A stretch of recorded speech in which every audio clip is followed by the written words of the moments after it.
If they ever crossbreed a honey badger with a human, that is a scary, scary thought. Man, bear, pig. Half man, half bear, and half pig. Boy. It just takes what it wants. South Park. South Park, Yeah. for the ones who don't know that inside joke. Oh yeah, I've seen it. It's pretty good. Oh, I know it.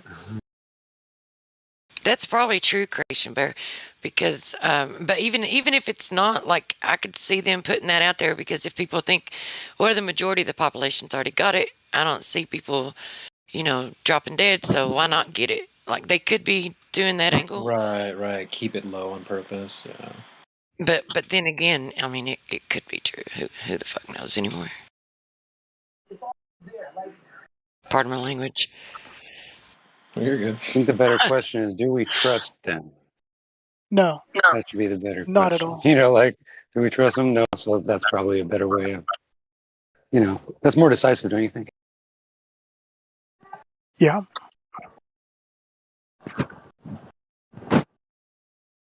That's their goal, isn't it? 2030. The Georgia Guidestones. Population below 500. My guess was 2030 because that's supposed to be when everything's in place. So I would say that's their deadline. I wouldn't trust them to bake me a potato. And then the 2042 agenda is the rebuilding of the new world in the way that they want. I'm still wondering if that stain that's on top of it is a blood stain or not. No one's even confirmed it yet.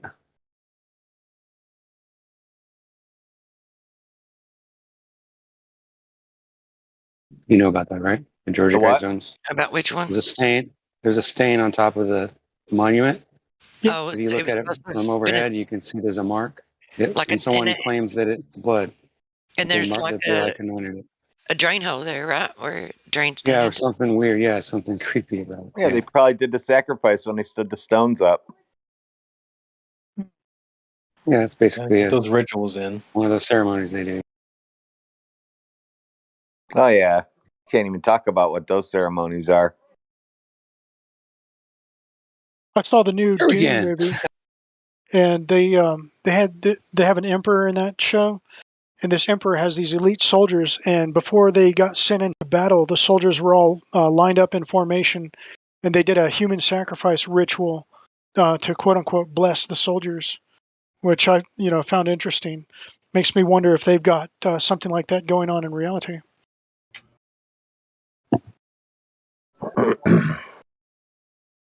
Good question. Yes, people are getting sacrificed. Yeah, I can believe that. Although, you go to... All you have to do is watch that satanic ritual when they open that CERN tunnel. Yeah. Well, you go to the 7-Eleven or whatever to get a gallon of milk or whatever, and you look on the side, it's got the picture of the child, says, "Missing, have you seen me?" Probably not, unless I attended one of those rituals. That's who's being used for that. Yeah, all those "have you seen me?" and when they show it, this kid has been missing since 2 months ago. You're never going to see them again. Goodbye. They're dead. Well, no, I doubt that. I doubt they're dead. I'm not going to say why, but because I'm not going to say. And I want my motherfucking $100. Sean the crackhead Hawkins probably doesn't. Are you serious, bro? $10, Helio. Was that him? Adrenochrome's a real thing, so oh yeah, keep that in mind. Yeah, that's true. There's a guy, David Politis, with his Missing 411 channel, and he goes through and talks about people that are missing, and it never shows up in any of the news reports or anything, but there's a staggering amount of people that disappear every year, and they're not found. I'm sorry, guys, if my microphone is... What? Okay, well, that's what Halloween is. Yeah, I'm so sorry, guys. I was just fucking with the YouTube chat. We heard. I'm setting up a debate with Sean Hawkins, and it's going to be such a shit show, and it's just crazy. Yeah, the That's missing what. people. That's what. That's an interesting topic. Yeah, that's what Halloween is. And if you'll notice, the Amber Alerts they go up like around June, July, August, like from starting there all the way up until Halloween, and then Well, I mean, okay, so this is alleged, and this was from the mouth of an alleged ex-satanic priest. I could post the video, and you could watch it, and you could hear him say it himself. But he said that that's what Halloween was about. That they would do their sacrifices, and then between Halloween and Christmas, come Christmas, that's what the celebration of Christmas was. They burned the Yule logs, and something relative to whether or not the Yule logs burn until New Year. That's what New Year was about. That it let them know whether or not the gods accepted their sacrifice. So That that's what Bill Halloween and Schnoebelen? Christmas is about. Steve Dolan. Steve Steve Dolan. Dolan. Yeah, Bill Schnoebelen goes into that too. He used to be into Satanism as well. So it's interesting to have a confirming witness like that. Yeah, I seen Bill Schnoebelen back in the day. He put out like a 4-hour video that kind of got him somewhat YouTube famous. And the stuff that he was talking about, the cycles, like I did a lot of study into the cycles. And, basically it boils down to good men create, easy times, and easy times create, hard times, and hard times create lazy men. Yeah. Anyway. It's true. And they Well, try to manipulate that. Yeah, and all the decorations and all the different ritualistic things that you do during the holidays are from, like, branch out from that. He even claims that when you, like, put candles in the windows and you burn candles during those holidays, that the reason that they burned the candles was so that they could guide the spirits into the homes of those who were doing the rituals, right? Yeah. So all of these different ritualistic decorations and adorning, and see, this is not anything new. It's been since the beginning of time. They just repackage the same rituals under different, you know why I don't celebrate Christmas no more. Right, me either. Like when I heard his testimony, regardless of whether or not, like, the chance that it's true, it's like I don't want anything to do with it, because it correlates with Scripture. When you read Scripture, it actually says to not be as those who decorate and adorn the evergreens with silver and gold. Prophet Jeremiah, read chapter 10. That's it. Yeah, read it. And that's pretty much like it's as clear as it can be. There's no mistaking what that means. Not vague at all, is it? And that's literally what you see, silver and gold. Whenever you go to a mall, or your trees are usually silver and gold. Yeah. And it's so intertwined in, like, all of the different, every one of them practice it. The Catholics, the Christians, all of them. They all practice it. It's weird. Like, that's what I buy first, silver and gold. I didn't know any of this, by the way. And it's so ingrained in us to choose those two colors. And that's why it's not a coincidence that almost everybody chooses silver and gold when they decorate their trees. I'm still looking for the video. Sorry, I just got. Well, you go to Walmart, and that's what they sell. That's mind-blowing to me. I didn't know that the Bible said that. It's crazy. Mm-hmm. Here, I have the actual passage. I can read it to you as it actually is in the King James Version. It says, "Hear ye the word of the Lord, which the Lord speaketh unto you, O house of Israel. Thus saith the Lord, learn not the way of the heathen, and be not dismayed at the sign of heaven. For the heathen are dismayed at them. For the customs of the people are vain.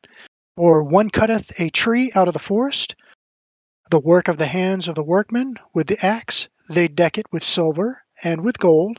They fasten it with nails and with hammers, that it move not. They are upright as the palm tree, but speak not. They must needs be born because they cannot go. Be not afraid of them, for they cannot do evil, neither also is it in them to do good." And that's, that's the 10th chapter of the book of Jeremiah. So artificial trees are okay? I wouldn't recommend those either. I had to throw a little humor in there. I mean, if you're going to celebrate, it's best to stick with the celebrations that are in the scriptures, the Torah, the Passover. That's fun to celebrate. The Feast of Weeks, Sukkot, Go on a nice little camping trip for that. That's fun. What's wrong with that? Nothing. It's crazy how specific that is too. It's really specific. It's not like some vague, like, oh, don't decorate this with that. It's very specific. Yeah, God knows exactly what's going to go down and how it's going to go down, and He warns us about it. And that book guides us to keep us out of trouble. So But now these, this year, when I come in with a small little oak tree and I put that in my living room and I throw some yarn on it of like yellow and orange, then that's going to be the end of that, because that's going to be my new Christmas tree, little oak trees or something, because it's not an evergreen. I can't It believe won't have people don't know any about this. leaves That's on it. insane. It'll just be like a Charlie Brown tree, though. No, here's the one specifically about Christmas. But he's like, now, whether or not this is, like, these are this guy's claims, okay? And it correlates with a lot of other alleged satanic priest claims or whatever. But he also goes into not just all the different occult things for Christmas and Halloween. He goes also into the occult symbolism, like but now here's the thing, like, is just having these different symbols, because they use a lot of sacred geometry and other symbolism, right, in their stuff. But if these things, like, isn't it all in the intent of what you do with it and how you use it? Like, I don't think that symbolism in itself is wrong. I think it's the rituals and the intent behind it. But that's I just take the chance. my opinion, Well, I take a chance with it, though.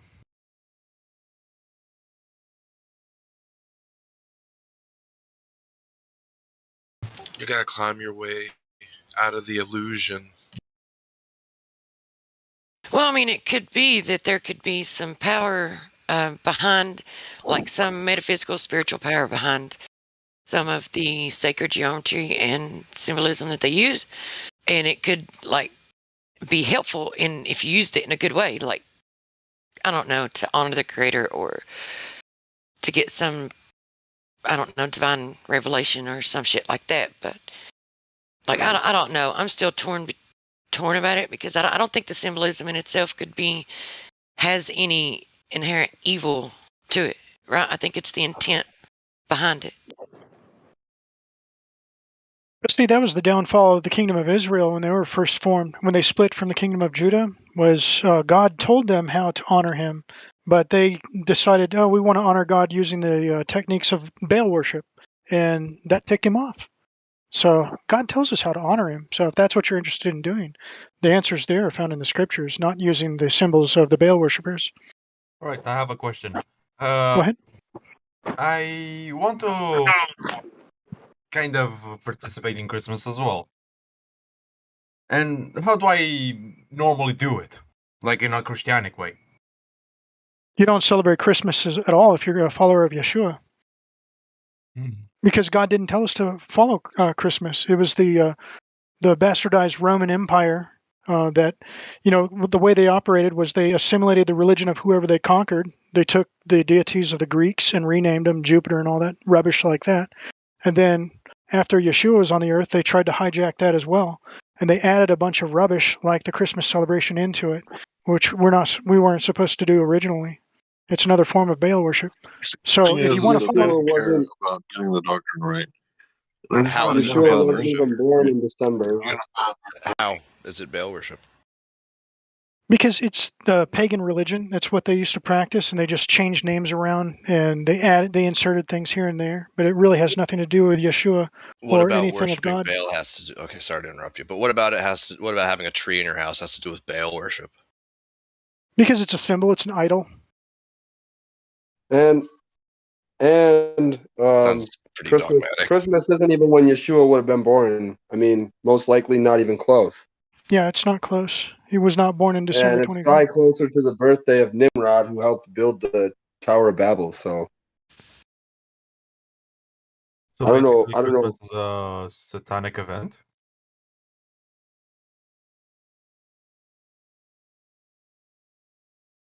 It wasn't from God, right? Yeah. There We're you also go. not supposed to be of the world, are we? Yeah, imagine being of the world. Well, coming to the knowledge of all of these other truths of their lies and deceptions is part of not being of the world. So you question everything. This is why we don't adhere to the globe and we know that the earth is flat. Because we don't believe the shit they tell us, and we just, each of us go on our own journey in these other things that are unverifiable. Because I mean, really, none of that is verifiable, and every person has to go on their own and find their own path as far as spirituality. But the information's here for everyone to just grab and do what they will with it, right? It's up to each person. You've got to make a choice. Yeah, it sure is. You've got to choose your side. But going back to the tree cutting down being Baal worship, well, the prophet Jeremiah described it in his book. That's what they were doing. And he was cautioning Israel and Judah not to do that, and us as well. You can do it if you want, but again, you got to pick your side. Mm-hmm. Yeah, or what? Well, God's going to be the judge, not me.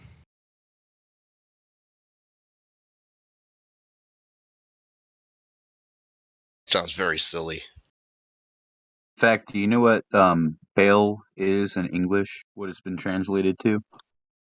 Lord. Yeah, they cut down the tree and worship the Lord. Which Lord are they worshiping? It's not Yeshua.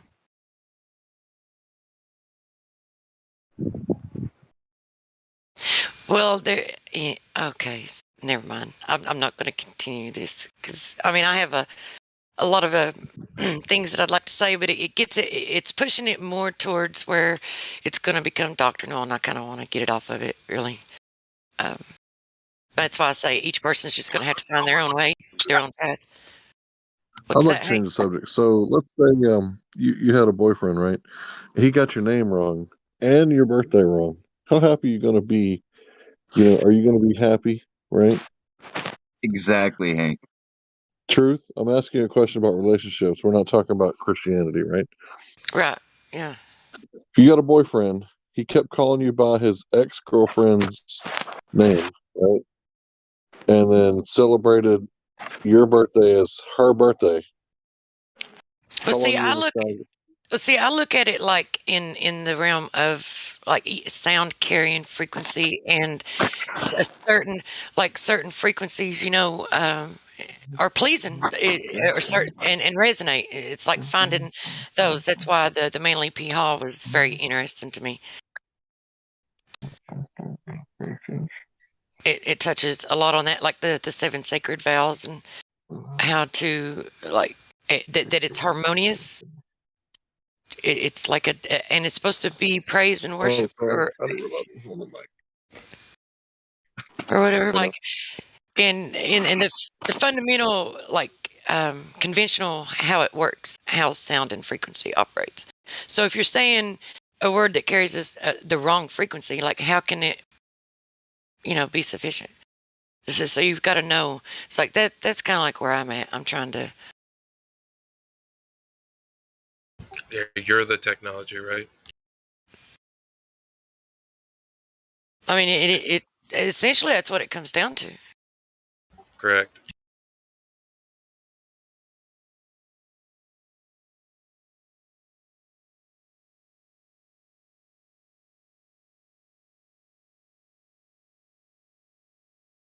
And I didn't even know that the Manly P Hall stuff existed. So when you guys shared that with me, I'm like, it was like it was like a little kid getting a gift, a Christmas gift per se. Let's see, Manly P Hall. He was a big time Freemason. What did you learn about him? Well, the only one that I've really looked into was the music of the spheres or whatever, but it gets into like the 7 sacred vows. I kind of think that labeling this guy as just a Freemason really isn't fair, because he was such a renowned philosopher that slapping a mere Freemason label on him it just doesn't do him justice. Well, it's right? kind of like It's kind of like when you say conspiracy theorist, right? Right. In our eyes, when we hear Freemason, it's like a lot of them are like, okay, well, just don't listen to what they have to say. But they have a lot of knowledge. It's whether or not they use it for good or use it for bad. Helio. Helio, you're hot. Yeah, so once this gets resolved, Truth Healer, you're going to have to reiterate that point because it got disrupted. What point are we talking about? Just what Hank said, like instead just labeling him as a Freemason and then leaving it there. Like there's more to it, more to the information that he has than just that, because it's kind of just like the term of conspiracy theorists, that gets labeled onto us. So when people hear that we're into all of these different, conspiracies or lies, and we're looking into the lies that they tell, when they hear conspiracy theorists, that's not what they think. So they disregard, and it's kind of like when you label someone as just a Freemason, then you don't look at the information, and it's more than that. So it's not just that, like, even if he was into that, just because someone's a Freemason doesn't really, what does that mean about the information? Like, okay, so if the person is doing things to harm humanity and go against the Creator, okay, that's one thing. But someone else can use that same knowledge and do good. Like they hijack it, and if they take the information to where you don't even look at it, that's the easiest way to keep you from obtaining any kind of knowledge that has power behind it, right? Is to make you afraid to look into it. It's a very dogmatic. I would say if someone tells you, hey, you should go look at, Manly P. Hall, right? And if someone says, but he's a Mason, and then you don't look at Manly P. Hall because someone says he's a Mason, I'd say you're a fool because he's got so much good stuff in there. And yeah, there might be some stuff in there you disagree with, but it's still information. And all information is that. It's just information. You check it out, you weigh it on the balances of good and evil, you do your own discernment and due diligence, compare it against the scriptures, and do like the Bible says and test all things and keep that which is good.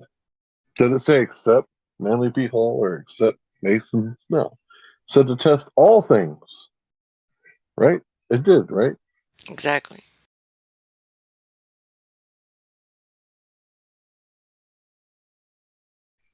And one of the all things that, people probably don't really think about is, doesn't it say test the spirits to see if they're from God? Well, what would a spirit be? Wouldn't Manly P. Hall have his own spirit? Yeah, you could say somebody has the spirit of Manly P. Hall, which means that they act in a lot of the ways he would. And you can say that about anybody. Well, and then that's okay. So, yeah. Well, if I say this, then it's going to take it somewhere that I don't want to.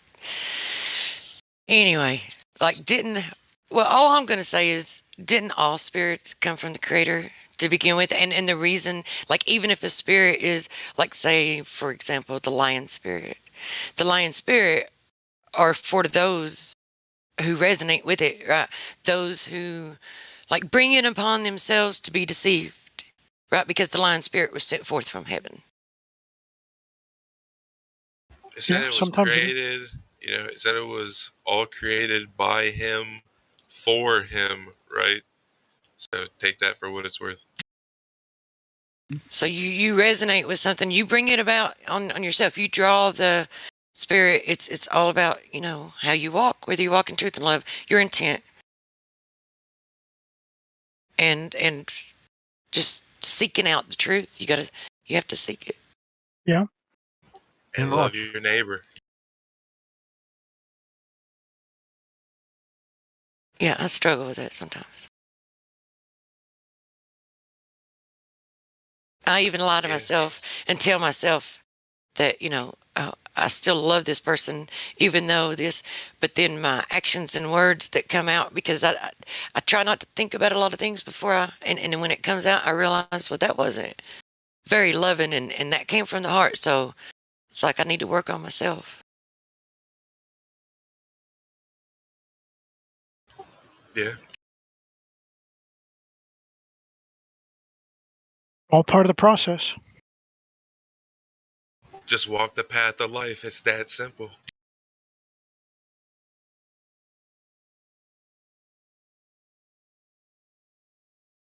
But be mindful that narrow is the way, but broad is the path to destruction.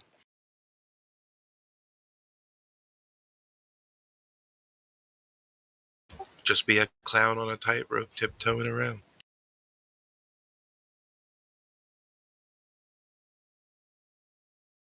Have you guys seen the footage from, I don't know who put on the launch, Jeff Bezos, or I think it was, with Captain Kirk going up into supposedly space? But I watched that video, and that footage looks fake to me. Not only that, who was filming the rocket as it went up? You could say it was a drone, but that many angles, what did they launch 2 rockets? One was just, its only purpose was to film? That doesn't make a lot of sense. And of course, William Shatner, he's a professional actor, one of the best there is. So anything he says, it could be a script written by anybody. You'd never know. He's such a piece of Shatner. Do you believe in magic?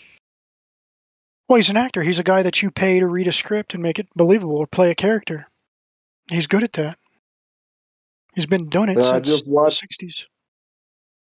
I just watched the video on this black dude. It said on there NASA invented this ferrofluid or discovered it in the 1960s, and now they're just starting to show it to the public and stuff. So just imagine what they can do with it. Oh yeah, a lot of the technologies that are being revealed as new technologies now, they've been around for decades. Well, I know the microwave came out 30 years, or the military had the microwave 30 years before we got it. Yeah.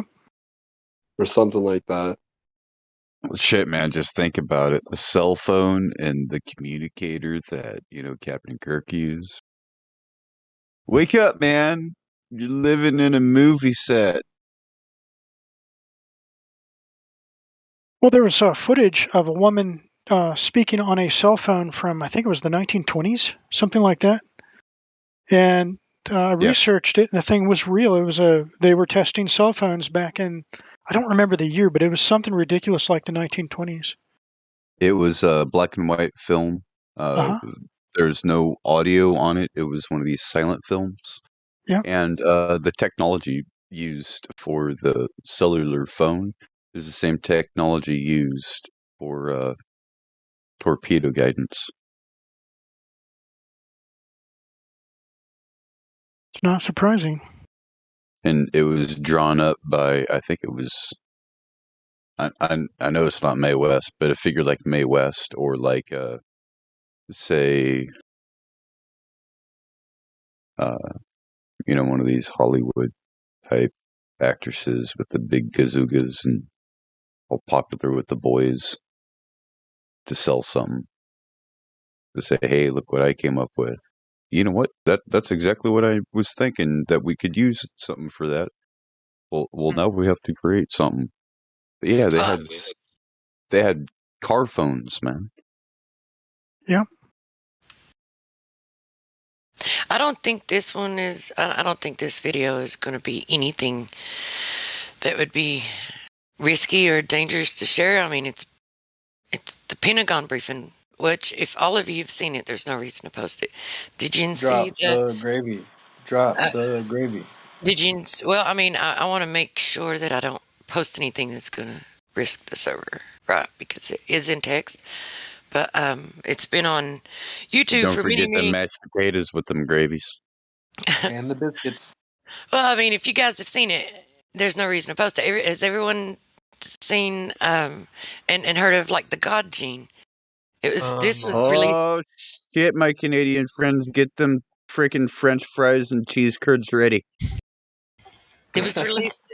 This was a Pentagon briefing from 2002. So that's how old it is. That's where they were and what was released then. Yeah, I was only privy to it in 2009.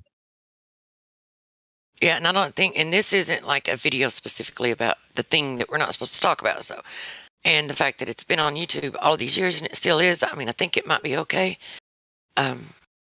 Roger, what do you think? What's it specifically about? Sorry. It's a Pentagon briefing on removing the God gene to make a specific gene inactive that stimulates or allows your brain to function in the realm of spirituality. And they call it the FUN cow. Yeah, the well, fun cow. Short for fundamental. Like they call it. Thank you for this video. I've been looking for it because I wanted to show my mom. Well, I don't think Billy, you better get off of that YouTube's and that Discord's because it's warping your minds, Billy's. Remember what you learned at schools, Billy's. But in about 5 more seconds, I'm going to go ahead and remove it just in case. So if you want to grab it, grab it. Shit, I think I made my dogs go ape shit. I mean, it is embedded, so I don't think it's any. I wouldn't have posted it if I thought it was any danger. But I just want to make sure.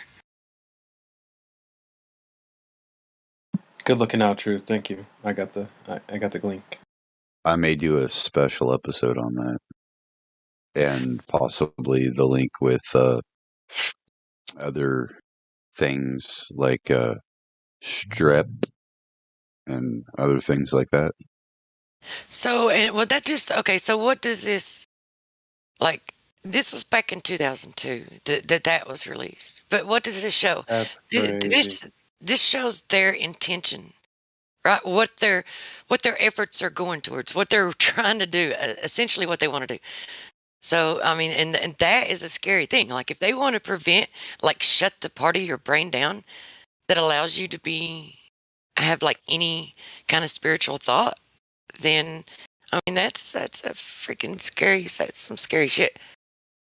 What do you think dumping hydrofluorosilicic acid in the water does, or sodium hexafluorosilicate? It clouds your pineal gland and makes it so that it reduces the amount of dreaming you can have, and also diminishes your spiritual connectivity. Calcifies those. Go ahead. I'd rather be a sheep than a cow. Just saying. Aldian, are you What World D? What's sound that? Like him. No. Are you What World D? You sound like him. Yeah, you do. You sound just like one of the moderators here. A little bit, but I'm a totally different person. Okay. I'm not a You guys moderator are both for this channel. wicked smart, that's for sure. Well, thank you for your kind words. But no, I'm a different person. Josh or Matthew, I think, could attest to that. Yeah, no, just you sound alike. So. Yeah, Aldeon's good for good peoples. It's very bad when we, like, okay, so it's not bad, but it's funny that sometimes we think about whether or not our own moderators are coming in under other accounts trolling us. Well, yeah, it could be his account was blocked, right? I mean, yeah, that's not a weird thing to happen on Discord, that people's accounts get nuked. Well, and it's not a weird thing or a strange reach either, because there are members of the community that do that. Oh yeah. Well, I will say I run a World of Warcraft guild, and I'm the guild master. So if I want to see if somebody's being particularly abusive, I have characters that seem anonymous, that they don't know, nobody knows is connected to me, and I'll go in there and just test the water and see what's really going on, because people will behave a certain way if they know a moderator or somebody like that is around. But if you go in cognito, then you'll see the genuine behavior, and I've caught abusive people abusing people that way and have been able to take action. So, it's wise to suspect things like that. But in truth, on this channel, I am not a moderator or anybody else. I am as I appear. Well, I mean, and you're not acting in any way to be and he never like shows any. It's like it's not in ill intent, right? Mm-hmm. It's not. Also, I would like to add the Holocaust issue is personal with him. vendetta style. Aldion, it's maybe you can take it more as a compliment because What World D is It's a awesome. great moderator. Oh, thank you. So, Well, when you mentioned that, I thought you were talking about a movie or a YouTube channel, and I was thinking, oh, I'd like to see that. my bad. Well, I mean, as far as moderation goes, I mean, this server's been around for several years. We don't. I mean, you should respect moderation. I mean, it's not like. I mean, a lot of people since we do live stream, a lot of people in live stream disrespect. Well, we were talking more about. moderation. We were talking more Go about like coming in covert and ooh, like the absence of. It's like, hey, I'm brand new here. Yeah, or something I like might not be. Yeah, coming in covert to see how things go, or whatever, and how some people will come in under other accounts, like not so much talking about the moderation. Okay, cool. Well, I just came in just a minute ago. You guys were talking about moderation, but yeah, sure. I mean, it's just like I talk. What did you get it set up, Helio? Are you going to have your Polaris debate with Sean Hawkins? I seriously doubt it because he's such a pussy. I don't think he's actually going to do it. Show me the money, Dennis. Show me the money. Dude, he's going to have to pay me $100 if I actually would give him any time to actually do it. He doesn't have to give me $100, but if he wants to, he can. But I'll do it anyway, Yeah, but I don't think he will. 12-pack of beer would be nice. Yeah, fucking A, man. I mean, you saw what was going on in there. I mean, it's just like he's like, all right, I'm not even going to give the cartoon freaking globe model with the Polaris 69 degrees and all that shit. I'm not going to do that here. I'm sorry. I want him to present it so that I can just freaking throw that shit out the window. I love you. So what are you sorry about? But I wasn't there, so I don't know exactly the message you were talking about. It doesn't matter because you know the argument already. You already know. But I did receive. This is my chat log. Okay, I'm gonna take a snapshot of my chat log from him. I don't know if it's the same person. It's AYMB America. Yeah, that's the dude. Yeah, that's him. Yeah. So if it's the same one, then I know exactly what you're talking about. That's what I'm saying. It was just like, and then he came in the YouTube chat and said, "I will pay $100 to someone that's a flat earther to debate me about Polaris." And I was like, "Fuck yeah, I'm going to take you up on that." And so yeah, we'll see what happens. I see my log. He need the money, but I mean, it's just like, hey, bro, I know this guy, man. I mean, I've known him, for several years. I mean, he's an anti-flat earther. You've seen him in the chat. So it's like, bro, yeah, he's found my channel. I'm willing 1v1. Boom, 1v1. Me and you. I'll give him an hour or two, maybe. Like, dude, just me and you. Yeah, maybe gold. Maybe maybe a moderator. Maybe you could moderate Laugh Flow, but you already know how it's going to go. Or any other moderator, doesn't matter, because if if it's just me and him, it's going to be a shit show. Well, hang on, because it was already a shit show in the chat, bro. So what about Polaris? Well, I don't know about Polaris, but I was gonna say. Well, I do. That's why I was freaking. Agold asked, that Christmas being satanic even flips me upside down. He doesn't even know where to start. First look up the Festival of Saturnalia and the Festival of Light. No. See, don't give him clues, because if he actually was, if he looks that up and he's like, "Ooh, I want that $100." No, this has nothing to do with Polaris, man. Hey, if we start this chat, I want him to give me the $100 before I Okay, you get actually all the go money, in. Lilo. I don't want no money. Fuck I money. want the money. Money's burns No, anyway. no, I don't actually I want want the money. I want I gold, want to expose baby. his dumbass, but at the same time, he's the one that brought up the money. It's just like, hey, you're in the YouTube chat all the time bitching that we won't let you in here to talk to us. And now you're offering. Hold the phone, Glatflow. This nigger is in the chat all the time saying, you guys won't let me in there because he's already been banned. He's been in here before. He's already been banned. Now he's offering money to talk to one of us about Polaris. It's a good thing they know you're saying that, not me. The opinions of Helio does not express my opinions. I don't give a fuck what you guys think about me. Helio, I'm going to say what I fucking think. The important question is, what is money, Helio? Can you tell us? Yeah. No. The $100 doesn't mean. I mean, that $100 I can spend that shit in a day. Doesn't matter. I want but the thing this with the money, asshole to come in here and say, "All right, well, he already did. Did you watch the video I posted earlier?" See, you want no, thank you. a $100 bill piece of paper, a promissory note, right? Well, I want $100 fractional piece of gold, right? No, if he wants to some talk, people would like this fucking fictional gold pressed lanthanum coins. Hey, this YouTube Helio, hold on, guys. Hey, hold on, guys. Helio, hold on. Give me some Jesus script Christ. on Go the ahead, $100. Jamesy. Yeah, thank you. Because I know you're gonna repeat yourself once again, so that's why I'm saying just give me the $100 on some digital asset, bro. Thanks. Go ahead, Helio. Are you done, Jamesy? Yeah, I'm done. Wait, how much money's on the table? Hey, check this out.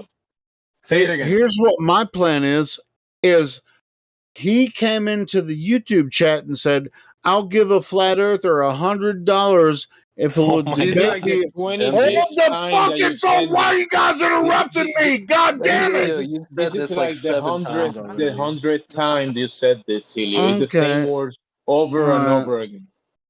Yeah, you should tell him to come in here and give 100 flat earthers $1. There we go. Okay. How much about we do that? How about this homeboy comes in here and spends $100 the server. Why are these globies so addicted to flat earth? That's weird, isn't it? That is funny. That's a weird phenomenon that they rack up more hours than we do. And then they'll go into our chats and say, "I'll give you $100 if you can answer questions about Polaris." Bro, they're broke. You know they don't. How much is it? How much is giving away, Helio? How much? Wait, you're not familiar with what just happened last night? The other day he offered me 10,000. I think it's your mic. I'm saying, Helio. Can you say the amount? Phone rate's 10,000. Hold the phone, Jimsy. You weren't aware that Sean Hawkins offered $100 to have a conversation about Polaris last night, dude. And he said, Helio, I want to pay Helio. He's not going to give me any money. I Did he mention Helio at any time? He said, Helio, I'm going to give you $100. Oh, he said anybody. Any flat earth. But you're not anybody, Helio. You're Helio. Oh, well, he did mention Quantum Racer, but I knew Quantum Racer's not going to. Bro, we all know Sean the Crackhead Hawkins ain't about that life. He's not going to bring any smoke anytime soon. So, well, I just like to pick on him because he's so dumb. AYNB America, if you would like to speak or text in my chat, you would have to become a subscriber. You can at least do me that much. But you went to sleep, Glatflow. I'm not. This is Joshua, man. This is Josh. My bad. You sound a lot like. It's so funny. We got to make a list of the people that get confused with each other. Sasha, Get, Joshua, Glatflow, What World D, and Aldian. Yeah. Roger and Roger, who's your pair? Trace. Yeah. So just imagine Someone said teaming I those sounded people like up. They Yeah, have sorry, confused me Josh. with El It's all right. Boricua and with Jose. No, nobody confuses you with anybody, Jimsy. Oh, No, with but like team Elbow. I'd say everybody that up. about you, Team everybody up on a discussion podcast thing to where it's just like, all monotones, like the same voice over and over and Who over again, is but just two different people. It's talking? like, what the fuck? It's like Bob's Burger. Yeah. Like a name that voice. Hey, and nobody Name. confuses you with anybody else either. Truth prevails. Which no, I'm not going to say that. No You'd be, bullshit. I thought she was Denise. I thought she was my friend Denise from Kentucky. and you'd be surprised who I have Oh, been really? mistaken for. Helio, you would be really surprised if I told you who many people that have came in here have mistaken me for. Well, I guess I haven't been listening long enough. Not long But enough. Everybody's got their double. I can always tell when it's True Prevails talking. And Jemsy. I mean, when Jemsy talks, boop. So, Helio, Oh, are wait. you sitting there telling me that you are unable to stand by?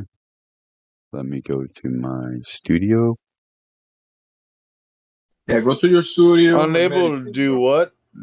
I thought you said unable to imbibe. I'm No, quite unable to do this, and then I said stand by. Hang on Oh, a I second. thought you said imbibe. I can imbibe quite well. Okay, so you go to your studio, then you go to content, then you go to live, right? And it'll pop up your live stream, and it'll say live. So then you click options, and then edit title and description, right? Or no, not that. That's not it. Shit, what do you do? Okay, so you hover over it, and you click view in live control room. That's what it is. And then from there, What are you trying to instruct me on here exactly? And how to park a semi truck. yeah. So basically, once you get to the stream that's on YouTube, you click the edit button, right? And then from there you can change your title, description, and then you go to customization, then live chat. You can click live chat on or off, live chat replay, Hey man. open for anyone or subscribers. Well, did I ask for the instruction?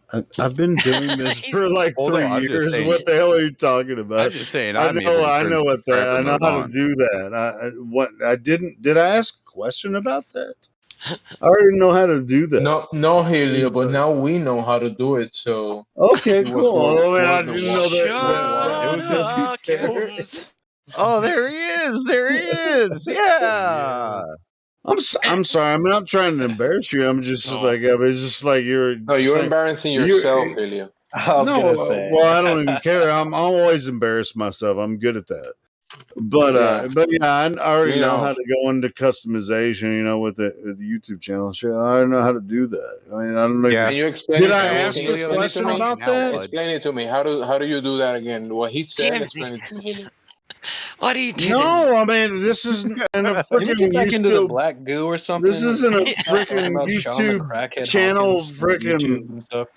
Let's talk about tutorial. admin. This isn't a tutorial about how to do. Let's your get back into YouTube the channel. gravy. All right, guys. let's turn it Let's into get back. a Let's get tutorial. back into the Saturnalia bullshit, right? We were getting Yeah, deep so, there like, for a minute. I was you getting get into Saturnalia, right? And it's basically a festival where it would come a time where the temple prostitutes would sacrifice the children so that they wouldn't turn into giants. Because they used to sacrifice temple prostitution with the promise that it's the house of the gods, so there should always be a woman there in case one of the gods wants to visit their house from Mount Olympus or whatever. And from there, they would get impregnated, because every young woman of the land would have to go to the temple every day and could not go home until they laid with a man.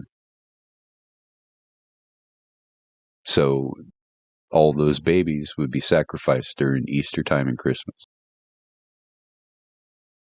They used to dye the eggs for the Ishtar or Easter celebration red, which was blood. They would dye the eggs with blood. That's where the whole painting the eggs ritual comes from.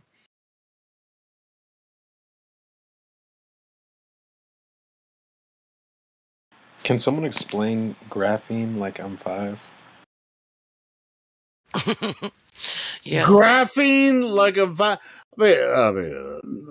chemist. Okay, if you look at graphene is oxide, more of a chemistry thing. if you look at the graphene 5 molecule under a microscope, it turns out that it's pretty much the same replication, like under an electron scanning microscope. The molecule they use, it's pretty much replica of the star that's above the eagle on the U.S. dollar bill on the obverse side. How interesting. And graphene oxide, that means it's bonded with six-pointed what? star. One oxygen molecule? Yeah, so it's 6 bonds, right? 6 points, 6 sides, 6 angles, 6 protons, 6 neutrons, 6 electrons. You cannot pack any more 6 into that chemical, into a chemical. Now, let me point out that there was a 19th century physicist, Franz Mesmer, who was experimenting with mind control. And one of the techniques that he employed was having his test subjects imbibe metallic liquids to enhance the mind control process. So, go ahead. What could go wrong? Well, by injecting a metallic substance into the body, it could achieve a similar function that would further Mr. Mesmer's work and function as a mind control technique. And they put soft metals in our foods and in our waters. You don't even realize it, that the heavy metals that they put in your food, they say it's for nutrition, but yet it's not even dietary iron, it's iron filings. So what's everyone's opinion about like chelation? I know that you can use different things like chlorophyll. You can get liquid chlorophyll you can use, drink celery juice, but what about the zeolite? Like the zeolite is supposed to be dust, like powdered volcanic rock, mineralized, and you can tell when you can't use metal with it, and you can tell when you take the plastic spoon and you raise it up out of it that it has these little spiky the powder forms spikes, like it follows so it's very magnetic, so it like pulls all of the metals, like it holds and encases and encapsulates all the metals and helps flush it through your body. So has anyone else used it? And then it's supposed to also have like a ton of minerals in it.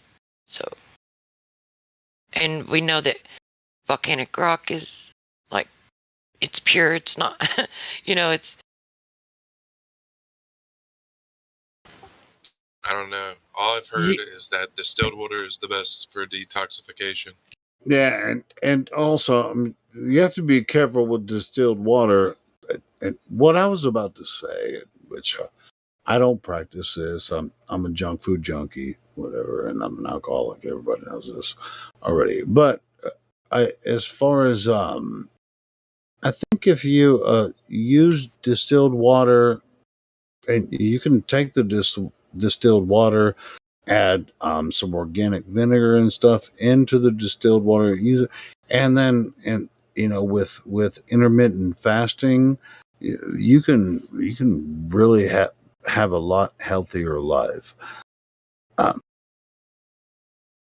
That's just from what I've heard. I mean, I'm not a doctor or anything, but I've been looking into this for a very long time, and every time I've fasted, I've really felt way better over a certain period of time.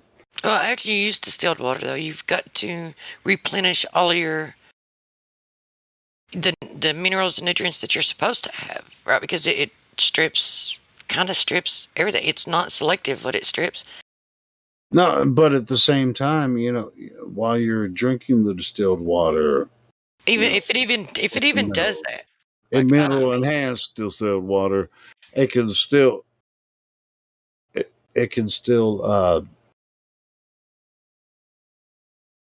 anyway. But what about this? I mean, it can be dangerous if you just do it over long periods. I guess, but I mean, just a few days, it's not Well, what about this graphene though? This is like, how Does chelation remove you just graphene? like hoard McDonald's for 3 or 4 days? You're gonna fucking die. Well, my Here's the question good news: is, they add the graphene. They add the graphene nanoparticle because it has the ability to pass a blood-brain barrier. well, and then you have the glyphosate that are in the GMO foods that open passageways through the blood barriers anyway, right? Which allows the heavy metals to get through where they wouldn't normally get through. And but what about the chelation? Will chelation remove the graphene? Does anyone? I mean, is there any? Well, studies on chelation. You mean like Horace D. Wormer consuming taboo more subject? Yeah. carbohydrates than anything else? Is that what you mean by chelation? I just say don't even ingest the shit in the first place. That's what I mean. I think fasting is better, and then No, Helio, chelation is not ketosis. It's two different things. She's not talking about ketosis. She's talking about chelation. Okay, cool. So the question is for someone that wants to answer. It's the cementing out of toxins. Yeah. So yeah, Joshua, thank you. Because Helio, she's asking an answer for the chelation question, but you're asking about ketosis. Come on, bro. Which is more carbo based. Yeah, my question is, have they, like, it being bonded with an oxygen molecule, will that prevent it from being able to be removed from your body through chelation? Or have they done anything else to it that will prevent it from being able to be removed from your body through the process of chelation? As far as I know, the oxygen makes it diamagnetic, so it goes from being ferromagnetic to paramagnetic.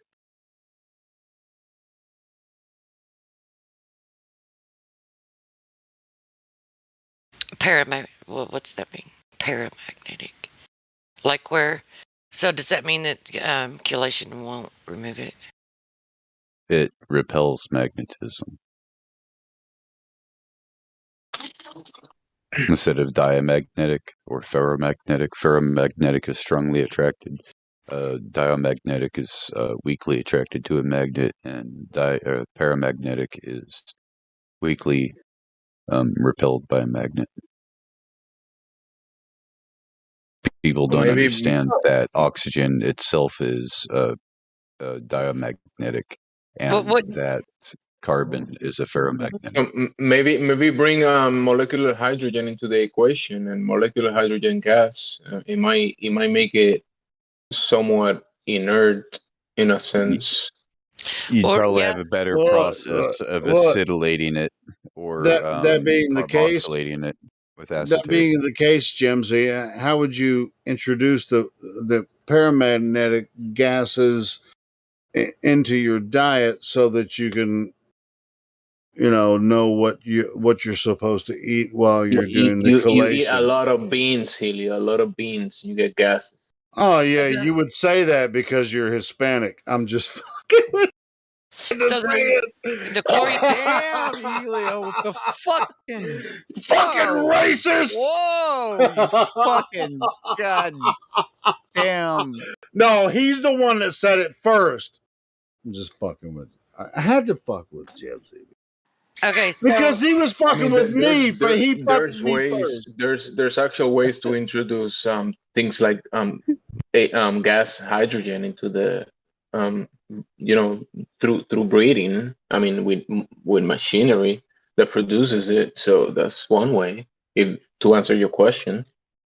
Well, what about if you introduce like if you could without causing oxidative stress, like if you could introduce extra oxygen, like wouldn't it depend on the polarization? Like would it make it dipolar or monopolar or not polarized at all just because it's got that one oxygen molecule? Because that would chlorine dioxide because I'm talking about hydrogen. I'm talking about hydrogen, molecular hydrogen, not oxygen. Well, I mean, you could combine oxygen gas with hydrogen gas and also some other gases, and it's good to intake that into the system. Yeah, well, I was asked. That's why I was asking about the oxygen. Because Hydrogen, oxygen, combustion, kaboom! Because I actually have something, that I could use that does have like a double oxygen molecular bond to it. Guys, I'm releasing a bunch of gravy into the old voice text there about graphene oxide, black goo stuff. Yeah, my It's cool. biscuits One were of them. super Holy dry. smokes, boys! I sure hope you got your frickin' French fries and your cheese curds. Is it bad? Yeah. Is it bad news? The I'm loading graphene. it. So it's strange that garlic and graphene don't like each other. Garlic is one of the healthiest things in existence. Oh, you know something? Garlic isn't garlic really high in sulfur? Yeah, heavy sulfur content. So the FDA just made NAC. Let me look at the name. NAC. Acetylcysteine and acetylcysteine. Yeah. The FDA made that they're not gonna allow people to produce it. NAC I is take a lot of sodium, that. potassium, Fuck. amalgam. I take the. That's garbage, dude. Now I'm gonna have to go to India online for it. Well, when this stuff first, But doesn't the body like kind of produces this when taking this NAC doesn't produce like as Glutathione. It's called glutathione. And also that's kind of related to the sulfur content in the body, and that helps with a lot of problems. Well, you can get literally burns out. It burns disease and bacterial infections out of your body. That's why it has sulfur. It burns it out. Okay, well, you can get black salt too. Black salt is it's got a lot of sulfur in it, and it's been known to be used like for kidney issues. I wonder if that would help, because when this this NAC is an amino acid which is absorbable by the body. Like it's just ready to be absorbed. Yeah, I didn't even know anything about brilliant. it. I hadn't even Yeah, heard about cooking it. it destroys it. But what about fermenting it? No idea. Well, what I was Cooking it destroys it, but you can't really eat like raw garlic. The reason I was asking about the chlorine dioxide is because when this first came out, they started shutting down all the websites where you could get it. Like it was the same within the same month. It was within the same month that this started. Chlorine dioxide. It's no coincidence that they're doing the same thing with this amino acid, which is related to what we're talking about. Do you have what's it called, Jimsy? Because I didn't hear the name of it. I just typed it in the chat. NAT here. If you can get your hands on some of this, like in powder form or even some pills, it's a good one to have. I take it every day, man. My local Whole Foods. I take it every day as well. I think they're going to have it for a while, but I hope people don't stop producing it because I'll just go black market. I mean, yeah, black market, but then we're going to pay like 5 times or 20 times the price. No, I don't think so. Nope. All right, make sure you give me some of those links. Thank you very much. I got connections in the supplement world. Bro, we'll see. Wait, we'll see what I can do. We'll see if it even happens. We might be okay. Is that Glad? Is that Glad talking? Yeah. All right, bro. So yeah, I need. Anyways, hang on. Okay. So check the voice texts, y'all. I got this one here, and there's another one coming.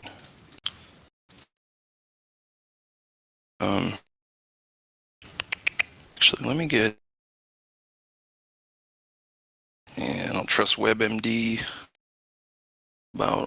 There we go. Oh, wow. And this one says it's to combat the Cocoa Pebbles. Woo-wee! That's probably why. Look at this, boys and girls. Check this out. Look at that voice text posts. Right. Uh-oh. Glad that thing that you posted about the other BitChute one. What was the name of it? That is the guy Harold Kotz Vela. That's the guy. This tall, skinny guy. This alien-looking dude. Yep. Yeah, he talks about the scalar I wave. love to hear him talk. Man, it's so soothing.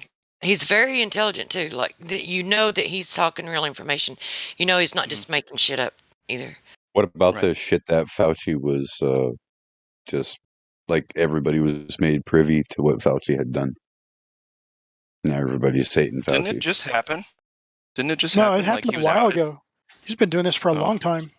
No, I know, but I saw something and I didn't click on it because it's mainstream, and I guess I should have, but it said something about him getting caught doing something. I forget. Maybe I'll look for it and back up my claim. Maybe I'll do that. Cutting the vocal cords out of dogs and puppies Gain of and function. shoving them inside of a box with a bunch of sand fleas, carnivorous sand fleas, to get eaten What alive. the fuck, dude? Fauci was involved in gain of function research. Yep. Yeah, In Wuhan. having the lab do And literal puppy torture. Yep. right, doing gain of function, which means reducing. Never mind, won't say it on here, but it's not good.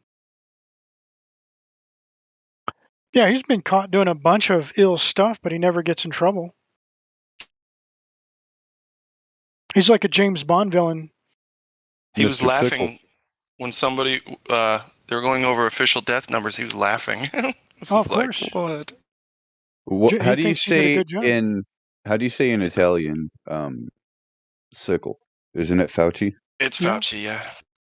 So is he like the supposed Grim to Reaper. separate the wheat from the chaff? Is that what's going on? He's the white horse rider, my friend. Yeah.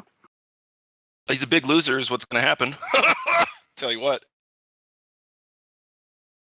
Bro, look at this. The FDA. This is like where is it? I don't know if this is valid as law, but they send like some type of statement about NAC, and they're saying that they're gonna classify it as a drug. Whoa. Wow. That sucks. What's being classified as a drug? A very healthy supplement that is naturally occurring in the body as glutathione and N-acetylcysteine, which is NAC, N-A-C, is becoming basically illegal. And here's the big news about it, guys. Guess what NAC does? The best in the body. It helps you breathe. It opens up your bronchial system and your alveoli. Okay, guys. That's what this stuff does. It affects the lungs the best, and that's why it makes you so healthy, right? So they don't want any lung health anymore. Audience, are you listening? Do you get it yet? That's right. Do you know? Do you know this, Glad? George Floyd was about the FDA Red Horse making Rider. NAC. I did not know it. No, thank you for posting that. My Thank you. brother showed me this a few days ago, and he was talking to me about it, and I was like, wow. And what you're saying, my brother was telling me, yeah, this helps with whatever issues people are having these days. It helps a lot with that. Yeah, it does, and that's wow. Oh boy.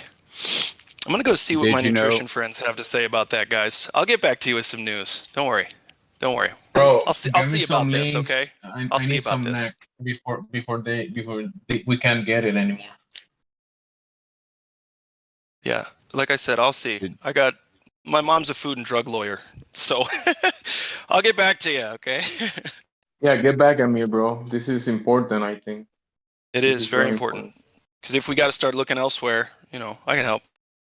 It's not like it's going to disappear, so we'll find it again. No, it's not going to disappear. I've been taking so many supplements that are illegal here in the States. I get so many illegal supplements that they're illegal here to produce them, but they're not illegal, I guess, to have or order them. So I get a bunch of stuff. Anyway. Yeah, they just tell like the manufacturers or whatever, hey, you're gonna be in trouble if you provide this product or whatever, but it's not like you cannot access it by other means. Right.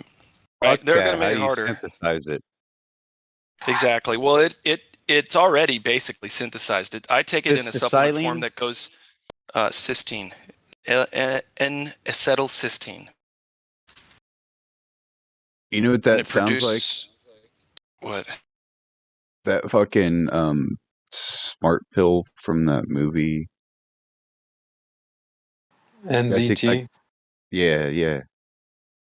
Okay. Glad. What about combining? Because I see a product. I see a product of NAC combined with selenium and molybdenum. Is that a good combination? Molybdenum. Yeah. As well. That's a fine supplement. Make sure you're getting magnesium to help put it in the cells, though. That's an important magnesium one. every day. Yeah. What was the other one though with the M? Sorry, I didn't catch that. molybdenum or molybdenum. How'd you say it, Josh? What is that? Molybdenum. Wow, that's the first time I've heard it properly. I've never pronounced. heard of that one. So is it something that you could also use Molybdenum. dimethyl sulfoxide to get it? Because dimethyl. I don't know. Dimethyl sulfur oxide. Dimethyl sulfoxide. It's something that we use with the chlorine dioxide to get it, because you can spray it, like you can put it on your skin and it will absorb the dimethyl sulfoxide, will carry it into your body, and you can also drink it that way too. And so I'm thinking that maybe if you watch in some of the movies where it's like there's a poison and the only way that you can use it is if it's intravenously injected, but they actually can get it into their bloodstream by mixing the poison with the dimethyl sulfoxide and putting it on the steering wheel, so when they drive their vehicle, it gets into their bloodstream and kills them. But if it happens to be an organic poison, like say an organic toxin that happens to be a fatty acid, then they can just take castor oil and mix it in with the castor oil, and it will osmose through the skin. So are you saying that this is not easy, but it's possible to create it out of ingredients that they may be making illegal now? Or what? Out of ingredients that aren't being made illegal just yet.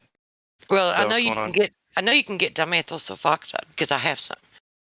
Okay. I don't know if they're making it illegal. It's been like I've had it for a couple of years, so I haven't really tried to purchase it recently. Okay. Well, anyway, that's cool. I like that. I've never heard anything like that, so thanks for sharing that, for sure. Yeah, because I used the chlorine dioxide where it's got chlorine dioxide, though. Yeah. Well, if you food grade supplement really light amounts of hydrogen peroxide and oxygenated stuff, it's really good for you. Yeah, but see, a lot of it, here's the thing though, a lot of it causes oxidative stress. So you can't use a lot of it, and you have to be careful with it and know what you're doing. But the thing, and this is not medical advice there, anyone that's listening, it's just, it's something that I've been doing for years, and I've known about it for years, and it's just coincidental, right? It's one of those, if you believe in coincidences, that they were shutting down the websites that were teaching people how to make it themselves, because it's a salt of the earth, the sodium chloride is, and you mix the sodium chloride with the hydrochloric acid, or you can use lemon juice, an acid base, but it tastes horrible. You want to try to get the hydrochloric acid because it tastes better with it. You can use citric acid too.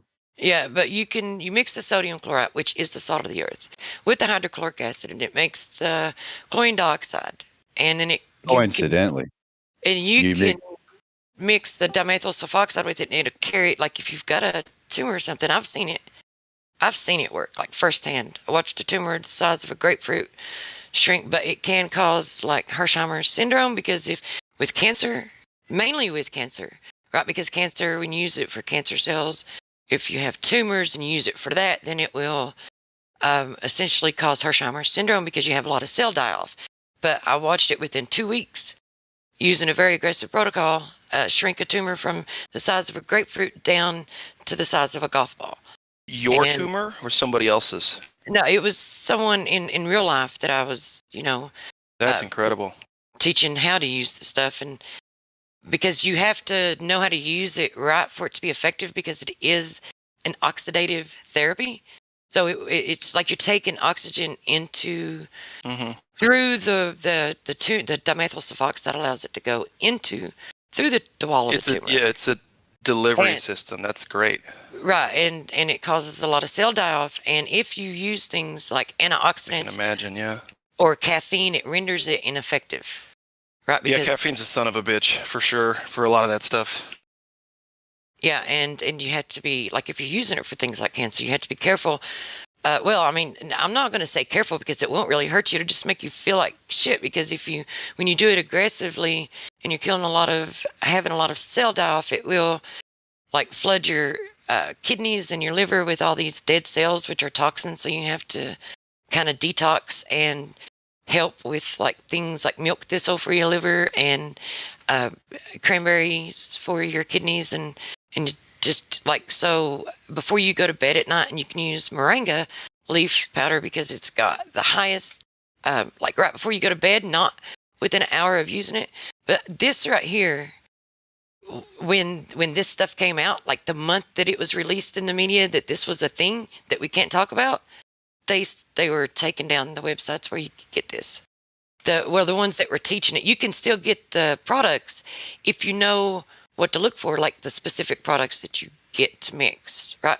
But you can't get it from the websites that were teaching how to use it, the protocols, and how it works and things like that. Like those websites they took down and brought up a lawsuit against them because they were claiming that they can cure things. But here's the thing, it's like, if they're saying that they're wrong, like they would have to prove and establish that it doesn't work, and they can't do that, right? But they still won't allow them to teach it. So you just got to be careful with it. And this is not medical advice. Yeah, but wow, I don't know anybody else that versed on that specific topic. So thank you very much. I couldn't have said any of that. That was awesome. When I first came into it, it's like you can get Jim Humble's book.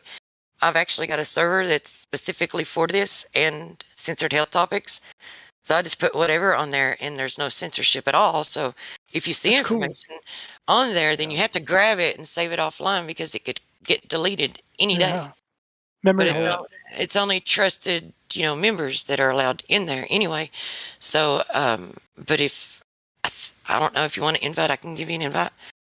But there's different protocols for different things. Like if you're going to use it for here, I'll send you an invite. But if you're going to use it for things like tumors, then you want to mix it and make a spray out of it. And the spray is a different mixture than it is when you drink it. And when you mix it, and like if you're going to use it for something like, say, and did you know that if it's lung issues, I didn't know this. It's like an old, they call it like an old wives' tale. But these old wives' tales, there's a lot of knowledge in it. Oh, yeah. But anyway, it's wives, it's wives that were taking care of their families. Yeah, they've seen some shit now. They've seen some shit. Yeah, so the quickest way to, like, if you can get it into your bloodstream, so if you make like a foot soak of something and you're able to soak it into your feet, the first place that the blood stops when it leaves your feet is your lungs. So if you have like pneumonia, you can soak your feet, make like a garlic poultice, or you can use the chlorine dioxide. With, and the feet, man, the feet are some crazy shit. That's how tapeworm can get up in there and all kinds of things. Amazing. Yeah. No, the feet. Somebody the other day posted a diagram of the feet and like just the pressure points, how like every part of every major group in the body is represented on the foot.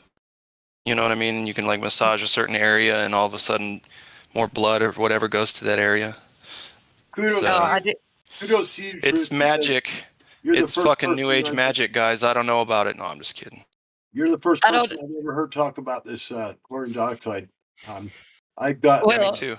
I've got the book, and I also have plenty of the product as well. I'm a total believer in it. Yeah, the book is great. I don't even have the book yet because, I got into it real early, and see, this is the way they were getting around and getting the protection so that they could actually teach people this stuff and do it, is they started a church, and it was called the Genesis 2 Church it was the Ministry of Health, right? So making your temple clean. And this was how they did it so that they could get the protection of having a church. So, and they ended up shutting it down when this stuff came about. However, it's like to run one of these churches, you actually need to like take the course so that you know how to render it from the earth, make it yourself from the raw ingredients, which that's the only thing that I didn't learn to do.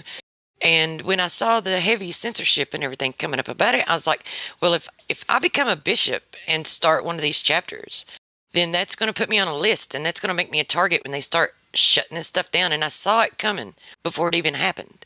And so I didn't become a bishop. I didn't like start a chapter myself. Had you already been preparing to become a bishop? Yeah. I had everything all the way. Like I learned all the protocols. What to do, what not to do, how to mix it, and all that stuff. Like if it depends on like where it is in your body and like how you want to reach it. Like if it's so how are you not a nurse, or like healing people all the time with this knowledge. Yeah, all the protocols were in the book.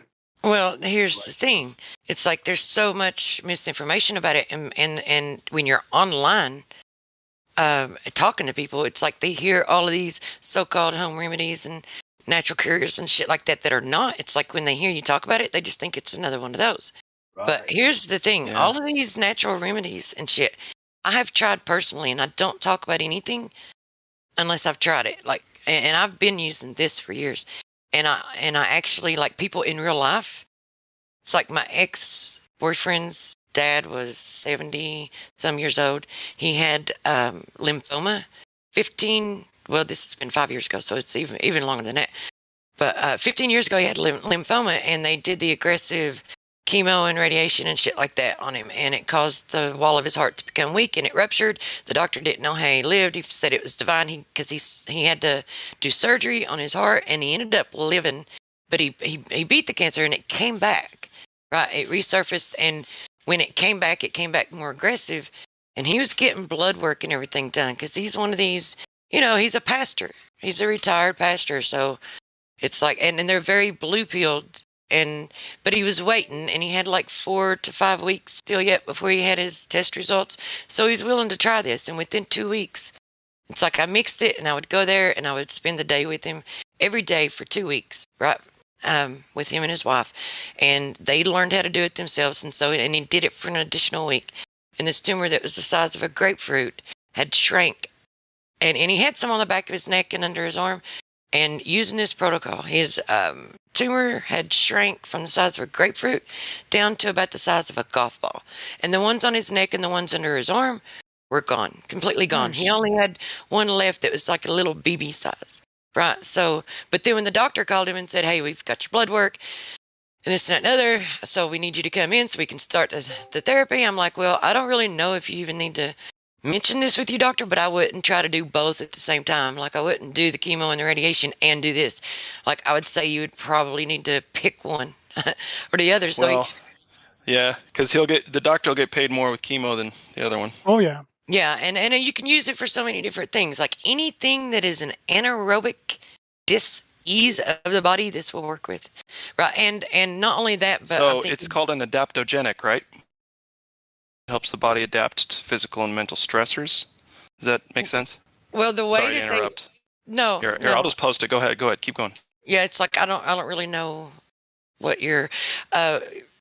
So the way it works is, and they use hydrogen peroxide to try to do the same thing, but hydrogen peroxide causes a tremendous amount of oxidative stress on your body.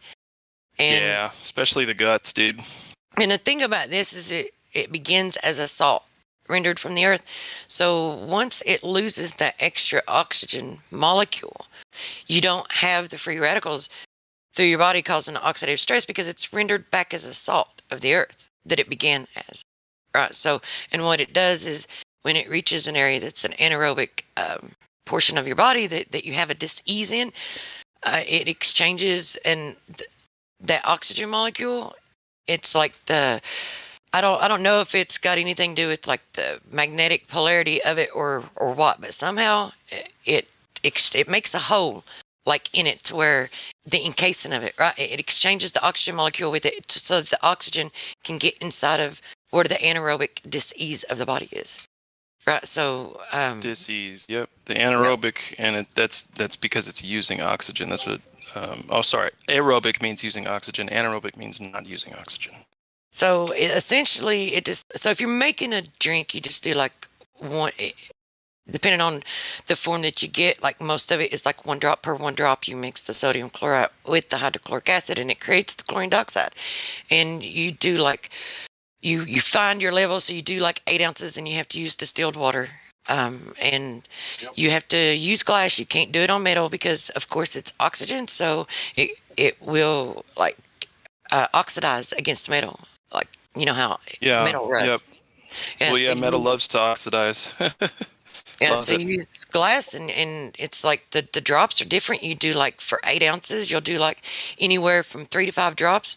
I mean, I've done up to 12 drops. If you're feeling ill, like you're getting fluish type symptoms, you can do this and do like 10 to 12 drops and then drink 1 glass before you go to bed. But if you're going to do it consistently over a prolonged period of time, you'll want to reduce it to like anywhere from 3 to 5 drops. Yeah. But if you're making a Yeah. spray, then you do like 10 drops per ounce of water, and you mix. I'll tell you what, and you mix that together. And after I'll tell you what about the hydrogen. Go ahead. Well, it's the very last thing is after you mix it, you add the water before you mix the dimethyl sulfoxide. You don't mix that until after you already have the water in it. But the dimethyl sulfoxide, you can drink it or add it and add it to the spray. And when you do that, it just carries it. Once it gets into your body, you just make sure you don't do it within an hour of any caffeine or antioxidants. Right? You try to do it on an empty stomach and just don't do it within a certain, because the antioxidants and the caffeine will render it ineffective. But then when you do the dimethyl sulfoxide with it, when you drink it, it helps it absorb into all the cells of your body. So this is oxygen. It's delivering oxygen to your body. Is all it is. It's all it is. It's all it does. And it's properly doing it. It's not helping oxidize things so a tumor forms. Right. That's cool. I wanted to respond a little bit, if that's okay, from what I know. So about the hydrogen peroxide therapy, I guess is what they call it. It's what it's called. But so like I'll put 5-6 normal sized drops into a gallon of water, and that'll be it. And no more than that. Like you can't have too much in there. And it's food grade. You can't do like actual hydrogen peroxide. There's no way it would really hurt you. But anyway, so the food grade stuff, so like, how do I say this? It just improves the functionality of everything because of the oxygen delivery system that it provides. And Truth was talking about oxidative stress, and that can happen really easily with this stuff. And I've had it happen. I had a episode where I had too much, and then you'll gauge how much your body can handle. But it helps remove all kinds of toxins, keeps you ready to battle most bacterial infections. Add to that a little bit of apple cider vinegar, 2 teaspoons of that a day in whatever drink. If you got problems after that, I don't know you know what I mean? Like there's only a few simple things that we actually need to do. But I would really love to see that happen in front of me, Truth, to see you do that. Well, that'd be cool. Listen, in real life, because you can use it on so many different things, like it works for everything, like a spider bite. And not only that, but this, okay, so do you remember a few years back when they had like all of the food workers needed to have this certain jab because this thing was going around and it ends in an A and it starts with an H. Okay. So, so a friend of mine, she has a business, and that's what, and I used to work with her, but she has a business and it's in the food industry. So they were requiring her to do this. She had not been to the doctor and had not been ill in 34 years. Nothing no more than just what she could treat at home. Had 34 years and not been to a doctor. Well, after she started complying with this and doing this thing that they were requiring her to do, it's like once every 2 or 3 months, she would get so ill that she thought she was going to die. She ended up going to the emergency room, like made 2 trips, and on the second trip, it's like when I found out and I talked to her, because it'd been a while since I'd spoke to her. And when I got back in touch with her and she told me that she was having this issue, and it just so happened that when I did talk to her, it was right after she had gotten home from the emergency room, and she told me, and I'm like, well, here, use this, try this, and I explained it to her, and she went ahead and ordered her some so she could have it because it just sounded logical to her before she even used it. But I let her use some of mine, and I mixed it for her, and she used it, and she never had to go back. And within a couple of days, by used it, she was you straight. mean did she drink it, did she rub it on her skin? Okay, cool. Make the drink. Now, when she had the spider bite, she made used the spray, or you can just put like 1 drop of if you have a bite and it's severe, like it will discolor your skin and you will have a spot from it. However, if you want the poison to be neutralized, you can put 1 drop of the sodium chloride directly on the bite, and then 1 drop of the hydrochloric acid. Listen, let's be honest. Can't we just solve this with a little bit of pee? Right? Just pee on it. Go for it. Go for it. Yeah, for sure. First, try peeing on the spider bite. If that doesn't work or makes it worse, call a doctor. No, I'm just kidding. And I'll tell you, they diagnosed me with rheumatoid arthritis before I started coming to the knowledge of the truth of all of this stuff. I was working and I had, I'd already had 2 or 3 tetanus shots in my life. I don't know how many I've had. I probably had 5 of them. Right. And see, I'd heard that there was, when I started coming to the truth of knowledge, that started hearing that there is a correlation between that and rheumatoid arthritis. I don't know. So it seems pretty. So I started, I was working 3 jobs, barely sleeping, and I was killing myself with energy drinks, in which I still drink Red Bull. But I'm trying to kick it. We'll see. Anyway. It's a hard one to kick, dude, for sure. Yeah. Because it's easy to lay the monsters down and the other, like I was doing different combination. It really didn't matter which one. And I was trying to get that Red Bull buzz from different other drugs. Well, I mean, I was temporarily working 3 jobs. It was just freaking killing me. That's rough. And 2 of them were factory jobs, like heavy duty factory jobs. But anyway, and I eventually went down to working 2 jobs. But while I was doing this, it's like my fingers swelled and my elbows, and it was the worst pain I'd ever felt in my life. And I went to the doctor, and your RH factor, when they test your blood for it, is supposed to be between 0.6 and 0.8. Mine was 37 point something. Woo! Yeah, and when she told me, it's like, okay, so what are my options? And I hear about these biologics and how they suppress your immune system. They claim it's your immune system attacking your own joints. Not your immune system. Are you kidding? I know. Well, listen, here's the thing. I have totally debunked their claims of this, right? Because listen, the immune system doesn't attack itself. Listen, period. Sorry. No, I'm just saying, you're right. For anybody listening, that's not medical advice, but what the fuck? That's like, I don't know, Mary Bachelor, right? It doesn't compute. Anyway, go ahead. No, you're absolutely right, because that's not what's going on. Because I'll tell you, after that, I was like, man, I'm just not ready to do that. So I didn't, and I started doing a lot of research, and this is how I got into researching a lot of health and nutrition and things like that, because it never ended. It never ended. When that started, it went into all kinds of different things. But what I did, see, they claim that your immune system attacks your joints, and it's due, and it causes inflammation, and the inflammation causes the deformity of your joints. Something causes the inflammation. It's certainly not what they say. Right, and the inflammation also does not cause the deformity of the joints. And I have proven this, because when I stumbled across this stuff and I started using it, I never, like, if I start feeling any inflammation coming on, I'll use it and it's gone. Like, it totally gets rid of the inflammation. So, and if you do your diet right, you will not have inflammation anyway. However, it's like, even without the inflammation, even without that, my joints are still deforming. So it's in the DNA. Like, something's happening in there. Yeah, it's some kind of flaw. But I mean, yeah. Anyway, keep going. No, that's just it. It's not like how it affects your body is not how they say, right? Because they don't want you to know the root cause of it. Because they need repeat customers. Yeah, I mean, she said she had a bunch of tetanus shots, and who knows what went through those vials into her body. Right. Trojan horse illnesses. I've had 2 or 3 tetanus shots. I was tested for the Cocoa Pebbles over 50 times in the last 2.5 years. It was great. It was a lot of fun, guys. Anyway, Truth, my dear, that was awesome. I'm glad to have learned that, because, we're going to have to know all these things coming up here pretty soon. How to truly survive on what Earth gives us.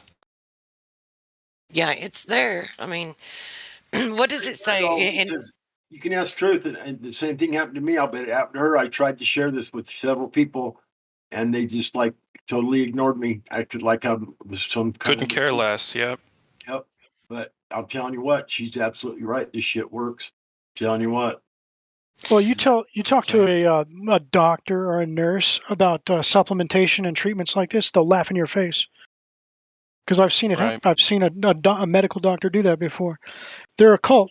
It's if you look at their symbol, it's a demon called Asclepius from. They shouldn't make near that much money. Okay, just that's all I'm going to say. Continue, my friend.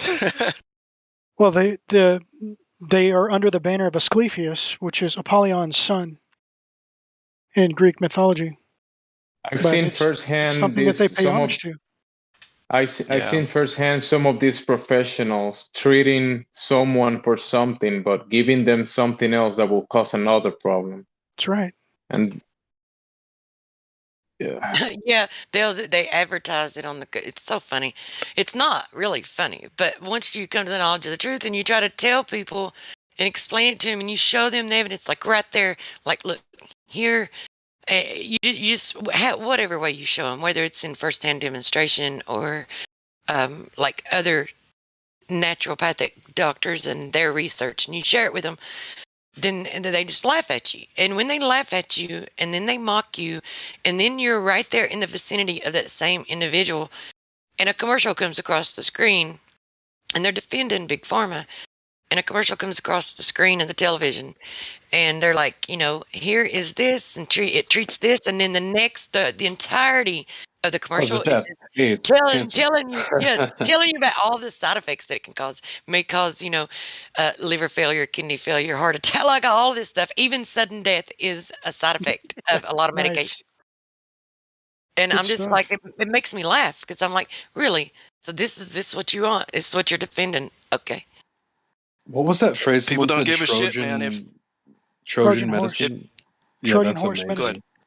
They put Trojan horse viruses in some of the injections, and so you take those, and what activates it is hormone levels. So as you age, your body may not produce as much testosterone, or due to your diet, and as soon as your testosterone levels drop to a certain point, it activates the virus, and it starts tearing your body apart. Well, we kind of that's kind of okay. So when we talk about it, we kind of have to not be as specific as saying the actual words of those the V things. or V. Like, yeah. Well, so what he's talking about is an autoimmune response. It happens. It's part of our system. It's an autoimmune response where certain things will happen, whether conditions are just right. Just like later on in life, if you've ever had the chicken pox, you could possibly get the shingles. Yeah, I actually. And then the doctor comes in and says, "I don't know how you got cancer. We don't know what the cause was." Yeah, you do. Yeah. Did you ever see the interview of the doctor that like he genetically modified it, created it from combining genes from a monkey and human genes or something like that? It's called the SV40 gene. That's where it originated from. And he was like in an interview, someone was talking to him, and he was talking about it, and he actually was laughing about it. It's crazy. It's funny to them. But we probably should just go back to Flat Earth. We shouldn't even be. We've already talked about it way too much. Been going deep tonight. Yeah. But I've been trying to avoid certain words, but since we've already said certain words, we probably should go back to Flat Earth. But they've got their schools, their priesthoods. One of them, the Asclepius priests do what they do, and then they have the heliocentric priests. The ones that promote the globe. Correct me if I'm wrong, but is that not another word for Apollyon? I would not be surprised because a lot of the space missions are Apollo missions, right? Yeah. And it's interconnected. So Apollyon is the father, the son is Asclepius. So there's a relationship in their theology there. Apollo pertains to space and planets and space travel, aliens, stuff like that. Rockets being launched. That's all in the realm of Apollo. So that's a priesthood. There are, an example of a priest of Apollo would be Neil deGrasse Tyson.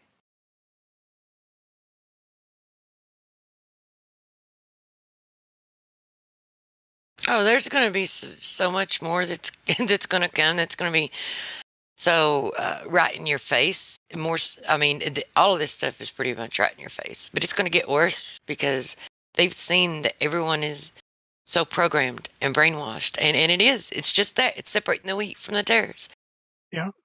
Because if you have, have you ever seen an image of a field of wheat, or have you ever in real life seen you have a field of wheat, right? And you have the weeds that grow with it. Well, you can't really get the weeds separated from the wheat until the weeds overcome the wheat, until the weeds grow taller than the wheat. Then you can distinguish where the weeds are. So it's kind of like they both have to grow together, reside together. So separating the people in terms of people, separating the wheat from the tares. So they're all going to be like living together in society, engaging in the same activities in society. And then these are the things that are going to separate the wheat from the tares. So you'll be able to tell who are the weeds and who are the wheat. Because the weeds are gonna, like, it has to happen that way. So the weeds have to overcome the wheat so that they can be distinguished, who's who.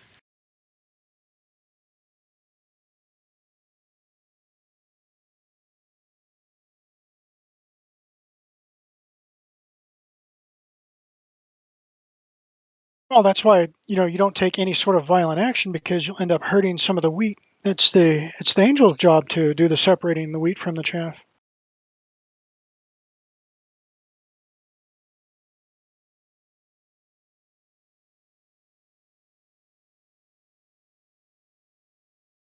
But one thing to remember is, by their fruits you will know them. So that's something to look at.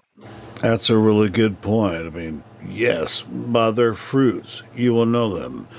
If you come across pertinent information, whether or not you can accept it, you can finally figure out exactly what you are knowing. It's not believing, it's knowing what you can perceive with your own eyes. When it comes to shape of earth or watching the news, I mean, it's just, what's really funny? Right before I just joined this, and I was intermittently listening to you guys and listening to some my freaking 3 years ago on my YouTube channel. I was listening to the same, some of the stuff that I was saying. I was like, holy shit, I'm saying the same thing I was saying 3 years ago. It's just like, it's just like, I even though my arguments are better now, it's still just like when the truth really hit me right, it was just like, I mean, you can't unsee what you've seen. Right. So when you talk to someone and they're supposed to be a truther and they have some truth, and you kind of have to have some knowledge of the truth and know it yourself. So when if they don't mention flat earth, or when they do mention flat earth, if they're going in like spreading misinformation about it or whatever, it's like you can tell that they're not, or even if it's not about flat earth, it's like other topics. So you hear them talking about the truth of a few things and you're like, well, I wonder how credible it is. And then when you find out how they respond to things like, whether the earth is a globe or whether it's flat or whether they're even going to give it an honest look, then you can kind of tell, they're not really resonating with the truth. So you can't really trust their information. Well, sure. I mean, and a lot of people, when they first come in, you wouldn't even find your way here unless you're a little bit curious about why people think the earth is flat, right? So when you hear flat earthers, people that are legends, I would consider us all legends, as far as this is concerned. But and by us, I mean all of us, the admins, moderators, or whatever. It's just like, it's really easy for us. It's like we don't really consider it hard to convince anyone, because that's not what we're here for. We're not trying to convince anyone that the earth is flat. It's just, in our mind, in our spirit, it's already flat. Now, we're not trying to convince people to be like us. You found your way here. Why do people think the earth is flat? You found us. Here's why we think the Earth is flat. Well, it's not really that we think it. We know it, and that's and you can. No, sure, yeah, but this is their initial question, basically. Right, and then you can kind of sense whether or not, like how they. Well, we do it here all the time. We ask them once they say that they know that the Earth is flat, then usually go into asking them about other topics like 9/11 or the moon landing. And sure, I mean, whatever resonates with them. If you're really good at it, or if they might have, you have to really be kind of see where they're coming from. Like, hey, I found my way to the Flat Earth server, and they may or may not know anything about conspiracies or Flat Earth or anything. It's just like you kind of have to meet them where they are. And freaking moon landing. If you want to start with moon landing, boom, go. My with mother witnessed. She was watching TV when the moon landing was supposedly live, and her impression of it was that it was fake. And I think it was her that said she saw a cola can, a Coca-Cola can or something, one of the major brands on the set of the moon landing. And you've got to think who was holding that. I think I have that video. Yeah, well, who was holding the camera when the guy stepped out onto the set or stepped out onto the moon? And my mother, my sister married a weatherman. I'm not going to name any names here, but my mother asked him, well, how did they get the camera in place to film the guy taking the first step? And he said, oh, they just rolled it out, which seems absurd. This guy works in TV. He knows you don't just throw a camera on the ground and hope you get the right angle. You've got to carefully position cameras. Especially in 1969, right? Yeah. You don't just roll a camera out somewhere and hope it's going to capture the image. But that shot was perfect, showing the guy jumping out onto the set or jumping out onto the moon. So it's just it's very fishy. Either way you want to slice it. If you want to hang on to the globe model, you have to admit that NASA's full of it. They're not telling the truth either way. Yeah. Well, it's like even why do you think this server is very popular? I mean, why are people looking and finding this server every single day? Like young people are just like, hey. They come in and they're just like, hey, we're like, how did you find this server? Oh, a friend led me here or whatever. It's like, how many friends do you have that are looking into Flat Earth? It's just like, oh, I have a few. It's like, well, bring them on in. Let's talk about Flat Earth. It's fun. I love it. I love listening to you guys. Bring new people in. I love talking to new people. It's good stuff. Does anyone know, okay, so all this information that we've got, it is validated. Like it can be verified. So we should be doing a combined effort, and this is something that Indio's spoken about before. And it's like the FE University, Flat Earth University, FE Academy, to be able to teach people when they come in, that's one aspect of it. But what about changing the education system due to the fact that they can't validate what they're teaching as being true, right? So there need to be papers written in academic form. I don't know if it's APA style or MLA style, when you do a research paper for college or whatever. I didn't finish college, but I was in college long enough to know how to write a research paper. Anyway. Yeah, that's going to kind of be up to some of the newer students. They're going to have to actually, when they do their PhDs, they're going to have to actually. Well, we should all be trying to make an effort to do this, right? To take this information and start trying to write academic papers. Well, here's the problem. With the papers and stuff like that has to be peer reviewed. They're sponsored by people that are spreading disinformation and lies, like the heliocentric model and things like that, or any lie you could think of. Yeah, they're sponsored. They're funded. There's going to be a rebuttal. In the. Go ahead. Well, no. I don't know. You probably started first, Helio. We probably started at No, the same time. I'm just no. saying that there's enough people that are in that know the truth and have this that they like that have degrees in these fields, right? That As far as I know, I was undergraduate. Yeah, I mean, get your undergraduate degree. Boom, then you move into to the next level, and to get your PhD, you will have to. You've got to jump through the right hoops. For example, I was in my college experience. I was doing a history class, and the history professor was completely anti-American. You know, the United States of America should be the property of Mexico, as far as this guy was concerned. So any paper or anything I Like did, the entire United States?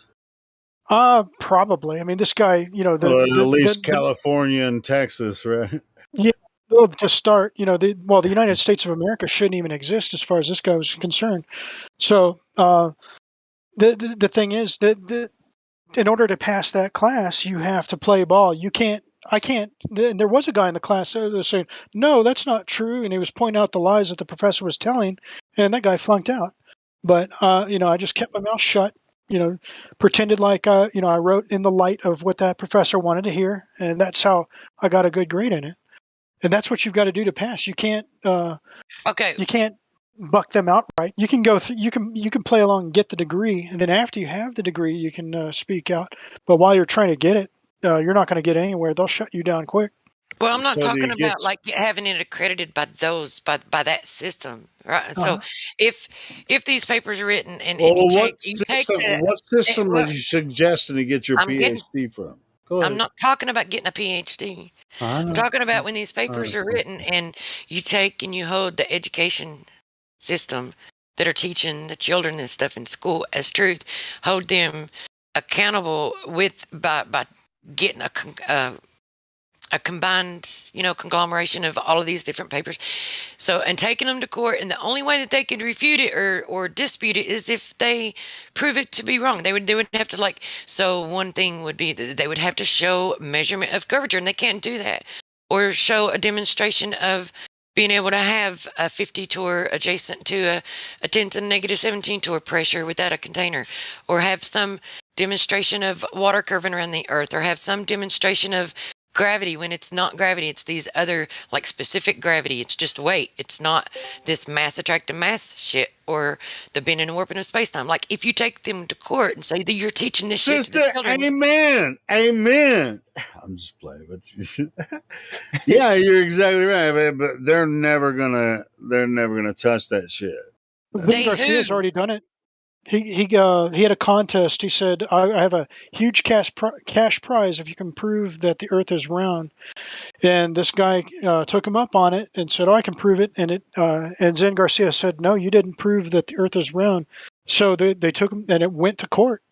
And Zen Garcia won because the guy could not, in a court of law, prove. He sure enough did. He won that case. The judge said that there was no Hey, evidence. we actually had him. We had him here on this server, and he talked about it. Oh, well, that's kind of what I'm talking about. But only that's kind of what I'm talking about. But instead of going against these individual, hang on, his opponent. Well, because that instead of taking these individuals that are making these claims, going to court and holding the education system accountable in a courtroom instead of an individual holding the education system. Well, you have to understand that both the education system and the courts are wholly corrupt.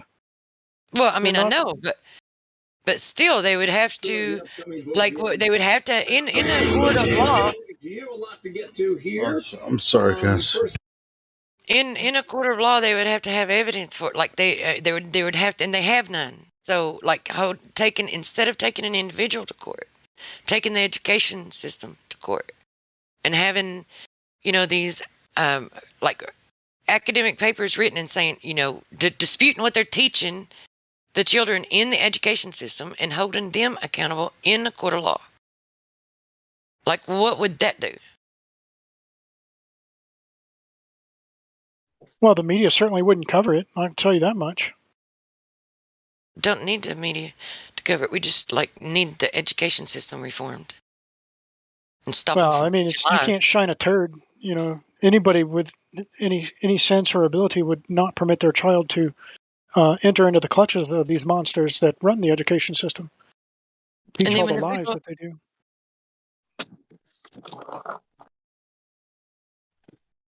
When you More like a go up prison to system. this, when you go up to these areas that they use to educate everyone, like the universities, you find these huge temples and stone buildings and huge properties, and you can see a lot of the state that they hold. So just to knock on the door and say, hey, you guys gotta teach flat earth. I mean, based on the courts, right? But like he's saying that there's so much corruption that there might be a process, probably a divine process through the courts that they will have to abide by. But I guess that's gonna have to be the language for some people to decipher, utilizing the course in the course system by the Well, we'd need an languages that they attorney. use. Well, we've got a lot of people that are very well versed in that, and we have people that are versed in the language too. Joshua is one. He knows the esoteric side of it, and we have a lot of people in here. Indio is great. He's got a lot of knowledge on Yeah. the legality of things. So So basically, go ahead. No, I just wanted to say, like you're saying, everything that you're saying, I agree. It has to be put in paper and presented in a format and through a process. And how long is that process gonna take? I don't know, but once people see that not even in a court of law can they defend what they're teaching the children, and then they see and they look at it themselves, it's like, I mean, to me, in my opinion, that would be our next step. They wouldn't have a choice. They would have to address it if it got taken to a court of law, and they can't defend it. Yeah. It has to be put in paper and presented. I don't really know how to do it. It's like, so I know that's the next step, and to be able to do all of those things and myself, I don't really, I don't have enough proper knowledge or gracefulness about myself to be able to do those things. But I mean, Zen Garcia is an example of a case where it has been successfully done, what you're describing, except it wasn't dealing with the educational system. He was just, it brought the flat earth concept to the court of law. But it has to be done in a manner, and the people presenting the information have to be individuals who know, the actual, okay, so for instance, Flat Earth, Flat Water done a great job of going to the town halls and city hall and things like that and presenting. But he did it in a biblical sense, like holding the Bible up and saying, "Hey, it's written in the Bible, so therefore you're wrong. You're teaching kids lies." It needs to be in an academic form, like in a scientific, when it's scientific, in a scientific manner. And yeah, because those devil worshippers don't believe the Bible. Right, just sticking with the evidence, sticking with the facts, being concise about it, and just doing it in as a community. It could be definitely putting all the minds and all the different skills and knowledge of the community together to, I could see it being possible. But that seems to me I don't know of anything else to do. It seems like that would be the next step. It will require a level field for things to be presented. If the education system is there to improve and to provide a guidance into the learning of the children, so things have to be presented, like, let's say, questioning what they claiming about the globe and all that stuff, and teaching that to the children. And maybe a lot of the education system is not just about the heliocentric model. They teach these histories about war, about thousands and thousands of years ago. They don't concentrate much on the practical things at the moment. Right. They're like behind in time, basically in what they teach you. The firmament, and they hold within that firmament. But that it could be just the door to Helio. You're hot micing again. Oh shit! I thought I was muted. My bad. Sorry, guys.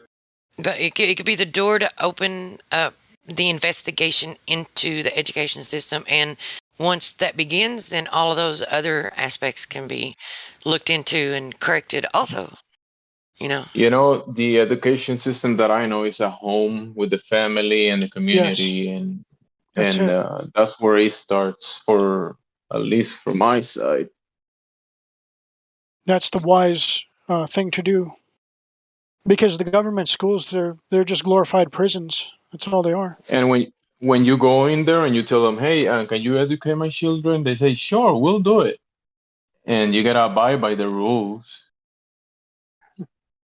And your children are being exposed to the lowest common denominator. That's how it operates. The most degenerate people in society are put in the same room with your child, and that's, it's not uplifting. It drags down into the gutter. That's what, they want you to think that it's normal to be a rebellious teenager. No, it's a result of the prisons that they call schools, and exposing your children to the lowest common denominator. That's where they learn those behaviors.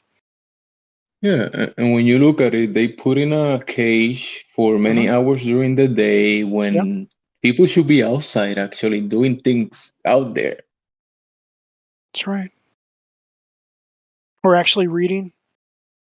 Yeah, reading too, but not freaking 12, 8 to 10 hours or whatever inside all day inside a building. Come on. For so many hours a year. That's like, it's not healthy.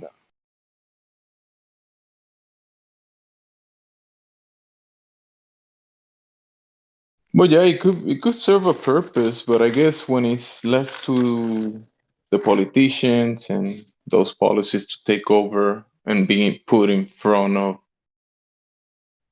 whatever they call undefined as the education system.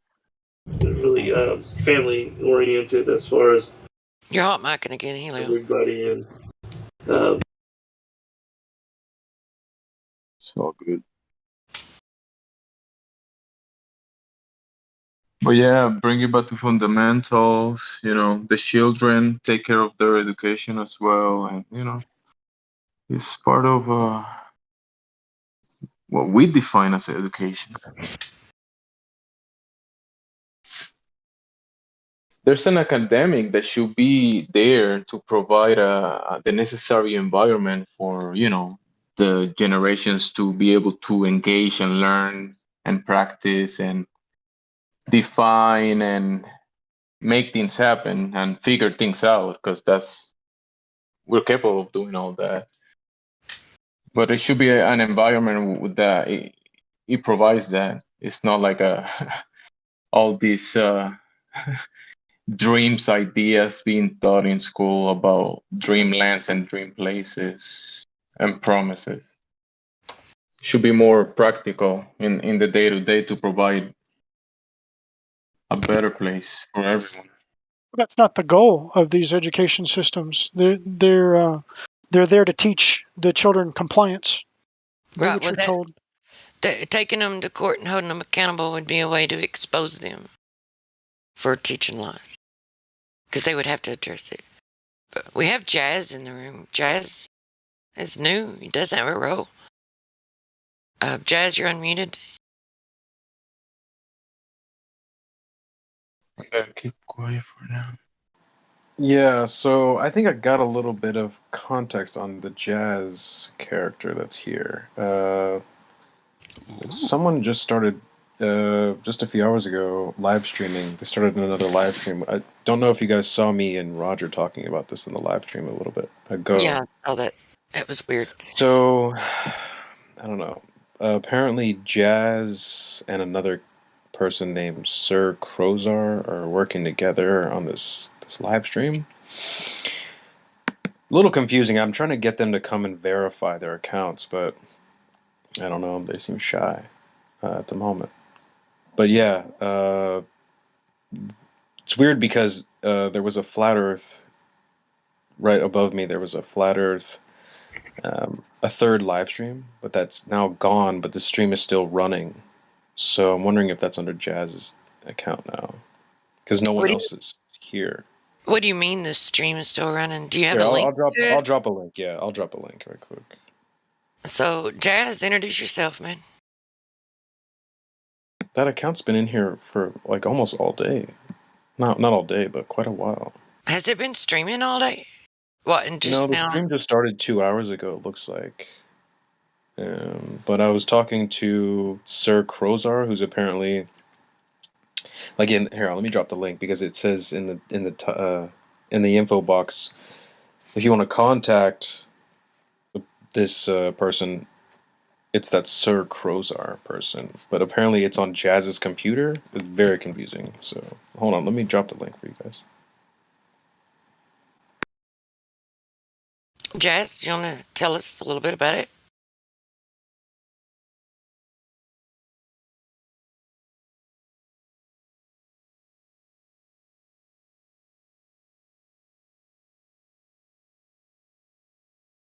And apparently Sir Crozar's a globe earther, even though he came in, well, I'm a flat earther, and I exposed him in like 2 seconds. So auto sus, just a little suspect. Well, yeah, if they're claiming to be, if they're a fake flat earther and they're lying, like just kick them out of the server. We don't need dishonest and they have liars. like a PayPal and crypto link and stuff like that. So it's like, what are you guys So doing? if you know that Jazz's account is affiliated with that account, then and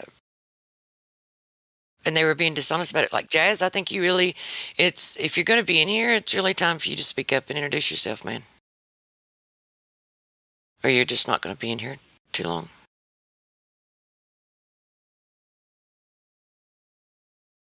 Yeah, it's DJ weird Jazzy because Jeff and the Fresh Prince. I messaged it was under the title Flat Earth live stream or whatever. I messaged that account and said, hey, give me a link to the server or give me a link to the stream and come get verified so we know who you are. And they said, well, I'm Jazz. I'm like, okay, so who is Sir Crozar? Because underneath the that account, it said it was run by Sir Crozar. So it's like they're working together.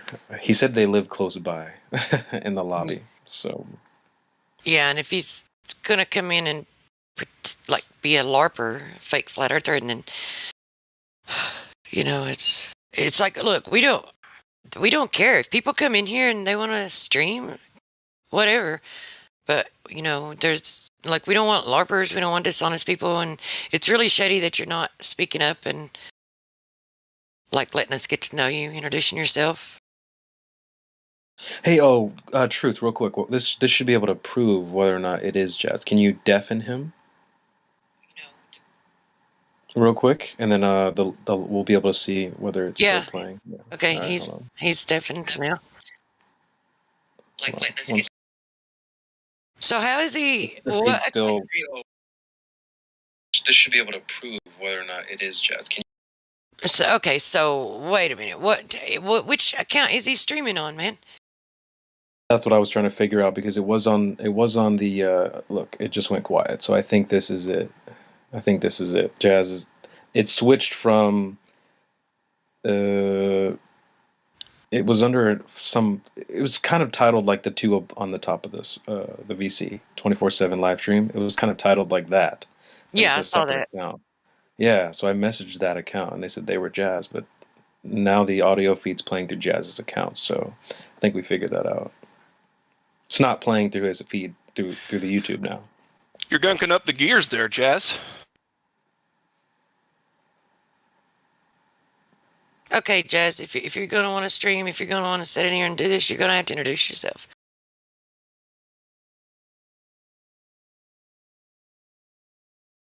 Alrighty then. So there's that then, isn't it? There's that. We'll just leave him deafened. We don't know what their intentions are, so. Oh well. Someone else, another moderator wants to take, a different approach. Fine, cool. It's like that's what I feel about it, though. I definitely think that's they should fine. be I would say verified that's before they start just fine. streaming content as quote unquote flat earthers who've already been exposed. So, Well, it's shady. So, bye-bye, dude. yeah.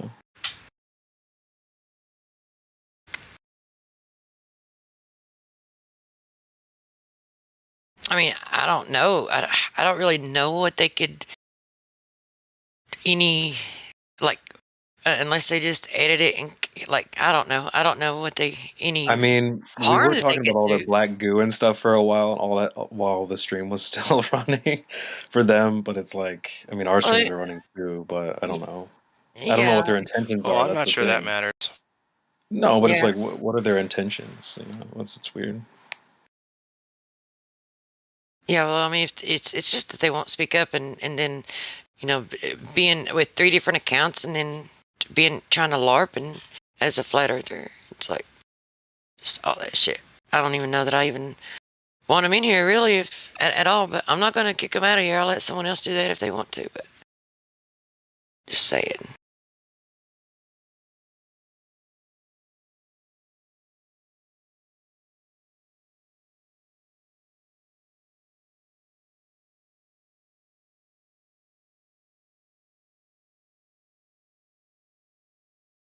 I gotta add some sleuthing music to my soundboard. Sleuthing music. What's sleuthing music? What is that? You know, some investigator music. You know, some what's that one song? The Pink Panther. Dun-dun, dun-dun, dun-dun, dun-dun, dun-dun, dun-dun, dun-dun. Yeah, that Something works. like that. I guess my Bleed vocabulary. Yeah.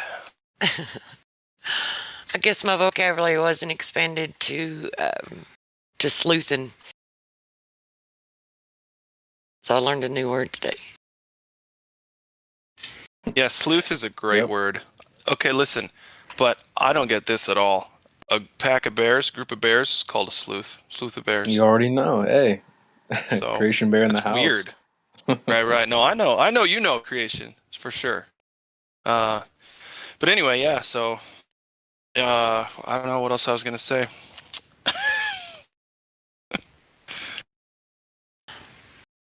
Just roll with it. Brilliant moment for the moment. Sorry, go ahead. No, I was gonna say just roll with it till it comes back to you. Oh, a at good this night. hour. We went super deep earlier. I was really enjoying that conversation we were having earlier. That was awesome, man. Yeah, that's usually conversations I have in like VC check-in or chill chat or something like that. Probably shouldn't be having them in the last room, but I mean, there's no one to talk about flat Earth to, and there's only so much flat Earth you can talk about. We just kind of gotta. Sorry, go ahead, Truth. You can finish. No, we just kind of like gotta be careful of, Yeah, true. I was just blown away by like everyone here has got some interesting tidbits to share. I think it's awesome, man. I think we were meant to meet. That's what I think. I think all of us were meant to share this info together and do something about it. But yeah, for sure. I mean, each one of us are like our passions and our focus getting to where we're at has been on different topics. So it's like I learn a lot from everyone, and I think that's the beauty of it. Totally, I learn the only a way lot that- every time I tune into this channel. Every day, I'm learning so much, guys. It's awesome. Anyway, go ahead. The flat Earth stuff was brought to my attention because I was watching videos pertaining to the giants from Genesis 6 in the scriptures. And Rob Skiba was exploring whether or not the shape of the world was flat or a globe. And so I watched a bunch of those videos. So that's the only thing that brought me into it. And then, of course, he started affiliating with Zen Garcia. And Zen Garcia speaks about the topic as well. And he's also an expert on the ancient giants. That's another thing they cover up on top of the shape of the world. Yeah, the giants are cool. It's cool. Pretty sure there was giants in those days, if you know what I mean. Yeah. So that's pretty neat. I don't know what we would do with that information now, but it is really, really fascinating to know that, there were huge versions of us, huge books and swords and shit. Yeah. It's pretty cool. I think it's neat. Well, I'm sure you've heard It's about the undisputable. Kandahar You know what I giant, mean? right? Like, why would you ever make something like that to never use it? And why would so much of it be buried in the ocean? Anyway, sorry, go ahead. Well, you've heard about the Kandahar giant, right? I have not. What is that? Kandahar is a place in Afghanistan. And, the United States, since 9/11, has had a significant military presence there ever since. Oh, yeah. And so there was a patrol that turned up missing in the Kandahar region. So they sent in an elite team, I think they were Delta Force or something of that nature, elite spec operators in to see what happened, see if they could locate the team. The point man of the team got impaled by a giant that came out of nowhere. And these guys are pros, so they were able to gun this thing down. And one of the guys Like, from how the big team, are we talking? What kind of dude are we talking about? like 20 feet tall, something like that. Damn. Yeah, huge. So one of the members of the team was a whistleblower, concealed his identity, and reported it. So they, brought in a helicopter, removed the corpse of this thing. The other witness was a C-130 pilot that transported the thing. He didn't say, I don't know where they took it, but They had to bring out that kind of plane out there to do it. Well, they use brought a those plane out. They transport didn't bring a just helicopter. Well, They didn't take a helicopter they used out a there? helicopter to remove it from the site, but once they remove it from the okay. site, then they transport it to a laboratory or who knows Crazy. where. Then they use C-130s and aircraft like that too. But the pilot of the C-130 was one of the other witnesses of it. So, and this is I think 2004. I don't know the exact date, but it's some. I'm just giving you a ballpark. I guess you couldn't really pack a 20-foot dude into any normal aircraft. No, you got to absolutely start not. at the C-130. Yeah, exactly. So that's a case of a giant showing up in, then you look at the Native Americans, the Native Americans aren't stupid. They're not crazy. They experience some of these Never things. thought they were. In the I think they're Southwest some of the United most States. woke people that have ever existed. Well, they have a detailed account of a giant, just like the one in Kandahar, except they gathered their entire tribe to battle this thing. They chased it into a cave, and then they built up a bunch of fires and killed it with smoke inhalation. That would do it. Crazy. Otherwise, dude. the giant was feeding off of them. It would kidnap people and eat them. So the tribe, they had to do something. Otherwise, they would have been, well, you can't live like that. So they had to take the giant out. Well, eventually you don't live. Right. He eats everybody. Or if you do, you're living in a constant state of fear, Oh, it's terrible. Terrible. Just imagine a giant, though. Like, that's your biggest fear, right? At least you can see that enemy, right? The enemy that we're facing and fighting right now is a pathetic little codger in a closet somewhere, sipping on the best cognac that the world's ever made, but who gives a shit anyway? This motherfucker. Anyway, well, go ahead. interestingly enough, that codger that you're talking about could have been derived from the same lineage as the giants, different mutations. This is all done by the... Any of the Nephilim and all these things, dude, anything's possible anymore. I think it's all true. I think it's just all versions of true. That's what I think. That's why they call them blue bloods. They're not the same race as normal people. That's why they breed amongst themselves. They view themselves as a different species. Yeah, was it black nobility? Is that what we're talking about? Yeah. Okay, I don't know. See, I'm confusing all these things because there's just so much. There's so many abject losers out there trying to deal in power while they're here, and it's pathetic. But it's hard to keep track of, is what I mean. Well, the real string pullers, they're not on the public scene. You don't even know who their names are. No. You get Hardly the George anybody Soros, Bill does. Gates, they're all puppets. Absolutely. They're minions. Oh man, dude! If you go down the whole cloning center rabbit hole, they're saying some nutty shit. Of course, all of it's speculation. That's why I like flat Earth, because it's not. But anyway, all this other stuff, yeah. If you go down that rabbit hole, man, and you believe it, you start to believe some of the nuttiest stuff that you can't prove is going on.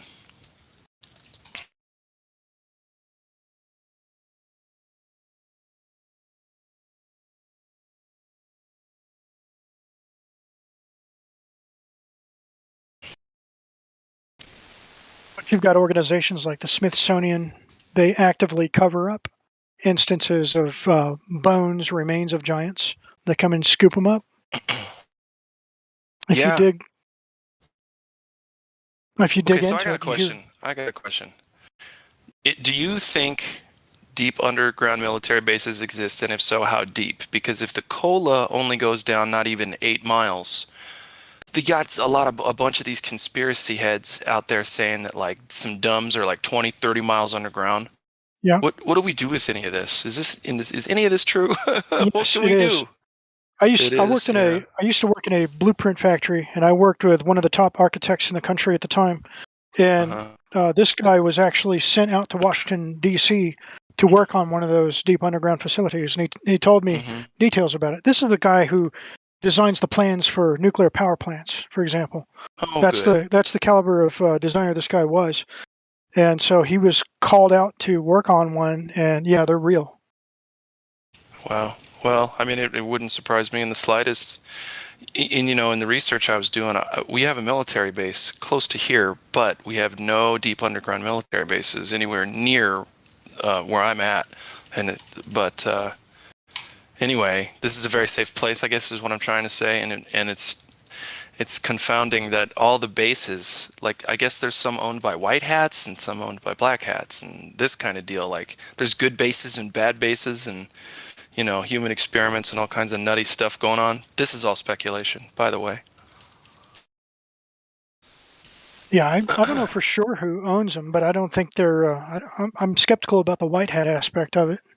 Yeah, I don't know, but dude, it's just what 1 or 2 videos of guys who say they are or know insiders. Like, it's so vague, and I'm non-committal on most of it, to be honest. I just think it's really interesting.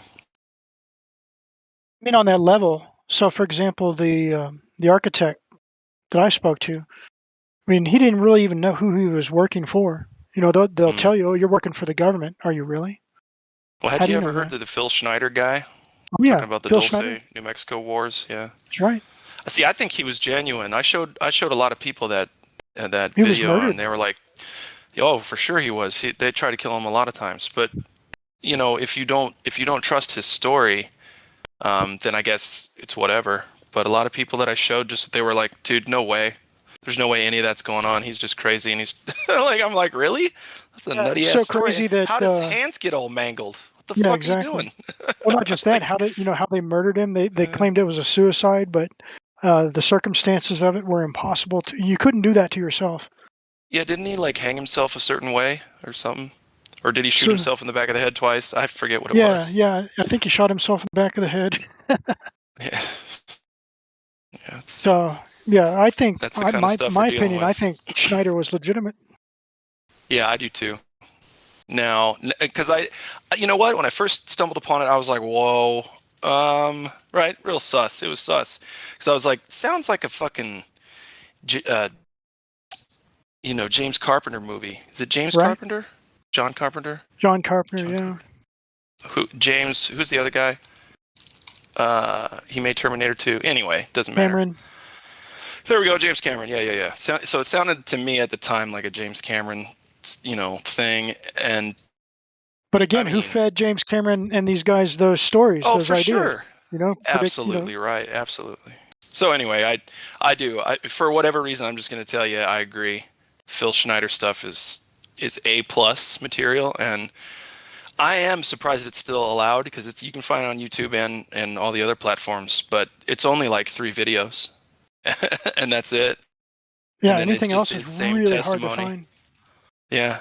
Because when he was on the scene, the YouTube wasn't as big, and it wasn't as easy to videotape things back then. Right. We're talking mid-90s, you had video cameras, but not. Yeah, nowadays everybody has a decent quality video camera ready to activate with the touch of a button. Everybody. Back then, it wasn't so. You're lucky if 1 in 1,000 people had a device like that. For sure. Yeah, you had to deliberately want that information to be documented. Yeah, that's right. And it cost him. And it cost Phil Schneider his life. His life, and I'm sure so much more that he wouldn't disclose.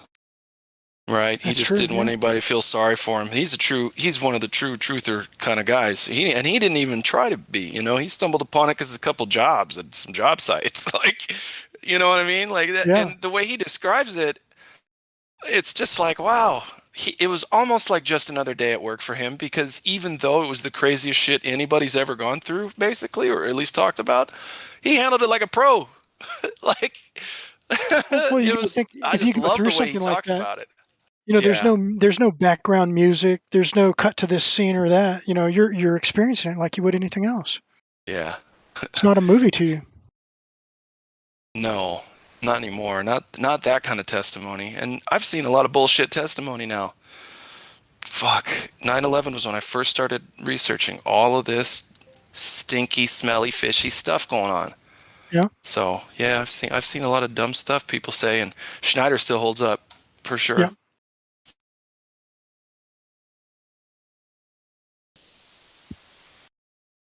Now, I don't know if they still have that facility in Dulce. Who knows? Impossible Oh, to I'm sure say they on do. that. I'm sure Yeah. they do, man. I'm sure it's all still, he didn't do anything to hurt them, and that wasn't his goal anyway, I think. And that's why I don't know. That's why I like the way he delivered it. You ever That's seen all. the Photoshop job of that area on Google Maps? Probably. Not anytime recently. When you go Say over that. Dulce and zoom in on it on Google Maps, you see the Photoshopped areas. Yeah. The North Pole too. It's just like a bunch of black squares. You're like, Yeah. Are you serious? Really? Okay. I don't believe that that's what's there, but what can I do about it? 7 oblong black squares. You're like, okay. Well, I guess the satellites are just glitching out, aren't they? Right. Those 10,000 plus satellites that aren't in space. So many. The other night I was at dinner with my stepdad and my mom, and stepdad starts talking about satellites and a GPS phone that he used to have, and I was just sitting there, my fucking head was boiling. I was like, dude, get me out of here. Oh man, because all I wanted to do was say, what satellites? And ruin the dinner for everybody.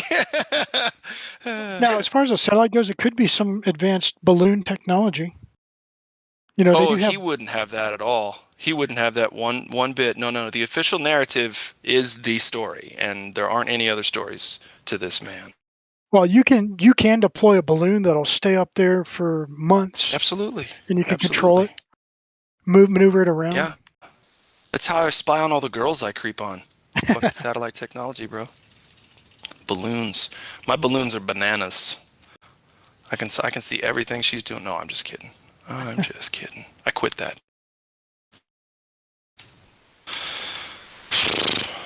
Well, I should probably go to bed. I should probably call it. Get my life in order. What time is it? 2:30? Yeah. You guys have been awesome. Thanks for putting up with me. Can't wait to talk to you again. Yeah, have a great night. Yep, you too, brother. Don't rush off. What do you mean? I said don't rush off. I'm not rushing off. What, you want me to stick around? Talk about stuff? Sleep is overrated. Flat earthers don't sleep, and you know that.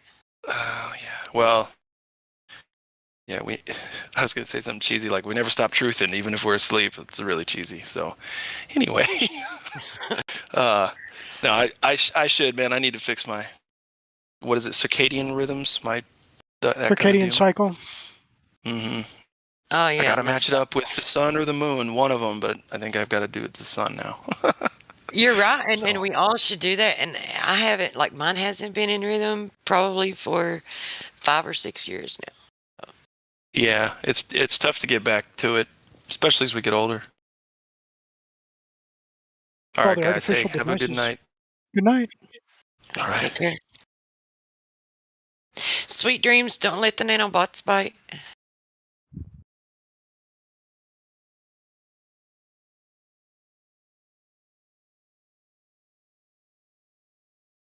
Yeah, it's like when people say, yeah, they're claiming that's the group that thinks that birds are robots. Well, look, it's like there's no one claiming that all birds or all insects are robots, but they do have it.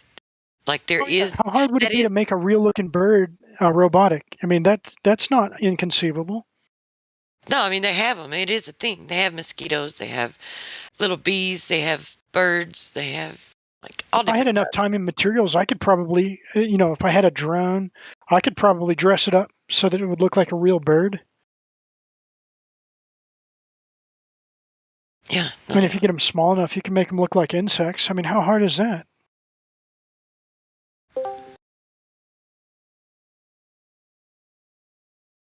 Leave Britney alone. Who's Britney?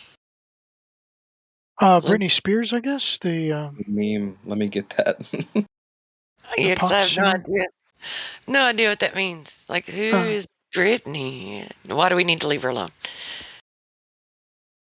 It's a funny meme. I'll pull it up for you, Truth. It's funny. Oh, that guy that was obsessed with her. People go nuts over that too. I had a girlfriend back many years ago who was obsessed with her, wanted to look like her and everything. I was baffled because the music to me doesn't sound good, and she's not even. I mean, well, it is strictly a matter of opinion, but not my preference as far as women go. There's 4 people that I was like that with when I was a teenager. Okay, 2 are guys and 2 are female. It's Paula Abdul and Janet Jackson. Like I wanted to dress like them and dance like them, and the guys were, and it's always these pop stars, right? Or not pop stars, but it's always the stars that are put on TV and held up as stars. But it was Paula Abdul, Janet Jackson, and then it was Axl Rose and Steven Tyler. But the thing about it is the weird thing. See, I never met my biological father, never met my dad, but my mom told me that he looked like a girl. I don't know if this is a good thing or not. Like, maybe it's why I have such a loud voice, and a lot of times it's like there's a lot of anyway. I'm not even going to get into it. But Mick Jagger, like she said, that he was a cross between Mick Jagger and Steven Tyler. Huh, interesting. Like that's not a very good look, really. But anyway. Well, those 2 guys do look very similar, though.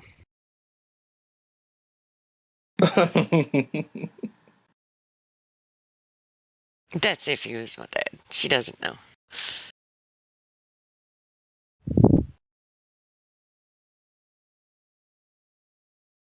Leave Britney. But some of the music that they're playing nowadays is just unlistenable.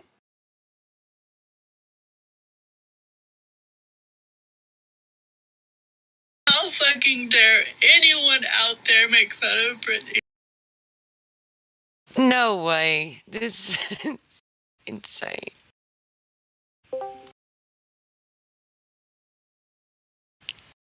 This is sad. Leave her alone. The big trend now is to get your face tattooed. That's going to really help your job prospects if you do that. That's the big lie. They say, oh, get your face tattooed, become a rapper, and you're going to strike it rich. But that's a big lie. These people, they don't understand. You're not going to make a living doing that stuff.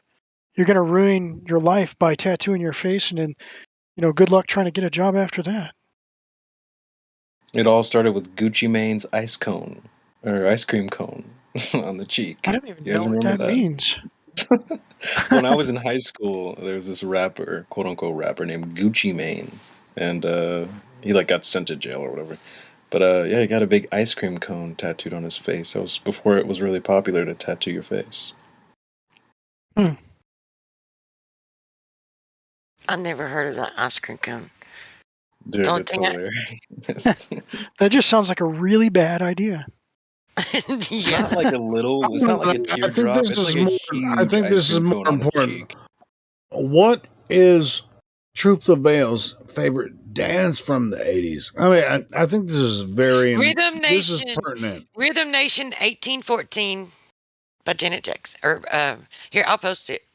It's like that. So you were in Rhythm Nation. It's just like everybody's dancing around this, quote unquote, dancing around. Dude, it's like, come on, man. It's like I want to hear what Truth Avail's favorite dance was back in the day. I mean, it has to be something to do with like freaking Michael or Janet, something, Well, come the on. interesting thing about Janet Jackson is Paula Abdul was her choreographer. Like, she's the one who Hell taught yeah. her choreography. And so it's like you can't love one without the other. And I wouldn't say I use the word love loosely. Okay. You It's see like, how these young guys didn't even know what to ask you?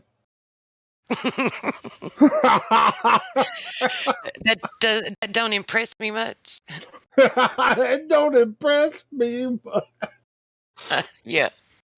My sister was into Janet Jackson a lot when we were growing up. She liked Michael Jackson first, and then it was Janet Jackson, Madonna, all the pop stuff, I think all the It's girls were just into that. like, hey, I mean, we're older people, but at the same time, when it comes to pop, man, you better Speak for get your yourself. shit on I'm still the chain. You know, I'm still 30, so yeah. I can't cross that line for some reason. Mentally, I cannot cross that line of 30. Yeah, I get it. It's causing me issues, severe issues. I accept what I am or whatever, but I just I wish I could go back in time and live in those better days before all these awful things have happened. That's dumb. Not It's what you already. said. Not what you said. What Creation Bear posted, like getting And a even tattoo. funnier truth, his you know how rappers have like a little ad lib, like they say in the song, like, yo yo or whatever. His is burr. He'll be like burr as if he's cold. So if you look at the tattoo, it literally says burr on it, BRRR.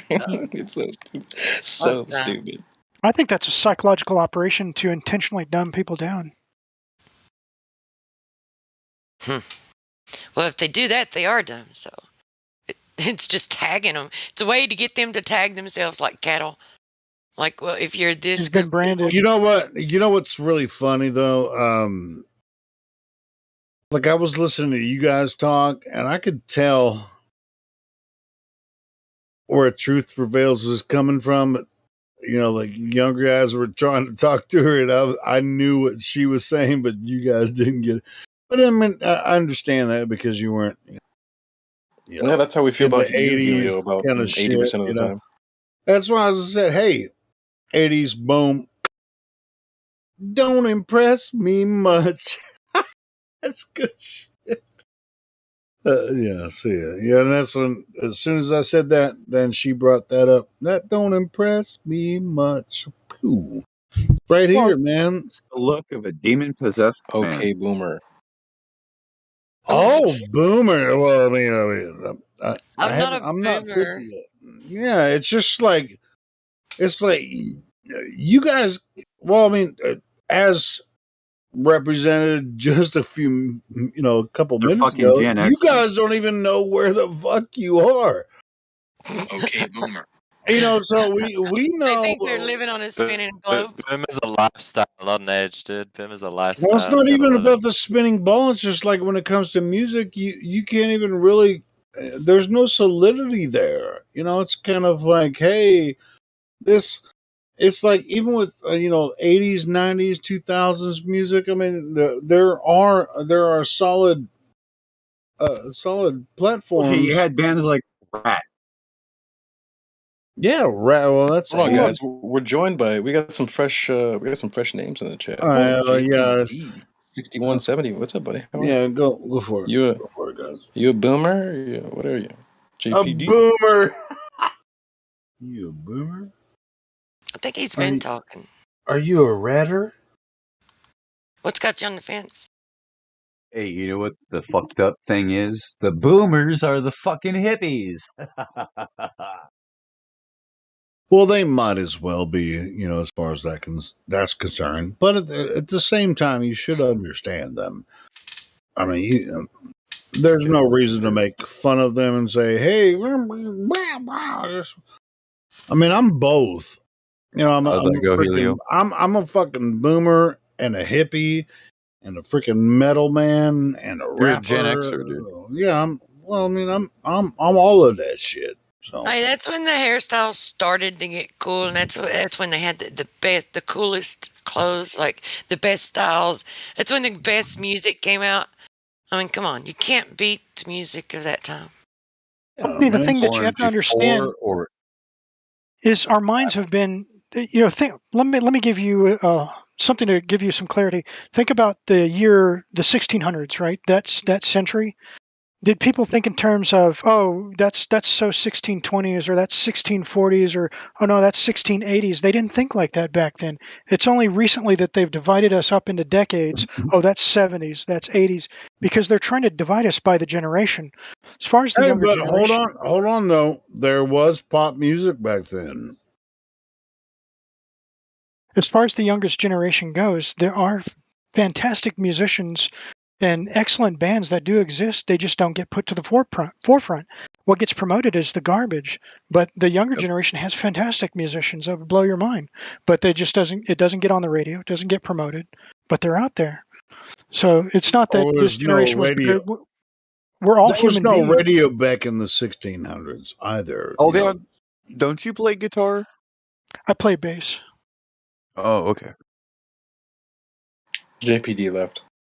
I think the reason that they try to separate it into generations is for, like, we see it as that, but I think it's like a categorization for them to use to see, like, how much of their propaganda and social engineering is effective within a certain time period. That's true, but it's also divide and conquer, because in times past, you would the younger generation would learn from their elders, so that they enlightenment from their elders. But by calling elders boomers, it's just like calling them a conspiracy theorist. You immediately shut them down, and you don't want to listen to what that old fool has to say. Whereas you should be listening to those elders, because they can impart wisdom that would profit you. Yeah, and that's the most disgusting thing that they've actually taught modern people. It's like, And they want the older people to think that the younger people are stupid. No, because of what they put in the forefront is, oh, this is the popular music. It's not. There are talented people in the younger generation, and not all the younger generation is stupid. But they want us all to think that. The older generation as well. That's what I'm saying. Is a curse. It's like if you discount, ideas from the older generation, then you've lost a lot of shit. You know what I'm saying? People are getting more stupid. Hey, Globism, how's he doing? Yeah, thanks. But listen, people are getting more. I'm not even a flat earther, but anyways, people are getting more stupid.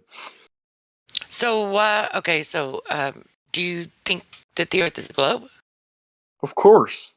Okay, of course. Well, but why? we do agree that people are getting stupid. But what? Yeah, we love that.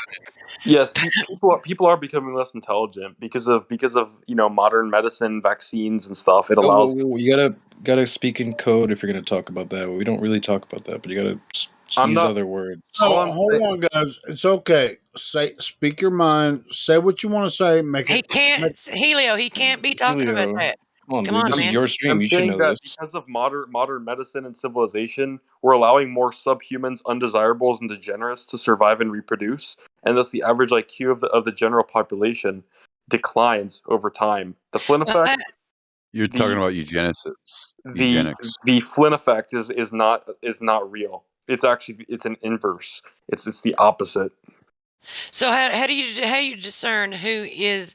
Okay, so we're talking about, like, pretty much the brainwashed and those who can seek the truth and see the truth for themselves, right?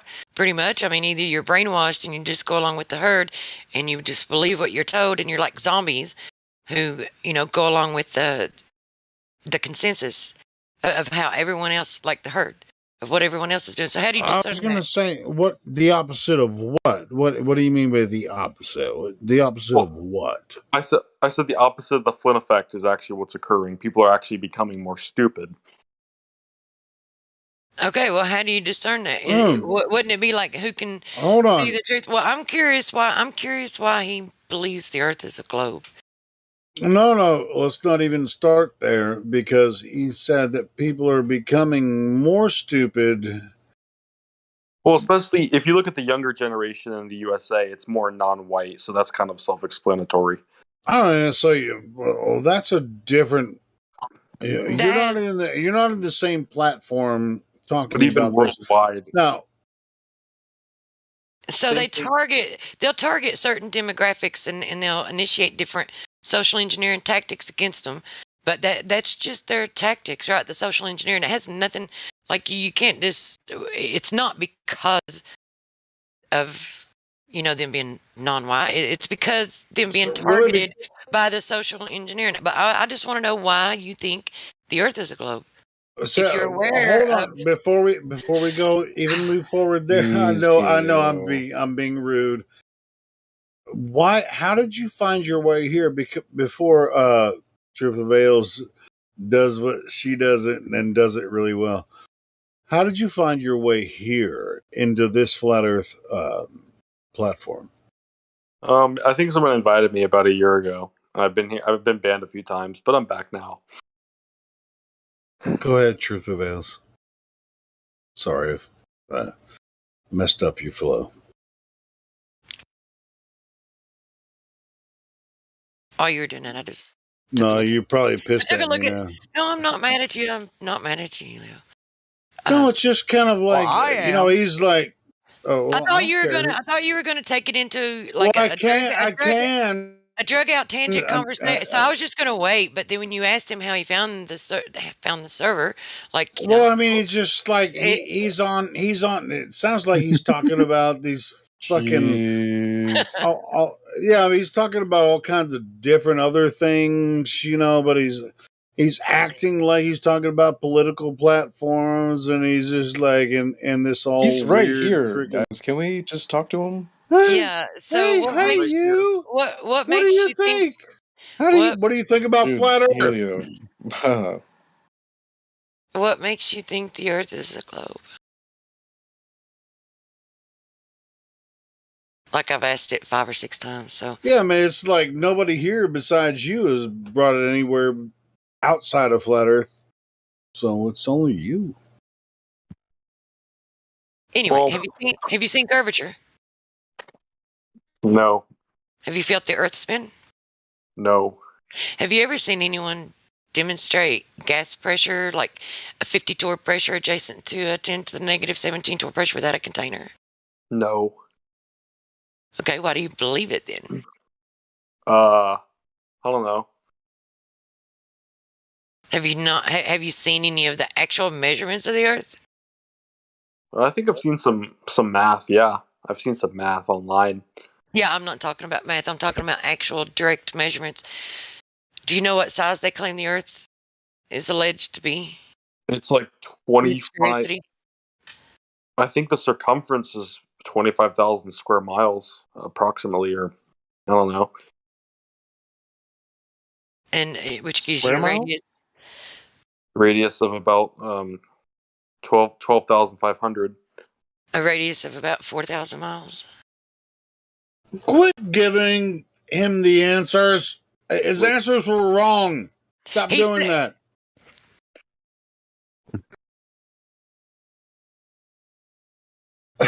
Fuck it, Helio. Just talk to him, man. Just fucking talk to him. It's like I'm in. It's like I'm in a ring trying to like we're oiled up with baby oil trying to freaking wrestle. It's insane. That's a good way to put it, Truth. Do what? Can we not talk about flat Earth? You guys. He's close to the numbers, but he's answering the wrong question. I know. Globism, dude. He's been doing this for like 5 minutes, answering the wrong question with the right numbers. So stupid. My bad. I'm not that stupid. I didn't say you. The one that said you're stupid. Nobody said you're stupid. Well, but you're mixing numbers up because you heard some of the numbers by listening to the flat earthers before, but you're just mixing the numbers up, man. You're like, oh, is this number connected with this number? Oh, that's the radius. Oh, well, this is circumference. Oh, well, we were all here. We heard it. Helium. Yeah, dude. Yeah, Helio. I was just gonna say. I'll shut up. You guys have fun. I'll shut up. Well, I was just gonna say, Helio, you're a bit eccentric. Or drunk. Hey, blame that on my mama. Why? Because she created me. I came from her womb. Are you guys from the South? Yeah, but your mom could also blame her mom. Are you guys from the South? Yeah, her mom was You mean from you guys? Britain. Her mom was from Britain, so I mean, it might as well be, some crazy shit. See what I'm saying? Hey, Are you from the South, Bobby? Hey, truth prevails. Are you from the South? Why are you asking? What does it matter? Because I can tell. So I was just wondering. Why are you afraid of the debate, Globism? What's wrong? Because I don't want to do it. I don't. Well, dude, look, I'm trying to get back on the ball, man. I'm trying to get back on the globe. Because it's hard. We're gonna go to the moon not because it's easy, but because it's hard. Isn't that what Kennedy said? They didn't say hard. He said hard. It's hard. It's It's hard. hard. We don't do it because it's easy. We do it because it's hard. So It's hard. do you guys believe that the moon landing was all done in like a movie studio? We don't believe. No, I think he just rolled the camera out, and it got the perfect camera angle to showcase him stepping out of the module. We just established that you were the one with the belief because you've never seen curvature, you've never felt movement, yet you think the Earth is a sphere that is spinning in the vacuum of space. Well, yeah, I just don't see what the point about lying. Like, what's the point of lying about it? Ugh. Yeah, That's but when I was like irrelevant. 5, I could be like, well, why do they lie about Santa? Like, it's stupid, bro. Like, just move Because on. your Accept parents that you wanted were to hold get. on. Because your Accept parents that you were wanted lied to and go forward in the truth. Stop being. You're tying yourself up with the lie. It's nonsense. It's not worth it. So go forward and find the truth. Anyways, what shape the Earth is? Why does it even matter at all? Well, wouldn't you Well, first that's want to speaking from establish? Wouldn't you first want to establish whether or not they're lying, and then you can investigate the reasons why they may be lying? Because when they surely, okay, well, let me ask you this: do you think they tell the truth always? Do they not ever lie? Who's they? The Jews? The one, You're the one who those, said they. the You're the one who leaders said, of well, the why could world they be lying? who propagate these lies. Hold on. And who is that? Who is that? The Illuminati? Who rule the said world? You're the one who proposed they. Who said we choose to go to the moon not because it's easy, but because it's hard? I don't know. Hold on. Who Kennedy. actually made it there? Who actually made it there? The John guy F. that Kennedy. they killed before he actually made it to the moon. That would be the other guy. John F. Kennedy. So who were you referring to, Globism, is Jesus. a curse when you said they? I'm gonna say, yeah. I don't know. You proposed I was a they asking first, you- and then turn I around was and say, well, what do you mean by they when we said I that? don't know. Who talked to the people on the moon from a landline phone in the presidential office? Lyndon B. Johnson. That's the name of the guy. I probably haven't seen the moon landing footage in 10 years or something. Maybe I'll go watch it later on. You should look this shit up, man. We have all kinds of information about this. Well, I'm sorry, I'm being a dick. Go ahead, guys. Okay, how about this? Can you guys send me just the math that proves that a globe Earth is impossible? Just the math alone, and if that adds up, then I'll believe it. Kind of. We'll see. Yeah, well, you understand that math. Wait, what, do you want the map of the globe or the flat Earth? Which one do you want? The map of the globe or the flat? Oh my God, Hila, you keep saying you're going to take a break, but then you keep coming back. I know. I'm sorry. Let's just let me just talk to him. Can everyone just let Creation Bear finish what he was saying? Wait, right. who? So math is just one area, right? In math, I can have -3 apples. Okay, that works just fine in mathematics, but in reality, that doesn't work out so well. So math is fine, but you're going to need more than that to validate or disprove your globe. No, but it doesn't make sense because we're talking about measurements of the Earth, which is in reality. So yeah, that might be better. You said math, though. Measurements is a different thing. Calculations isn't the same as a measurement. Yeah, you would need a measurement to verify well, your calculations.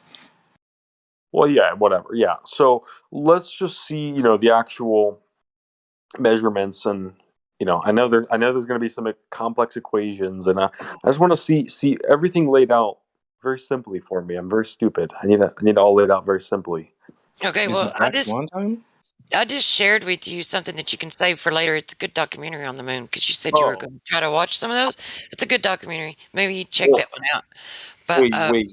it's like your prediction of it being with complicated equations. It's like it's not really the case. It's pretty simple. Wait, you didn't send me anything. It's in the live stream voice text. Oh. 55 minutes past the hour, live stream voice text. Okay, there we go. So, where can I just see the raw measurements and mathematics that prove that at least that it's not a globe? Is it Black Swan time, y'all? It sounds like it. What does that It might mean? be time for Black Swan. Do you want to do it, Grayson, or someone else? It's like I don't want to always do it when I'm in here and it comes time for it. But I posted the FE core. It's the FE core, and FE does not stand for flat Earth. The FE stands for field engineer. So you can, and they redid it. Like they did it 7 times. That's the final version. Hey, quick question, Truth Prevails. Are you from the South? Bro, you asked that already. Are you obsessed with me or something? No. I'm from Kentucky. Hey, Southern people sexy. I'm from Arkansas. Are you from Harrison, Arkansas? Yeah, I'm from the South. I'm from the South. I'm from Arizona. That's basically Mexico at this point. Ugh, gross. No, that's actually the South. Yeah, Southwest, you could say. But Well, it's still the South. It still borders Mexico. It's still on the southern part of the United States. You definitely are correct. But the colloquial definition of the South, at least in the USA, is like Georgia, Mississippi, Alabama, Tennessee. Well, it's a good thing we don't go by colloquial terms, do we? Well, it just depends on the person, because people have always told me that there are no real or like objective definitions, that people really use just definitions the way they want, which kind of sucks. Well, you sound pretty. I mean, you sound pretty chill so far, and you said that you were like willing to accept like evidence if you saw it, right? If you saw an actual measurement. So if you know the size of the Earth, I just posted a curvature chart. Yeah. If it's going to be the sphere, the size that they claim it is, like there's a certain rate at which it would have to curve away, which means based upon your height from where you're standing, there's a certain point at which the Earth would have to, if it's going to be that sphere. If it doesn't happen, and the horizon just continues to extend out in front of you, and it doesn't curve away at that point, right? The predicted geometric horizon, where the chart predicts that it should start curving. If it doesn't do that, and it just continues to extend out, then what conclusion can you come to? I don't know. This looks. I knew it was going to be very, very deep mathematics. Wasn't prepared for all this. Well, not really. That deep, bro. It's simple geometry. Yeah, because based upon your observer height, it's 1.225 times the square root of the observer height in feet. So if you reduce your observer height to 1 foot, then the Earth should start curving away from you at 1.225 miles. Pretty simple. And if that's too complex, just refer to any globe Earth calculator. All this is in there. Wait. See, this how about this? Mathematics. This is like 7th grade mathematics. Well, dude, listen, I'm from the USA. We have a garbage education system. All we learn about is the Holocaust and slavery. Yeah, but you learn in like 6th or 7th grade this geometry stuff. Yeah, I barely learned shit. I barely learned shit. You Bro, you learn about squares, triangles, circles, spheres. Yeah, but look at if you see the picture that is here, there's all types of symbols I'm not familiar with. There's like I don't trigonometry. Fine, bro. Like I said, Okay. just reference an Earth curve calculator if that's a little too complex for you. Okay, well, just focus on the picture then. Focus on the picture and focus on the horizon because that's really all that's important. The only reason so you can use bullshit. So you can use the oil rigs to mark the distance because the oil rigs are in a fixed location. Their distance is known and it's verifiable. Wait, what the hell is a bub by ball? Okay, never mind. I read it wrong. Bye-bye ball. Bye-bye ball. My bad. I read it wrong. So anyways, what you should be looking at here is where the horizon is in that photo. But this picture doesn't even look realistic. It looks like a okay, painting. No problem. No We'll share the video where it came from. Hold on, guys. It was it's a not video. A picture. It's a screen grab from a looks video like a where painting. everyone's being recorded. Well, don't worry, video. because it's not. It's a video. Yeah, it's a still shot from a video. Hey, quick question. Truth prevails. How old are you? Are you from the South? I actually am, but I'm actually curious. Well, listen, try and focus, buddy. Focus. No, I want to know. Truth reveals. How old are you? It's none of your business. Doesn't matter. Age is irrelevant here. Where is the horizon in this photo? I'm not clicking on your IP logger. God. You tried to use the most basic trick in the book. Seen that one before. Well, there's a website where you can put links in to test. Doesn't it test to see if it's an IP grabber too? Like it tests for suspicious links. There's anything it's called Sandbox. Oh yeah, I've heard of Sandbox. Have you ever heard of a horizon? Yeah. Okay, so where do you see the horizon in this photo? Well, I guess it would start where the observer is. The horizon starts at the observer? It doesn't even look like a real. Why is there like it looks like a fucking I can't even see. I can't even tell. If it doesn't look real to you, we can verify that's legitimate. One moment. Does he need medical help? Did he just stroke out? One moment, guys. Do you know what the horizon is? If you question the validity of it, you can actually go there if you wanted to. You can do your own observations where you're at. Yeah, but this is like the shittiest picture quality I've ever seen in my life. Well, go take a better one. Bro. It's not but do you know what the horizon is? That was a question that that Chippy Ted asked. The horizon, it's like where you can see all the landscapes. That's not the definition of horizon. That's not horizon. I may not know the exact. Hang on, we should have said, "Is that your final answer?" Listen, I may not know the exact scholarly definition, but come on, it's just common sense. Not that hard to figure out. Do you know what a parent is? Of course. Not your mom and dad. That's not what he asked. Yeah, a parent. Apparently, yes. I know what you meant. Okay. The horizon is what? Is the horizon something that is geometric, or is the horizon something that is the line at which the Earth's surface and the sky appear to meet? Yes, exactly. That's a great scholarly definition there. All right. So at the picture at 1 minute past the hour, where do you see the horizon? Oh, wait, what? Wait, say that again? Picture posted 1 minute past the hour, live stream voice text. We've been trying to get you to focus on this picture for I don't know. Which picture? Which picture? 1 minute after the hour. There's a picture. 1 minute past the hour. Oh, I thought 1 minute past the hour was like a reference to, what time is it where you are? Wait, what time is it where you are?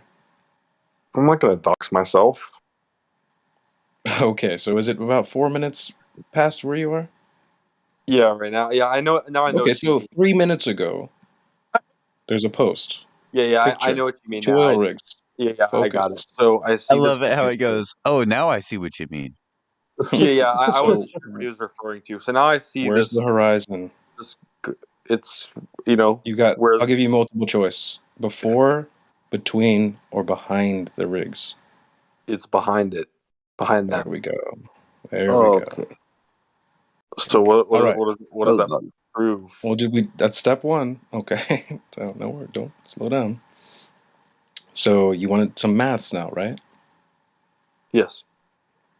Okay. So we're told we live on a globe with a specific radius, 3,959 miles. Yeah? Yeah. So if that's the case, then at every horizon distance, if the Earth is a sphere with a radius of 3,959 miles, then every horizon distance measurement must be no more than 1.22 times the square root of the observer's height in feet. Now you can verify this with a globe Earth calculator. It's an Earth curve calculator, excuse me. So, do you accept? Do you have any issue with the argument so far? No, I just Did you understand that 1.225 times the square root in feet? Did you understood that line? Are you guys Christians? Dude, focus. Stop. We're not going to go No. off rails. No, it's into not the religious weeds. based. It's not about belief. Yeah, but listen, we all know that like everyone here is either a Christian, a Muslim, or a Jew. I mean, we all know that. No, dude, no one's gonna bite on this. So Man, if Wait, you wait. keep obfuscating, you're gonna get banned. Do you guys have a single atheist person in this whole server? Hey, buddy, focus. You were asking for maths and all that stuff. Now you're asking for nonsense. Yeah, I mean, So yeah, I mean the math that would be great. Let's focus on that then. How about that? Here, let me open up my calculator. All right, say it again. All right. Yeah, open up that calculator. Got it. Well, if you stick with a 1 foot observer height, you don't even need a calculator. Yeah, if it's I do. 1 foot, what are you going to calculate? There is no calculations to do. If it's 1 foot, unless you're going to start with the radius, right? But the Earth curve calculators that they provide for you actually bring it down to, like, if you're 1 foot off the ground, it's pretty simple. Then the horizon cannot extend beyond. What do you mean 1 foot off the ground? 1 foot above sea level? Yes, because Yeah. it's at the beach, it's at the shore, it's at the water. So if it's 1 foot above the water, 1 foot above sea level, right, the horizon cannot extend beyond 1.225 miles. There's no calculations to do because it would need to begin curving away at that point if it's going to make the sphere that they claim the Earth is. Right, the globe doesn't inflate and deflate. It's at a specific size. It's already been determined. So it has limitations, geometric limitations. The dimension has been given. So do you got that Earth curve calculator pulled up? Yeah, I got it right. Wait, nope. Give me a sec. Promise, any second now.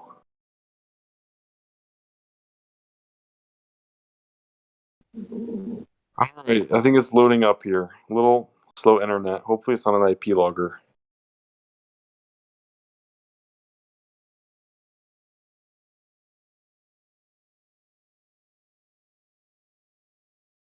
Why are you being so paranoid? Maybe I'm a paranoid schizophrenic. Am I getting DDoS or something already? My internet's so fucking slow. Yeah. Why is this stupid calculator not working for me? Just not loading at all. I'm getting DDoS Which one already. Which one are you trying to look at? Wait, no, I got it. Just a little bit of a glitch. All right. All right. So observer's height. Observer height, 1 foot. The eye height. Mm-hmm. 1 foot. Yeah. 1 feet. All right. Next. All right. So now I've posted something at 8 minutes past the hour. You see the two rigs again. I do. Yeah. So they've got known distances, and it's not like they move or anything. So you see that platform Hill House is at 9.4 miles. Yes. So we could safely say the horizon's beyond that.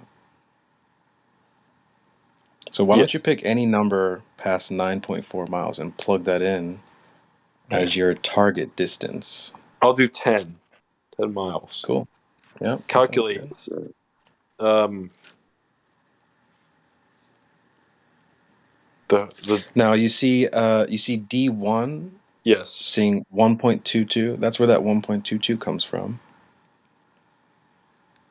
That was referenced a few times. Truth Prevails referenced that as well. You asked, well, why? Why would it have to be 1.22? Well, you understand now why, or do we have to go over that again? I don't know where that number even comes from. Well, it comes from the radius, right? So the radius means that the Earth is a specific size. It's not like it inflates and deflates on a day-to-day basis. It's already set in stone. So, that means, it has limitations, right? It doesn't. You can't just. We're not on just a vaguely big ball. So. I'm gonna try the other calculator. I'm gonna try the distance to the horizon calculator. This other one. Is this like this distance to the horizon? Okay, I'm gonna use feet because I'm American.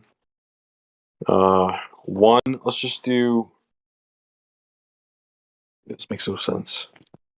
Wait, never mind. Let's do observation height. 1 foot. 1.2 miles. Wait. But I'm 6 feet tall. I should put 6 in. What the fuck am I doing? I'm 6 feet tall. Come on. No, you're not 6 feet tall when you're laying down on the beach. The reason why we're not using 6 foot right now is because in this observation, the camera is at 1 foot off the ground. So that's why we're giving you 1 foot. This is the observation here. So okay, but if I were standing, but you don't have any observation for us to look at right now. So let's try and focus and finish this. Okay, yeah, you asked for the maths. I think I finally understand. I think I finally understand. Okay, what do you understand? I think this is all just a bunch of bullshit. don't spiral. Did he leave? No, I'm here. Okay. So why do we see the horizon way beyond what we're supposed to? I don't know. I mean, listen, this is pretty interesting stuff. So, well, I'll just tell you, this debunks any idea that the. Okay, that's good. You should. I'm going to test this because I live in a great area where I can test this on my own time, and I will do it. And I will even prove that the Earth is round. Now, walk us through how you're going to do that. How would you do that? I'm going to use this. Many tried to do that. Okay, yeah, you should. Yeah, hey, use the calculator. Wait, who's the guy with the accent? I am. Where are you from? Get Beget. Where are you from? Romania. Oh, I knew I wasn't gonna find it. I knew I wasn't gonna find any Germanics or Scandinavians in here. Oh man. Focus, globism, focus. I work. ADD pills or whatever you need. Yeah. Focus. Yeah, I don't take. Yeah, I was just gonna ask. What do you guys think of You might need to take them. You might need. I don't take any psychiatric drugs. Easily distracted. I am because bunny rabbit jumping around to different little topics. It's kind of fun though. It's kind of fun to be a bunny rabbit. Yeah, I'm sure. Anyway, so you got a big body of water nearby? Yeah, you could say something like that. Okay. And so if you're going to test this yourself, why don't you walk us through how you would do that? Well, I'm going to stand approximately at sea level. My feet are going to be planted. I'm going to have the wave. The waves are going to be, hitting my feet. I'm about 6 feet tall. I'm pretty tall. Right. I can say that. I'm pretty fucking tall. And I'm going to see the horizon. And I'm going to go on Google Maps. Wait, that's not going to... Wait, how do I... Oh my god, this doesn't make sense. How am I going to do this? Hold on. Well, you might need a friend. You might need some equipment, maybe. I don't have any friends. Okay. You need a friend with a boat. Damn, you're right. Yeah. No, but listen, I'm actually gonna figure this shit out myself. And listen, I'm not a closed-minded person, but I just don't think that this shit is legitimate. Okay, but I'm very interested in. But look, I'm sorry, but I am very interested in seeing if this shit will withstand these experiments. I encourage that, but I'm questioning. I have a question though. What's illegitimate about it? Well, I think that if this math, if he could prove that the Earth, well, it's not. I'm not gonna make a bad. I don't know. I don't really have a good argument. I just don't think it's legitimate. I don't have a good argument. Where are we going wrong here? It's too simple to be true, right? I just don't understand. Even a child can use this math and see that the globe is fake. Yeah, it's too simple. Well, what do you guys think of the ancient pagan Europeans who proved that the Earth was round? Hold on, how did they? Oh, Eratosthenes, like the Greeks. I'm pretty sure they were Greek, yeah, something like that. Yeah, so Eratosthenes we're talking about. And what do you know about him? Or what he did? Wait, what's his name? Yo, he Eratosthenes. doesn't know, dude. He doesn't know. Aristophanes? Eratosthenes. All I know is Aristotle. That's all I know. Aristotle is a different guy. Eratosthenes is the ancient Greek guy in 273 BC, which they claim he measured the Earth's curvature. The first man in the world to ever measure the Earth's curvature. Do you know by which method he measured it? He's not this ignorant. He's playing ignorant. Okay, he apostasies. I mean, come on. He knows. He's trolling. That's what it sounded like to me. I'm sorry. I'm just joking a little bit. Yeah, we can tell. Okay, look. Yeah. One moment. Do you mind if I ask you what's your school level education, like degree, profession? I just finished high school. You finished high school, and what profile? I don't know. You don't know what you studied to become? Yeah, I just job, studied. I just in studied high whatever school. shitty. Listen, I just studied whatever shitty, generic, garbage, useless shit they put me into, and I just went along with it. Ugh, Yeah, worthless you have no American profile education. like with something tangible. you go to high school profile where you study math and physics. You go to a high school where you study mechanics. They No, are that's not how it different is in the things. U.S. You just get lumped in. Go That's to high school where you.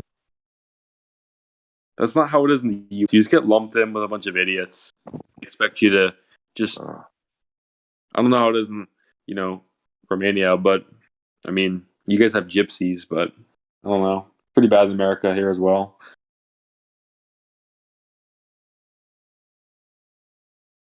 Well, you don't like the gypsies? Ugh, they're the worst. What do you mean the worst? Name one thing that they've ever done for Romania or Eastern or Europe at all. Name one thing. Yeah, good music they make. They make good music, banging on bongos. Yeah. Oh, sorry about that. What? Man, it's He's just obfuscating, like. It's Romanian culture now. All they do, no, I know a little bit of them. All I know is they're a bunch of scumbags, scammers, and thieves, and they live I'm in telling they're you, really no. Yeah, they do these things too. They No, do these I'm things not even too, and joking. you want to say that you never lied in your life and you never steal anything in your GBG, he's life. just trolling, bro. Well, Have you been a saint? Yeah. I mean, I might have stolen something when I was younger, but not recently. I don't know. I don't even. I never tried to. Yeah, he's playing a character. I've Oh, never and if been I like. take you, and if I take you from your family, I take you like 5,000 miles far away into no man's land, yeah, where you know nobody. I throw you there with empty pockets. What you gonna do? How you gonna survive? People are people, so why should it be? You and I should get Yeah. along so awfully. Well, listen. I'm just wondering. Are you saying that that's what happened to the gypsies? They were moved to Europe because I know because obviously I'm they're saying You not the even. don't Bro, gypsies. this know. guy Think about lives in this. the You don't weeds. know. Think Listen, about the ones that wouldn't you're conform to the bashing. new government. You're bashing the gypsy people, but you Exiles. don't know what the Romanian people did to the gypsies, and you don't know what the communists did to the gypsies, how they Well, treat I'm sure them. they deserved it. I'm sure GBG, they he's deserved it. just trolling, bro. This No, guy's I'm just not, You, trolling. He's dude. just Name saying one crazy thing. you're stuff for being the heck of racist it. now. Let's not even take Name him one thing. seriously. Name one thing that gypsies have ever done in Europe or the world or Name He anyone else. one thing picked you've up been your serious Romanian about this accent. He whole didn't even time. ask you if you're Dracularian. So Name one thing you've been sincere about this entire time, Globism. I Yeah. said I would do these. I said I would conduct these experiments Yeah, and we myself. asked you, well, we were trying to walk through how you would do that, and you started jumping off to random other stuff about where people live and all that. I You're know, just but listen. focused, dude. Come on, man. Where are you from? Are you from Missouri? No. I wouldn't even trust him anyway. Well, no, but there's Talking one shit about troll. gypsies, There's you one don't troll that know comes in shit here a about lot, and them. he always claims to be from Missouri, and that's why I was asking. Like, it kind of reminds me of him. no, he's from Do I sound Bakersfield. like Remember that Aaron Brockovich Missouri? where they all got like that sickness from being underneath them high test power lines? Yeah, that's that motherfucker. So if we're So, done hanging out in the weeds, Globism, what are you gonna do to prove you're on a globe like you said you would? well, I mean, I'm going to conduct these experiments on my own. I'm not even joking. I will do these experiments on my own, and hopefully, and if I do the math right and I make sure it's right, check my work like 100 times, and if I know I got the math right, I did everything right, and the math doesn't add up to show it's a globe, The I math's already been probably done for you, buddy. yeah, but I need to do it myself. Like I You can't need, just believe. Mhm. I can't but just you do. believe you. We're not the one presenting any math. The Well, I numbers, mean, of the course, radius. you send me all these pictures, all these documentaries. Someone sent me like 5 videos. Yeah, Even you read. invoke doing this math on your own. Can you tell me how you calculate tangent alpha? No. No. So you don't know math. How you gonna do the math on your Tangent own? alpha, How the hell you gonna do that? because that's When what we you have. That's what we have do you know calculators do you on know the internet. do you know what tangent alpha is? If I saw it, I might, but I don't know. I don't know what you're. I don't know. I probably don't. Do I you don't know normally that. play this dumb You in don't know all what sectors it of your stands life? for. I'm not. It's not ringing a bell, but I mean, if I saw like a symbol or the equation, I might know. I'm American. I didn't really learn anything in school. In geometry, you have done geometry in school. It doesn't matter you're an American or a Hindu.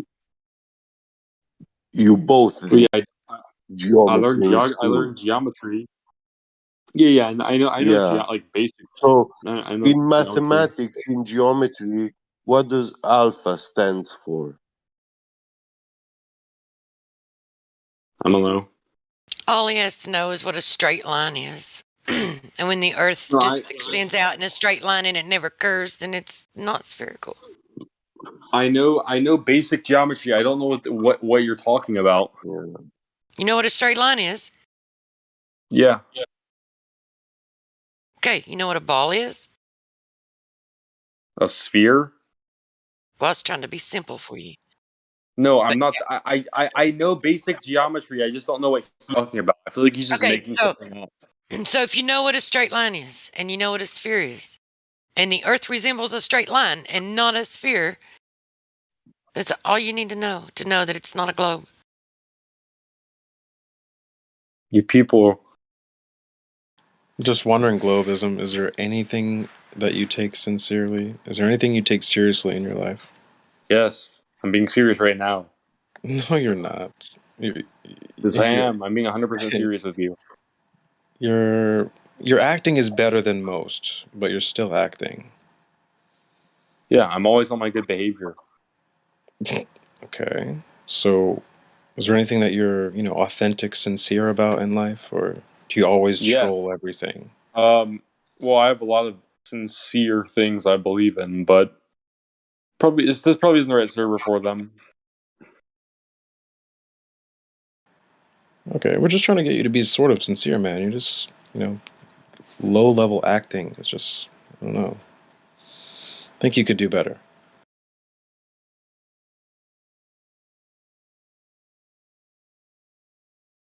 Hey, truth prevails. Do you wanna do a private call? Like, I'd like to talk to just one person at a time. Like, I just like to talk to one person at a time. Bro, no one's jumping all over you. I've been talking to you pretty calmly this entire time. I appreciate it. Yeah, I appreciate it. I'm just saying, I want to talk to Truth Prevails. She added me as a friend. She sent me a friend request. You don't choose. I didn't send you. I did not send you a friend request. I got a friend request from someone with a different name, and I accepted it. And then after I did, I realized it was you. But there's I have no reason to reject you or anything. But I did not send you one. Well, of course you don't have a reason to reject me. Why would you? Yeah, exactly. He's having fun. Look, I get, bro. You're bored. You're here having fun. You're wasting your time. Whatever. On the way. But I'm sorry, but I actually do want to talk to Truth Prevails in a private call. I'll leave. Bro, that's so sus. I wouldn't buy that. I actually really do. I don't like buy her. that for a second. I want to talk to her. Yeah, well, just talk to me. Just talk to me. I'm right here. I'm right here too. I'm right here. That's all that matters. Yeah, but makes sense if you're talking to her in here. I'm so hot right now. My fan is not doing its job right. I'm looking up at it. I'm just waiting for it to do its job. It's not working very well. Go take a. If your fan's not cooling you off, go take a cold shower. Maybe you could just blow on your hand and call that gas pressure without a container. Do you know that cold showers? They're when you take. You're so easily distracted, bro. I think you're so you should easily be distracted. taking some birth control pills. Yeah. Birth control. Yeah, you need some of those. Your hormones are running wild. Oh, you bet that you can say that again. Oh, you got him He there, got his GBG. medication That was mixed up great. with his sisters. You just screwed up his algorithms there. He got confused. His algorithms. His programming. He just glitched out there for a second. Listen, Truth Prevails. I really want to talk to you in a private call. I just want to talk. And the programming's back. Globism. Dude. Listen. You know you're in a room that's recorded and streamed to YouTube. Everyone's watching, listening. Yeah, I know. You just clown around, honking your clown nose. I mean, dude, come on. Just calm down. She's right here. You've been talking to her this whole time. Just relax. Just pretend we've went into another room and then ask me what you want to ask me. Oh boy. So are we just pretending that we're alone? You can try doing that. So here's the thing. Got the finger over the mute button. Listen, Truth Prevails. Why don't you just give me a quick call? I'm not joking. Because I don't. Look, I don't know. What do you want to talk to me about, man? I don't know who you are, dude. Talk about the Earth. Talk about the Earth. Talk to me Yeah, here. we can talk about that in a private call. I just like to talk to one person at a time. It's more of a productive conversation that way, anyways. Sussy baka. Does he sound familiar to Yeah, anyone man. else, or is it just But me? It's like, am I Yes. hearing?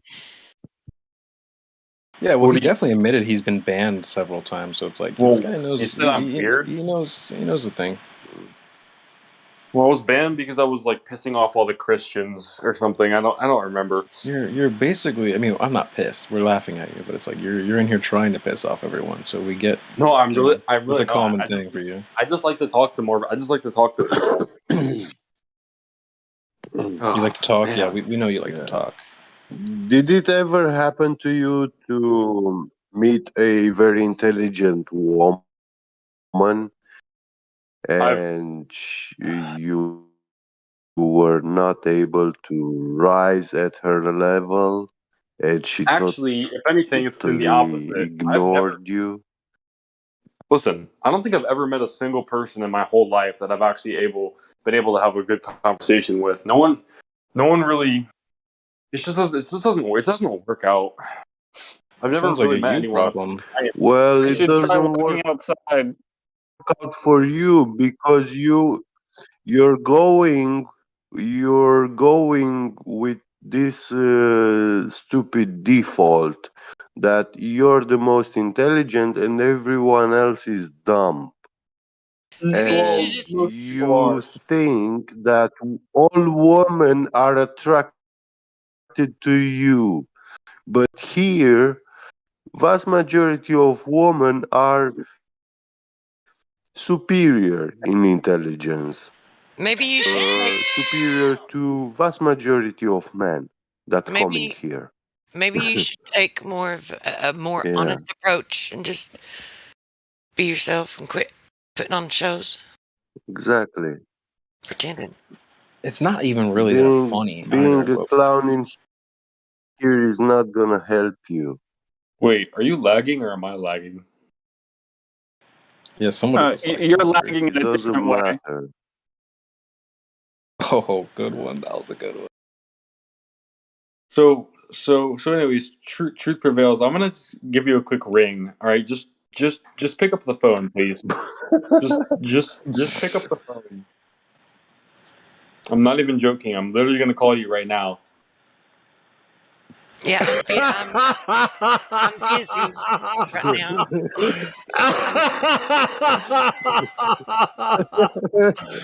Currently in another call. It's just like I was gonna come in a white knight for. I don't need the white knight for True Avails, but Yeah.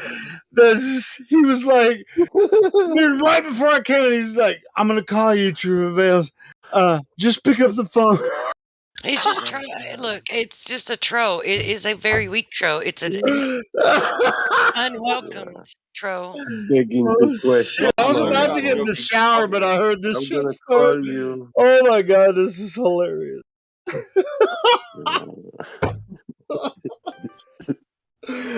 He's actually calling her. Oh, fucking ridiculous. What the fuck is up with this dude? I don't know. He's trolling. Why would anybody even do that? Like, what reason would they? He's like, No, listen, Like, truth is prevails. someone give you? here's what it is. Hey, This guy, Benny.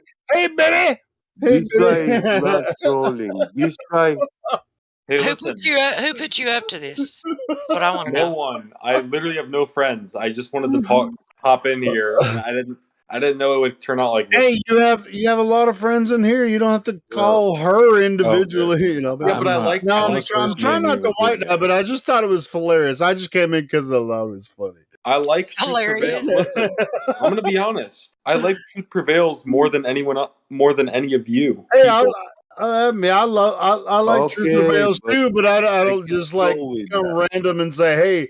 Well, I mean, I've known her for a long time, so I can call her anytime. But it's just funny the way that you said it. It was just so funny. I just came in and just. So I just want to know who put you up to it. Hey, I give you one valuable piece of advice. When you fancy a woman, You start learn about her, study her. It's not even that, Get Me Get. It's a And also troll. learn about the art of seduction. And then you might stand a chance. Otherwise, you're just gonna make a clown out of yourself. And resist the temptation to bite her neck on the first date. Yeah. Well, the only person that can do the actual freaking "I want to suck your blood" that's Jippy Jet. He's the only one that can go. I want to suck your blood. Yeah. So here's the thing. I'll talk to you in a private call if you tell me who put you up to it. I swear no one did. I swear. No call for you. But I'm not gonna lie. I mean, I could just make some. I don't even know anyone here. I used to talk in the religion room, and then I got banned like a year ago, and then I don't even remember that person anymore. But I actually don't know. I don't even know any of you except Truth Prevails. I know her. Well, all of these people in here are that, good friends of mine, so you can talk to everyone in here just the same as you can to me. I know, yeah, but I actually like you. I don't like them. What do you want to talk about, though? I mean, what do you want to talk to her about? I've got a question, Creep. If you had to rate your acting, your performance tonight on a scale of 1 to 10, what would you give it? I'm not even joking about anything. I'm just being honest. Like Me neither. My question still stands. If you're going to rate your performance this evening, how would you rate your performance? Well, I mean, if it depends on what you mean by performance. I mean, this is who I am. You've been here. So yeah. How do you think you've been doing? I think I've been pretty respectful to everyone. I think we had a good conversation. If scale of 1 to 10 is too difficult, you could just do your American system grades. A, B, C, D. Yeah, of course. I give myself a B minus. Okay. How can we improve? Whoa. How modest. How can we bring you up to like a B plus? B plus. Well, I really would like to talk to Truth Prevails in the private call. That's gonna bring you down to a C, bro. Truth Prevails. No disrespect. I mean, you know, we're always gonna be like, I mean, I hope you know. I know you can. What? She can keep her own, you know what I'm saying? But at the same time, it's just like, this is pretty offensive what he's trying to do. He's being a dick right now, and he's just trolling. It's low level. Yeah, I don't it's think anyone's pissing me offended. off, man, to be honest. You think I'm being a dick? Yes, you're being a dick. You're trying to call True Prevails on a private call, and you're doing it in a public forum. It's like, hey, I don't want to talk to these guys because I don't really know why I'm here. I just want to talk to True Prevails because she has a sexy voice or whatever the fuck you're trying to do. Yeah, it's just not going to happen. It's like you're not. You might not be trying to be a dick, but you're thinking about dicks, and that makes you act like a dick. Maybe. Yeah, and I'm sorry if me stepping in or anybody else stepping in, makes truth be whatever. But she knows what's up. She knows how to take care of herself. But us being friends with her for a long time, we're just like, I'm stepping in. At this point, Helio, we're just laughing at this dude. I don't think anyone's offended by his bad acting. Well, anyways, how old is she, anyways? She Helio, don't bite. Don't bite. Don't bite. Relevant question. Yeah. Creep. How can we get you up to an ape? Do you believe that love is actually a science? Can you believe that?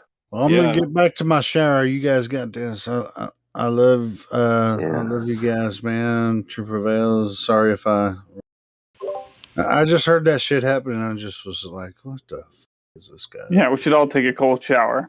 It reminds me when I was in high school. I'm gonna take a hot shower. God damn it! I want to wash all the. I had a friend. He was from Hungary. He was a foreign exchange student, and that's why I learned a little bit about gypsies. We were just I always want to learn. When I was younger, when I was learning a new language, the first thing you want to learn is all the cuss words. And so one of the things that he recommended was something. What's that? Mij. Oh no, but it was what Burusha Bafadminta Getsi was one. Yeah, I But know the topic of gypsies a came up. few gypsy words. Yeah, Yeah, it always yeah. it gravitated to that, but it didn't. From my perspective, it didn't make much sense because I never really encountered a gypsy. So I guess if you lived there, it might have been funny, but in my context, it didn't really make a lot of sense. I lived. I lived with gypsies, and they are amazing people. They help you out. I can They believe it. give you stuff. They don't ask back. You know, Yeah. they are very rich people nowadays. Vast majority of them in my city. You know, but yeah, there are also that low class. You know, yeah, Which is like everywhere. 98% of them. We all know So this. yeah. Yeah. Yeah, these my gypsy family friends, when they bought themselves a Porsche Panamera, they gave it to me to drive. I Nice. went and I drove the first time in my life a Porsche Panamera. Then they bought a Maserati, you know. They gave it to me. Go ahead, Alex, you take a drive. Yeah, I went, I drove with the Maserati. You know, Wow. I didn't just go to show off myself and this, but I wanted to see how it drives. Yeah, I was curious, you know. Yeah, it's a car you don't get every corner your hands on, you know. Right. So yeah, and for someone to give you like this easy, something so valuable, you know, um, I think it's different kind of people, you know. If it was an ordinary Romanian guy owning a Porsche Panamera or Maserati, and I ask him, "Hey, would you give me a ride with it? You know, like let me drive it, not just take me from A How to about B." this? They will be like, "No way," you know. Right.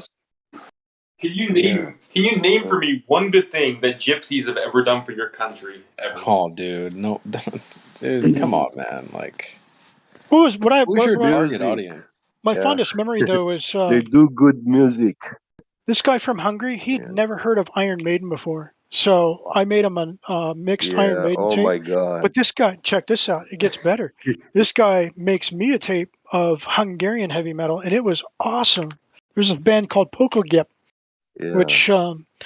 I've heard some of the newer stuff wasn't that good, but the tape he made and their older stuff is fantastic. I Yeah. was blown away. I Yeah. didn't even know that music that Yeah. good existed in that part of the world.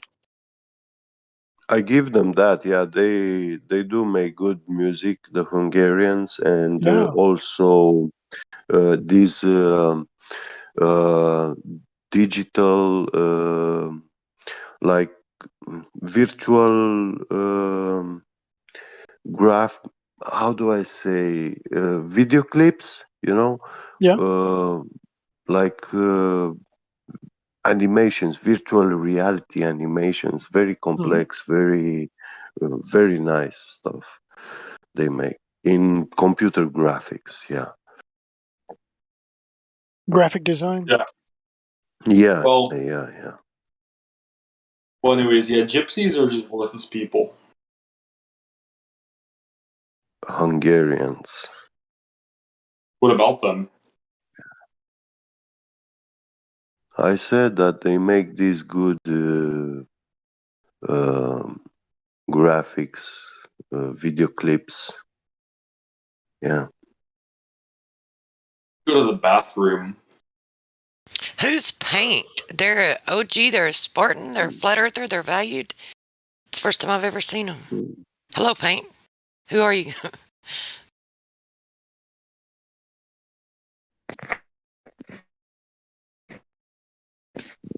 Ah, well, they Everyone left. knows people. Well, Everyone knows people with blue. Everyone knows people with blue eyes are the best.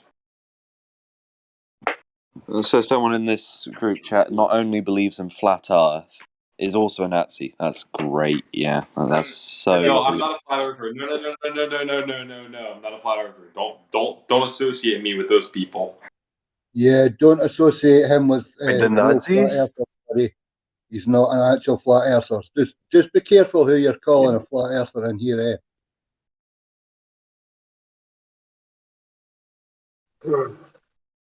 So who said I'm a Nazi? Yeah, what's wrong with that? No. Who said it? Oh, I don't Who? know. One of us. Some idiot that's just run away, buddy. Don't take offence. Don't take the bait. Yeah. There's idiot clowns come in here, other than you, to do things like this. You are so Scottish. No, look, a new toy. Just a heads up that creep guy is a troll. He's acting, playing a part. Yeah, I know, my friend. I've been listening. I'm always listening. Right on. There's little hairs on the back of my neck go up when people bring other social bodies of people in and misname them. I'm listening very closely to all the gypsy talk, my friend. Would you like a visit from some gypsies? Would you like to buy a caravan? Do you want a dog?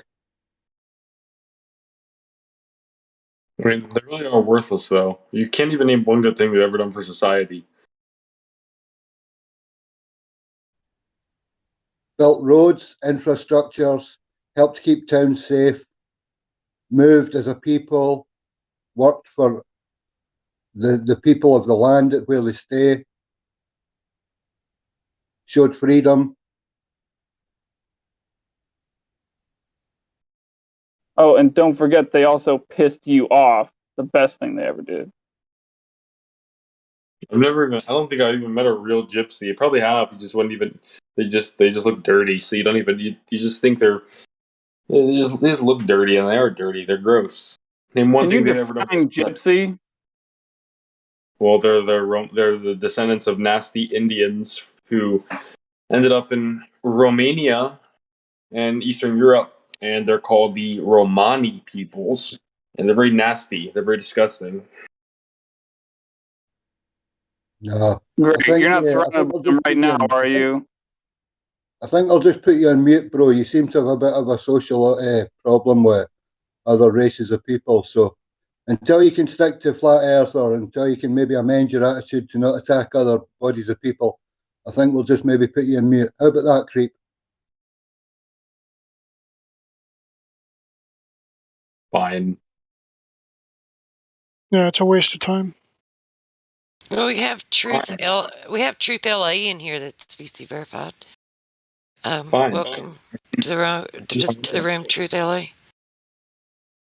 So what do you think about the Earth? I see how it is. I see how it is. Truth LA, what do you think about the Earth? How much have you looked into the topic?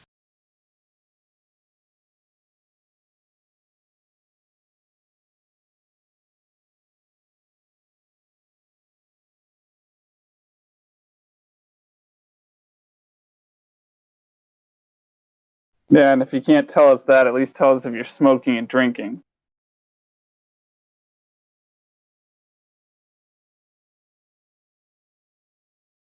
Cigarettes and alcohol in their name.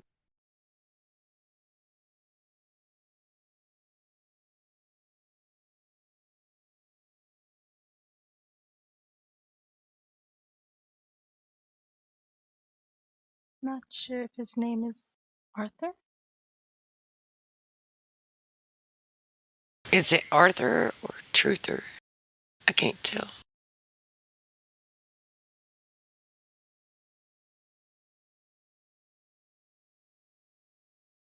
I think it's Arthur.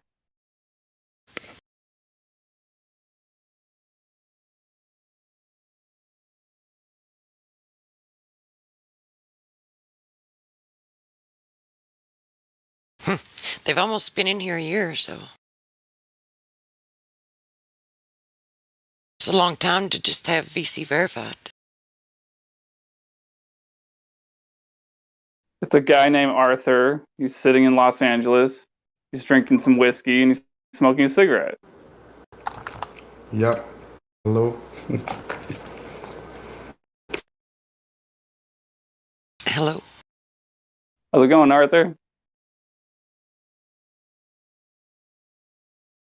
Just can't sleep.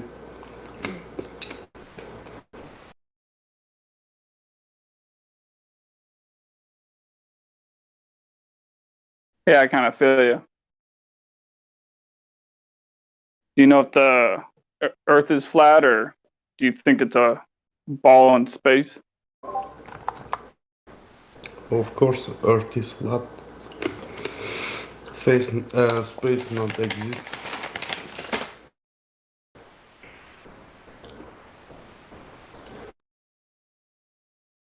Yeah, I agree. I don't believe in that or Santa Claus or the Easter Bunny. Actually, it's flat.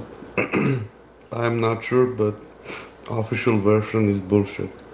About everything, anything.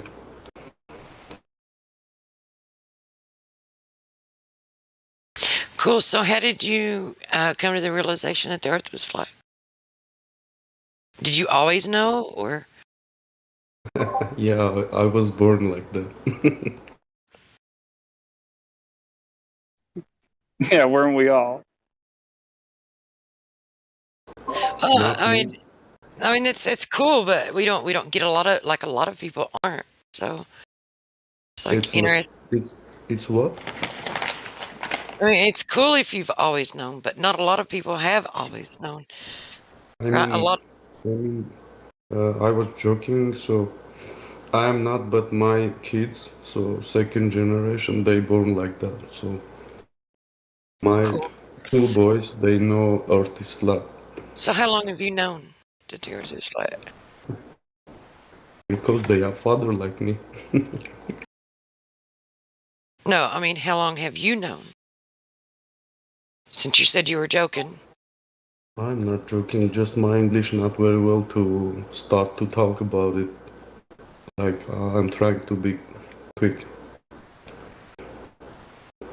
15 years, I believe, Earth is flat. Of course, from the YouTube. Before YouTube, lot of questions in my brain. Something wrong everywhere. Like, Yeah.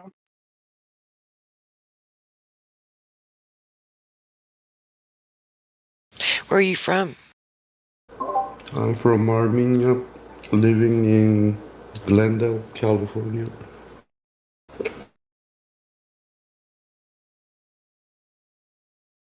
No, wait, but are you smoking a cigarette and drinking whiskey? Yes. That's what I'm talking about. Yep.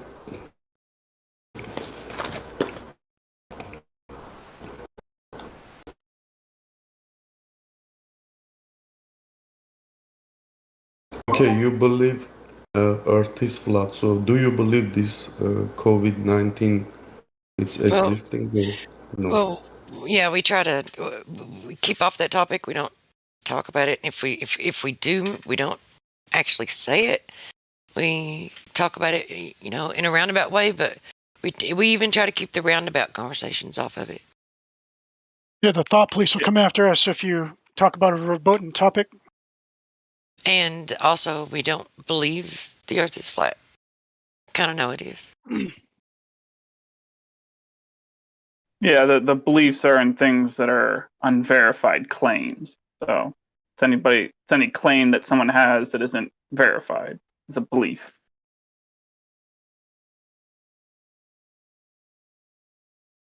And it's hard to break away from some of the language, but it's one word at a time, right? And belief is one of them. That's kind of the way how flat Earth is really a blessing, because you know that the Earth is flat. You don't believe it.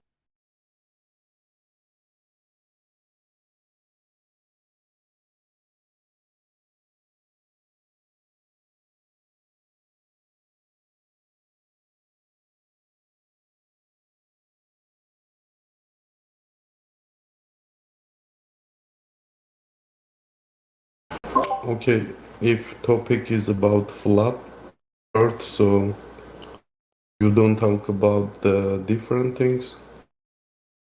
Well, if you wanted to say that one thing with the 1-9 at the end of it, just say ham sandwich instead. So it's like, they say to this use ham code. sandwich is being passed around and everyone's getting all funny feeling from it, so something like that. You got to speak in code, but we try not to stick to things like that it's just that one thing. It's got this like weird censorship thing going on with it. So it's like just pretty much any topic, feel free to talk about it, and flat Earth, but kind of got to work around that thing. It's the thing. It's interesting. Back in the 80s, I remember we used to make fun of the Soviet Union for all the censorship that they had with their news and stuff like that. Now you look at the United States today, it's worse. We can't even talk about relevant issues like that. And the scary thing is, this is the wild thing, is that everyone's okay with it. Yeah, it's like nothing to everybody. Not everyone, but general public, the general not population. everybody. Yeah, they're okay with it, and they are convinced that it needs to be that way. Right. So they've turned us into the Soviet Union. That's a scary thought.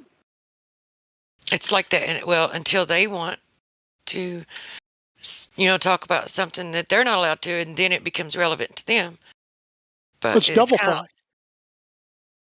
War is peace, and from that book 1984. Oh, we're at war with Eurasia. No, we're at peace with Eurasia. They just change it on a dime. Yeah, that's why I really think right now, like this span of say approximately, I would guess so, 30 years, from from 1995 to 2000 being the beginning to the year 2025 or 2030 being the end of this span that I'm talking about, which would what I consider to be a potential window of time when the internet excuse me,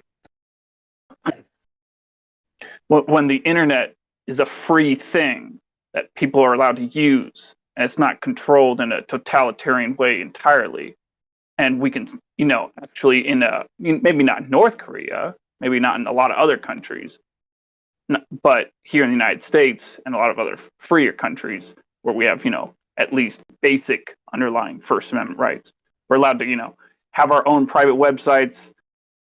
And also, even do, things like go out and pass out flyers that have these websites on them to, just directly link people to them and just, get a big audience going.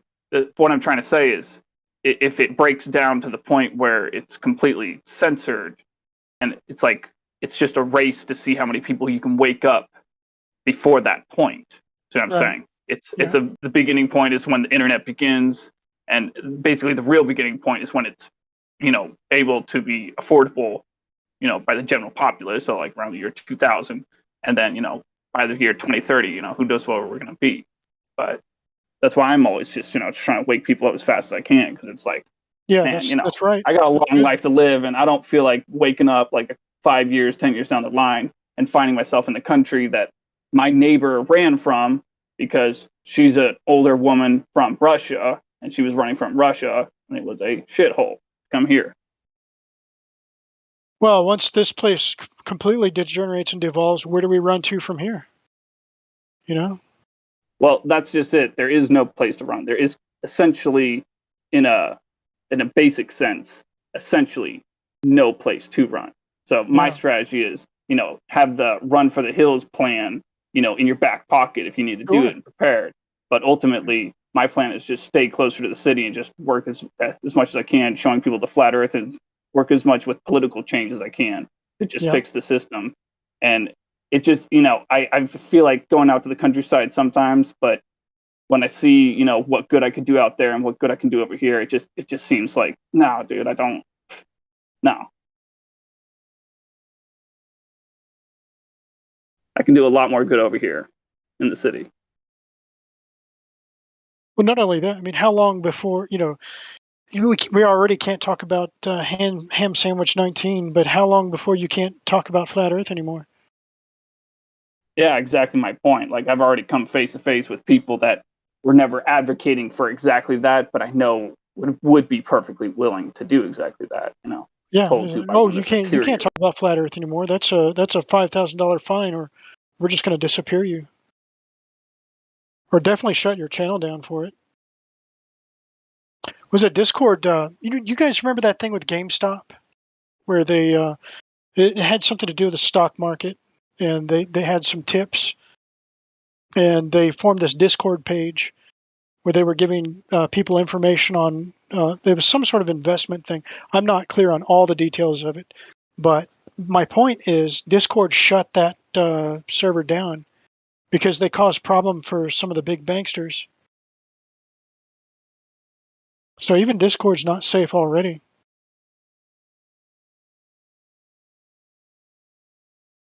I think there were over 3,000 cases where Discord handed over people's Discord profiles to government, what they call authorities, which are just criminal gangsters that rule, that have power.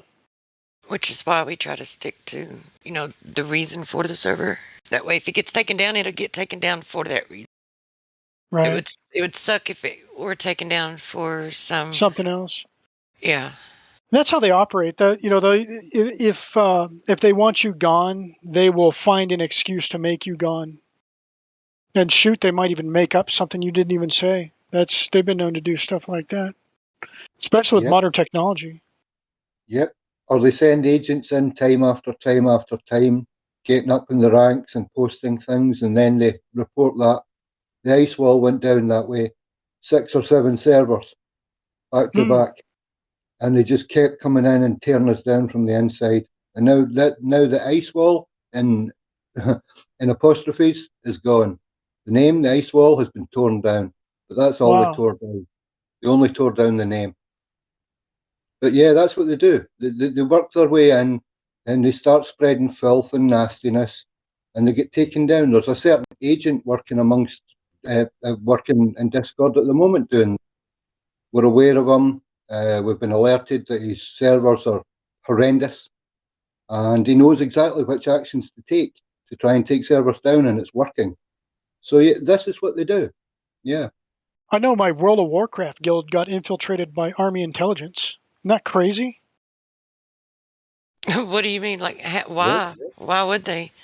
Well, apparently, World of Warcraft, the video game, is actually used by spooks as a communications network. Spy agencies and organizations like that use because it's who would think that a sensitive message would come through in a video game? So the intelligence agencies have a presence there to monitor for stuff like that. Oh yeah, I guess. I mean, what better way to get people relaxed to talk about and not be guarded about what they talk about than to be? Obviously, in our case, it's a waste of time for an intelligence agency because the only reason we're in the World of Warcraft is to actually play the game. That's the only thing we're doing there. So yeah, they can come in and infiltrate, but again, if they don't like you for some other reason, then they could, one of their agents could gather dirt and they can piece things together and, make up some lie. So it's not good to have spies anywhere. I don't like it. Yeah, that's why it's important to be able to sniff out the dishonest people, man. The LARPers, it's the dishonesty. Like, you can sense it, you can see it, and a lot of people, they think, well, why are you? They're like, why are you giving this guy 3rd degree? Well, there's a reason. I mean, you kind of have to make sure that it's not infiltrated if you want to protect it and look out for it. I would have never spotted the Army intelligence if they hadn't revealed themselves. I can't. I don't have the ability to sniff them out. Look for PFPs, cosines, and chatter. They give themselves away. Yeah, this place is a good training for that too. Like how to sniff them out. Like in the beginning, no way. There's no way I could have. But by gosh, I can now. Easy. It's not even. It's like you can't help it. It just comes natural. You know what to look for. Right. That's the key. You've got to know what to look for. And the only reason that you know what to look for is you see it over and over and over. And then there's so many different spy agencies, spooks out there, like Army intelligence, Navy intelligence, Chinese government, CCP, criminal gangs like mafia. I mean, there's so many out there.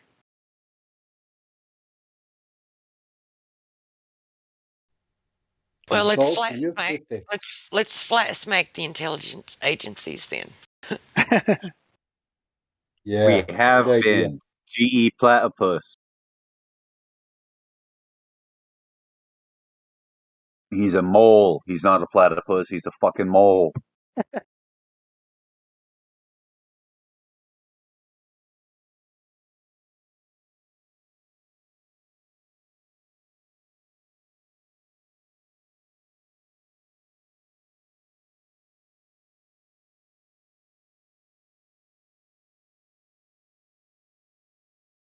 Well, one thing I did learn from the spycraft people is that when you register something, when you sign up for something, the spy agencies use that information a lot. Yep. So if they want to come after you, things that you've registered for, maybe you got a dog and you registered that, stuff like that they look for.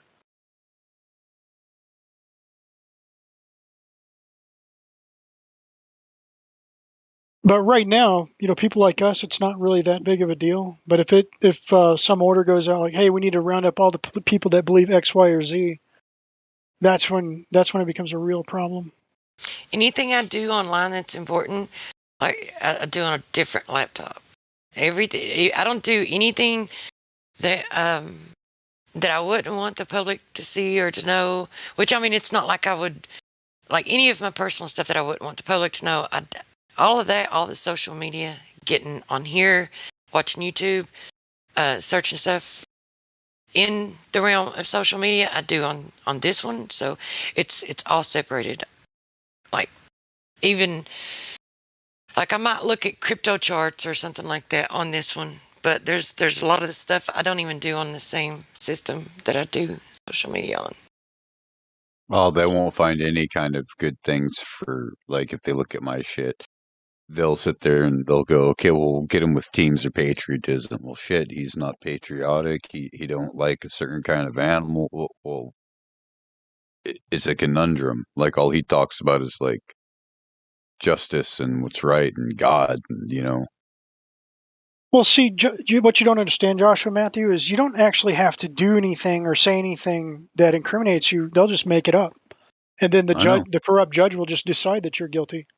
That's how it works nowadays. I don't even think the other one will even do Discord properly anyway. But it's like I keep my cameras covered. It's like I've done that for years. Yeah, because they can be activated without your knowledge. Oh yeah. It's like, and they don't even have to be Central Intelligence or military or anything like that. There's a lot of people that know how to do that. And I do not believe the Central Intelligence Agency works for the United States of America. The CA derp. Yeah. All those alphabet agencies, You mean the Civilian Investigation Agency? Yeah. Well, what was it? The NSA, right? No such agency, or National Security Agency. The Aquino guy who ran that agency was an avowed Satanist. He came out openly on one of those stupid talk shows and came clean on that. Just to give you a clue of who runs those things. Wouldn't surprise me. Wouldn't surprise me at all.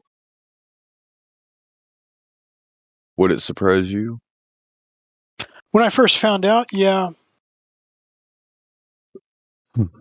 It was a process of awakening. Going from being a child, younger than 10 years old, I believed that the schools were there to actually educate me. I believed that the medical industry was there to heal me, and they were using the best technology they had. And over time, you have to learn that these are not good people. They're not working for you. They're not trying to help you. They think that there are too many humans on Earth, and that we need to reduce the human population down. And so these are individuals. They're not teaching you the truth. They're not telling you the truth about the world. You know, the world in which we live, the shape of it, or much else. It's interesting. They, back when I was going to school, they did teach us about how plants operate, such as they needed CO2. Plants had to breathe CO2 in order to exist, otherwise they would die. And so you could take that reasoning and understand that if we curbed CO2 in the world, the plant population would die.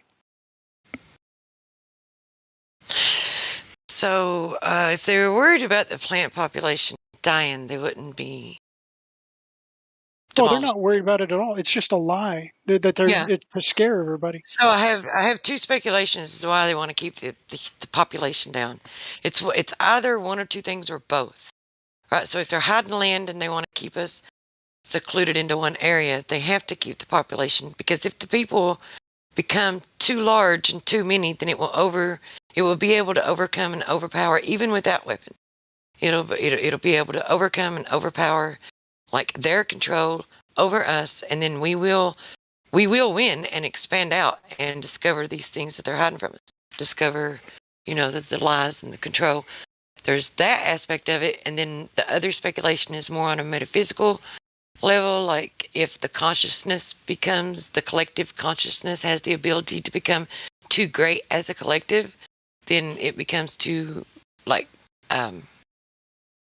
it would initiate something that would be in a realm of it would just be too powerful for them to overcome, like with their You have to look at or whatever. You've got to look at scriptures to get an understanding of what their motivation and why they think the way they do. Look at Egypt, for example. They had Israel as slaves, right? Yep. They were in bondage, and look what happened to Egypt. They got decimated utterly. So, go ahead. Yeah. So a minute ago, you said about getting rid of CO2 for plants. Yeah. Thousands of years ago, when there was loads of loads of oxygen, like double what we have today, the plants were thriving. Why did you just basically say that global warming was good or something? Well, we don't. No, what I'm saying is global warming is not real. Well, yeah. Well, where's the evidence? Where's the evidence that the oxygen levels were much higher back then? And where's your proof that it's a globe? Exactly. Okay, I don't mean, sorry, I said world. I didn't say globe at all. But if you look at ice, I didn't say anything about global warming. So you said world warming? Yes, I did, actually. Just because... Well, should I recall the stream? You can. I might have said global warming. At the end of the day, it doesn't really matter. I'm trying to ask something. It doesn't really matter that much. It's not that deep, they call it climate change, right? Okay, climate change. I'll use that terminology then. You can test it by going to, let's say, Antarctica or something, drilling into the ice miles down and testing in the air pockets. How can you test? Is each one of those layers in the ice a year or a storm? I forgot exactly. It's roughly like a meter. Each one is a storm. Each one of those layers is a storm. They count it like they count a tree ring. It's not a yearly growth of ice. It's per storm, per gale, per gust of wind that comes and deposits more snow or ice on the ice shelf. It's the same way with like delta flooding, like sediment flooding in flash flood areas. Yeah, I learned all about World Warming 1 and World Warming 2 back in school. Well, when I was in school, they told me that, because of your driving cars and, have an industrial society, that the Amazon rainforest is going to be gone by 1994. Guess what? It's still here. Listen, I don't care what anyone. I was told 96. I don't care what anyone says. They are doing the weather engineering, the solar shielding, and the Earth is much, much, much like the seasons are way much cooler than what they used to be. Way cooler. Because I remember as a child it getting into the triple digits for many, many weeks in October, July and August, not October, August, but in July and August. Like those 2 months, we would have many 3-digit temperatures. We never have that. We're lucky if we get into the 90s. World warming can do both ways. We could have like an apocalyptic summer where it's way too hot, or a winter that's just literally like an ice age. It affects it in different ways, not just. You know what I think? You know what I think they need to do? They need to just leave it alone and let it be natural and quit messing with it. That's the problem. And they want to say that we're causing it, and we're not causing any of this. They're causing it, right? With their weather engineering, and it's like there is no. If they just leave the shit alone, it'd be just fine. Wait, do you drive cars then? I'm guessing you drive cars, right? Look, the Earth is set up. The Creator formed this place where it has its own balancing system, and if you leave it be, it'll be just fine. Well, we're not. Well, yeah. So if we stopped driving cars, stopped burning fuel, got rid of all electricity, we would be fine. Yeah. What do you plan Driving your car has nothing to do with weather. Correct. What do you plan to eat? Literally nothing. No, Not even the CO2 emissions. Listen, I went to the chemistry university. I studied environmental engineering. CO2, car CO2 emissions I'm guessing you has dropped out nothing after, to like, do what, with an hour of the first lesson. weather. You know, a lot of these people will sit Nor there and say seasons. that Yeah. Amazon rainforest is the lungs of the planet, right? Oh yeah. But Yeah. that's not Great true. Barrier Reef. Because first of all, it's not a planet. And second of all, there's the plankton in the ocean and in the reefs all around the world produces more oxygen than Wait, all did of you the just say forests all and around the plants. world? Like, as in globe? Yes. No, all around the world, because it's like if you start in the east and you go all the way around to the west, around the north until you get back to the place you started, you're going to go around, but it doesn't mean globe. Okay, I was just double checking, that's all. He mentioned the ice in the Antarctica. Does he know how those layers are formed? What's the cause for those layers? Yeah, what is it? I have a pretty good idea what it is. I don't know if he knows. Can I hear your theory on it then first, please? My theory?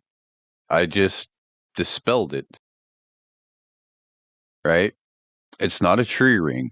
A tree ring is something when each 1 year of growth from, the leaves coming and falling off will cause a new growth and ring of bark, which will cause a new ring in the wood pattern. Ice does not do that. It is not alive. Therefore, it does not have these continual bands annually. No, So it's not. instead, It's not perfectly separated. each time there's a squall that comes by, each time that there's a rainstorm that comes by and freezes the ice, and another rainstorm comes by and freezes the ice. Sorry. Yeah. It snows. you're very And another rainstorm colder. comes along and so- freezes the ice. Can I have him telling us now? How do you explain the ice layers in Antarctica? Go ahead. It's the compression because ice gets really heavy every, let's say, meter. I'm just going to use for a number. It crushes and compacts the snow that's layered on, and after enough time, it turns into ice. I can't explain the Really? That's bullshit. What you're saying? How's it bullshit that the weight of the ice compacts? Okay, then let's have a look at sedimentary rock. The weight of the water and the weight of its own compacts into a rock. Snow in the Antarctic if it doesn't precipitate.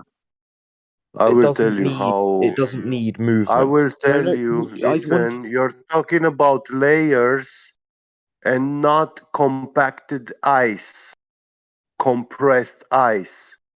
When you compress ice, it doesn't form layers of different crystals. Do you think you live on a spinning ball? Pardon? Sorry, what was that? I didn't get that. You cut out. Do you think you live on a spinning ball? He does. Well, yeah, personally, I do, but I'm trying to find some proof against that. Okay, so why? Have you want. seen curvature? Pardon? Have you seen curvature? Yeah, Yeah, I've what's gone your to the sea proof? and seen the curvature of the Earth. What's your Where? proof of the curve? What's the proof? You can see the horizon line, which happens to also be the vanishing point. So if you keep going over that, if you keep going over the horizon, it disappears from the bottom up. That's a key thing, bottom up. But you do realize that's like the tomorrow, you know, oh, I'll get it tomorrow. I'll do it tomorrow. I'll do it tomorrow because tomorrow never comes. That's not due to any curvature. That's due to angular resolution. If you increase the angle from the Earth to your eye and you raise yourself up, then you'll be able to see more of that, and you'll have less of that happen. But what happens? No, actually. But what happens Go when? ahead, sorry. Well, I mean, what was wrong with about what I said? Get me get. Nothing. Go ahead. I thought you were finished, and I wanted to say, but go ahead, finish.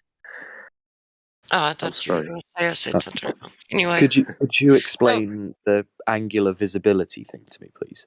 but what I was going to ask you is what happens when you increase your field of view and you use some kind of like device where you can increase your field of view, and what happens when you put yourself close enough to the Earth that you see the horizon extend further than where the geometric horizon should be, like the point at which, based upon your height, where the Earth should start curving away. When you see the horizon extend beyond that point, what's happening there? So sea level, if you look at sea level, the horizon line should be at 5-ish kilometers. Yeah. I can't remember what the exact equation is, but every time you go up higher, you are able to see more over the edge of the Earth, the curvature of the Earth. Yeah. Only possible on a level Earth, because if it were curving away, then it would still drop away. Hang on, Yeah, real quick. Yeah, that's what. No, Horizon means horizontal, right? What does horizontal mean?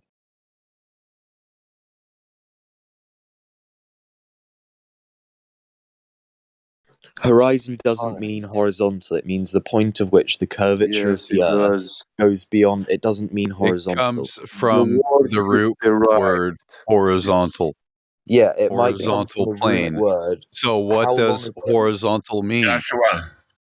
Okay, Joshua, so you're gonna. So as soon Truth as is I doing say, just fine. no. So as soon Give as it I back to say truth. that horizontal is flat, yeah, you're gonna go, oh, I believe in flat Earth. Yeah, so I'm not going to say that. I will admit, yeah, it comes from the word horizontal, which does mean flat, but it doesn't. It's a flat line in comparison to where the observer is set, not in relative to whatever the Earth that we're standing on is. That's fine. Anyone can talk to him, just as long as everybody don't talk at once. I'm gonna go fix something to eat. I don't think he's interested. I don't think he really wants to look at it, or he right. would look at the fact that you're not supposed to see the horizon extend beyond a certain point, and we do 10 times further, right? So, and even more than that. So, what's happening there? Where is this curvature? Because it's not curving away. If you extend your field of view and you have a clear enough day, you can continue to see even further out, and you don't even want to address that. So, anyone who wants to Field talk of to view him, is around your head. Like field of view is being able to see behind me. You mean distance of view, not field, right? I'm just clarifying that. That's all. I don't know, Joshua. You want to take him to the Black Swan? I want to clarify something with him because he mentioned the boats disappearing from the bottom up, and actually, when we use telescopes or any optical magnification instrument, we can bring back into view all that part of the boat which actually disappeared. And this is actually proof that what we are dealing here is the phenomena of the laws of angular resolution. and light refraction through a medium. Can you link it to something to explain angular resolution then for me, please? You want me to give you the definition for angular resolution now? Yeah, I would quite like it, because if you put a lens at sea level that zooms in things and the boat has already gone over the horizon, you can't see any part of that boat. I have tried it before because I used to do that. Sorry, Callum, are you following the live stream voice text? It's in the live stream voice text for you. There's information on what we're talking about in there. The text chat directly above the voice call that you're in, Callum. Yeah. So yeah. I'm just following the link now. And we can demonstrate this not only on large scale, like observations over the ocean, we can also demonstrate this on small scale, on flat tabletops in your kitchen, that You said things disappear bottom up.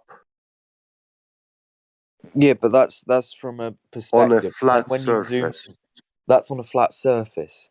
If you I don't know, let's say you did it on exactly, and it's due to perspective, and that's what no. happened. Okay, can you do the test on like a football then? If you bring the coin over the other side and then zoom in on the camera facing up parallel with the ball, you can't see it, can you? Because it's gone over the curve. That's what happens if you do it at sea level. You can recreate So a the similar football thing. field is curved?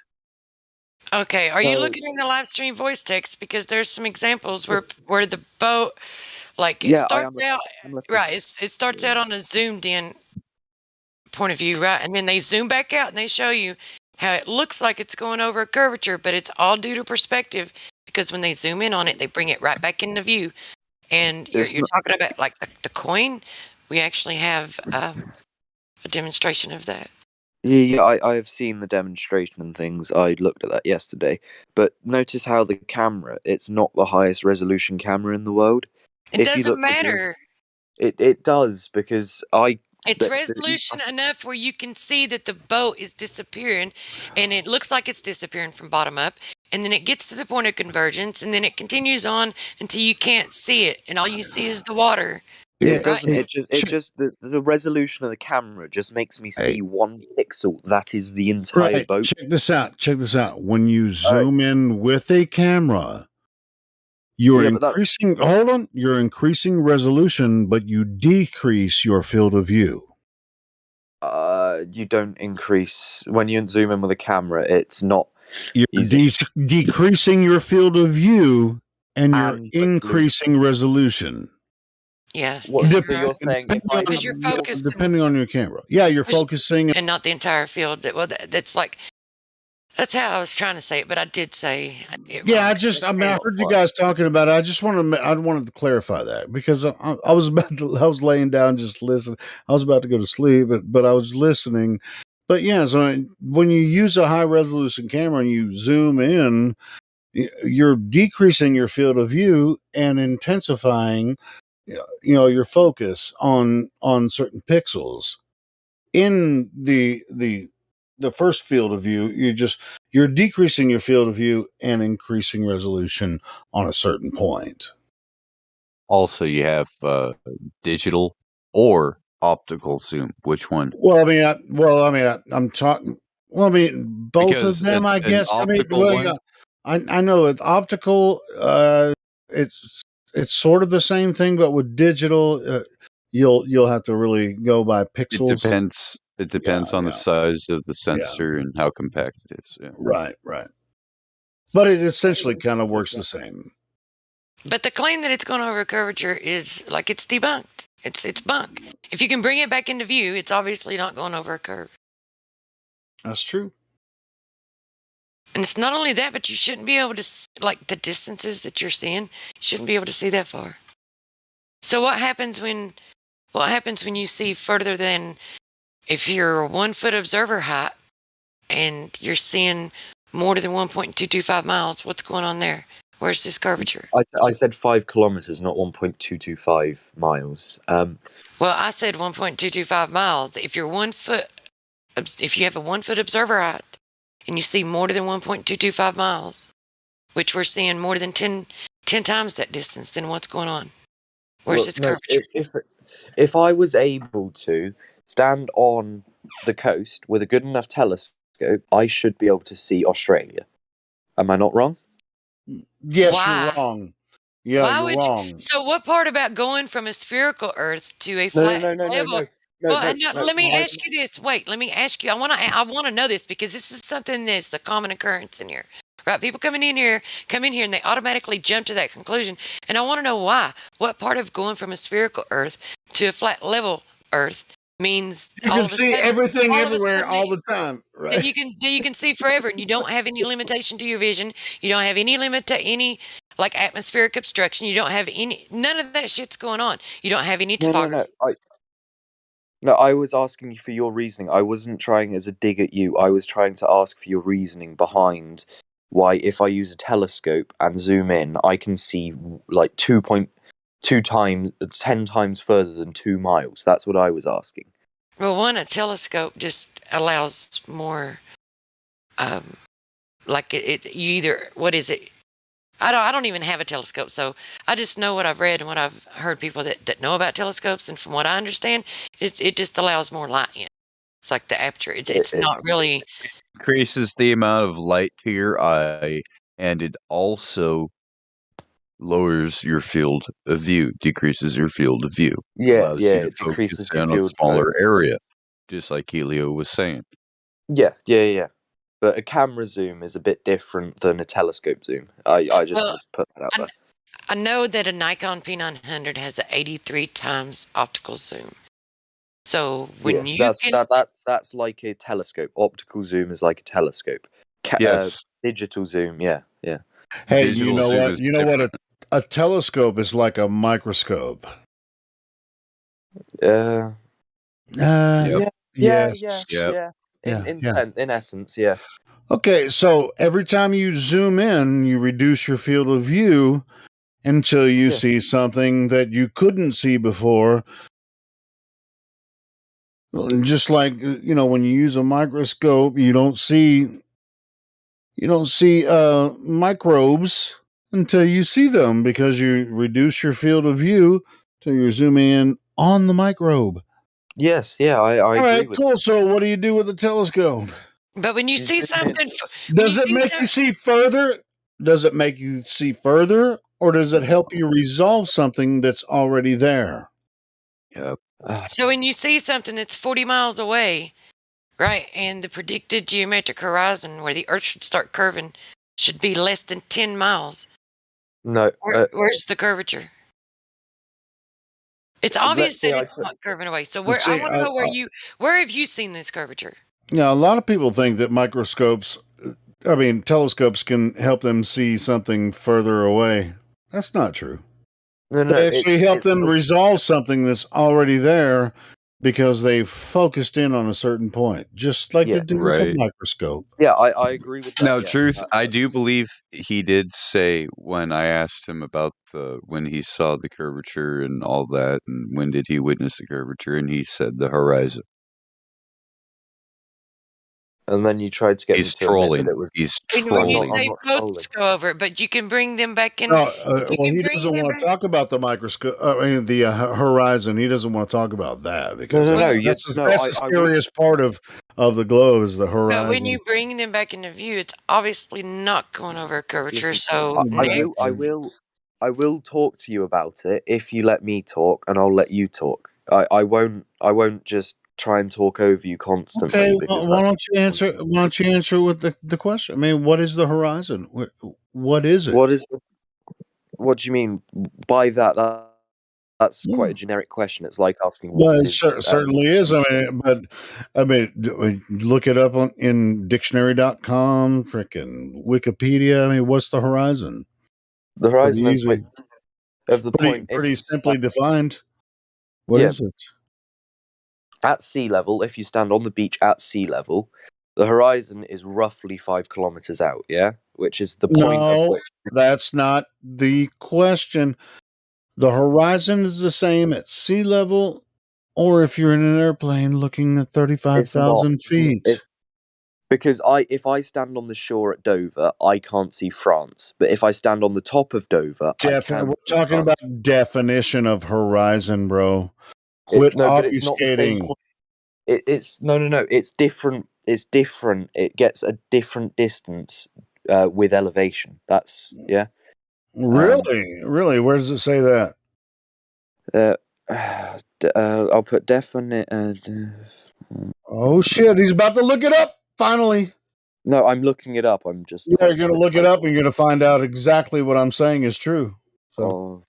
Yeah, it's interesting. I just recently videotaped a sunrise from 30,000 feet up. Nice. I don't know if I should post it or not. I've been thinking about it. No, don't let him friggin' go ahead and keep looking it up. Look it up at dictionary.com. I haven't Horizon uploaded the video. definition. Yeah, okay. The line of You which guys. the surface of the Earth and the sky appear to meet. Yeah. There you go. Mm-hmm. Yeah.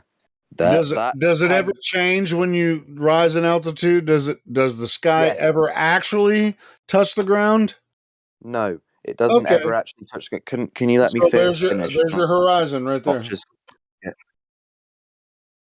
Wait, have you just posted the video then? No, I haven't uploaded it. I was just saying I have the footage. Oh, okay. Because you can see a lot further. If I'm, let's say, on top of a skyscraper in the middle of nowhere, yeah, this is all theoretical here because you've got houses and things in the way. If you stand, let's say, oh wow, cheers for the memes, guys, they're great. If you oh please, another globe model. If you look from there, let's say on top of Dover, which you can see France on a clear day. It has to be clear and sunny. Yeah, you can see France.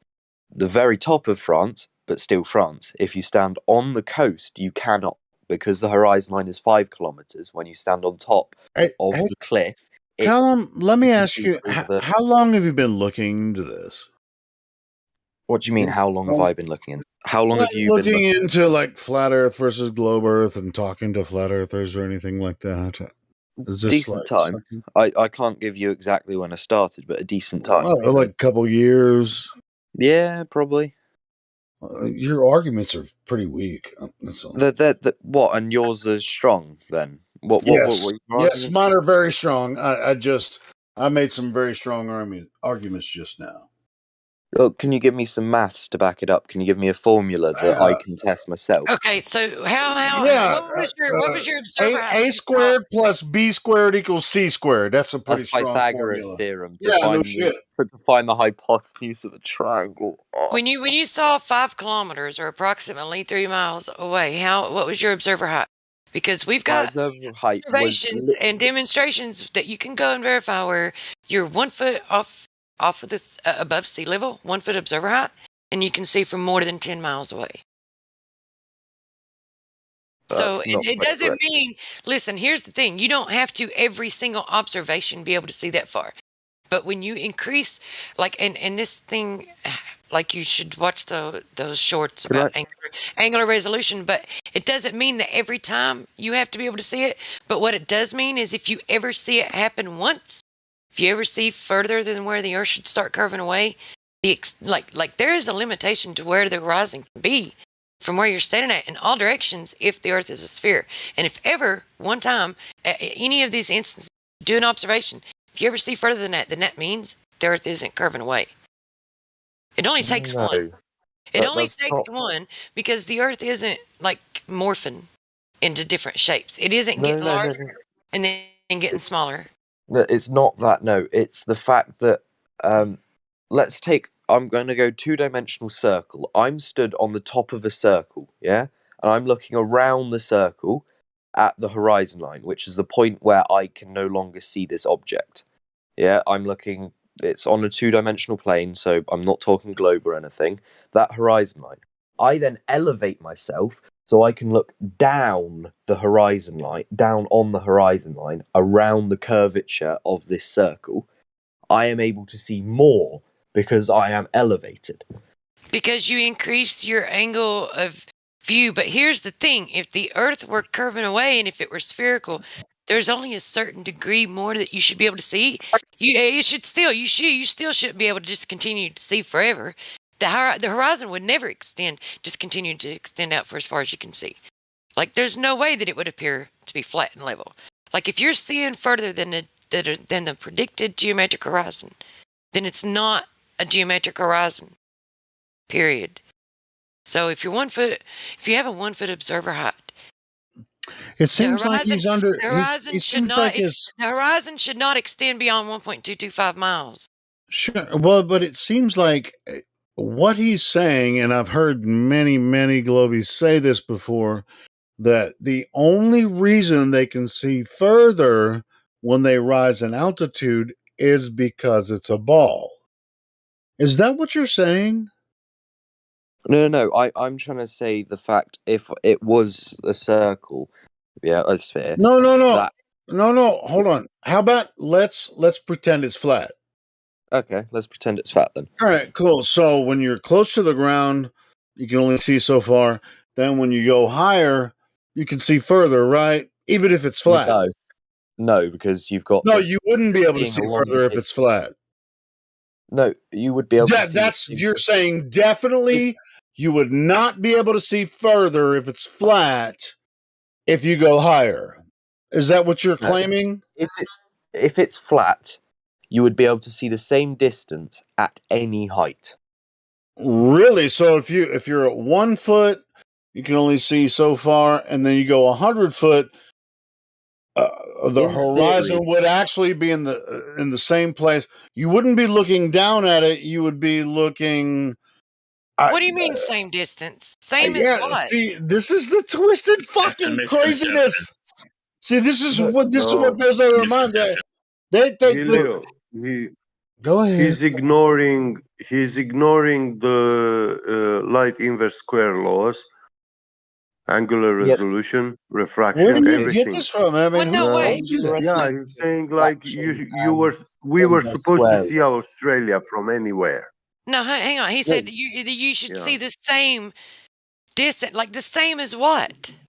Yeah, I mean, it's just like if you're standing on the ground, 1 foot or 5 foot, then you stand on a cliff right behind you, like say you're standing on a beach. You'll still see the same amount of water, ground, horizon would be at the same fucking place if you're 100 foot above the ground. If the Earth were flat or whatever you're looking across, it's going to look exactly the same. Doesn't matter. Is that what you're saying? Is this your claim? I don't know. I asked him. What do you mean? The same as what? I'm not. Okay, you brought up 1.225 miles. Where did you get that number from? Because if it has a radius, if it has a radius of 3,959 miles, it would have to be, if you're 1 foot observer height, like if you're 1 foot above sea level, it would have to start curving away at 1.225 miles. Can you give me the formula that you got for that, please, so I can test it myself, please? Yeah, well, Donato just posted it in Livestream voice text. We can spam that shit all day. You can Google it. Yeah, I mean, it's not hard to find. Give him the Earth curve calculator so he can get his formula. It's not hard to find. Yeah, everybody can get to it. It's called the Earth curve calculator. So if you can see the horizon extend beyond that, then that means the Earth is not curving at that point, right? And we're not just seeing a little bit beyond that. We're seeing the horizon. It curves constantly. It's a constant curve. It's not. But listen, this is the thing. If it's curving and that's where it begins to curve, then the horizon, the point at which the Earth appears to meet the sky, cannot extend beyond that point. No. This fucking guy's just making via the observer. It's not. It's relative to the observer. It's not relative to the whole thing. It's relative to the observer. I said listen. I said based on the observer height. When we're talking about a 1 foot observer height. But it doesn't start curving. It's curving constantly. It's just the point is which you can But that's where it would have to begin curving. No, because it's curving the whole way. That's the point of which you can view the Well, start. you're right. You're right. The curve is always there, but where it would drop and with the limitation to where you would see the horizon from where you're standing, if you're 1 foot, would be 1.225 miles. Yeah. So, how do you but get we're seeing 1.225? because it's 1.225 times the square root of the observer height in feet, and if we're talking about 1 foot, then it's 1.225 miles. Yeah, hey, you asked for some calculations. I mean, you guys, do you want us to really spam all the calculations we have for this? I mean, we could fill up this whole damn room, this live stream voice text with all kinds of calculations. Do you really want to look at it, or are you curious about this? Do you really want to talk about it? Yeah, I am curious about it. I would like All to see right, what you well got these then let's fucking go, guys. Yeah, if you're going to honestly look into it, because listen, it's not just that we're seeing a little bit beyond 1.225, right? Okay. It's that we're seeing more than 10 times that distance, and it's not just the one observation; it's many observations, many and laser test measurements. There was even a world record photographer who's not even a flat earther, who's Sorry, go ahead. There's a world record photographer who had his photo entered into the Guinness Book of World Records, who's not even a flat earther, right? And he took. Do you know the distance he was able to see? Here we go, Ollie. Yeah, Do you know there we go. Do you know the distance he was able to see? No, I don't. What was it? Enlighten me. 273 miles. What was his elevation at the time of the photo? Well, it wasn't just at sea level. However, oh yeah, it wasn't just at sea level. If you read, it's got like all the data right there. It says hang on a second. I got to make it larger because I can barely read it. It says when you're looking at the current world record for the greatest distance capture with a zoom lens, 443 kilometers, or precisely 275 miles. That's the measure space between whatever that name is, because it's too small for me to see. I'm barely making this out. In the foreground someone else read it, because I've got a very small monitor. And okay, I can read it out for you. He was where is he? He was 3.1 miles. So he was nearby the Alps. He was 9.5 miles above sea level, something like that ish. So he was able to see more around via the angle. But I'll read it through for you. What you're looking at is the current world record for the greatest distance captured on a zoom lens, 443 kilometers, or precisely 275 miles.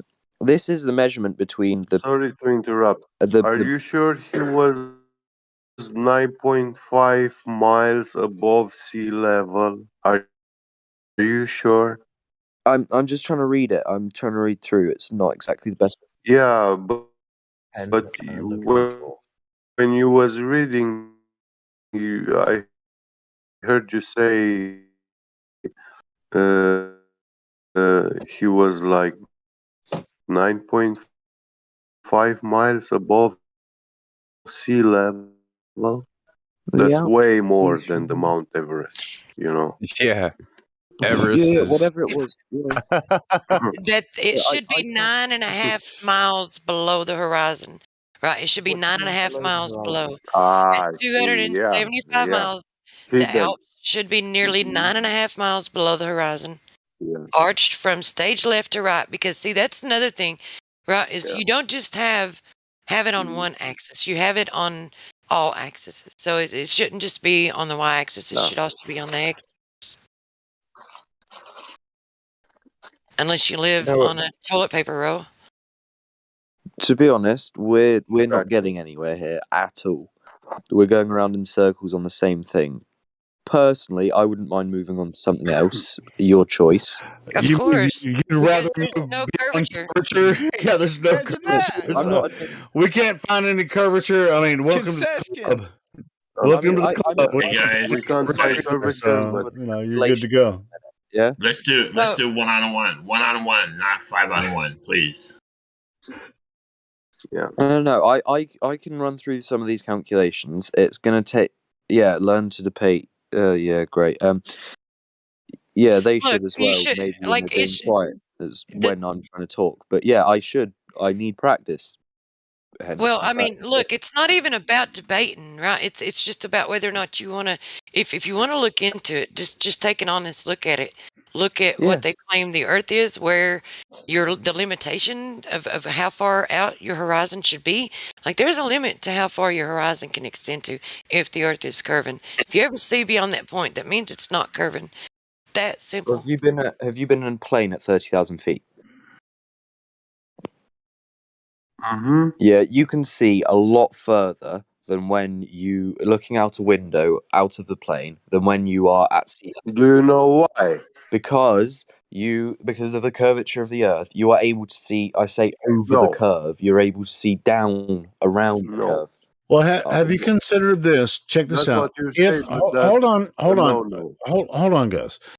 Hey, have you considered that if the Earth were a plane, level stationary plane, once your airplane takes off, which can only fly over a level stationary plane, by the way, when you're higher in altitude, you can see further because you have a larger field of view, angular field of view. You don't see further because you're seeing over the curvature. But You're here's just the seeing thing. because you have a larger field of view. Go ahead. If the Earth were a globe, that's not what would happen. Your horizon would drop away from you if the Earth were a sphere and you rose in altitude like that. Do you see the demonstration that's in the Yeah, light? I see the demonstration, but that's like a ridiculous overstep. Rising because the globe, I'm going to use globe on this example, is so large. It does happen at a certain altitude on the left side of that model. All right, Callum, since you've been talking about this with us for 20 minutes, how large is the globe? Do you know? It's something like 3,000 odd kilometers in circumference. I can't remember Not the bad. exact. You got pretty close. What? So Yeah. how would you know? It's not. That's the radius. The circumference is 24,000. Oh, circumference, yeah, it's 24,901. But yeah, see, he doesn't know. It's like, how would you know what you would expect to see? From whatever altitude you are above Earth. How do you know that? Do you just believe it and just like, hey, experts already have claimed this and they're right about this because I should believe it because I haven't really studied it, but they already figured it out, and so I should probably go ahead and just go along with their story. No, just you can. I don't see how going up making the distance to the ground more. You're having to look at the distance to the ground and the hypotenuse, which is the distance. You to the don't ground know. and the distance Wait, across hold the on, plane Cal. on Hold a on. flat. Hold on, Cal. You don't realize that if you go higher in altitude, you can see more. No, I know you can see more. No, have you ever been hiking, climbed a mountain? Yeah, All right, so you can see a lot more of the Earth when you're high on a mountain, can't you? Yes, you can. Okay, well there you go. Yeah, that's why I'm trying to explain, because of the curvature of the Earth, that's why you can see further, but you're going against that. And Okay. saying, Hang on. If there is a curvature, if this curvature you're talking about exists, then someone would have had to have measured it. Can you produce a measurement where anyone has ever measured and established this curvature of the Earth?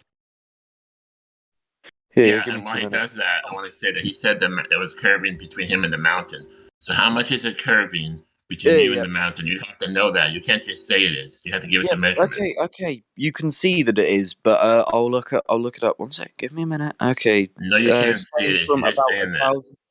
Okay. The curvature appears to be roughly at an altitude of 200. It's like 57.3 degrees at 2,640 kilometers ish above the surface. That's what it looks like. Well, that's okay, but you just told me you saw the curvature of the Earth from the top of a mountain. How many feet is that? That's a 57.3 degree curve. That is like you That's wouldn't be what able the to. I'm calculations talking about say a should happen. minimal. That's what the calculations say should happen. Is there a measurement of it? So if if the Earth is curving, someone would have had to have measured it at some point. Can you produce that, or have you ever measured it? Like, we need to see a measurement because personally measured it. we've got measurements, right, that contradict Yeah. a curving Earth. So do you have a measurement I'm showing a curving Earth? I've got one of my friends running through the. I could take a photo and upload it to you, running through your calculations. Yeah, just to double check them. Hey, and check compare this. them. Check this out. Hey, Callum, in your mind, you're friends with your calculations or whatever. In your mind, when you look across Earth, when you see the ground, the apparent position where the ground touches the sky. Yeah. Now, the ground doesn't actually touch the sky, does it? No, it doesn't. All right, so that's the horizon, correct? Yes, that's the horizon. Yeah. All right, so is the horizon in your mind the curvature of the Earth? Yes, personally, if you gave me there you go. This is where we have the problem here. No. Listen, if you give me a proper bit of proof how that you can look on a flat plane and there be a point of which that you cannot see beyond, and it increases with height, with altitude, then you might be able to change my mind. But I have not seen. I'm not trying to change your mind, but yes, of course, anyone in their right mind knows that they can't see forever, even if, just for the sake of argument, pretend you're on a flat plane. Do you think you could see Paris from New York if the Earth were flat? You could see over 2,000 miles? If there was nothing in the way, aka another country, you should, in theory, be able All right, to. so you're standing on the shore of the Atlantic, like the eastern shore of Atlantic, and you could see the Eiffel Tower. If even with no atmosphere, you think you could see the Eiffel Tower? Well, it really doesn't matter what he thinks or what. And I mean, I can tell he doesn't really think much. I mean, it doesn't really matter doing the hypotheticals. It's like we need an actual measurement of curvature, like a measurement of Earth drop matching the curvature. I've just given you some measurements. You measurements of what? Where?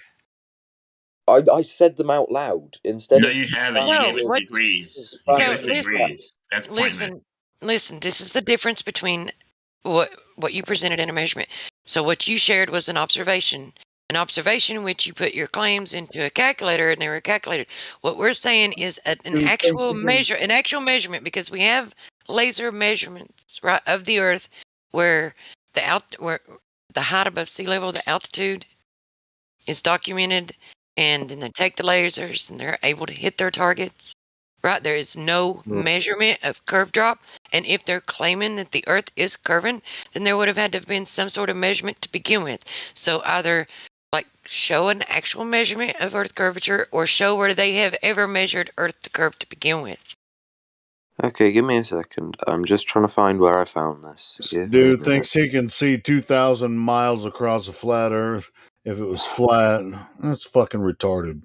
Well, so if I look directly up in the night, I can see a star, right? I'm not talking about up. I'm looking across. No, you're telling me that We're I not wouldn't be able talking to see a about the country on a sky. flat plane, when on a flat plane directly at a star, I can see it billions of miles away. Callum, The stars are 80 miles no, away. how did you know? How do you know that the star is billions miles away? See, I got him triggered. How the now. hell did you measure that? You can use. Okay, can you let me explain that? You can use the redshift. Yeah, you can use Hold what? on. Guys, can we not get off on stars and how they measure them? Because we know that let's stick with him. Yeah, we're looking providing- across Earth. Let's stick with him providing an actual measurement. Yeah, truth. I want to tell him that actually what you were saying with the laser test measurements, they were made to find those 7 degrees curvature he was mentioning about. He was talking to us about them, and they were not being found. Oh yeah, by the way, those it's 7 8 inches degrees per mile. 8 inches per mile. Yeah, 8 inches per mile squared. Yeah. mile, not per mile squared. Per mile squared. The Yeah. Earth curves about inches per mile in one direction. The Earth is either a plane, either a sphere. It has surface area. You don't walk. You don't see in. You don't live in a unidimensional world. It has to be in all directions, dude. From where you're standing, in Squared, all directions. Squared is two-dimensional. If you want to talk about it, it's cubed. It's surface. Yeah, he's talking about the surface of So where you stand. Cubed, We're talking about the surface below your feet. So it's a surface area. It's squared. So I'm waiting for the measurement. Right, the initial measurement that the initial measurement that they made when they claimed the Earth was spherical, or one that you've done yourself and you found curvature. Okay, there you go. The Earth curves about 8 inches per mile. Not a in one claim, direction. not an assertion, a measurement. A measurement. That is a measurement. Yeah? 8 per 1. Yeah? 8 inches per 1 mile. How many inches is that after 10 miles? I don't see a measurement. I hear a claim. How many inches is that after 10 miles? 80 inches. You are incorrect. Oh yeah, I'm What incorrect. Whoa, I'm so here's where incorrect. Dude, you are hallucinating. Yeah, I'm hallucinating. Yeah, definitely. Somebody teach him math. Somebody teach him math, please. So I have 8 inches, add another 8, add another 8, add another 8, add another 8, add another 8, add another 8. What does that make? No, that's not the way it works, Colin. It doesn't work. Explain to me a new form of maths. How 8 times 10 does not equal 80. No, hold on. What you not understand? Have you looked at any of the thing? Can you scroll up a little bit, or I can post it again? Because it's not the 8 inches per mile squared is actually from a single vantage point. When you're looking straight across, it's a drop value. Yeah, you don't. It's based on you standing still and what you might or might not see over a certain distance. You're not moving. You're standing in one spot. Yeah, I'm standing at the top of the globe. Anywhere, if you're standing on a globe, everywhere you are on the surface of globe, you're on top of the globe, right?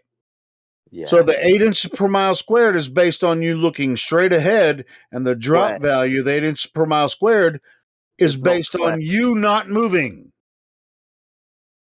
The squared value comes from you looking straight ahead, and the drop value is the squared. The 8 inches per mile squared is from you standing still, not moving. If you move, Hank, it changes. It changes every time you move. What Hank said is true. Hang on. What Hank said is true. Let me give you the numbers.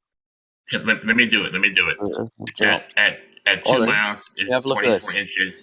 At 3 miles is 72 inches. And at 10 miles is 66 feet. Write that down. Yeah. At 2 miles, it drops 32 inches. And then at 4 miles, it drops 10 feet. Yeah, the curvature drop arc is that one's not even right. Exponentially with distance. Yeah, that one's not even right. Yeah, that one's not even right, Donato.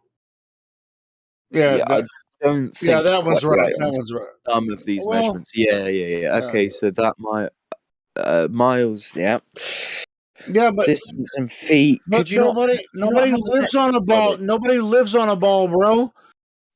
I mean, imagine you trying to figure out, okay, I'm living on a ball, and every time I move, I'm moving 8 inches per mile squared toward this curve.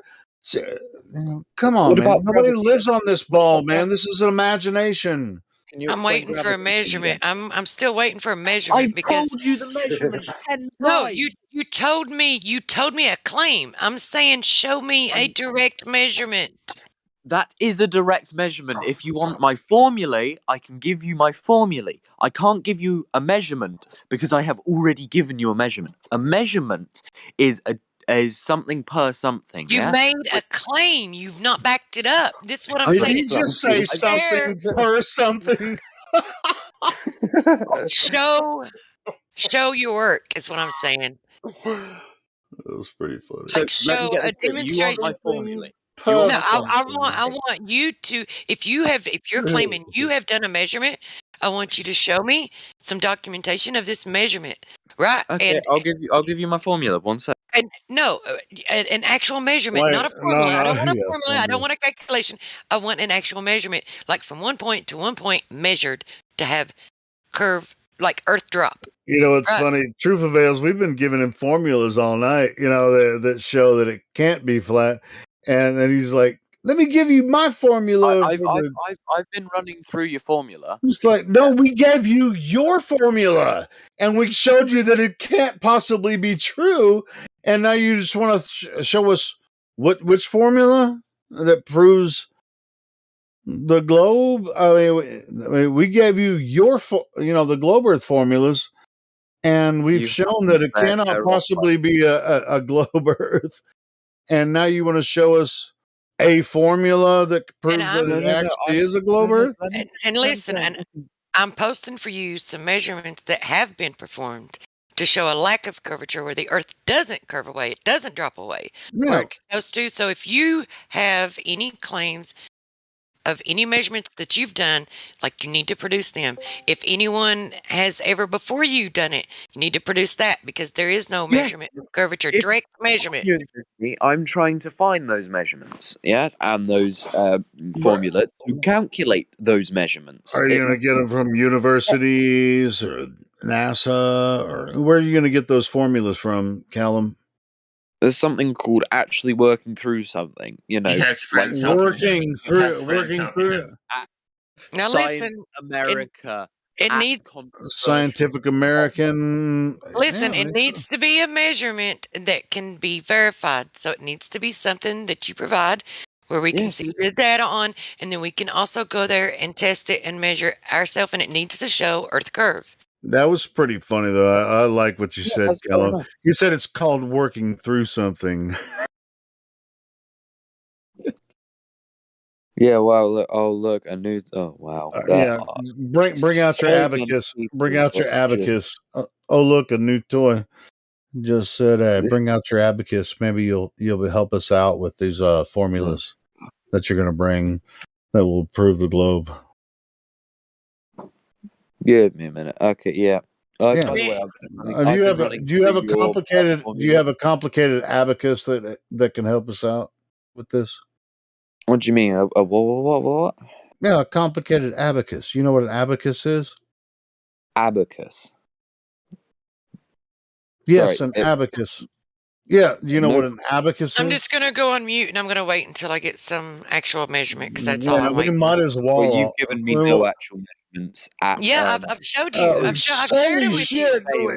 Dude, dozens of people have been sharing all this shit with you for hours now. Callum, we're just bored with you. You know, so let's all just mute and just wait for Callum to bring some evidence for the globe. Now, what'd you say, Callum? I've shared all these measurements with you. These are actual measurements, not just an observation. The FE core experiment, the peer-to-peer laser test, and then from the other end back the same laser test. Then you have another one below that, and I can grab some more. Like these are the quite a bit actually. So to be honest, I wouldn't be surprised when you calculated those measurements. You weren't using the Flintstone method of the the kids counting thing. I wouldn't be surprised, to be quite honest. You mean the kids counting thing, like the abacus? Is that what you're talking about?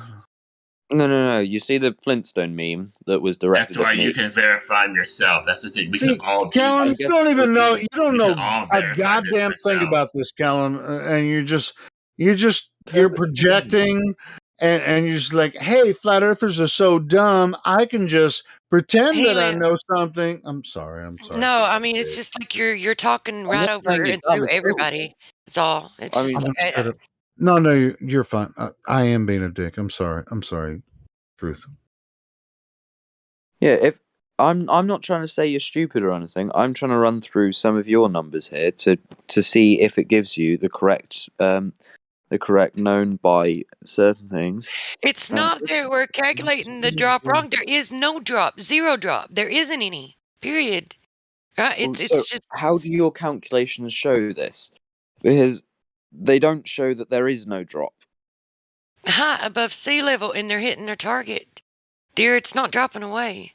So if you have a direct measurement where it's showing Drop Earth curve. away because there's something called gravity that pulls everything to the center. So what are you saying? Are you saying that the lasers are actually bending around the Earth and hitting their target? No, I'm not that saying what you're that. saying? They don't hit a target. If you shoot a laser straight off the parallel of a globe, it goes on indefinitely until it hits something.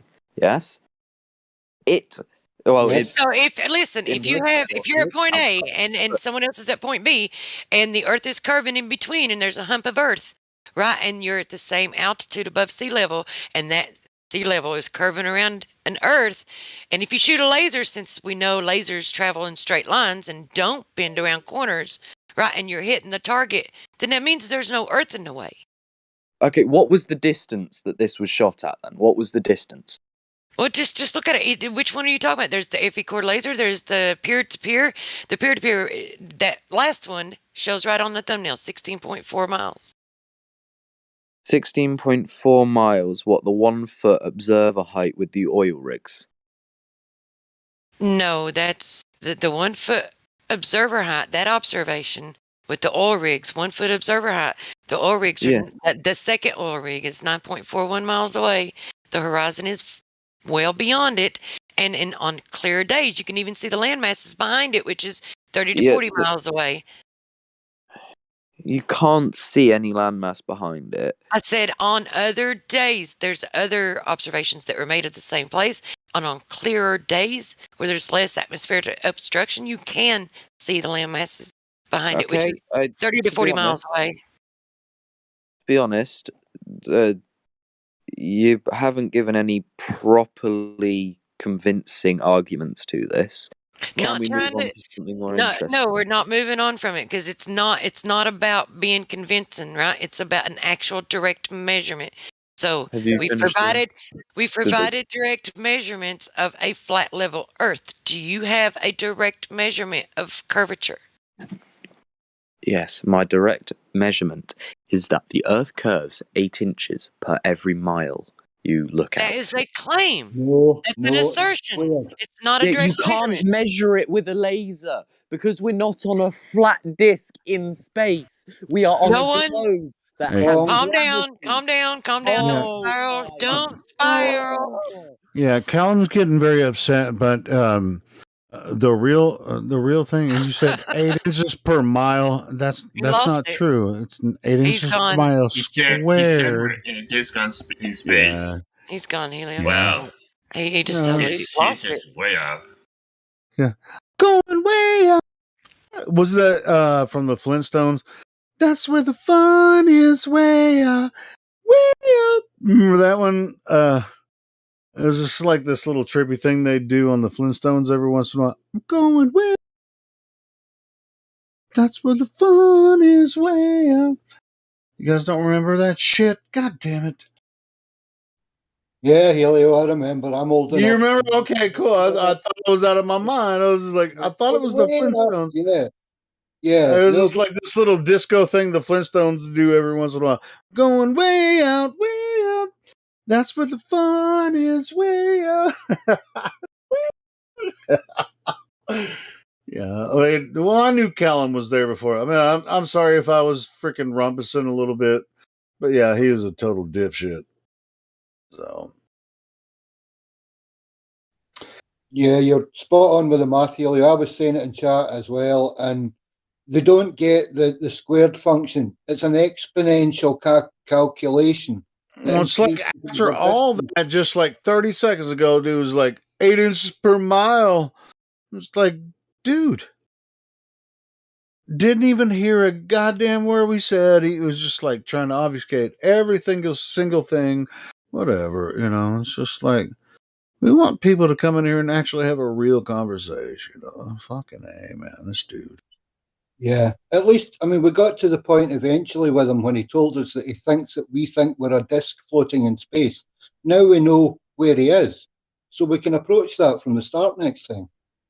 Well, he knows that's a troll thing to say, and he said it when he started. Like that. He said it when he started spiraling out because he wanted to move on and he wanted to talk about something else, right? And when he was trolling the whole measurement, time. Yep, he lost it.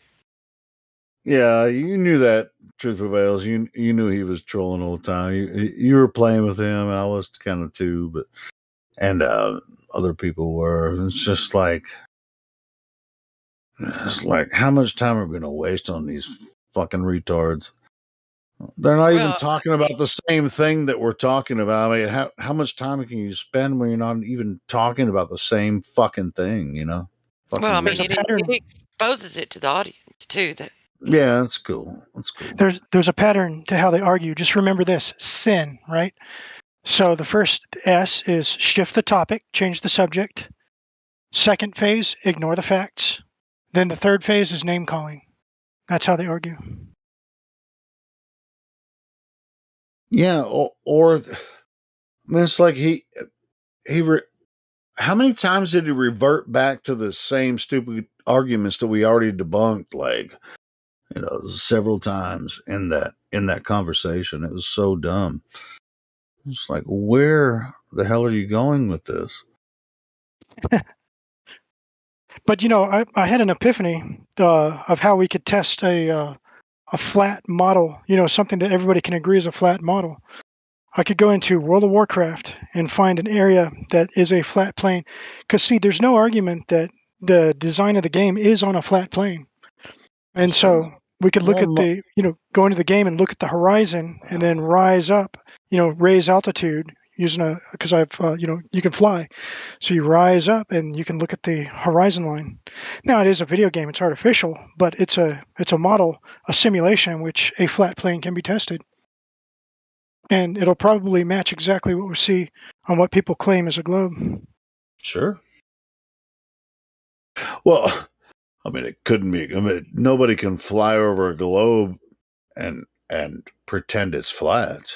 Well, yeah, but you can see an example of the globe, though, in the video game Super Mario Galaxy, because there's several globes on which you play. And, they're various different sizes, but the amount of things that you can see when you're standing on an actual globe. They're not 3959. No, yeah, well, it's not exactly those dimensions, but it gives you an idea that if you actually were on a globe, you'd be able to see much less off in the distance than what you can see in reality. Yeah, I've played a couple of games like that where there's little globes or whatever, or like space games, but it's like, check this out, like the space movies and TV shows, they'll be outside. It's like, we're entering low Earth orbit, and then once they get in low Earth orbit, flat Earth. The whole time. Just like they just land on Earth, and they interact as if the Earth is flat. Then when they launch away from, planet, then they're balls in the universe. It's just like at a certain level of altitude, no matter how large the planet is, it's flat. And they're a big ass spaceship. But once they go outside low Earth orbit, it's ball Earth, and it's like, we gotta go through the atmosphere, and it's like, but we have all the resistance and all that kind of shit. It's like, we made it. We're now on the flatter. It might as well be flat because it looks flat because the Earth is so big or the planet's so big. Might as well be flat. It's the dumbest fucking thing I've ever seen in my life. It's like, pardon my French. I'm sorry. It's like, the only place anything outside of Earth exists is on television and in science fiction books, which I love, by the way. I'm a huge science fiction fan. So that's why I know. My favorite is space science fiction. It's fun. Yeah, I love it. So it's just like, if anybody knows how much bullshit it is, it's me. Well, I mean, there's no such thing as Vulcans. There's no such thing as Klingons, Well, there's no such thing as globe Earth. Right. And Star Wars, all those aliens, none of that stuff is real. Look, I'm addressing freaking Reckonor in here, man, because I'm not typing this shit out. Right? I'm not going in this back and forth in the chat. Like no one asked you for your advice, and no one asked you for your advice, and it's not your job to come in here and tell us how we should run the server or what we should do or what we shouldn't do. Is he doing that shit again? This is the only time I ever hear you talk is when you concern troll or white knight for Globers who are dishonest or trolls, or if you tell us how to do our job. Wait, is he messaging you? Because I don't see him in the live stream. He's just in the freaking Is he in the lobby? Doesn't matter. Go ahead, Delio. I'm done. No, I mean, but I'm with you, man. I mean, Reckonor just like gets in freaking weird moods, and that's why he gets banned sometimes. He just not in weird moods. That's all he ever does. He's just a dick. He never comes in and talks, and he'll just sit here and tell us how we should run our server. It's like, well, fuck you, fuck off and do your own thing, And then he did open his own server. I'm actually, I think it's still there. Well, I think I'm still a member of his server, but I don't go over there. I got better shit to do. Right. Reckonor, why do you want to be here if you're gonna just bitch about how we run our server? Fuck you, man. I mean, I don't see him posting, but I see he's in here, and he just like every time we ban him, he's just like, "You motherfuckers don't know how to run your server. You just ban." And somebody freaking pity lets him back in, and it's just like, and I fucking server banned that motherfucker a long time ago, and I didn't even want him back in here. Never want to see him again. One thing to remember is, if you argue with a fool, you become a greater fool than the fool you're arguing with. Yeah. So it's an absolute waste of time to. Hey, Reckonor, instead of us, he's not even in.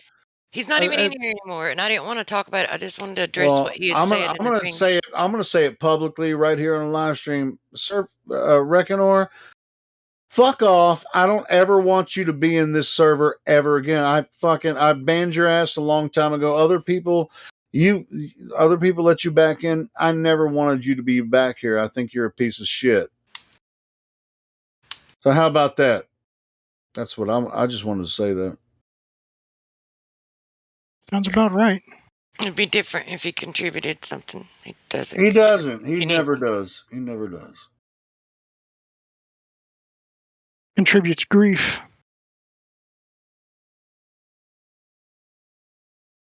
I could say that about a lot of other members too. But since that came up, if it comes up again, I'll say the same goddamn thing about a lot of other people.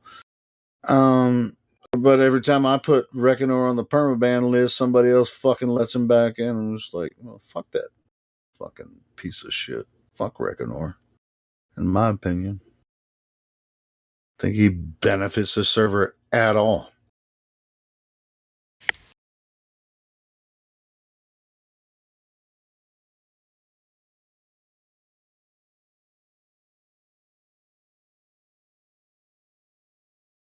Okay, let's see. So I'm setting up, if you're interested, to do an experiment with a flat plane in the World of Warcraft universe. Do you want to see it? No, I don't give a shit about World of Warcraft. Well, it demonstrates the horizon line and raising up. Well, sure. I mean, if you have a decent presentation for something that has to do with the horizon, sure. Yeah, I'll take a look at it. Okay, I'm gonna see video. Let's see. I thought you were just talking about like gaming. Can't stream into the channel.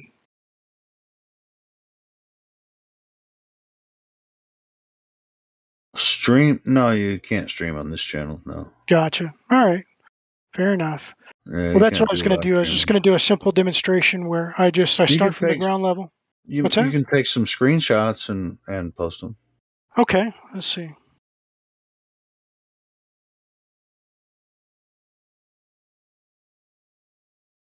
As long as you have like the flat Earth roll and the image posting roll and shit like that, you can post screenshots, but yeah, nobody, including me, we can't live stream in this channel. Gotcha. No biggie.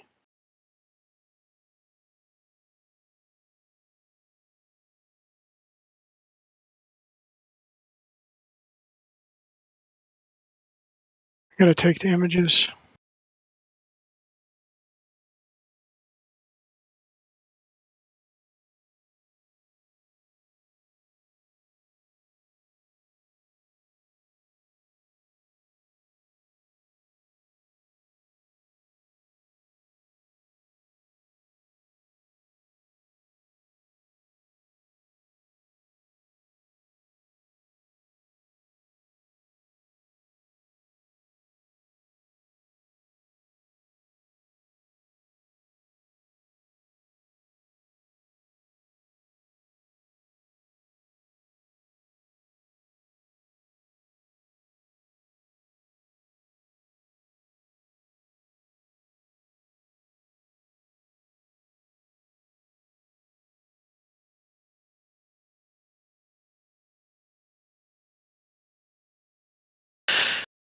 Well, it's been real, guys.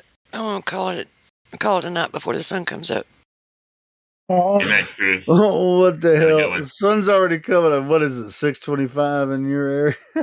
Yeah, I've got to shut my eyes before it starts shining in the house, or I'll never sleep. Oh my God!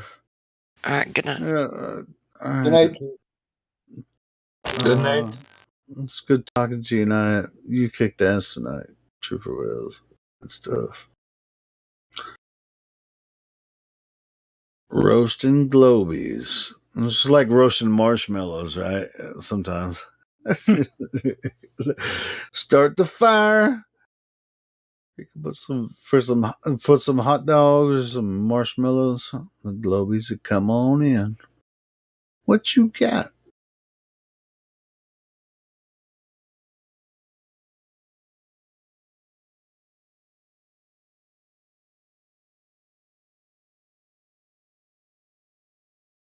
And guess who I got a message from?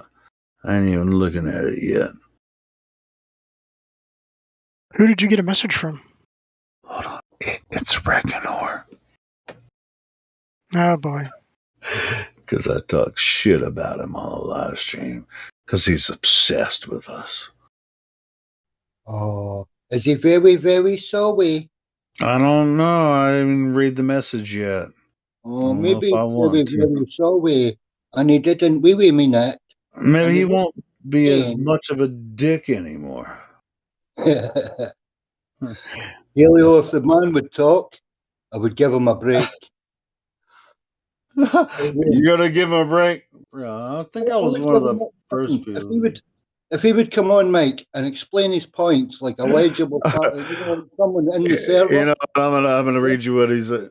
He said, "You're a joke and far from Christian," which I never claimed to be. And he said, "You're a selfish, drunken ass. Goodbye, Mr. Helio." Good fucking bye, Mr. Reckoner. I haven't banned you, but hopefully you ban yourself, and I don't fucking want you here. So good fucking bye, Reckoner. Goodbye. You're a dick. Goodbye. You're just boring. It's like sometimes you make some good points, and you're funny when you talk with your fucking Arnold accent. And but most of the time you're just a total dick, and nobody wants to talk to you anyway. And you've been doing the same bullshit for years. I mean, you know, I hope that you have some other shit going on besides this, so that you don't have to really concentrate on being around here. And I would, I'm not gonna say what I'm thinking right now, but hey, Reckonor, man, find something else to do. That's all I'm saying. Fuck off somewhere else. Find some other people to troll.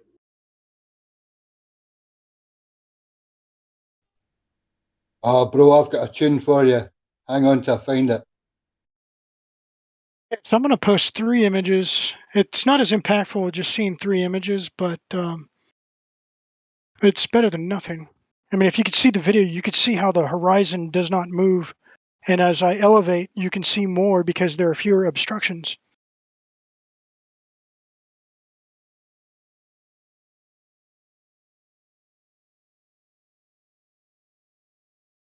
Okay, that's ground level.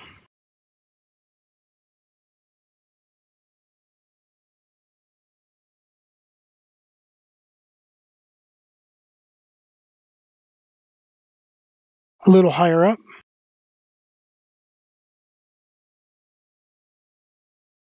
And this is, nobody can argue that these images are of a flat plane. And it looks identical to the Earth on which we live.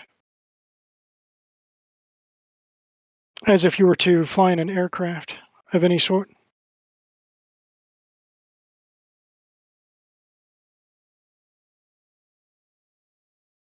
And then the final image is much higher up. See, the horizon line is the same. Now, the ground level, it's a little more difficult to tell because you have all the obstructions, the mountains, the terrain, the trees. But as you rise up in elevation, you can see more. Because the obstruction. I'm back. I've used your equations and everything, and I'm just putting it in a nice file to upload for you. I would just take a photo, but I have no clue how, and I don't think I have permissions to. But I've got a working model that shows you it's using equations and everything, your stuff, and it shows that the curvature of the Earth is there. Just putting it there. Well, where did you put these calculations with which software? I mean, I can give you permissions to post these images, but I'm curious, where did you come up with the calculations, which software and the images? Which type of software did you? We used your calculations and ran it through on a piece of paper with a normal calculator that Wait, you say we? It wasn't you. It was you. It was me and my cousin. Okay. He's amazing at maths. I'm okay. He's ridiculously good, and we have run through it. We're now just putting it into a lovely file for you to look through. And if you wish to post it, be my guest. Yeah. Why don't you send it to me and then I'll go ahead and post it? How about that? Yeah, We'll just be a minute. We're just running it through. Can you run through the conversation like giving me a brief of? Yeah, especially I think he's talking about the 8 inches per mile Well, I squared. mean, I was like super in the middle of a sentence. Thank you. Good morning. First thing in the morning, I don't want to be interrupted. I didn't interrupt anything anyone else said. I've been sitting here for like 20 minutes. I didn't know you were here that long. Go ahead. Good morning, bro. Good morning.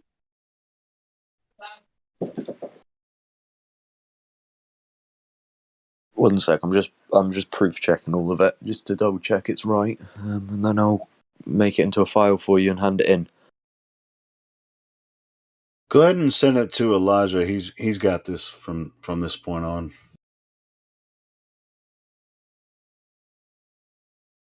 What, the Elia F guy that's got his mic muted at the minute, right? That guy? Yeah, that guy that interrupted me while I was trying to talk. Yeah. All right. About, said you could send it to me so I could share it for you. Give it to him. He'll share it for you.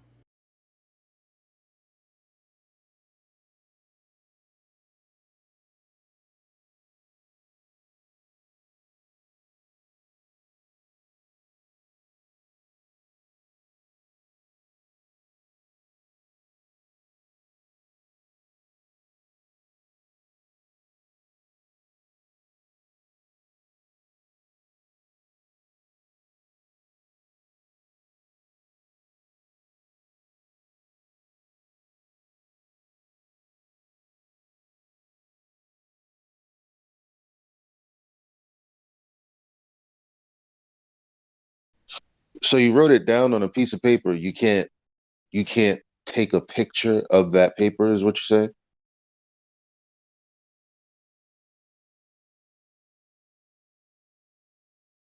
Did I hear you wrong?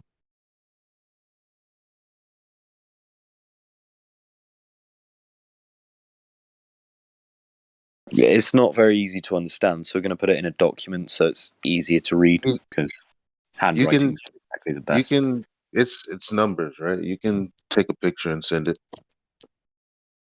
Yeah, but I had how do I put it? Kind of. We're just plugging it Can you do into both to make it the right easy? order. I Yeah, we're mean, making it easy to read, so it's actually readable then. Because I struggle to read it, to be honest. Can you post the paper? Just snap, send. It's very simple. I can, but it'd be nicer if it's on an actual graph. It'd be nice to have what I asked for. All right, give me a minute. Everybody else probably wants all that other stuff, but I just thank you.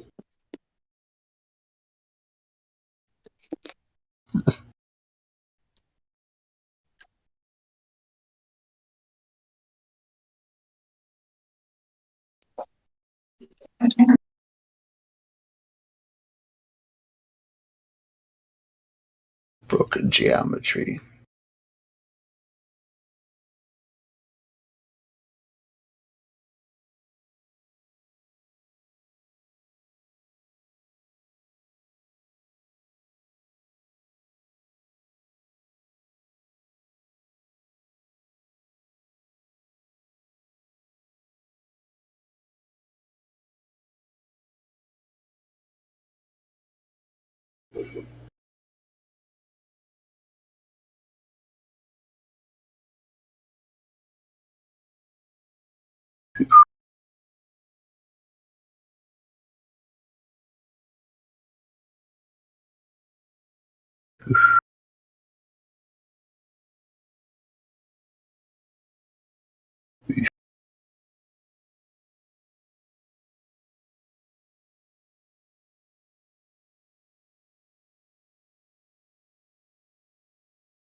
Okay, yeah, it's because it is a bit confusing when they don't want.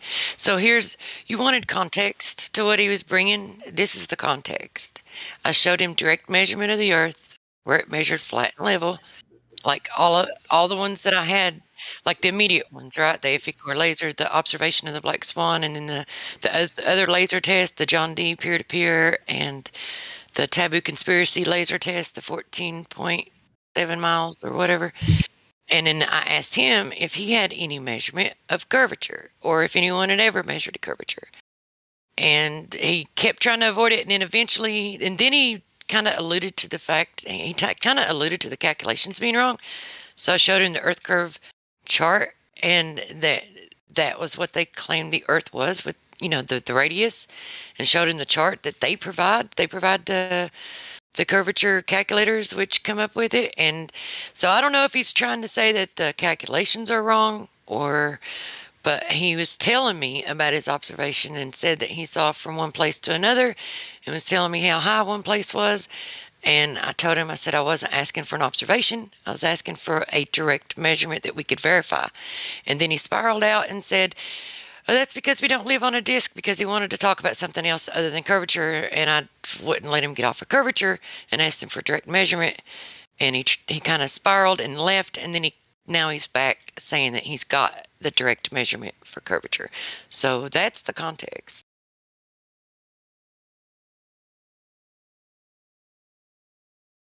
Thank you, Truth. If that helps any. Good morning, by the way. Yes, it does. Because I was under the impression that he said he had calculations for curvature. Like, Well, that's what he kept trying to tell. Have that.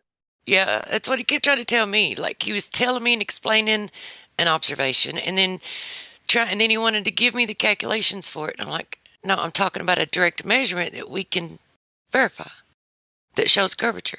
But that's the context. I'm going to hop off now. Good morning, by the way. I'm out. Have a great day. Yeah.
So let me check my inbox.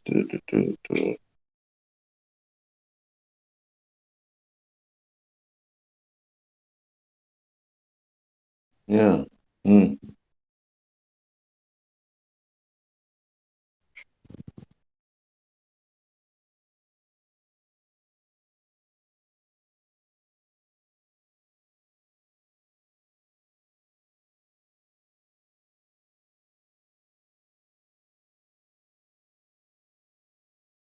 Hello, guys, again. How are you? Everything's fine? Yep. Good one. Too silence inside here. Well, we're waiting for a guy to post a picture of a paper. I mean, I never understand why things take longer than a busy day at the bank, but whatever. I'm hearing from the beginning now. I'm at work. I came here at 7 o'clock. It's 2 o'clock almost now. I think that most of them, they're interacting here and saying about the globe are trolls or have mental problems, I think. But most of them have is trolls. I think it's not possible to be all mental issues.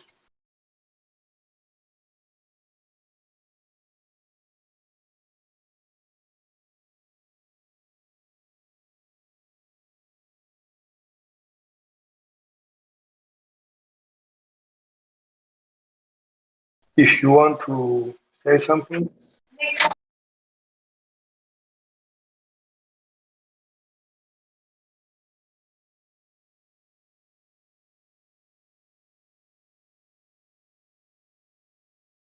We should have the Jeopardy theme song playing.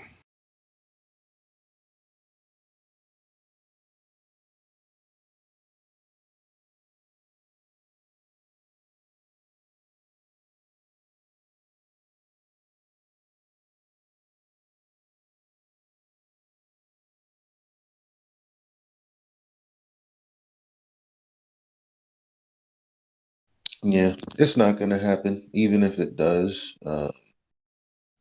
I'm sure he's not giving what anybody really asked for here. Right. I mean, we already have calculations of the globe because it's a mathematical concept, and you can also do some 3D renderings of a sphere. So that's not that's not something we didn't think didn't exist. It exists. That's why we're talking about it, because that's all that exists.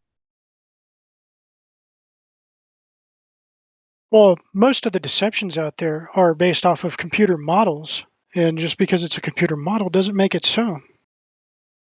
You can use math to say just about anything, but it does not necessarily reflect what reality is. So you could create an equation for a globe, but that doesn't mean that that equation which represents the globe represents reality also.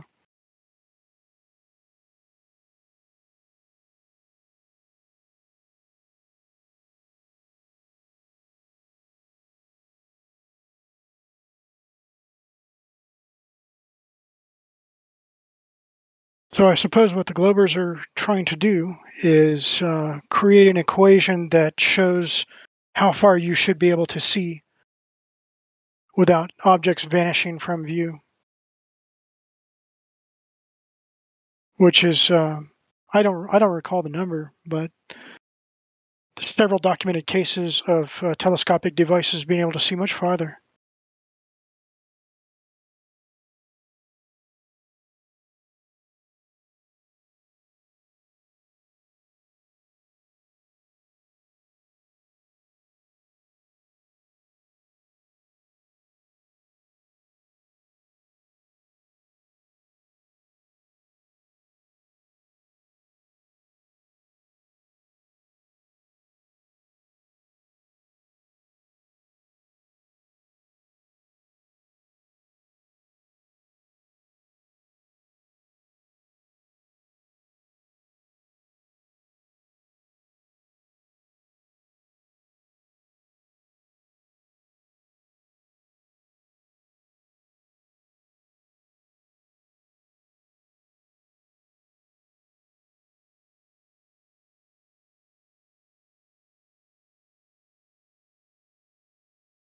Oh, that was so anticlimactic.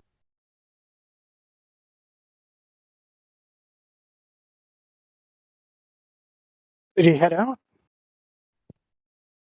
Who knows? Who cares? I was just coming in to say hi. I wanted to see what was going on. Well, pleased to meet you. I go by Aldion. It's my online persona. Good to meet you too. My name is Elijah. My real name is Johnson. I'll be right back. I get a call. Okay.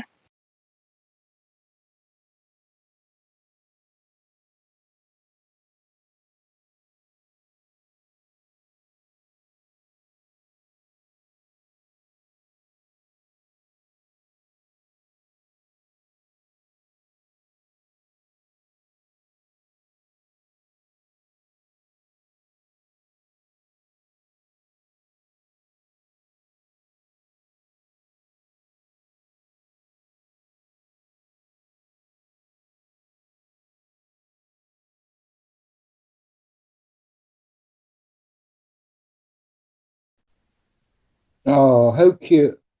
Jazz is in here. He's got no rules and he's just come in here to sleep. He's not even listening and he's just in here sleeping. Oh, that's a bit like me back in the day. Jazz, if you're out on YouTube and you can hear us somehow, buddy, hiya. When you get a chance, open your mic or come off mute. We'd like to talk to you, pal.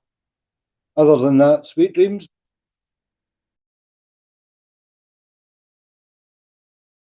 Are you, oh, look, are you presently in Scotland right now? Yep, I sure How am. are things over there?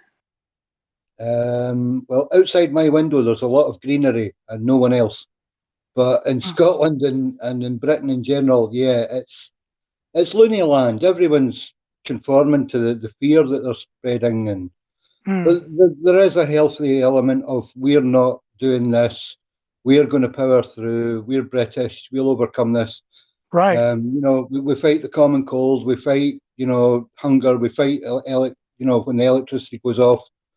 We band together and make sure we've all got water and something to eat. Yeah, there's an element of that going on, and it's unspoken as much as the rest of the world know. Probably the same as every other country. People are sticking together but just not saying anything. We've all got the same mind that we do not consent, but we don't make it very, very visual or very vocal. But yeah, I'm exempt from everything. Awesome. I'm immune. I'm born immune to everything. I'm naturally exempt from anything like that. There's no laws of the land I need to adhere to, or by government in that regard that I need to adhere to. So I'm one of the lucky ones from my perspective. Sure. But more and more people are waking up to that mentality, that approach, that you're born free, and it's your choice, and other people make their choice to save themselves. So therefore, your choice is your choice. And we're getting the word out like that, little by little. But yeah, in general, it's prison UK, it's lockdown land. If you don't have certificates and passes, you can't get out the country, or you can't go out for a meal, or go for a drink with your friends and a dance. Yeah, that's about the state of play, really. And the adverts on the television are for death insurance. They're things like, please die responsibly, or diehappy.com. That's And I am not awful. joking. I'm not joking. You can search this up. Yeah, I'm going to have to. That's what they're pushing now. Die responsibly. Diehappy.com. Get That's death evil. insurance. Yep, get death insurance, and we can pay off the mortgage. That's what they actually say. Yep, get death insurance, and we can pay off the mortgage. She won't be there anymore when she dies. There'll be no we for her. But that's the angle that they push. It's very, very subtle, and it's those butchers. They killed both of my parents this year. Well, your parents are in a better place, my friend. There's a bigger plan at play. I must admit, right. Whatever's going on this earth can't affect that bigger plan. So if we're not here anymore, thankfully, we don't have to put up with the nonsense that men impose upon us. And, right. So we're free in a sense. But I'm sorry to hear that. But you'll see them again someday. I believe that. firmly do, because both of my parents were believers. My mother was even a flat Earth. She'd come around to it because she was around when they did the staged moon landing thing, right? And she saw right through that footage how fake it was, even back in the 1960s. And I think she even saw a soda can on the set. So how she's thinking, how did that get on the moon? Because that's not the moon. Yeah. Doesn't take a rocket scientist to figure that one out. Yes, yeah. But they got away with it all because we had bad television, pictures, and TV pictures used to drift, and we would see things like your mother saw. Was that a soda can? And they'd be like, "No, that's a glitch in the signal transmission. Don't be silly." That's right. It's not like it is nowadays with YouTube where you can just rewind it. There was no rewind back then. Yeah. But that's how clever they are. They do it generationally with little bits of information. And it's really, really, it's to be admired. But now we know their game, we can copy it and play back. That's right. So, yeah. Little by little. I won't be here when it's all sorted. Hopefully my children's children or whoever will be here. Or ours will be here. But yeah, it's good to be involved in something that might just change it for better instead of sitting back and letting it just get worse. I was told that my ancestors could come from Scotland, so I'd always dreamed of taking a vacation there and, trying some local fish and chips and some local scotch above all, because that's my favorite drink of choice, And it would have been nice to actually travel to somewhere in actual Scotland and do those things. But in lieu of recent events, it's not looking like that's going to ever be possible. Yeah, I know how you feel.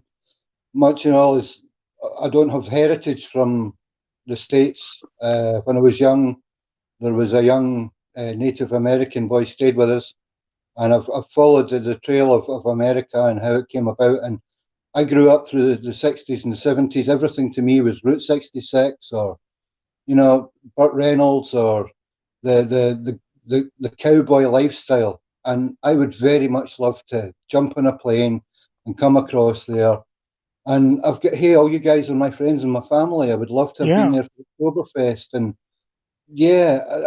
just come over and get a slice of apple pie and a cup of coffee with some of you people would be beautiful. But yeah, it's not really, we've been stopped, and that's not fair. That's no, just it's not. Right. Yeah. They're trying to divide us again. Back during the Middle Ages, the travel was so difficult that you simply could not go to those other places. But with the advent of the airplane, that those barriers were gone for a time. But they would have their secret meetings. I don't know, the Bilderbergs, G7, whatever name they want to go by them, and so people from all over the world would get wind of it, and they would rally and protest.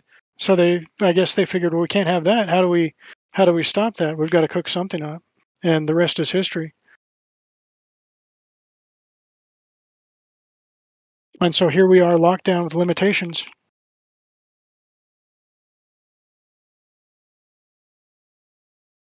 So if they decide to have a conference in Germany, well, guess what? You're not going because you don't have a certain passport. And it's beyond that in other extents as well. I mean, people accuse us of learning everything we know on YouTube. Now that's ridiculous, apart from anything else. But I have, since the invent of the internet, learned an awful lot. I've been able to learn at a pace that suited me. And okay, it's later in my life that I'm learning, but I am learning. But what I'm now seeing is sources of information being removed. Yes. The things that helped me in my understanding, government documents, NASA documents, Army documents, Air Force documents, civilian transport documents, normal stuff that we had open access to. 404, this link not active, page not found, continually. That's what's going on there. Am I keying the wrong access codes in? Am I asking for the wrong places? I don't think so, because everybody else is the same thing. Now, what's stop us going around, but what's with the stopping us having access to the information that we can openly learn from if we're stopped going around? Right. So yeah, there's something. See, that's just it. If the fallacy of we learn everything from YouTube and the internet. Well, if that's the case, then they wouldn't be worried about physically locking us down anywhere. They would be concerned with shutting down YouTube altogether. But that's not what's happened. They've created physical barriers to where we cannot travel to other places because that's where we're getting the bulk of our information, and they're trying to stifle that. They're trying to put a stop to us getting actual data in person and being able to demonstrate like that in person. Well, Although it's the whole crazy because demonstration thing is very risky because they subvert it very easily. yeah, the demonstration thing is straight up co-opted. Yeah, Like big time. everything that everyone goes out to, more. I'll say people are easily herded, Yeah, and all of these protests are going on is to the benefit of the people playing with larger numbers and have more at stake. Now, I was just that's right. thinking this because they were down in City Hall yesterday, or the day before yesterday, and I was thinking to myself, what a great marketing strategy because just like Flat Earth and everything else, without competition, things get stale. So Hmm. before this Flat Earth resurgence, no one gave a fuck about space. No one gave a fuck about NASA. In fact, like I thought NASA was done. Somebody said it was defunded. I can't even remember where I got that Yeah, from. they I turned it got that into quote idea. unquote Muslim outreach, is what they said. So, so it went from people being disinterested to us becoming controlled opposition in the sense that our feelings were played on to the point where we felt like we had to go out there and state the obvious that the earth is flat. And then there are people who are emotionally tied to the other side.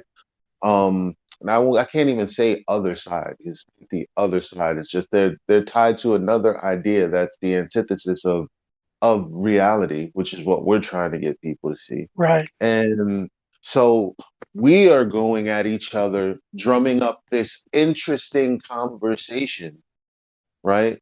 Yeah. That people are just addicted to.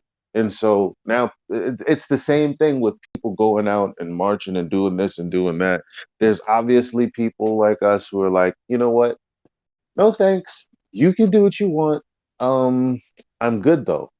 But then when they introduce all of this, well, you won't be able to travel, this, that, the third. Now it's like, okay, well, now I have to go out there and speak my mind. And then I'm going to be met with the other human beings that are speaking their mind, the ones who believe that this is what's safe. Now there is a national conversation about something no one really gave a fuck about.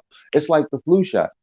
Those numbers were dwindling. No one really cared. Some people got it because they're germ freaks or whatever the case is.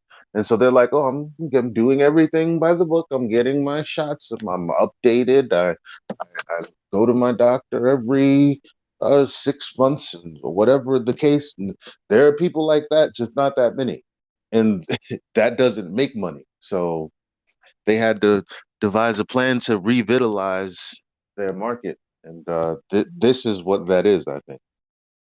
Boy, is that market ever revitalized? How many billions of dollars have they made off of the treatments now? Yep.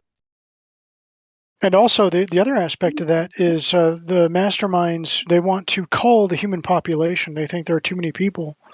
And so they've used some of the policies to do that.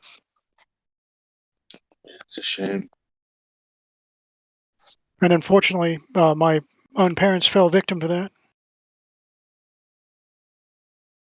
It's a shame, man. It's a nightmare is what it is. It's like I'm living in a bad Twilight Zone episode. I'm sorry to hear that, by the way. But I think you're right. How the plans within plans, the movements getting co-opted. Because I mean, am I supposed to believe they didn't know that this wouldn't be the reaction, right? Oh, they knew. So They it's like, tested it. that's the thing. Here's this reaction, and here are people making a conversation that no one would otherwise care about care about, which equals good marketing strategy equals money for them. That's why I'm not playing. I'm not playing this game anymore. You know, like I'm doing something totally different. That's why I'm not in here most of the time. I'm busy trying to figure other things out. Um, to try to, physically change things out there. But before I do that, I gotta have money. Yeah. Is that a fact? I mean, you can ideologically speak out against money all you want, but if you don't have any, your stomach starts to grumble. What are you going to do?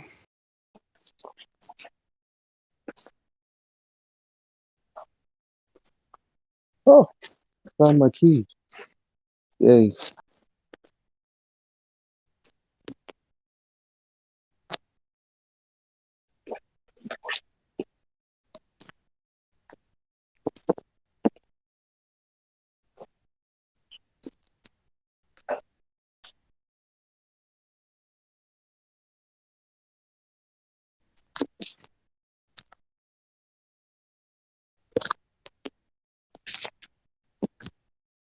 Found my keys and misplaced my glasses. I think misplacing the glasses is worse because then it's more difficult to be able to see. I found them. I found them. Thank goodness. It's always like no matter what I do, I can't get out of the house before 7 o'clock. Yeah, I know the feeling.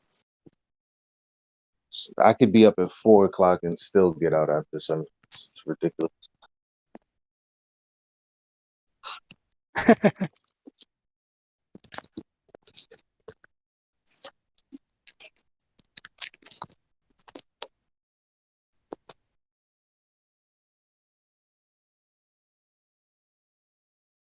Hello. Hello. How are you, man? I'm doing quite well, considering. Great to hear, man.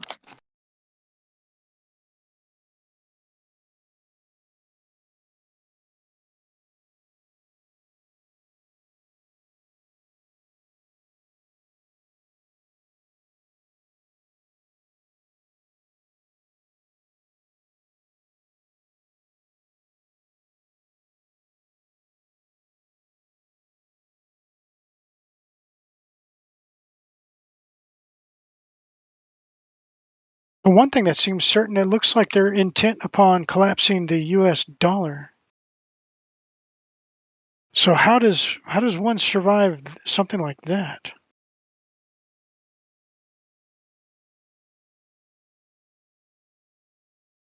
Use the currency that they want to use. Yeah, you're going to have to. I think it's got to be some sort of cryptocurrency.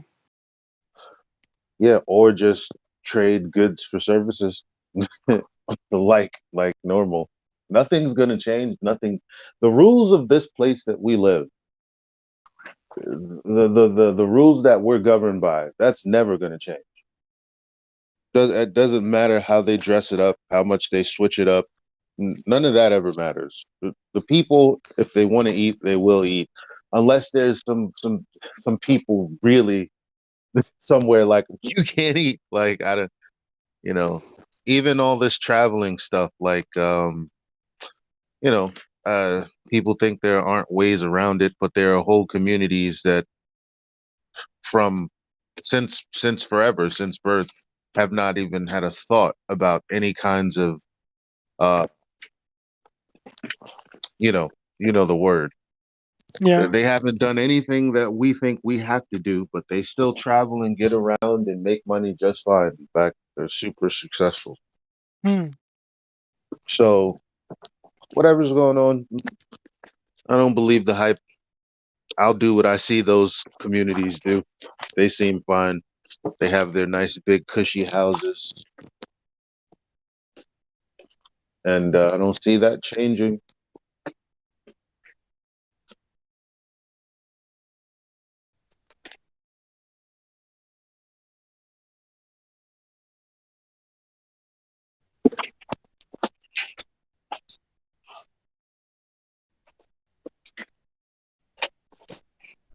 Can I have a mic check?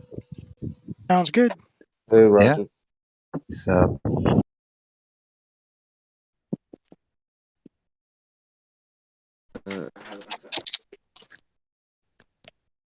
Welcome back, Callum. I just photos. I've got more coming. I'm just working on it. It'll be a minute. I'm gonna hang up again. What are you working on, Callum? Did you not listen to it? Not really, Callum. What are you working on? That's to prove that the Earth isn't flat. That's what this shows. How are you shows gonna the horizon. How are you gonna do that? I've just uploaded the photos to you. To who? Elia F. I sent you the photos direct message. Thank you, brother. I'll post them for you. Yep, cheers. I told you they are messy and hard to read and in pencil, so. It's very What easy. is this? Don't worry about it. What is this going to prove, Callum? We'll just take a look at it, Roger. Right here is supposed to be It is missing pieces. I need to finish it, but you were complaining that I couldn't upload it, so I've given you what I have at the minute. So what is this, Callum?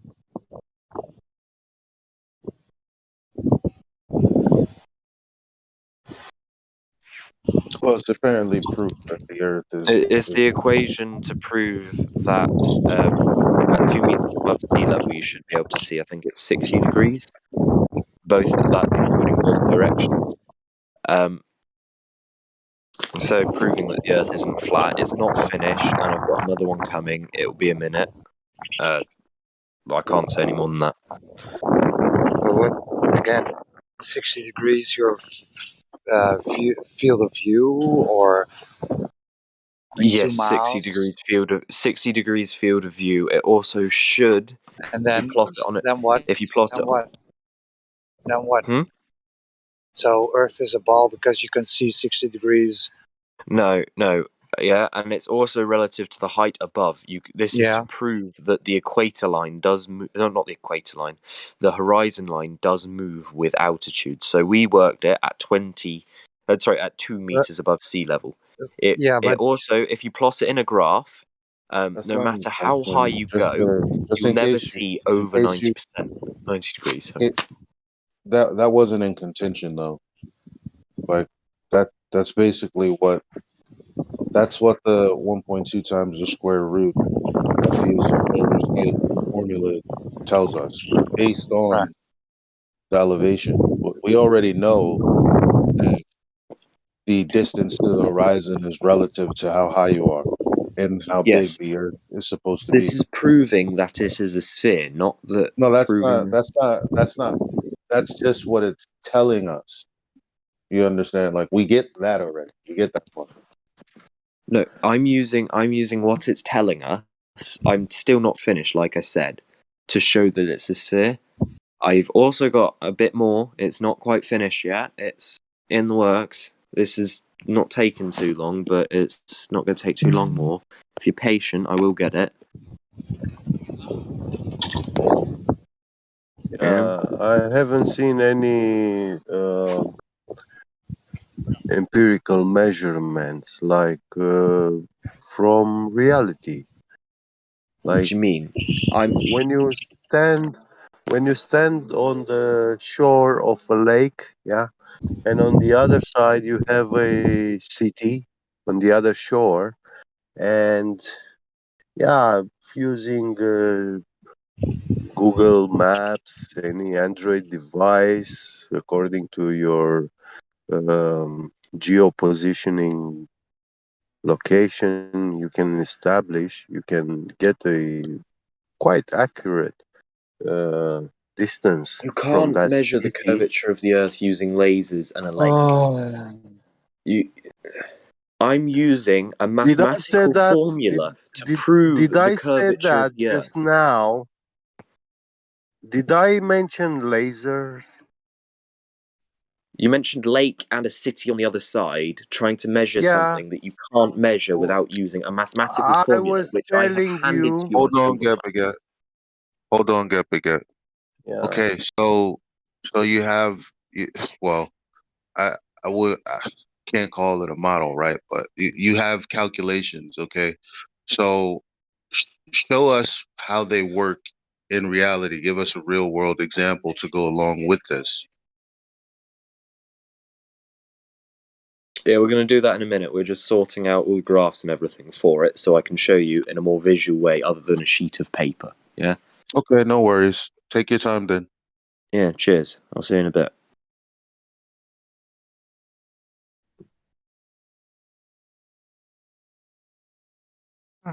Interesting.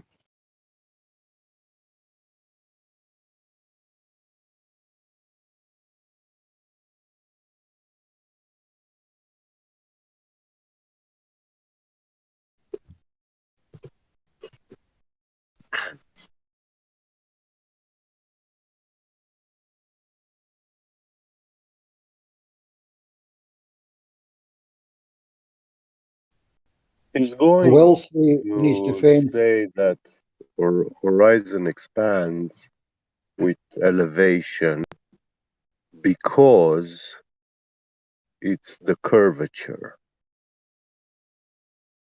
But actually, that's fraudulent, false.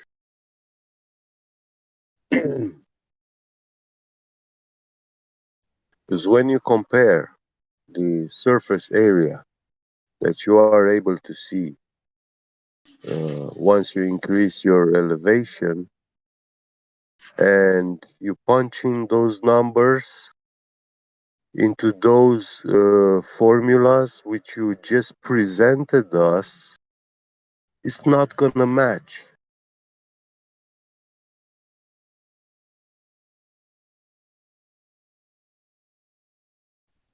You will never be able to tell me how much land I will see We know when that.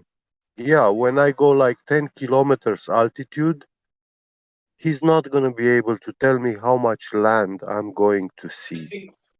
Well, we know that, but Yeah. the thing is, do we know whether or not he knows that? He has to. So Yeah, what he I has mean to is understand that. what I mean Yeah. is we have conversations with people that already know this. Yeah. Okay, like the Yeah. difference between people I who know. already know this Yeah. and people who have been in, I don't know, other servers. They could be at a different point in the conversation. So um someone comes along and they're like, oh, the 8 inches per mile squared, Yeah. that doesn't work for whatever reason. It's not really true. We didn't make it up. Yes, it's a parabola or parabola, however you Yeah. say it. However, Yeah. it's also accurate up to a certain extent. That aside, um, I don't know, some people haven't had the conversation of, well, there's supposed to be physical limits on this geometric Yeah. surface that's supposed to be a sphere. They haven't had that conversation. They don't know that the horizon is supposed to be at a specific distance. They don't they they don't have anything in their mind to simulate what we're talking about to make it make sense. We got to get off of the attack because there's nothing to attack. I mean, there's no reason to be upset. The conversation is already over. You know, all that's left to do is to help people see Right. where they're going wrong. I appreciate his, approach. Like he's really going at math, and I see he's writing all these formulas, cosinus, tangent, sinus, all these angles and stuff. Yeah, but you have to match that with reality, with what you observe, actually, and the distances. So that's why I started telling him, like, when you're on a shore of a lake and on the other side you see a city, there are methods you can get your distance from that city, and you know precisely how far you observe, you see that city at. Yeah.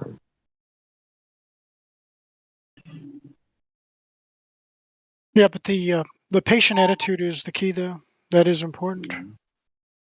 Yeah. And even in uh,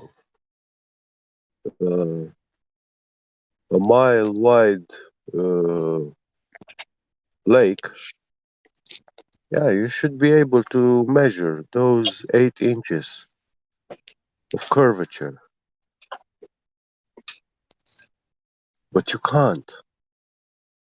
And hey, make it half mile, and it's less than 8 inches. You'll have to measure like 2 or 3 inches. It's much easier to measure 2 inches than 8 inches.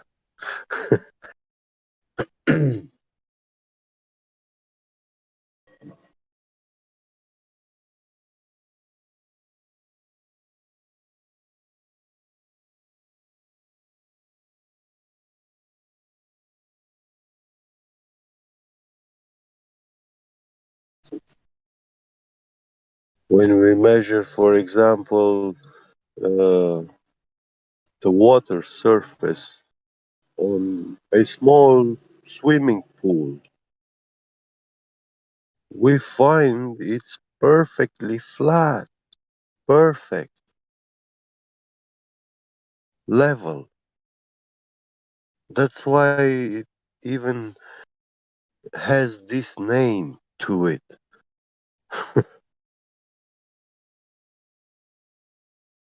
Well, even natural bodies of water, even the Yeah, biggest ones, the surface of the water is flat. Now, if there was any yeah, sort of curvature, the water would flow in yeah. the direction of the curvature. Well, we haven't seen any bulge water, you know. Even when there is a tie, you know, you don't see that.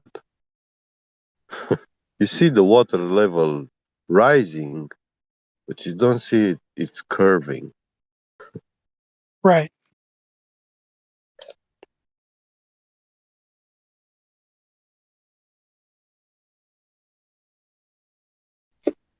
Well, think about a basketball, for example. I don't care how fast you want to spin that basketball. If you added water to it, the water would not stay on the Fly off. basketball or soccer Yeah, ball, or it would fly off.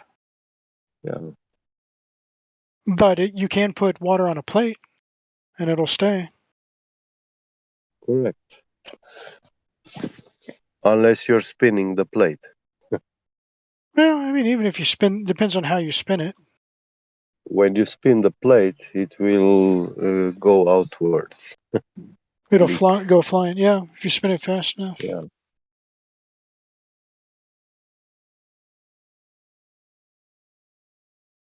It's what they call centripetal force. yeah. I could have sworn they used to call it centrifugal force. Centrifugal, yes. I could be mistaken. I don't know if they might have even changed it. Centripetal is like the resisting force to hold uh, your connection with the axis of spin, you know, the arm. That's how I know. And centrifugal force is the force that uh, pushes you outward.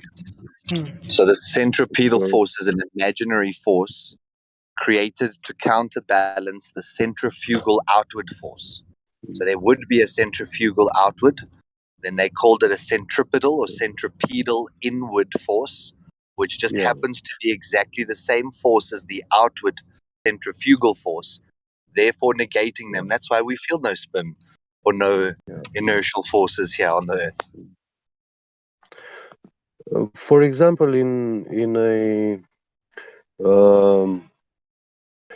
let's say we have a steel bar and we spin it,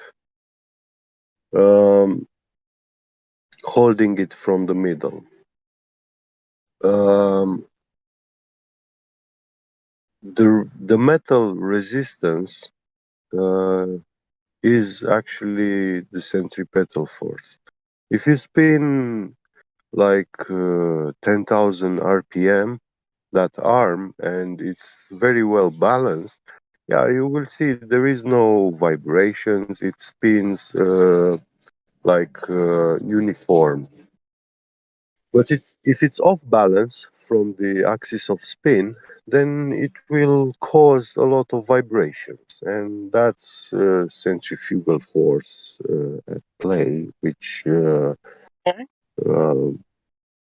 yeah, you have increase of mass with speed, you know. Makes sense. So, Thank you for clearing up. but and that metal bar resists just fine at 10,000 RPM, but at 500,000 RPM, that metal steel, its internal strength is overcome by the centrifugal force, and it will break because of that spin and the centrifugal force. So yeah, centripetal force is overcome, so the metal will break. And yeah, that's how I remember it. I might Makes need sense. to recheck, but yeah. Well, here's another thing to consider. Hypothetically speaking, if the world was a globe, right, and was spinning at that ridiculous rate, so so you look up and let's say nighttime, you can't really see the stars moving much. You don't see any. Of course, you can observe movement over time, but let's go to let's say Antarctica, right, the South Pole. Yeah. Well, so if it's spinning at a ridiculous rate and you're on the South Pole, wouldn't you be able to see those stars moving at a rapid rate at that point, right? Yeah, or at the equator with I don't know. highest velocity. But no matter where you go in the world, the stars move at the same rate. Same rate, correct. Yeah. And the sun. So that defeats the global model. Because if it was a globe that was spinning at a ridiculous rate, and you made the argument that it doesn't move much at the equator, but then you go to the pole, you should be able to see, wow, that's really spinning. But that's not the case. Yes, and this is because when you travel on the world, on the globe model, you are constantly changing your radius from the axis of spin. The axis of spin is not the center of the ball, but it's actually the axis which goes through the poles of that ball. So, and when you're traveling over that curve of the sphere, you are always changing your radius from the axis of spin. When you have a bigger radius, yeah, you will automatically have a higher velocity in space. Right. See, for me, like what's very telling is the story about the air, what it's doing, right? Because when you think about it, there must be like well, and they've said this that the air is constantly the weight of the atmosphere is constantly pushing down because of gravity, thereby creating the buoyant force of the lighter particles moving upward. Like that's the claim. But we don't experience this downward. We don't experience this, right? This downward air. I mean, sometimes we do, and sometimes it's across, and sometimes it's upward, which is how people catch updrafts and they use their gliders and stuff to reach these high elevations just off of updrafts of air. So it's doing everything in contradiction to what they would claim most of the time. But my point about this is back to the centripetal and centrifugal force, right? Well, or actually, does it? Well, they'll say that so the air is basically velcro to the earth, um, which means that it has to have a, what's the word when we're talking about um, what is it? That noise really threw me off. Coriolis effect, and we're like, if there's a Coriolis effect, then why don't we see deviation? Um, and then they say, oh, because conservation of momentum, right? But that only works linearly. That doesn't work for, like, say for instance, you have a yo-yo, right? The yo-yo is attached to the string. You're spinning the string. You're spinning the yo-yo. If you were to separate the string from the yo-yo is going to move in a linear direction while the string is going to continue to spin. So Right. if you simulate in your mind the yo-yo, let's say falling around the curve somehow, right? And they say, well, that somehow is gravity. Okay, well then basically, so the yo-yo is the air. You're saying that the air is coming down because of the force of gravity. That's why it has this arcing motion. That's why it has this orbit. That's why it happens to spin with the earth. But that makes no sense. Well, how can the North Pole star can be the center of rotation in the sky when the Earth is spinning around the sun with 66,000 miles an hour to get to get 6 months, It takes 6 months to make half of this circle spinning around the sun. Well, And not just yeah, that. this If all the this is planets and a stars were vast, moving, yeah, it's a huge distance we are supposed to be traveling, you know. And the North Pole star is perfectly aligned always. well, they say that all the planets and stars are moving in a random direction, or the stars are rotating around some unknown mass in the middle of the galaxy is what they claim, and everything's moving in a random direction. We shouldn't see the same pattern of stars from year to year, much less over thousands of years. But yet the patterns that we have, there's documentation that's been thousands of years. It's been the same pattern. There's been no deviation. Yeah, I know they need this magic force, the gravity, to hold a ball spinning around another ball which is already in motion on a trajectory. We don't see such things. I mean, you can play any game you want, and I suggest playing a game of billiards. Once you have a moving ball, I want you to show me that you can have a ball spinning around that ball which is moving on the table. you know, Yeah, that's not going to happen. never. Yeah, It's not going to attract anything. yeah. Or throw two rocks in the sky, yeah, in the air, but one of the rocks has to spin around the other rock constantly. Never going to happen. No. If you tie them with a string, they will spin like, yeah, eccentrically, but it won't be one rock in the center and the other one rock orbiting it. No, that's not happening in nature. Nowhere. No. You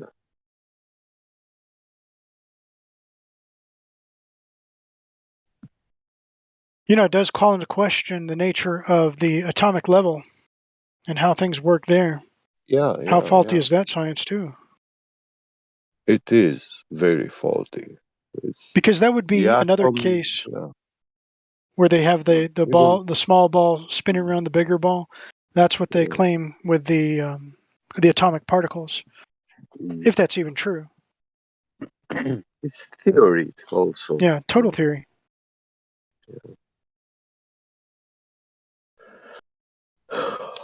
I know that with electron microscopes and stuff like that, it's fascinating technology, instrument.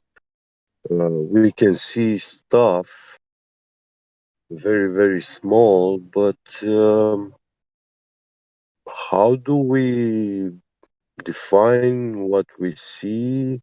Because we are actually using electrons to create an image. So we are dependent on the behavior of the electron, which we haven't yet established it. We don't know everything about electrons. What we know about them is very, very little.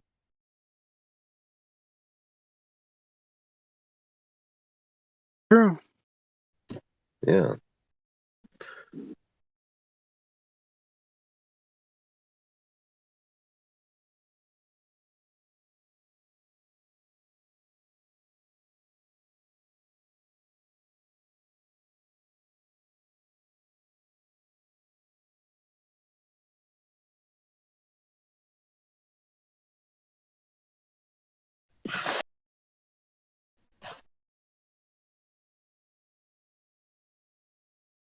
There's a huge difference between a nail and a screw, but both serve pretty much the same kind of purpose. Yeah.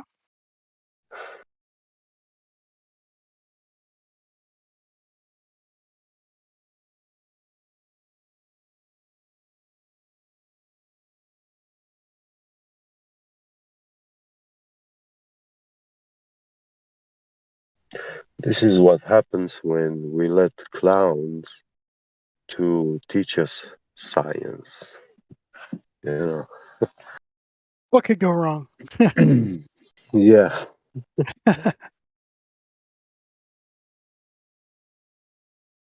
I mean, I can understand this wish of the clowns to act as teachers and stuff. Yeah, they can do it very well, but it doesn't mean they know physics, that they are scientists.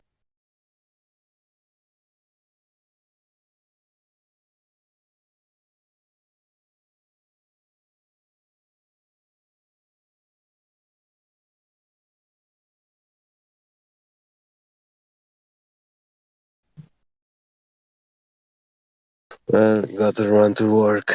Catch you later, guys. Hey, it was a pleasure meeting you. Get. Yeah, pleasure also. I hope you have a Catch great you day today. later. Thank you. You too, the same. Goodbye. Yeah. See ya.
Another interesting thing to consider would be the Star Wars movie, Episode 4, New Hope, and the filming of the Death Star.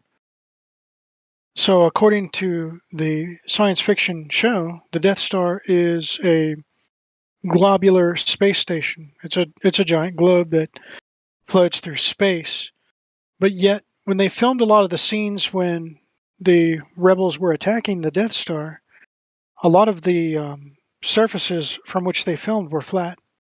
A lot of the model kits that they created. So if you look at the behind the scenes where they show the cameramen and how it was filmed, the props and everything that were set up, you look at that, it's all flat.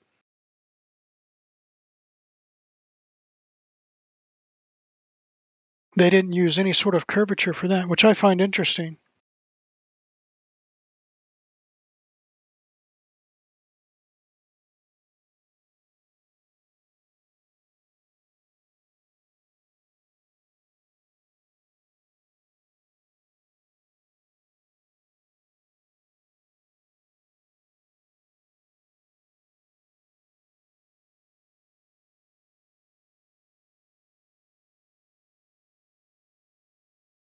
I just saw the new iteration of Dune, Dune. I thought it was quite good. Well done. I wasn't able to detect any really bad subliminal messaging, although I'm pretty sure it's there somewhere. But I'd be unable to tell you where. But it seemed really well done. The actress that they chose for the love interest, I don't find her very appealing with my taste. But aside from that, Who was it was. Who was the love interest? Are you familiar with the Dune series? When I was very, very young. I don't even remember. I just remember it being awesome. Yeah, well, this because I've never read the books, but I did see the 1984 film. I saw that in the theater when it came out, and so I thought that was amazing. I was blown away by that at the time, and I think this film it captures a lot of that. Except, see, the 1984 film was trying to capture a huge chunk of the story and condense it down into 2 hours or something like that. This one didn't try to do that. They stopped at the halfway point and covered as much as they should, but it stayed true to what you would have seen in the 1984 version, except the effects were obviously better and the acting was really well done. I was very impressed by that. The love interest would be you've got the main guy. He's the prophesied hero, and the bad guys are trying to slaughter him and his family. He escapes and then is taken in by the nomadic people, the Fremen, and his love interest is one of the women of the Fremen.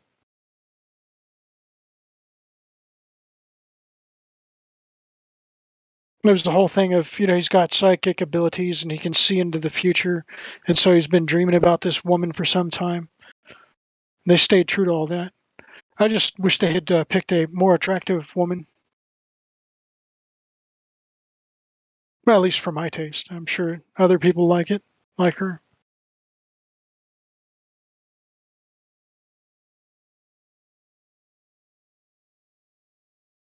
But aside from that, it was pretty good.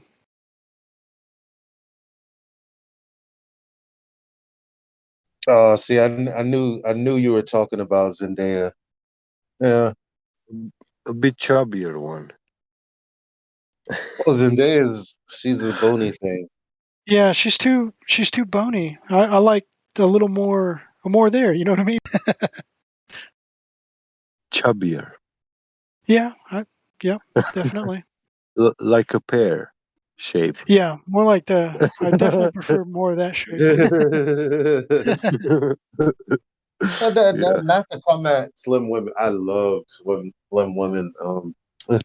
I call her the same thing I would call my child because I mean, to me, she's a very young girl, you know. Yeah. I know she's grown up and all that, but still, it's just my thing. You know, I've never liked women my age or younger. So when I see her, I just see, okay, young girl, you know. Yep. Well, you know, I happened to have a friend when I was like 40 years old. I had a friend, he was 105, and he said he married young when he was 80, and he said he married a younger woman, you know, a girl. Uh-huh. She was 60 and very, very chubby. He was describing her like she was so rich. She had all these shapes and forms and curves, and you know, he was saying how beautiful she was. Mm-hmm. And when he got 100 and his wife was 80, he said, "Oh my God, now she lost all the beauty, all the weight, everything, and now she's just skin and bone." And he was like looking at other Oh women which no. were chubbier. Yeah. Well, you know these flesh bodies, they don't last forever. Yeah. They certainly don't hold the same shape for very long. Yeah. Yeah. That's quite impressive, though, that the gentleman had lived such a good long life. Yeah. Yeah. He lived about 110. Yeah. I need to take on whatever diet he was doing. Eat the same things he's been eating. Yeah.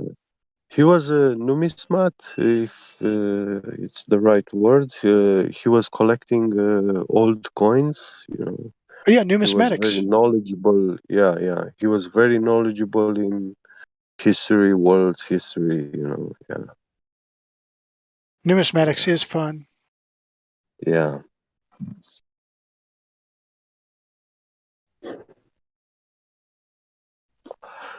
It's like treasure hunting, especially when it comes to those yeah. golden coins. I love that. And the Yeah. silver coins.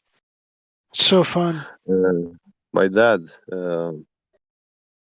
he had a coin, a little coin, and he uh, faked it. You know, it had a small letter, an F at the bottom, and if you were replacing that with a B or A, you know, that means it was a different place. It was printed, you know, made, and it Counterfeit. was much more valuable. Yeah, if it was Oh, print from that place. Yeah, and yeah, he carved into that metal and changed that letter, faked it, you know, from a F to a B, I think. And yeah, he bought the house, the living room furniture with that oh coin. no. Yeah,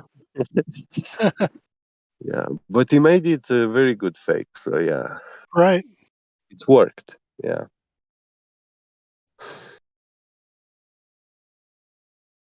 Yeah. Sometimes we can do this, and you know, he sold it to experts. You know, they Mm. took it as a good one. Boy, that's dangerous, though. I mean, you could get Yeah, yeah. criminal charges. Hmm. But hey, he never got caught. And yeah, this was something which I appreciated quite a lot at my dad, like ingenuity. You know, like he wasn't into doing this stuff. He just did this once, and yeah.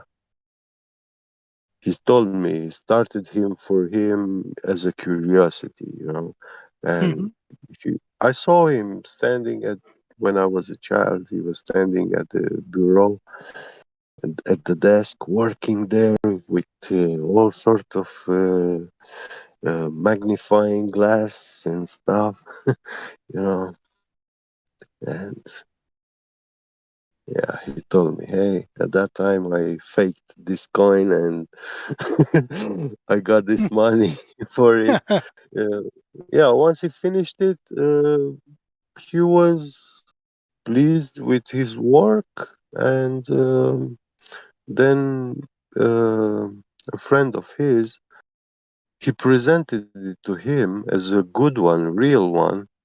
And this guy said, wow, this is real good one. And yeah, are you willing to sell it? I'm going to bring buyers and all that. And he set everything up, and yeah, sold. Huh. Yeah, they took it to experts, and yeah, they verified it. Nobody Some could experts, tell. huh? Yeah, yeah. None of them could tell it was fake. Well, they put the question of the shape of the world in the hands of experts, and what do we get? A globe, right? Yeah, That's what yeah, the yeah. experts say. Yeah, So we can see how good experts are. yeah, These experts exactly. have a bridge to sell you. Yeah, and that's why, an expert's explanation never meant much for me. And So I when an expert started, tells you what to put in your body, yeah, that's why I started alone to research, and I started reading, and then I was going to check everything, get the technical details, specifications. And when I read those technical details and specifications, I understand. I don't know. It's something in my blood. I know exactly what it is about, what it can do, how much, and stuff. And there's no get around that. right? Yeah.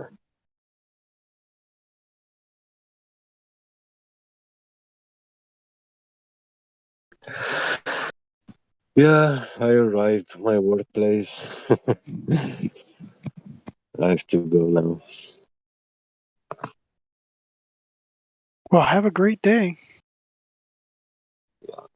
Thank you. You too. See you later. Living to 110 is really good.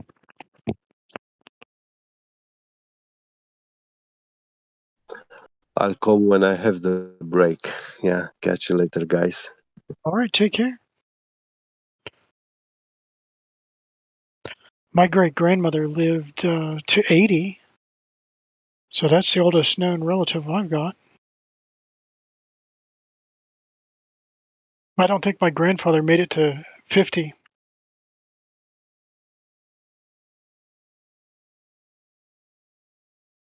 They got my father at 75.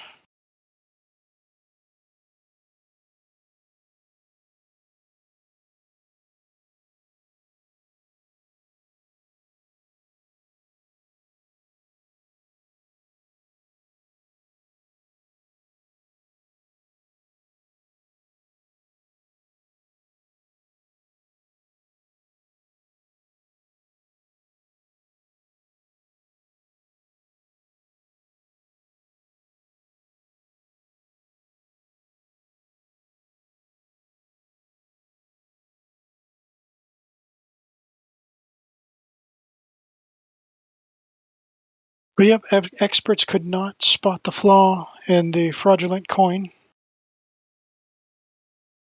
and experts cannot tell you. Well, they don't tell you the truth in regard to the shape of the world. So you really have to take the experts with a grain of salt. You can't just take what they say at face value. You've got to double check it.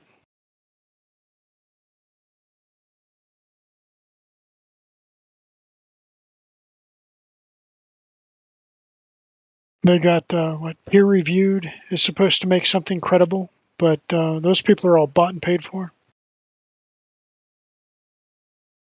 They're told what to rubber stamp and what not to.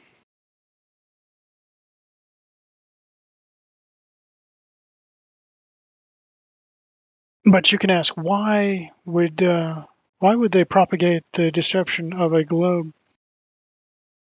Well, one big reason would be through the quote-unquote space exploration programs, they're able to funnel large sums of money from taxpayers into God only knows what sort of programs that nobody knows about. You know, all the black programs, the covert stuff, the unclean experimentations,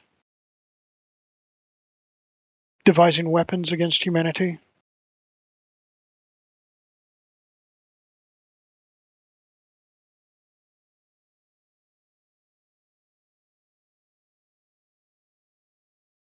The one thing I think they do is to make war to bring peace every time.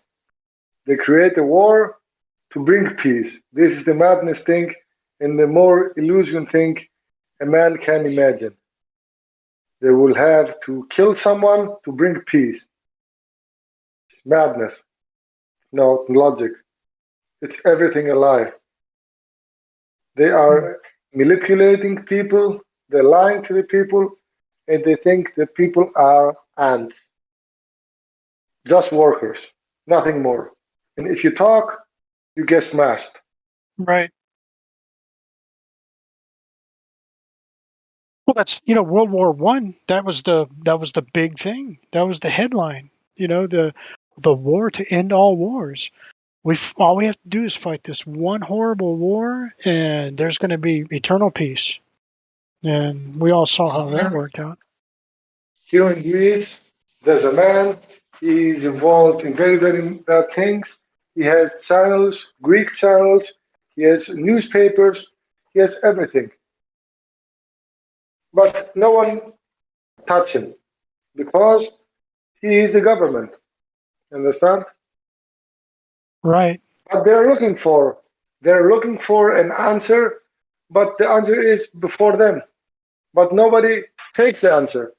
They're looking, but all the time they're looking, they're searching everything. They're searching, but the answer is in front of them. And the matter thing is, he's looking also together with the others for the answer. But the problem is he. He's the problem. And he's looking also for an answer and a solution. It's a big circus. This is what, and the elections and the voters and everything this is just to manipulate people to have a choice. No one gives a shit about the people. No one. Right. No one. You have only to choose. If you choose, everything flows good. If you choose. They just want you to choose something. They're presenting you three people. The three people are from the same side. They are going together. They say different things. And you have only to choose one of the three peoples they are in front of you. It's an illusion. And the people think that the leader will take care of them. They will feel them. They will do everything for them to solve their problems. It's an illusion. No one will solve your problems. They create your problems so you can have problems. So you can work all the day, have nothing else in your mind to do to solve your problems. And if you solve your problems, they will create you another problem all the time. So you have no time for you to think, to realize where you are, why you're here, where are you, and other spiritual things. They just want you to have no time to think logical, to be every time in hurry and say, I have no time, I must do this, I must do the other thing. You have no time to talk about this or think anything else from your problems.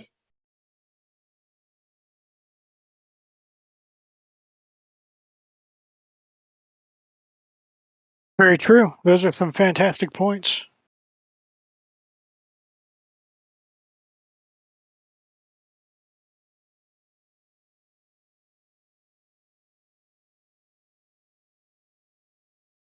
And I think the technical term. also, okay, tell me.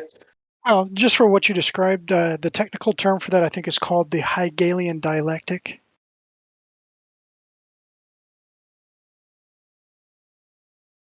I don't know this term. I'm sorry. Yeah, it's a Hegelian dialectic is a system of control where forces deliberately create the problem, and because they know how the public is going to react, and they have a pre-made solution, so they create the problem and the solution at the same time, and they only deliver the solution at the right time to get because they know how people are going to react. It's all controlled. Yes, exactly. And that's just known as the Hegelian dialectic. Hegel was an individual who he was a researcher that devised ways of controlling humanity. That's where the name comes from. Yes. But the thing is that they use some problems. They already know the answer, but they bring this up in the right time, so people will work for them. What I mean is, let's say the flat Earth now is, let's say, 1,000 years a problem. They will argue about some things, some more, sometimes they will leave it alone. But now, let's say 2, 3 years now, they're bringing this up in the media. They play it all the time. They had sarcasm about it. Even Obama said it like a joke. We have no time for the flat earthers. Here in Greece is the same. Nice. And I think they use this topic so people have something to say. And after that, they will present something for this problem. So to bring this up, they already have a solution. They already have something to say about it. They thinking about something to do about this or for this. I think for this, they have already something in the mind to do. But it's like a seed. They plant the seed, they will let it grow, and after that, when it's a fruit from the tree, they will collect it easily. They don't make anything. They let it be. Let it be. I will plant the seed here. I will plant seed in other country. I will plant the seed everything everywhere, and every time I have something to collect. But the thing I have in the mind is how many things they have controlled, how many sources they have, how many money they have, how many TV reporters they have, how many TV stations they have, how many stations in US they have, in Greek, in France, in Italy. It's beyond the imagination how much power they have. And everything is controlled from, let's say, 10, 20 people, 50 people in the world. They have all the things. It's very crazy. True, though. So, was it Siler? Siller? I don't know how to pronounce that. Yes. Silent. Siler. I live in Santa Fe, New Mexico, and in the almost the middle part, there is a road called Siler Road. It's named after your screen name there. It's pretty cool. And you're fluent with Greek, the language Greek? Yes. Oh man, see, I've been studying the book of Apocalypse, Revelation, and I've stumbled onto a few things. But you see, I'm not very good with Greek. But I was looking at the Mark of the Beast, for example, and I know that Greek is a very static language, meaning that it doesn't change very much over time. For example, the opposite of that would be the English language. If you traveled back, say, 300 years and tried to speak English to somebody, they wouldn't know what the heck you're talking about. But Greek is not so. You can, with modern Greek, you could probably communicate with Socrates or any of those ancient people because it hasn't changed that much. Yes, but the thing is, I think they want the Greek people to forget about their beliefs, their religion, the language, they've changed everything. Let's say about the religion. Greek have nothing to do with Christianity. Nothing. Zero. Nothing. Nothing.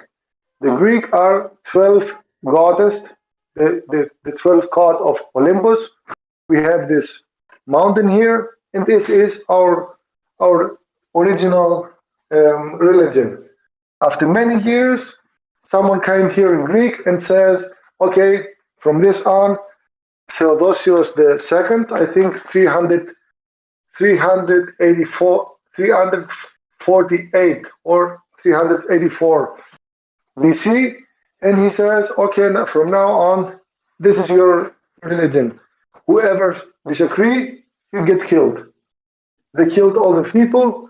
They destroy all the statues, all the memorial, everything. They destroyed everything. And after that, it's the Christianity that says that you must be calm and good and friendly to the other people. A joke. You cannot kill people and say then you must be good. Is it true or not?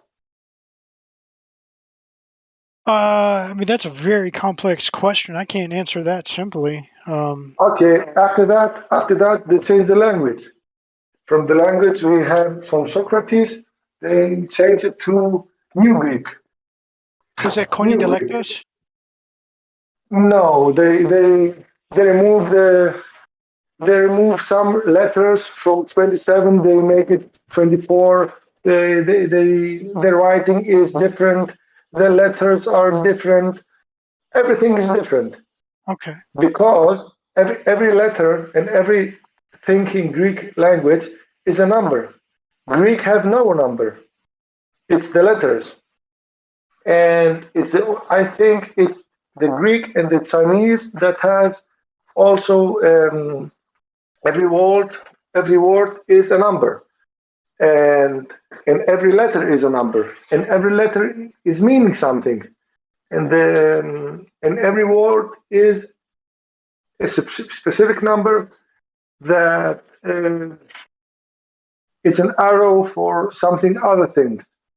So it's a very complex language. It's a very cryptographic language. And it's very, very interesting, but they want to simplify it. So it's like, let's say, English. Understand? So it's nothing different from English, but it's not like this.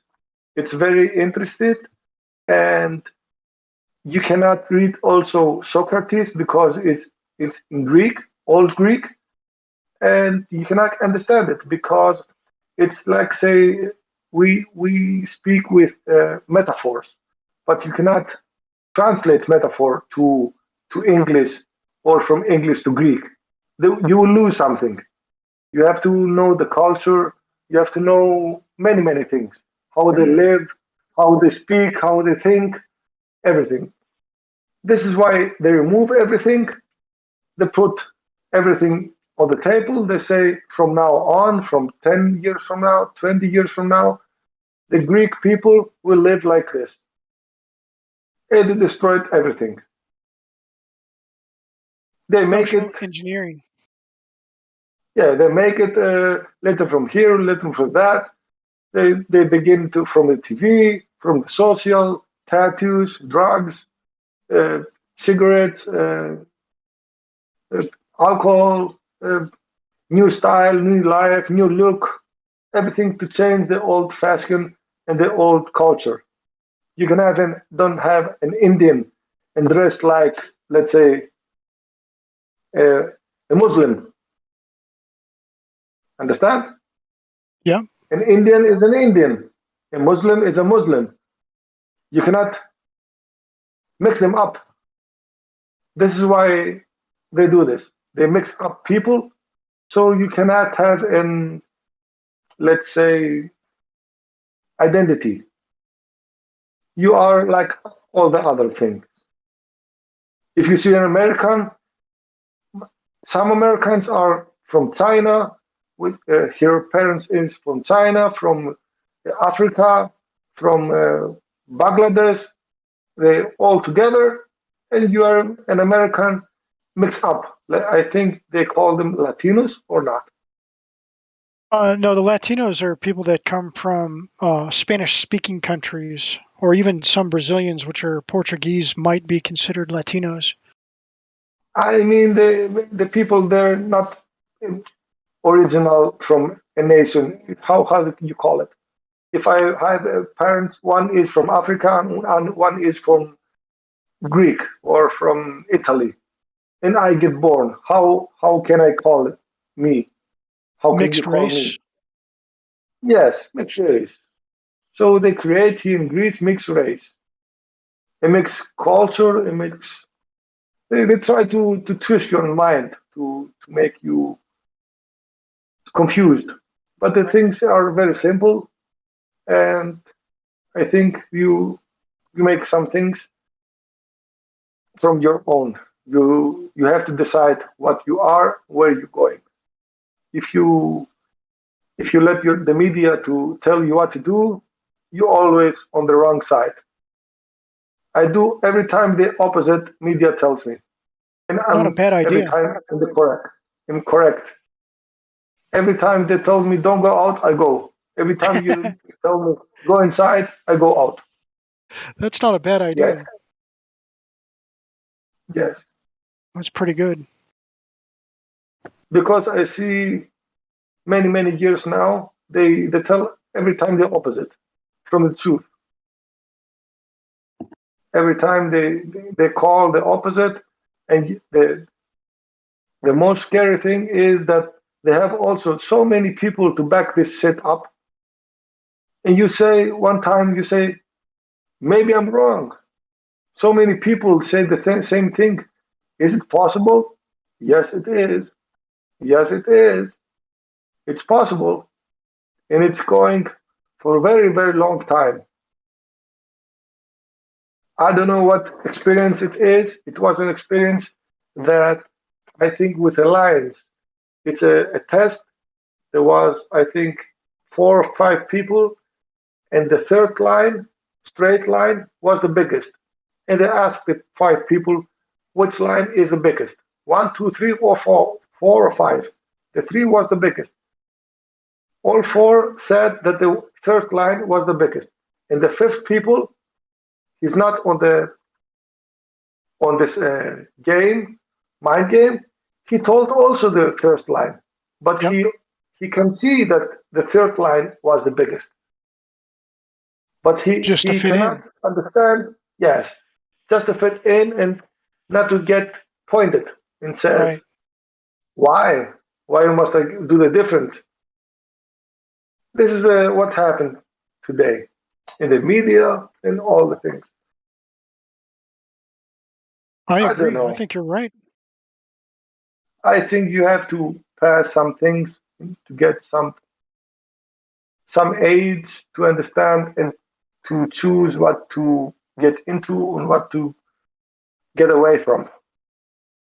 I think if you're 20 or 25, you cannot choose so easily to back this up. 1 second. So can I have a mic check? Yeah, we can hear you. Yeah, is this good or not? Sounds good. Yeah, I have a new headset, but this is. Shall we say something? Hello, Roger, man. Just coming from somebody who listens to you a lot, you sound a bit muffled. Just being honest with you. Yeah, I know. Thanks. Shit headset. Okay, thanks.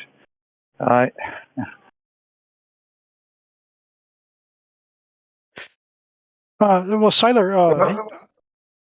Yes, and I want to say the thing is that if you're 20 years old, you will not have the opportunity to go away from some things. You want to fit inside some things. You want to participate to some things, to know many people, to new people, to have experience, to have many things. But if you get a little bit older, you can pick some good things and the bad things or the things that not fit to you. You will leave it back. without thinking about it again.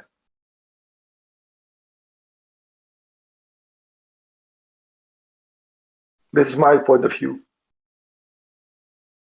No, I think you're spot on. I mean, those are axiomatic truths that you're speaking there. You're talking about the social engineering, and I don't remember the name of the experiment, but you described it to the T, where they had the 3 lines, and they peer pressured the guy into giving the intentional wrong answer. Yes. They've done other experiments, the Milgram experiment, where they would tell the test subject to, if this person gives a wrong answer, press a button that gives them an electrical charge, and they would have an actor that would scream in pain to make the person think that they were actually hurting them. And then they would adjust the voltage to a lethal level and say, all right, hit the button again. They said, well, that's going to kill him. They said, no, I'm an authority figure. You can go ahead and do it. So they were testing to see how far people would go if an authority told them. And a lot of people would commit murder if they were ordered to do so by an authority. It's a very frightening prospect, but it's good to talk about those things so that we're aware. What is the name of the test? Milgram experiment. Let me see. I don't know if I'm gonna look it up so I can give you a correct spelling of it. Milgram. I think I found something on YouTube. No, Milgram. Oh, it's another thing. It's about the spine. Social, yes. University, Milgram. Wait. Yes, about the button. Yes. Milgram, small world experience. That's right. Obedience to authority. Direct fear. The book. Okay. Thank you Yale very University. much. Yes, but the thing is, some things I don't know about the experience, but from my experience from life, I can describe it. Not good, but I think I can give a taste of it.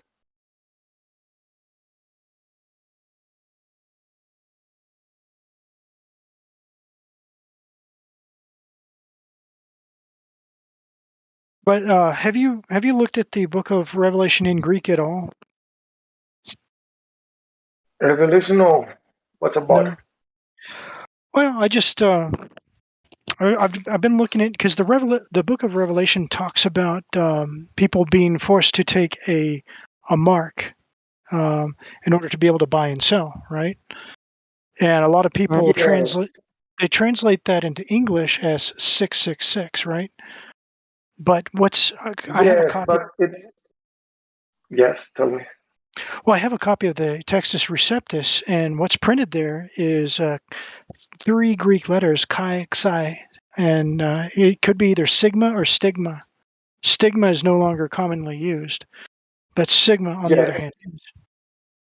Yes, they remove Copa, Vigama, and some P.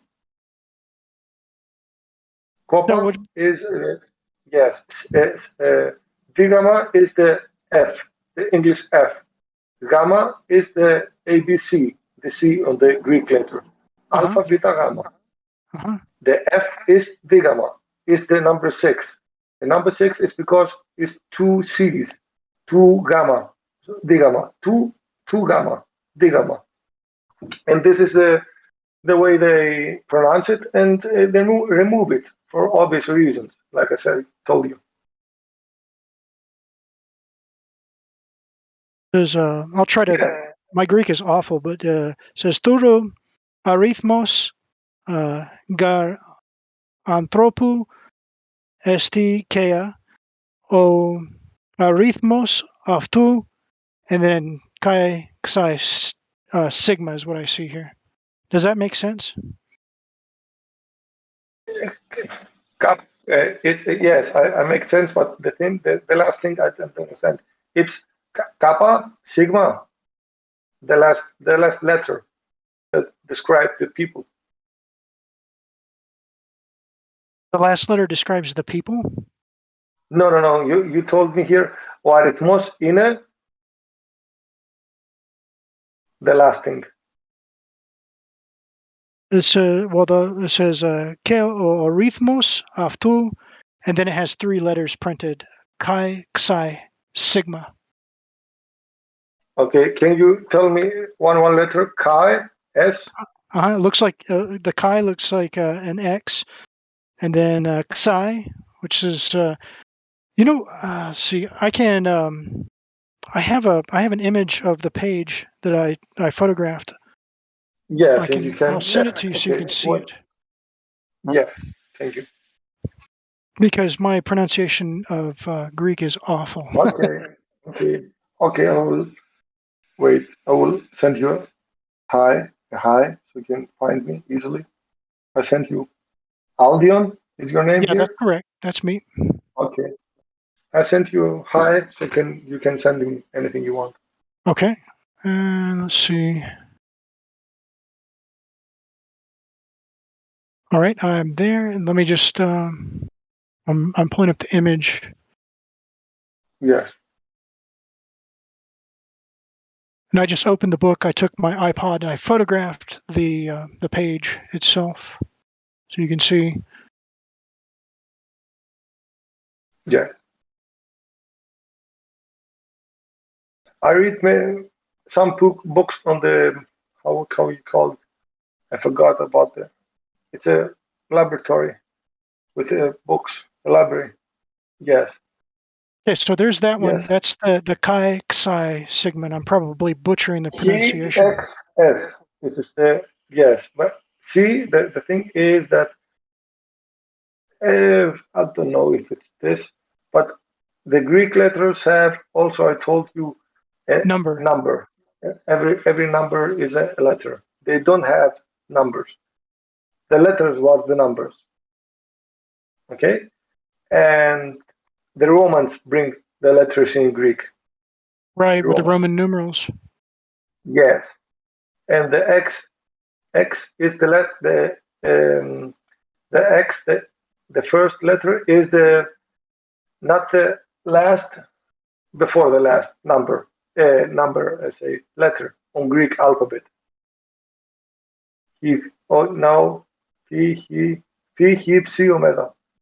The third last number of the alphabet. Okay, the X is the almost sixth, and the S is also, let's say,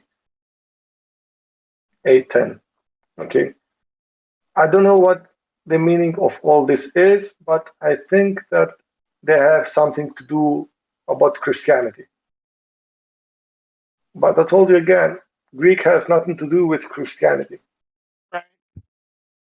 They bring this here in, let's say, I see it. Megas Theodosios bring this here in Greek, and they say, whoever not believe in my religion is dead. Simple like that. And all the people did this. Okay, people did this also in other stages of their lives. Okay, when they have German here in Greek, Turks, Bulgarians, they also try to sell their families. They're not so dumb to get killed. This is what I think. If you have no choice, go ahead. If you have no choice, you have to choose to live or to die. Well, most people would choose to live. Yes. That's why this happened also. We have here Acropolis, but the Acropolis is let's say something very special only for the gods of 12 gods. It's no meaning if you're a Christian. Understand what I mean? Right. The Acropolis does not have any value. Yes, it doesn't have any value if you're a Christian. Right. Because it does mean something for the Christians. But for Greek, it means something. Because they have the 12 gods of Olympus, you have the mountain Olympus, you have many things to back it up. Understand? Yes. But you cannot have something to say because you get cornered, you get tagged with names, swearing, penalized. They even make it on the on the flag of the country. Can you imagine that? How much power they have? How much power must you have to put something on the flag of US? Oh, tremendous Very power. powerful. Yes. So you cannot tell something. You get smashed like ants. Or like Julian Assange? I don't know him. He blew the whistle on some very powerful people, and now he is in hiding. He was holed up in a consulate in London. I don't know if he might even still be there, but he can't leave this. He's basically a prisoner. He's enduring awful conditions, and all because he spoke out and exposed corruption. Yes, I think it was a man. He played the chess, but I don't know what his name was. I think I don't know if I can tell his name. Okay, it's a name. It's very very famous name, and he spoke about corruptions. And again, they chase him. I think it was a Russian chessman. If I don't know if you understand who I mean. His name begins with K. Because when you're mentioning a Russian that spoke out, I'm thinking Solzhenitsyn. No. Let's say I'll write it to you, so I cannot. Maybe I cannot tell his name here. Maybe I'm in trouble then. Oh, you can't. Oh, it's that serious. I've never heard of that Send it to gentleman. you. Yeah, I see it. It's a chessman, very famous chessman. If you let's say take it here, YouTube. I think they're making also a movie.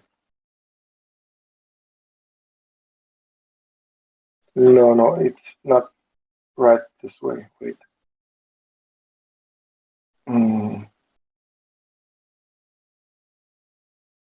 And the name is. Wait.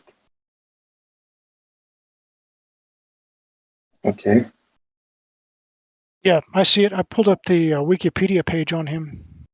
I've never heard of this gentleman before. Yes. He was get from the police and everything because also he has tell some things he must not.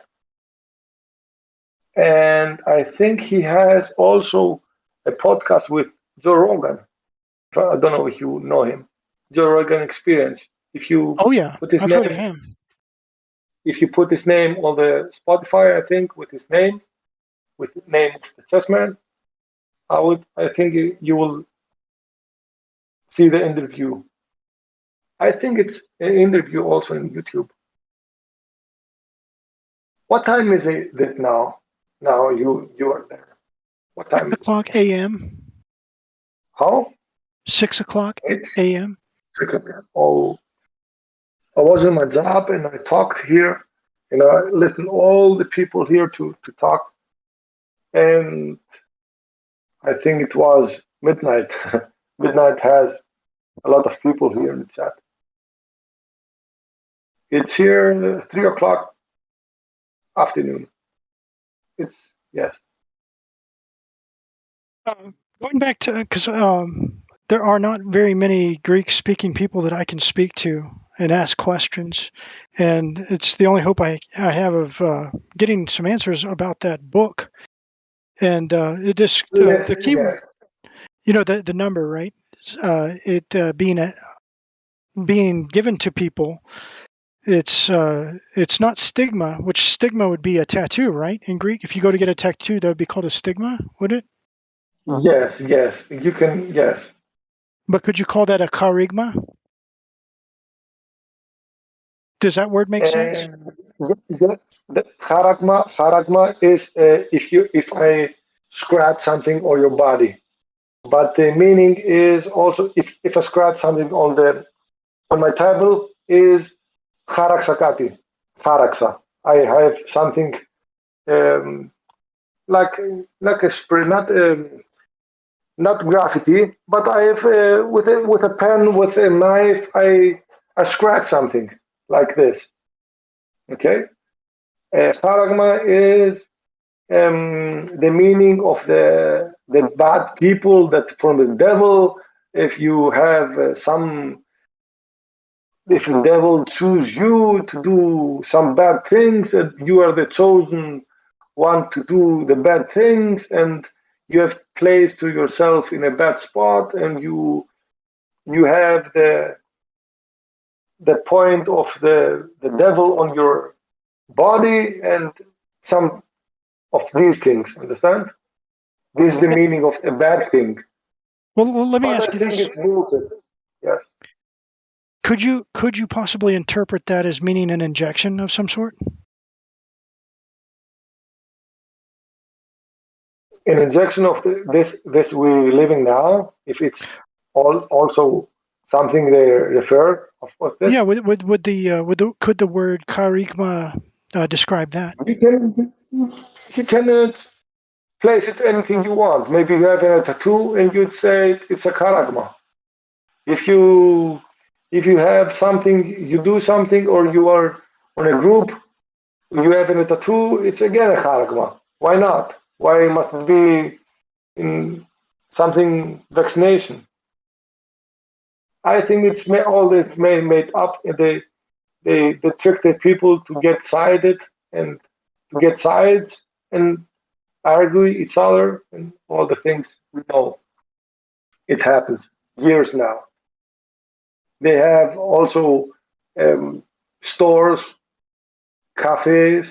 They say this is for these people, this is for these people, this group, this groups. Okay, let's make also groups for ages. Why don't you say, here comes 30 age people.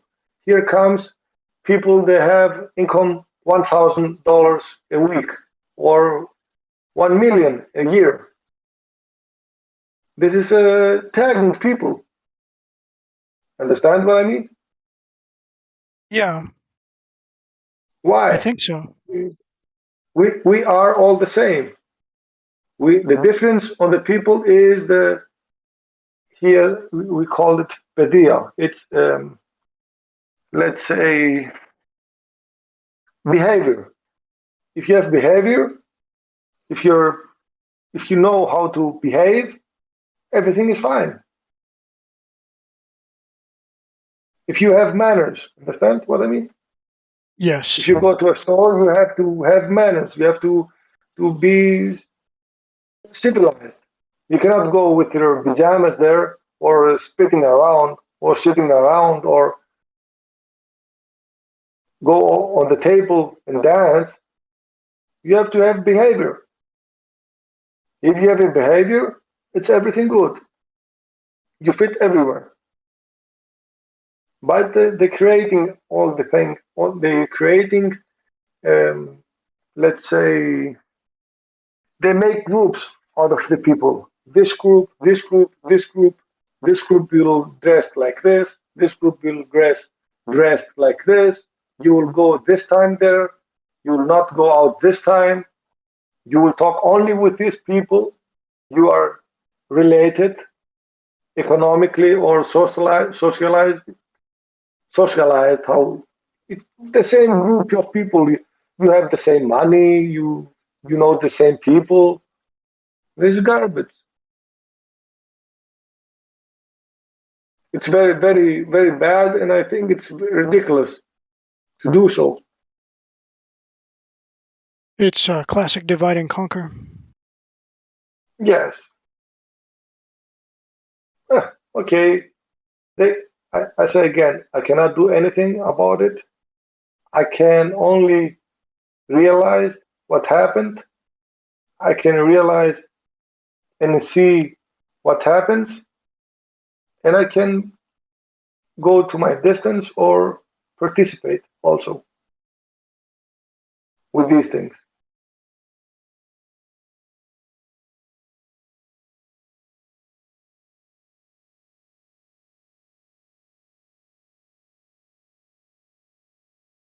maybe the things go from the other side also.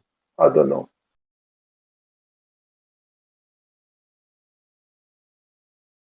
The only thing I see is they're planting seeds everywhere.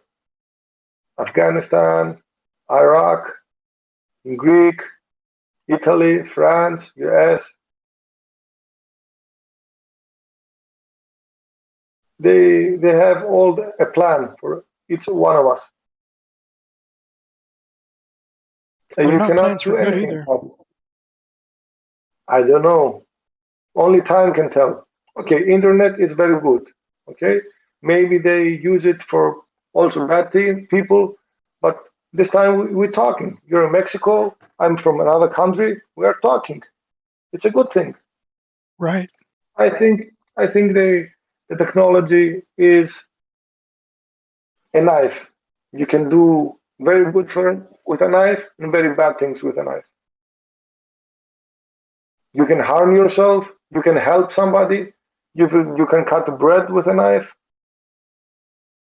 You can do everything. Open a fruit to eat. You can do everything. But the thing is that it's how you use some things.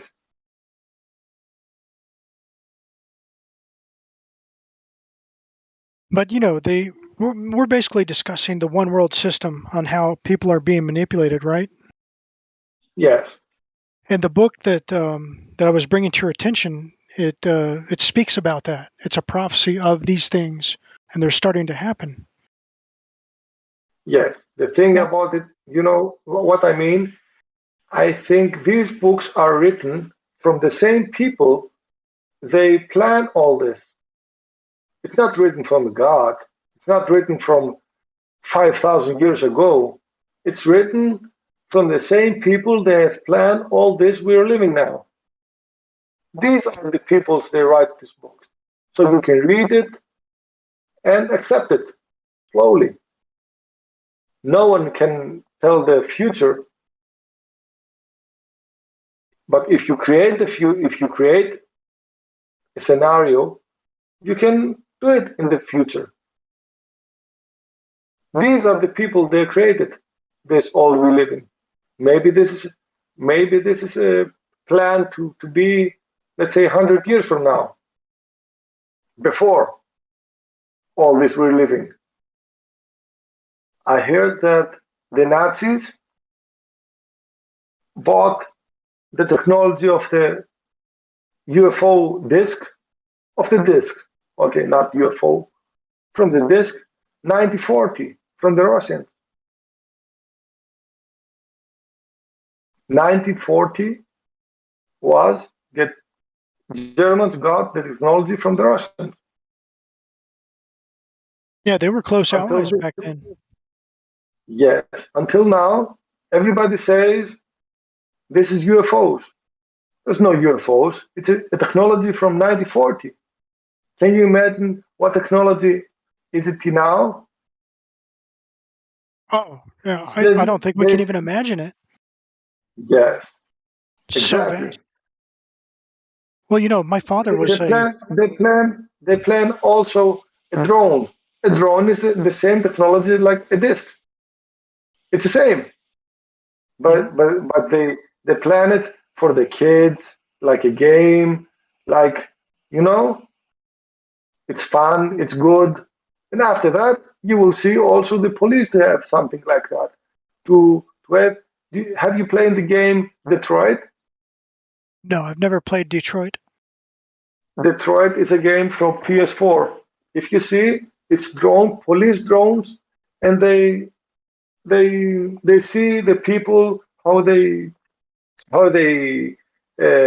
moving the police to chase criminals and other things. And China says they will create a drone like a drone, 1 kilometers wide. A drone. Can you imagine what power it has to have to let this up?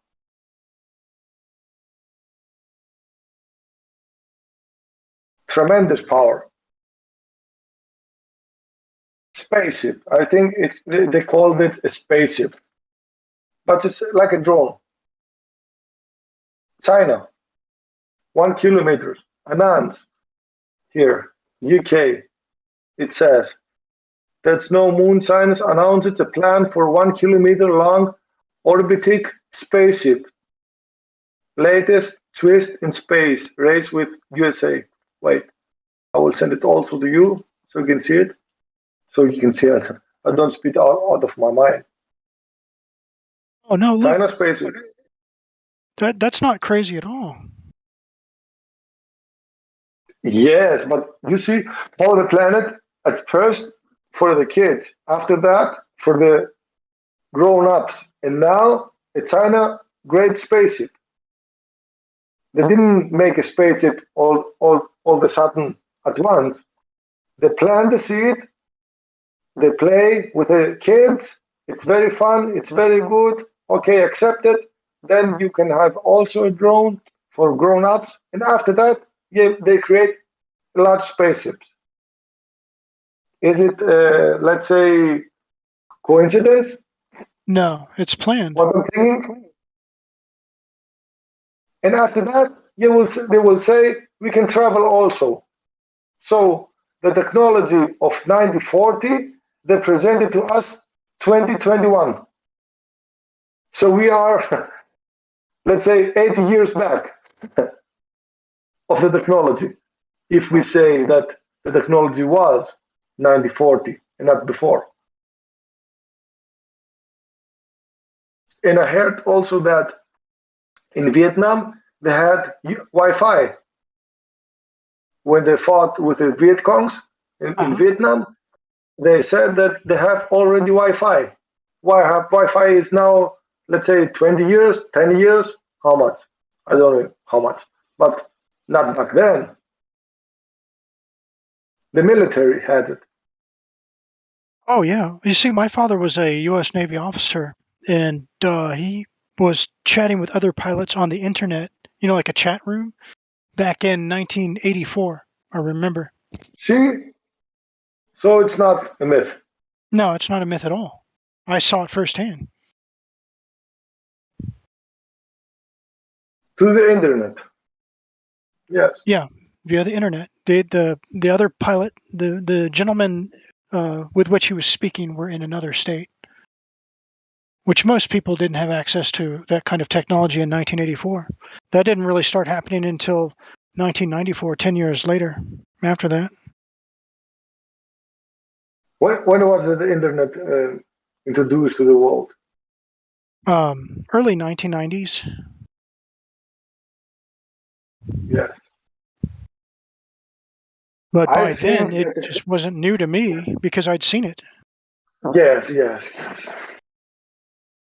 The thing is that they're playing with us. They throw a ball. Everybody runs for the ball, and after that, they take the ball and they throw it in another direction.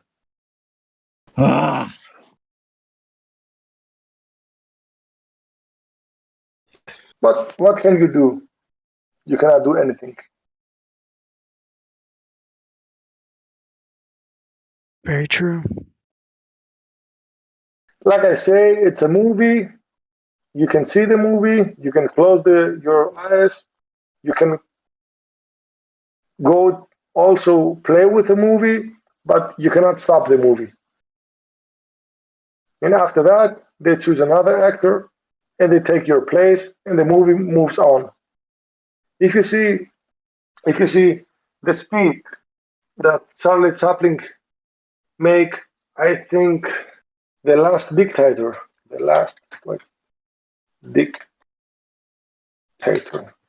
speak of the Charlie Chaplin.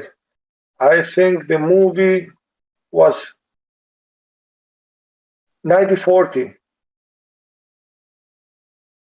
If you see it, you will be astounded. Have you heard about it? Oh yeah, I've heard of that. Yes. The great dictator speech. Okay. It's nothing changed from them. It's everything the same. Nothing changed. and I saw also Kirnamusi. I think it's an Indian. I think Kirnamusi, something like that. He played in the movie Zeitgeist. I think in the first 2 minutes, he says that people are the same. They create a society. They're aggressive, and they're building society inside this how to say, they they measure something up, and they say, okay, from here until here we'll do this. Understand? Mm-hmm. It's very controlled.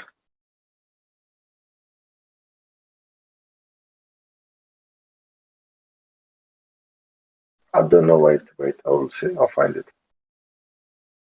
Zeitgeist. Have you seen the movie Zeitgeist? It's 3 parts.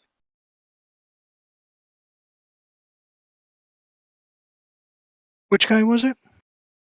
Zeitgeist. I think I don't know his name. I don't know his name from this man who talk about it. But it's very good. Zeitgeist. I think Zeitgeist is. I think it's a German title. It's not USA here. Wait. I don't know if you can hear them. Wait. To the speaker. Oh, wait. Can you hear it? Wait.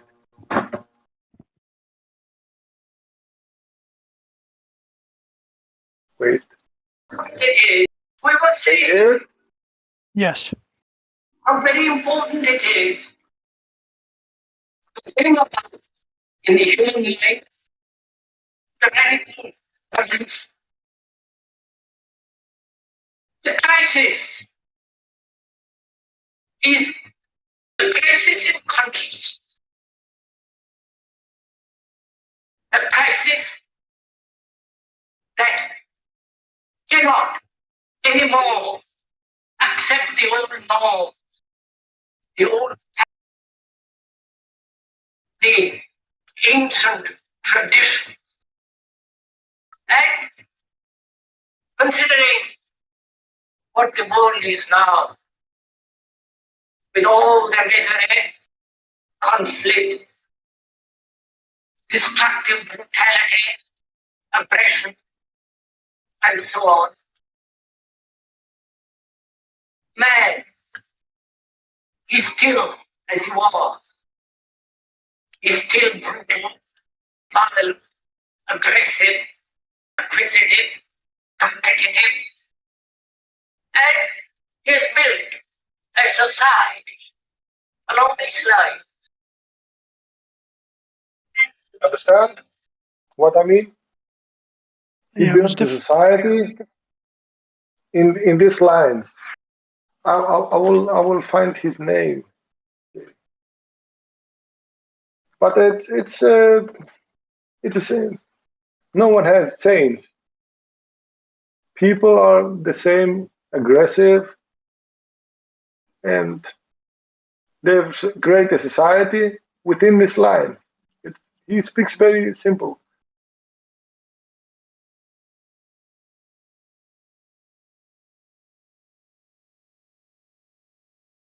If you think about all this, you will get how can I say it? Very not sad, but you think all the same things all the time. Oh yeah, it'll consume your thoughts. Yes. Okay, I find it.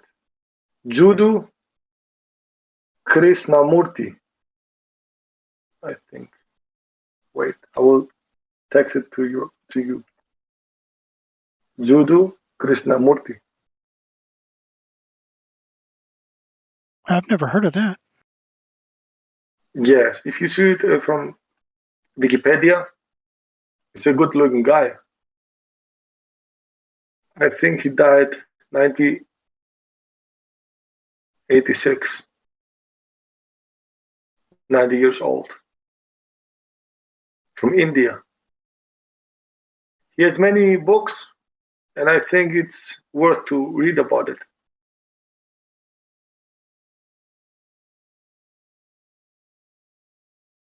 Sometimes I go in and read how is this app? Wait, I have an app. I read books from there. Some are free, some you must pay with it. Wait, it's Scared. You know about it? Scared. It's an app. You can read books. Scribd, something like that. Yeah, I've seen similar. No, it's an app. I think it's Scribd. It's called. You can read books about it from him. Or what's an app? I can read books from it. Do you know an app? I'm sorry, I don't understand the question. Do you know any app that is for a phone to read books? Oh, I think there's a Amazon? Yeah, Kindle. I think it's called. Yes. And I'm I sure have there are also. others. I mean, there's many that do that. Do you have a book? Ebook? I've used one many, many years ago, but now the books that I read are hard copy.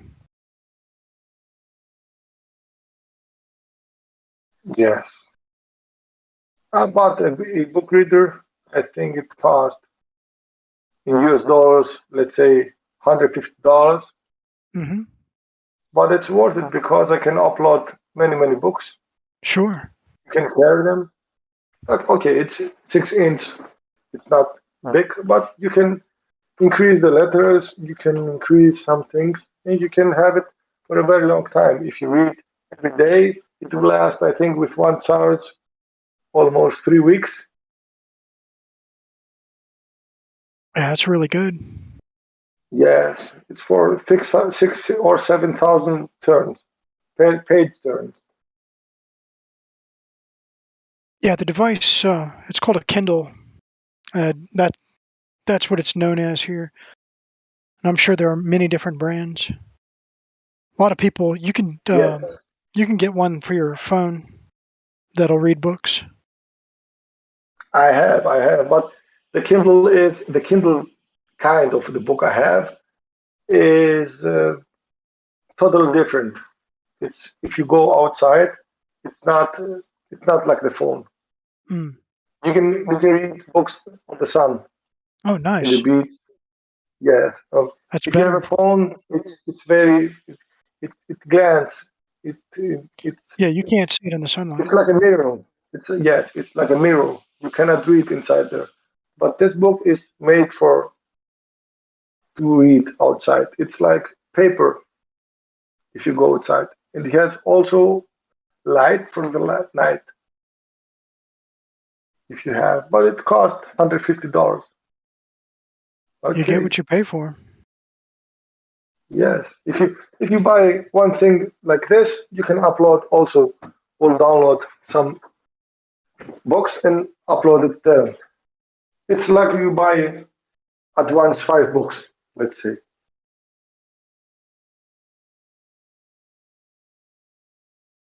But it's good. I like it. I have so many books inside there. I cannot ever read it. I have 5,000 books uploaded. Too many. We have too many things. Yes, we have too many things. We cannot use it. On the old times, you had one book and everybody reads it, borrow it, and talk about it. Now you have millions of books. You can download it also from some sites. You have not to buy it. If you go to a site or torrent or something like that, you can have free books, free magazines, free everything's free.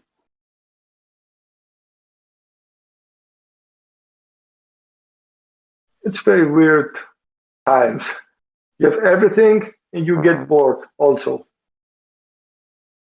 I remember when I was a kid, I had only one Nintendo, I think it's called. Oh yeah, I I had that. have only one. Yes, only one game, Super Mario, and I play with it all the day. Now I have, let's say, 50 games on my computer, the latest games, all the good games, all, and I play it one time, and after that I get bored, I play something else. Then I go to the PlayStation 4. After that, I get bored again. Yes. If you have many things, you get bored 10 times more. Interesting how that works. Yes. What job are you doing, if you can ask? If you don't want to answer, it's okay. Well, I'm working on that right now. One that doesn't require me to get stabbed, if you know what I mean. Yes. Or get a, could I say, charigma? Yes. So But that's, engineering for the computers, are you engineer computer? Or? I have some training in graphic design, zero graphic printing, Oh, architectural software, Revit, yeah. and AutoCAD. Yes, yes. I had also sometimes on AutoCAD on TeamViewer. No TeamViewer. It's another. Uh, I build sites, websites. I think not TeamViewer. TeamViewer is for wireless communication to fix some computers. I think like WebViewer, something like that. I built also some sites, and after that, I didn't do anything more like that. It's good, but it's a lot of time in front of PC. Yeah, Revit is an amazing program. It's the next level beyond AutoCAD. It's easier to use, and you can do more, and you can see what your design looks like. You have it'll render a 3D image of your house that you designed, or whatever building, or whatever object. You can design anything using it.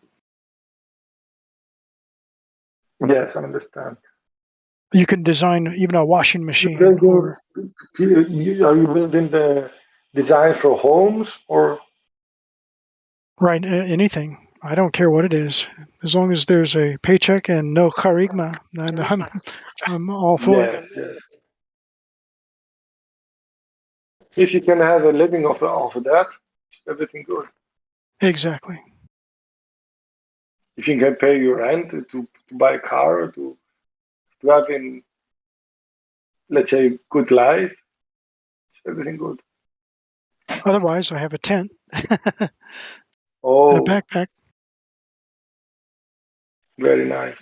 I see now here on YouTube, MetaHuman Creator. You know about it?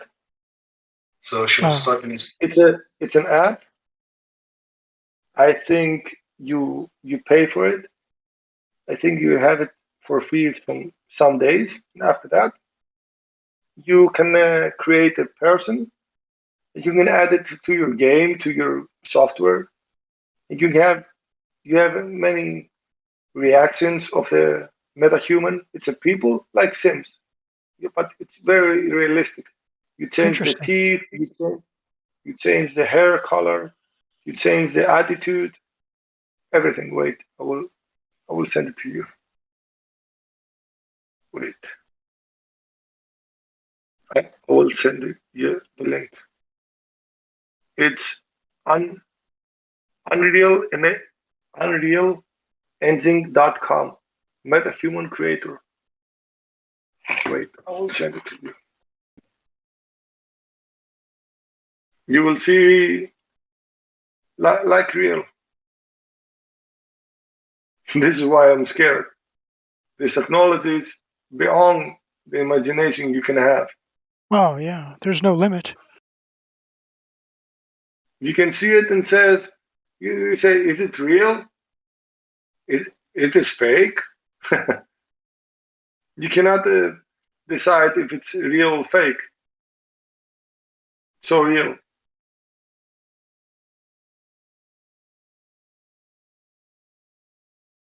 The details, even the marks on the surface of the skin, even the pores of it. I don't know if I say it correct. Pores is the from there the skin is breathing. The spots on the skin, everything. The hairs of the skin, it's everything in detail. It's very, very good.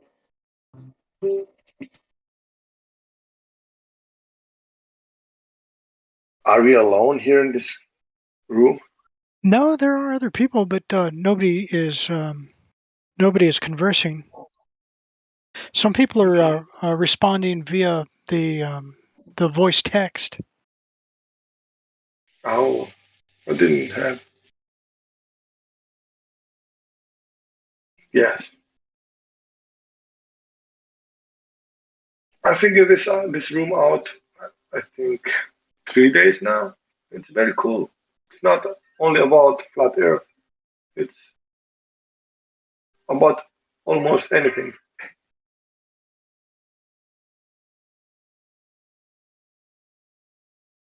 It's very, very good. I'm gonna. I took some photographs of some pages of the very same book because I thought I already had images of them, but I had to take fresh photos. I'm gonna go ahead and post those because I want to. My trying to interpret that is I'm not confident in my ability. Let me see. Yes. Even if you go to the Google Translate, they will translate it very different. Yeah. If you don't know the language, you cannot understand the meaning of the words. If you combine some words, it's something else. Understand? Yes, I do. If you combine some words, you have another meaning. Unfortunately, the passage it's part of 2 pages. I'm mainly focusing on the last part, the very bottom of the page that was just sent, and then the rest of it is the top of the page that I'm sending right now. Yes. See, this is what I mean. If you see from the outside of each word, it's a number. The number 23, yes, the number 2342. I see it before. Well, no, those numbers correspond to a dictionary that I have. So each word in the Greek is numbered. So when I see that number, I look up that number and I find the word, the Greek word, and it has an English definition. That's what those numbers mean. And they put what they think is the best translation for each word underneath in English. But how do I know that that's correct? You know what I mean? Yes. Yes. See, but if you say let's say one word, the tones, it's different. Yes. In each word, the tones are different because you have to take the whole thing. Yes, this is the old Greek. The new Greek is only one tone. One tone. It's a spelling different, and I heard also that some people that have mental problems or speaking problems, they go to a doctor in US from Greece, and they say, we have a problem. The people we have here, he cannot speak correctly. And the doctor says he must learn either Greek, ancient Greek, because the words and the phrases and the letters and the pre-intonations, Pronunciation. That's right. pre-intonations, yes, is with with um, with a rhythm that creates something or your brain, and it unlocks some things you have not the ability to do before you know this language.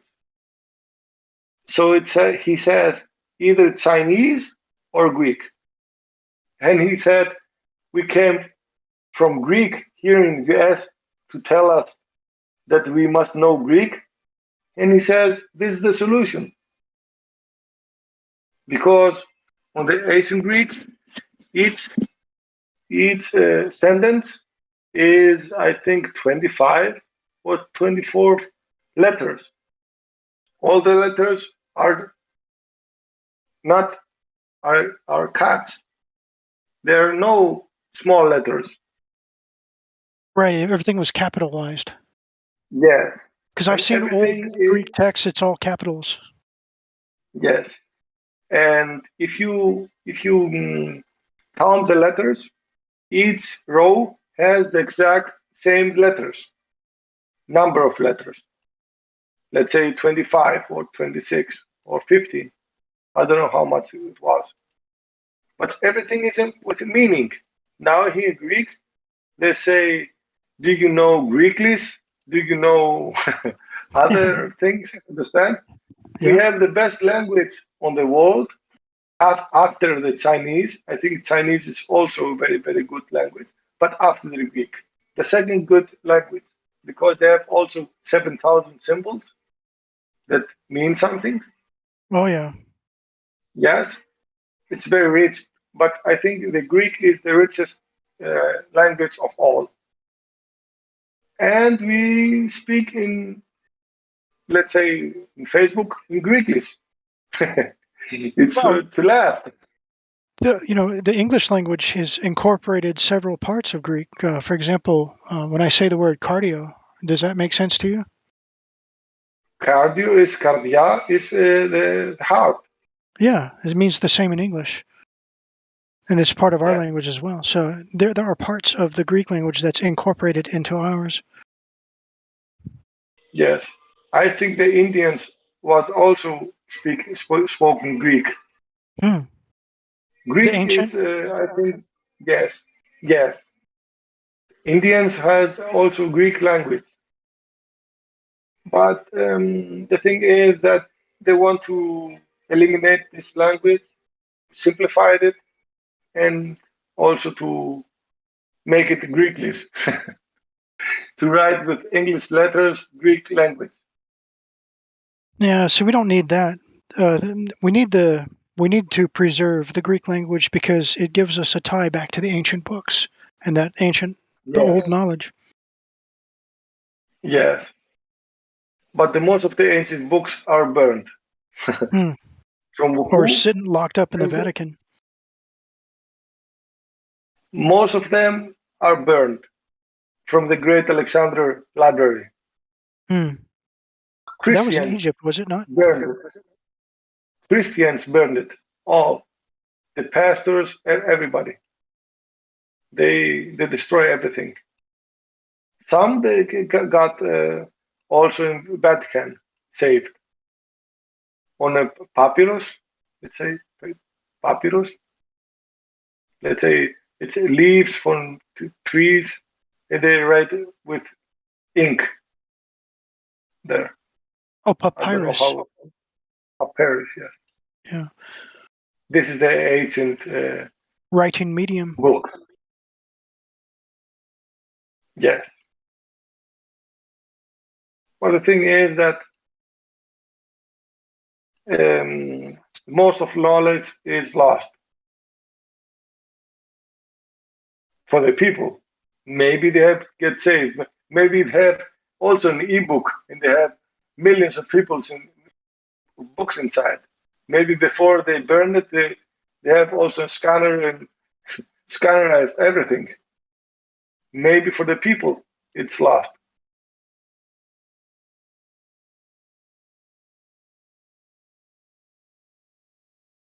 I think maybe they have also a copy of everything they needed, but for the people, it's lost. Even if you can find it, you cannot read it.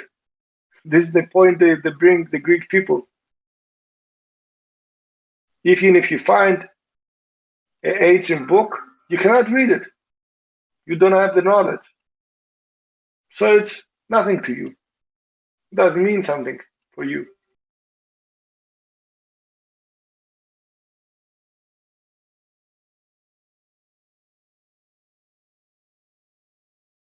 But again, I think that the religion is the most dangerous thing on the world. Religions. Well, there certainly are a lot of cases to support that argument. Because they create groups of people. They create groups of people, and if I see now how many people are controlled from the Christianity, let's say, I find it Large number. I think it was 2.1 billion people. Sounds about right. I think it was 2.1 billion. And after that, it was Muslims and yes, religion. Okay. Religion. Most popular. Yes, Christianity. 2.382 billion people. It's the 30% of the general. 1.9 billion people, Islam. 1.1 billion people is secular, no religious, agnostic, atheist. And Hinduism is 1.1 billion people again. So the Christianity controls 2.3 billion people, the 31% of all the people. It's very, very much power for this kind of people. Though it is largely fragmented. They built a church. It cost $2 million, and after that, they teach in this church that cost $2 million how to survive with very little things, not to have too many desires, and all of this. Is this possible? Do you find this logical? To spend 2 million people, $2 million to create something so you can teach how to live without nothing? Oh no, that doesn't make any sense at all. In fact, Yeshua he preached about tearing down buildings, the structures, the walls, the stone, because he said that the actual building is the human body. Yes. This is what happens here, and not only here, everywhere, I think. I think in the Vatican, I heard something. They want to paint this or make something, fix something. It will cost $8 million to fix something and paint something. It's ridiculous kind of money. And inside there, they will teach you how to be poor and be thankful and how to pray to God. And they spent $8 million to paint it. For my imagination, it's very crazy. It's very not logical to happen things like that. Right.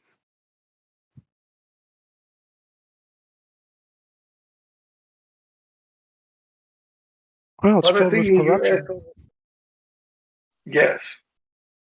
But I think the US, it's more lighter, the things. But also, I heard about it. If you have no relation with a kind of religion, you cannot find any job also, because I heard that you give 10 or 20% of your salary to be in a church, and they find you jobs and they find you sources and everything. I've never heard of that. Yes. And if you're not a Christian or if you're not something, you cannot find anything. They not accept you. Maybe it's bullshit. I don't know. I heard something like this because a friend of mine came to US and told me this. You have to be in a church or in a religion, so they can help you to find out, but you give 10 or 20% of your salary to them every month. There might be some instances of that happening, but you can get by without it. I've never gone that route towards getting a job. Maybe it's bullshit. I don't know. Well, I don't think that's commonly practiced.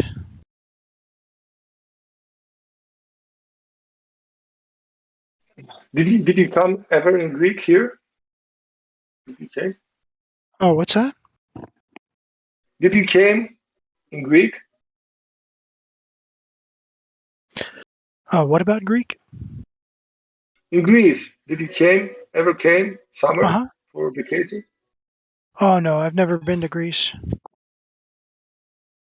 How common you find this book, and how was this book on your hands? How It was a gift. My father also gave it to me. oh,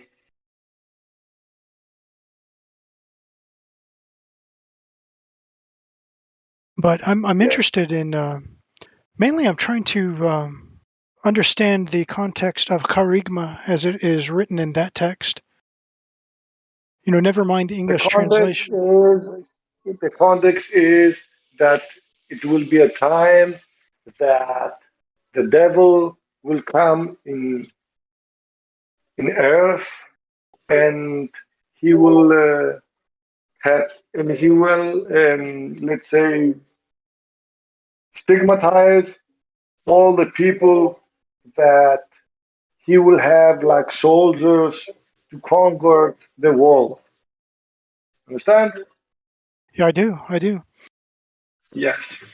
But And specifically, yes, and go, you will be a soldier of the bad people. How are Illuminati? How are let's say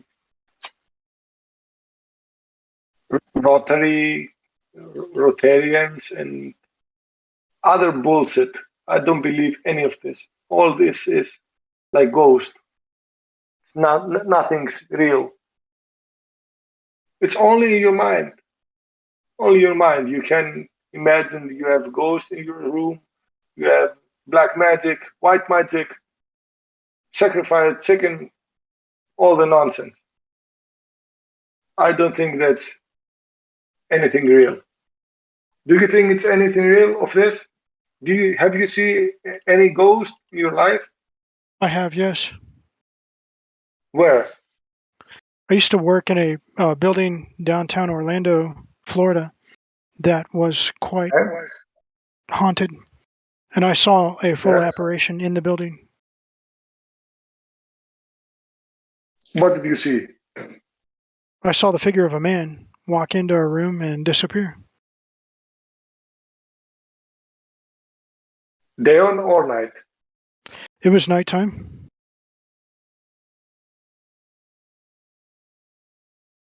And so, what, I don't understand. Why will he walk? Why will he go somewhere and then disappear? I don't understand the meaning of that. I don't know either. It turned on a machine. It was a photocopy machine. It activated the machine, and when I first saw it, I didn't realize it was an apparition. I thought it was an actual person, so I didn't think anything of it. Then when I realized what it was, I didn't bother to go see what it had printed out. There might have been some message. We'll never know. I don't know if you have this experience. I don't know, but I didn't see anything. I didn't feel anything. I heard a lot of things, but it's nothing like someone says. Let's say I saw it. Everybody says my grandmother said it. My grandfather said it. My father said it. Saw it. You're the first person I heard that you say I saw it. I did, yeah. Okay, accept it. Well, see, There's this no reason building not to accept it. was very old. It had originally 3 stories, right? But the second Yeah. story had been closed off and condemned and sealed off for a very long time. And so we were on the 3rd floor, but we thought it was the 2nd floor because we did not know about the actual 2nd floor. And then one day a pipe broke in the building where the 2nd floor was, and there's a stairway heading up. And on the wall of this stairwell where the 2nd floor was, the paint was eaten off of the wall in the shape of a man. It was as though somebody had painted the image onto the wall, and it looked just like a man. Yes. Okay, but it would be a person did it doesn't mean something else did it. I understand what you're meaning, but I don't see the purpose. Okay, if I someone's don't know dead, either. why would you do something like that? I have no idea. Okay. I think, let's say,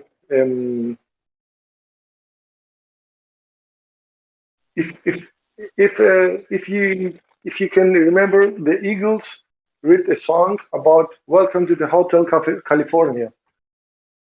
They made this song, and after that, everybody wants to stay in the Hotel California. If you see now how the Hotel California is, it's a 5-star hotel. They make millions out of it because they say it's haunted, and everybody wants to stay there. Yeah. And it charges a lot of money to stay there, a lot of money, and they're rich now because they say that it's haunted. So I think that it's a purpose for the ghost to make also money, to talk with the dead, to talk the Bigfoot thing, the everything, dinosaurs, everything. I think it's man imagination, but I cannot explain what you saw because you say you saw it. I cannot say it's not real or you're lying. Well, I didn't If you just saw see it, it. you It saw it. interacted. It interacted with a piece of equipment. Yes, yes, I accept it, but it's the only time I hear something like that. I cannot lie to you. I never heard about it. And then, of course, there were others in the building who had seen similar incidents as well. Yes.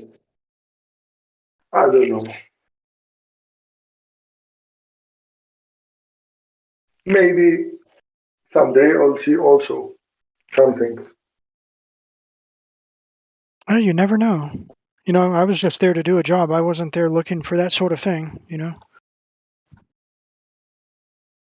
But going back to the text, though, in the context, I am curious about the use of the term charigma, right?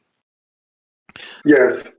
So could I use the term charigma to refer to any sort of injection?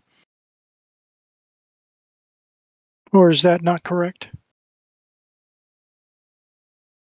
I think that. Can you hear me? Wait. Can you hear me? Yes, I hear you.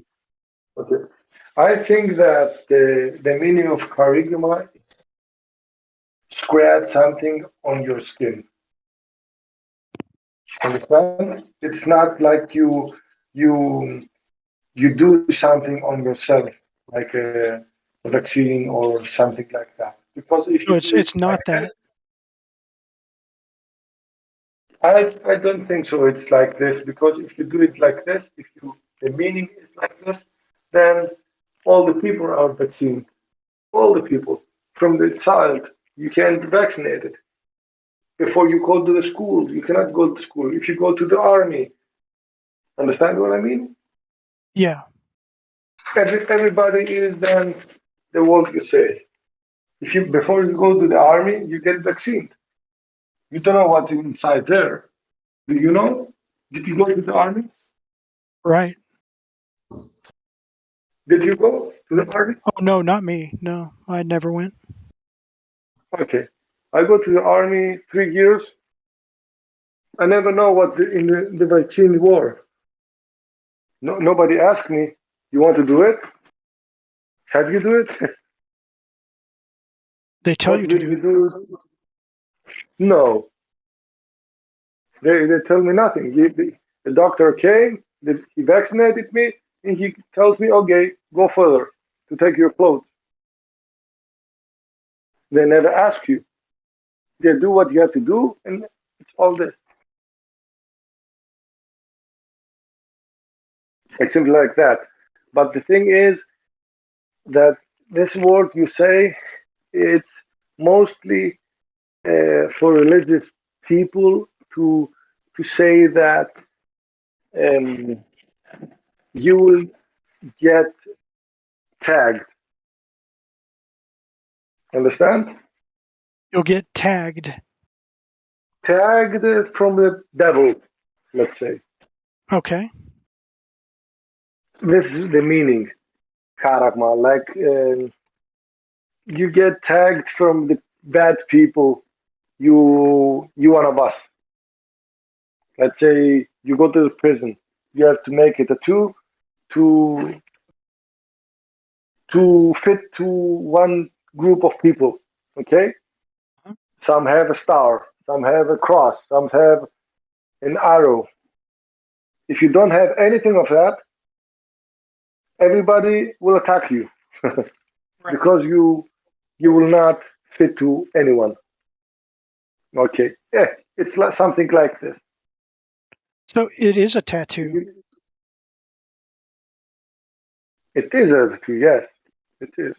But the meaning of this is the charagma is the meaning of this is that you will have a tag, a bad tag on you, and after that you will suffer, and they can control you, they can mind control you. You will die, and you all you will die one day. No one will live forever. Eventually, everybody will die.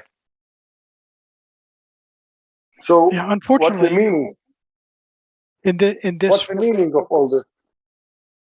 what's the meaning? Well, that's what I'm trying to figure out. Nothing. It's only to have something to worry about. that someone will hurt you. Don't do it. Understand? Mm-hmm. Don't do it because you get hurt. It's everything about the religion. It's nothing about real time life. And even if this book was written for people, for the people, it's written. Let's say if I don't have the the meaning that they written to us for us before 100 years or before 50 years, the people that control the world, there are 20, 50 people, like I said to you. If they written this book, it's already done. You have no choice. You cannot do something about it.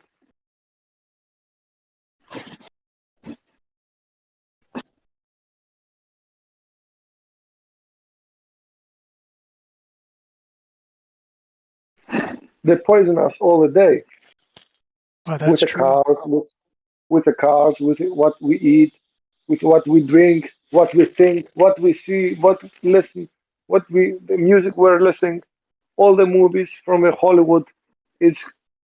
I don't know if you were here today. Some user here told us that the X Files, the TV show X Files, um,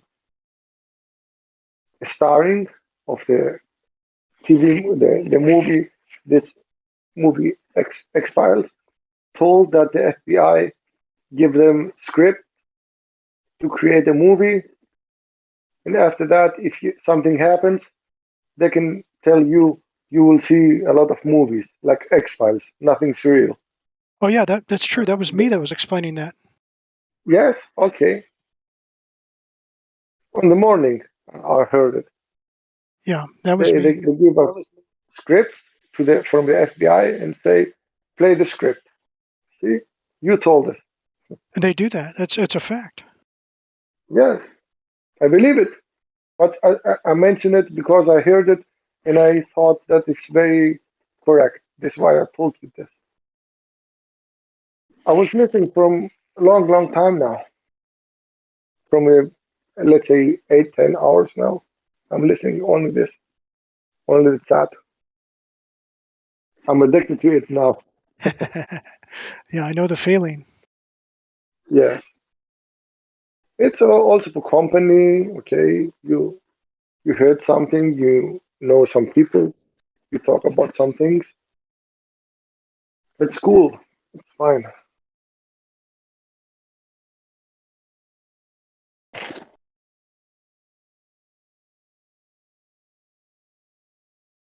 I like the chat here.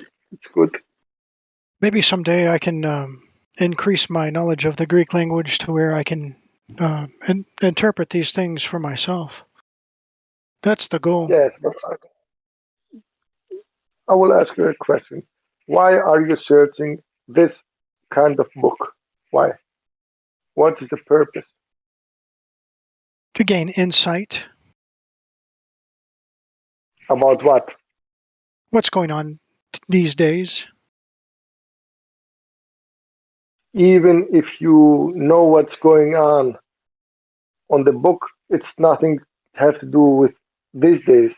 Even if someone write a book before 200 years ago or 100 years ago, it's for them to understand what's happening then, not now. Every year it's different. Let's say you told me your father has used Wi-Fi from 1980. It's 2021. If you read a book that someone has Wi-Fi technology now, everyone will laugh and say, "We already know this." Understand what I mean? But the knowledge you're reading is for back then, not for now. This is what I mean. Well, I understand what you're saying.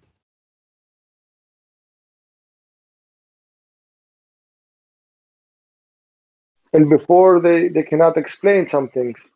And they tag some things bad or good. Let's say here in Greek or in other countries, I don't know.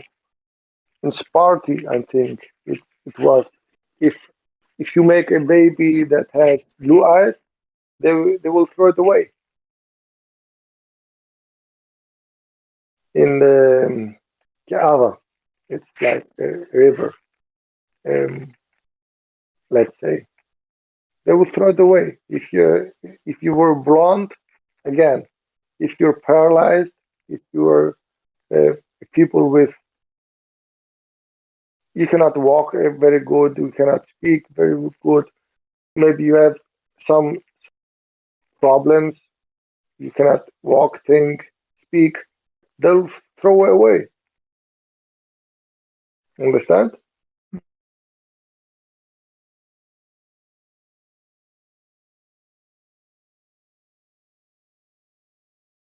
This was happening back then. But the thing is that I think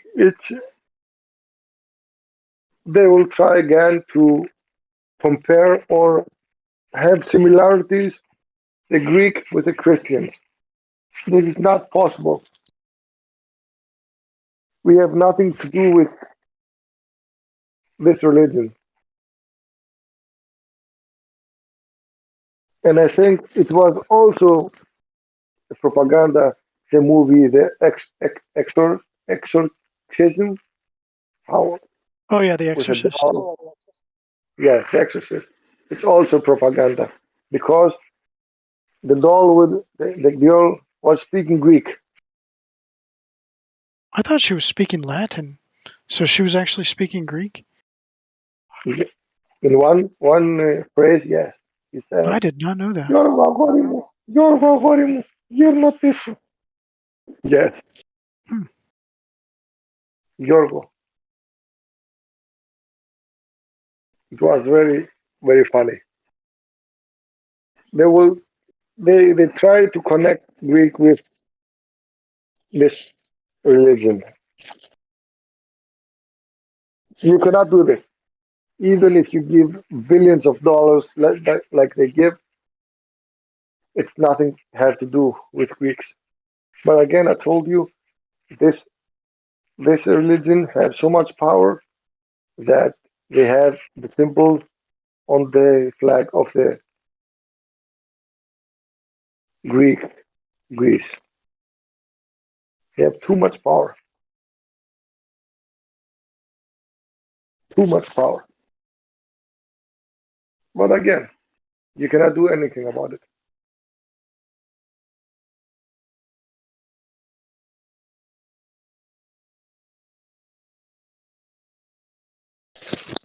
Okay, my friend, I have to go a little bit to sleep. Well, hey, it was a pleasure to meet you. Yeah, I will be here. I will listen to you. And Yeah. we will contact again Thank after you. one, I 2 hours. I appreciate that. wake up and I will. If you have any questions or want something, anything, just message me. Thank you very much for the chat. Thank you.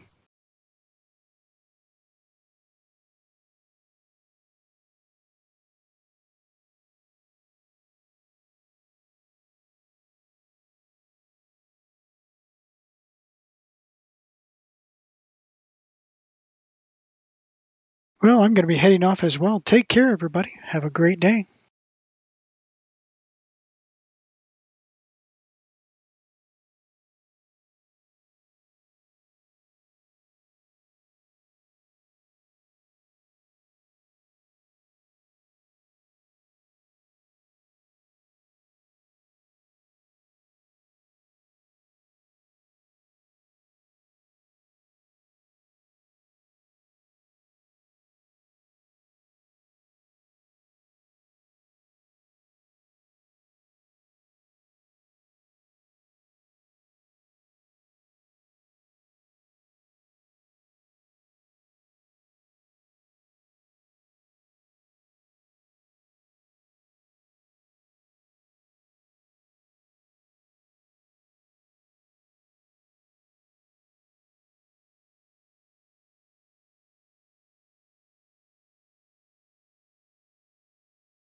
So there it is. The Earth from outer space. Do you believe this is a real, live recording? Do you believe? How about now? Does this make it more believable? Ask yourself, is this real? Do you believe? Is this real? Let's try this another way. Breaking news. NASA finally did it. They finally did it. They're finally live streaming the Earth spinning from outer space. The world is celebrating. This one will go down in history. Convinced? Well, if you didn't fall for that, then why would you fall for this? Maybe you just never paid attention. When you do pay attention, you start to notice things. Are you paying attention?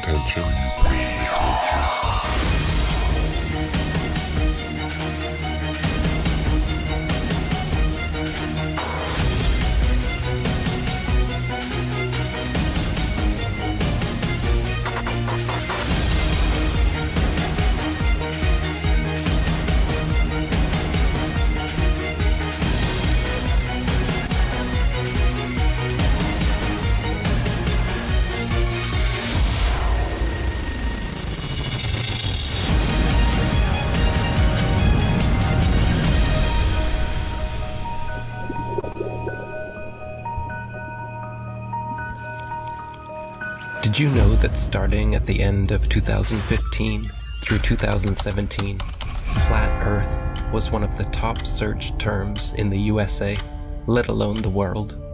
While most of you were falling for the political charades, the rest of us were trying to discover the true nature about our world. My name is ODD TV. I'm a local rapper here in Denver, Colorado. I just want you to know the truth, so please don't shoot the messenger. It's a bitch, but this is how it is when you live. I've been rapping for 20 years, just like anyone else. When you're a kid and you're really into music, you're into making music, every kid looks in that mirror and fantasizes about being famous. And because I like to make my own music, I just decided, screw it. I'm going to make a YouTube channel and start talking in videos. There has never been one experiment that proves that the Earth is in motion. When you try to find the curvature of the Earth, it's nowhere to be found. Unless you're looking at footage from GoPro cameras that have fisheye lenses, Hollywood movies, or NASA propaganda. Started making the videos in 2014, early 2015. Started getting noticed.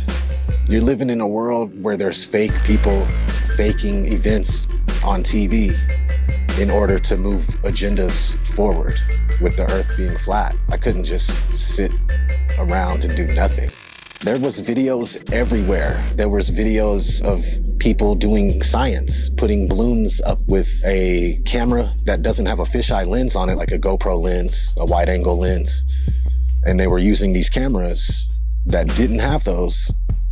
The horizon rose to eye level, which would be impossible on a ball that would be falling away from you as you rose up.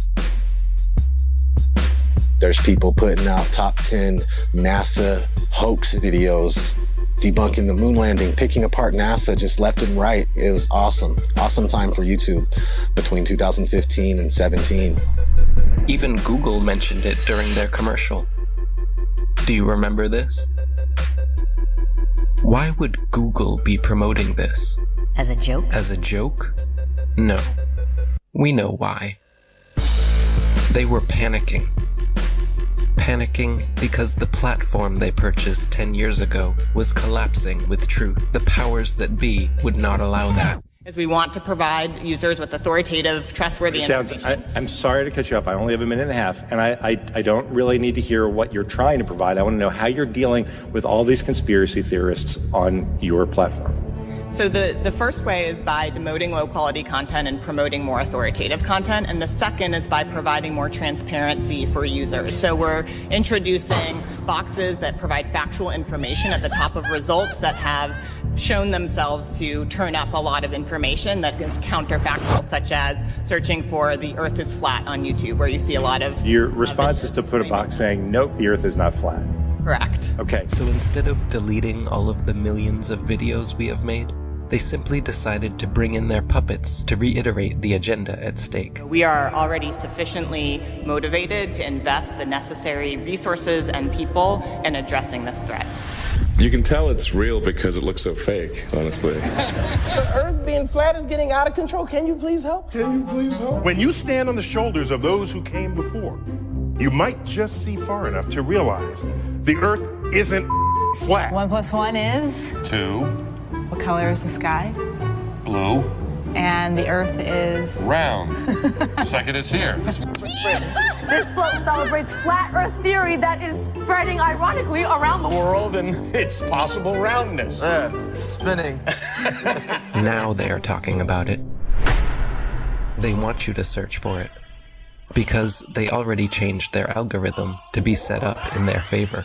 What is this trash? None of this tells you our side of the story. These are all videos they put together, so you can watch and learn nothing. Nothing that any of us would show you. Like here, have you ever seen a time lapse of the sun? Does it look like the Earth is rotating backwards and the sun is still? Or does it look like our sun is simply moving across our sky, traveling away from your perspective? Again, but with some inversion. You can clearly see the sun, not only decreasing its size, but heading towards its next destination with a slight turn before it disappears from your line of sight.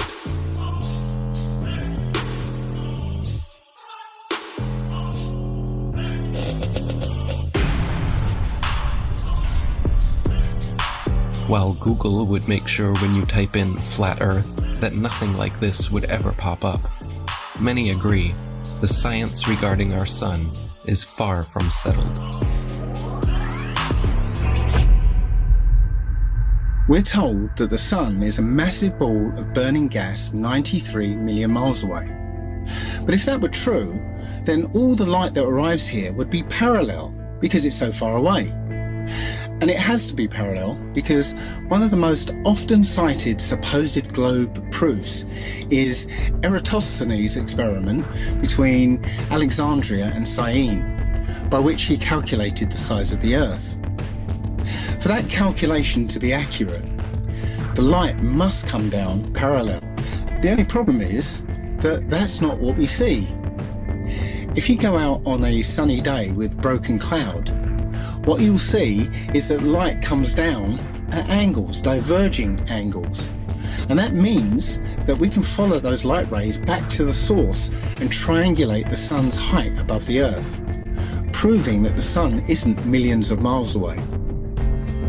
But we can also perform physical experiments that prove that these crepuscular rays, as they're called, can only be recreated with a light source that is small and close. It doesn't take a genius to understand that the further the light source goes up, the more the sun rays would spread out and become parallel. The reason you'd even think that the sun... If the Earth was flat, wouldn't it be sunny all the time? I mean, have they ever even thought about it? Well, if you'd let me finish, the reason you'd even think the sun would be visible from anywhere on Earth is because of the images they have shown you. No one promoting this bull stands for truth. You can keep believing in your fantasy gas ball 93 million miles away. You can keep believing in your fantasy gas ball. While we keep experimenting to try and figure out what the sun actually is, and how close it could be. With a local hotspot, it should be easy to comprehend that the sun is small and close to you. To put that in perspective, imagine a table 2 meters wide in a completely dark room. And you're holding a small but very bright light bulb, 3.4 millimeters across. And you are holding it about 31 centimeters above the table. What you'd see is a circular pool of light directly on the table, beneath the light bulb. But on the other side of the table, it would be in darkness. Now, it seems to our mind that if you were on the other side of the table, you would see the light because it's, above the table. But that's not true, because on that part of the table, it's in darkness, meaning that the light isn't physically reaching that part of the tabletop.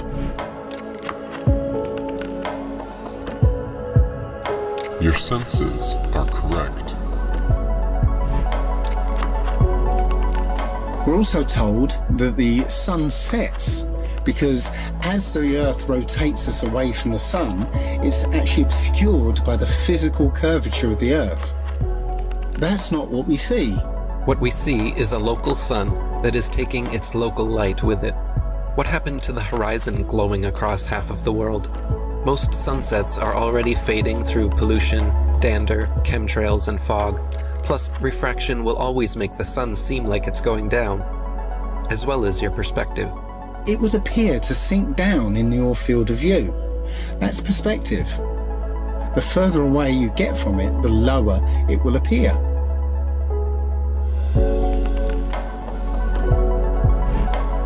It doesn't physically change its height, it just appears that way to your eyes, until eventually it will disappear behind the horizon formed by your eye's vanishing point.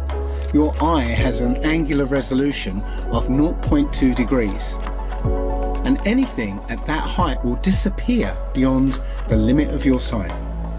Many times we can see time-lapse footage of the sun that shows it getting smaller as it moves away from us. Now, that's not always the case, since the sun is travelling around the North Pole. The closer you are to the north, the less you'll see the size change. But from locations beyond the equator, you'll absolutely see the sun's size change. And that could never ever happen if the sun was 93 million miles away. You wouldn't see the sun change at all. Our eyes cannot see farther than what they were designed to see. But that is no reason to keep them closed. There's also an effect that occurs under certain conditions called atmospheric lensing, where the sheer amount of atmosphere, as well as the rain between you and the sun, acts like a lens and a prism, magnifying it greatly, which leads to another observational proof that the sun setting is an optical effect. At such times, when the sun is setting over the sea, and it seems as though it's half hidden by the horizon, then you can zoom in with a high-powered zoom camera and see that it's actually still above the horizon. It's just an optical illusion. Pay attention to the sun rays here. This alone proves our local sun, and so do these shadows. So what about the moon? We all witness the moon only illuminating the local clouds around it. That is because it is also a local light, but one with opposite effects from the sun. As we can all agree, shade from the sun is cooler than direct sunlight. But did you know the moon's shade is actually warmer than direct moonlight? The moon produces cold light, something the science priests must have forgotten to teach us all about in school. Not only that, but at times we can see stars through the moon, proving it is not some solid rock 238,900 miles away. In the 60s, true science regarding the moon was the shadow band topic of its era. I consider myself to be an ordinary, humble person who wants to serve mankind with what man has striven for from the beginning of consciousness, with truth and understanding of the world.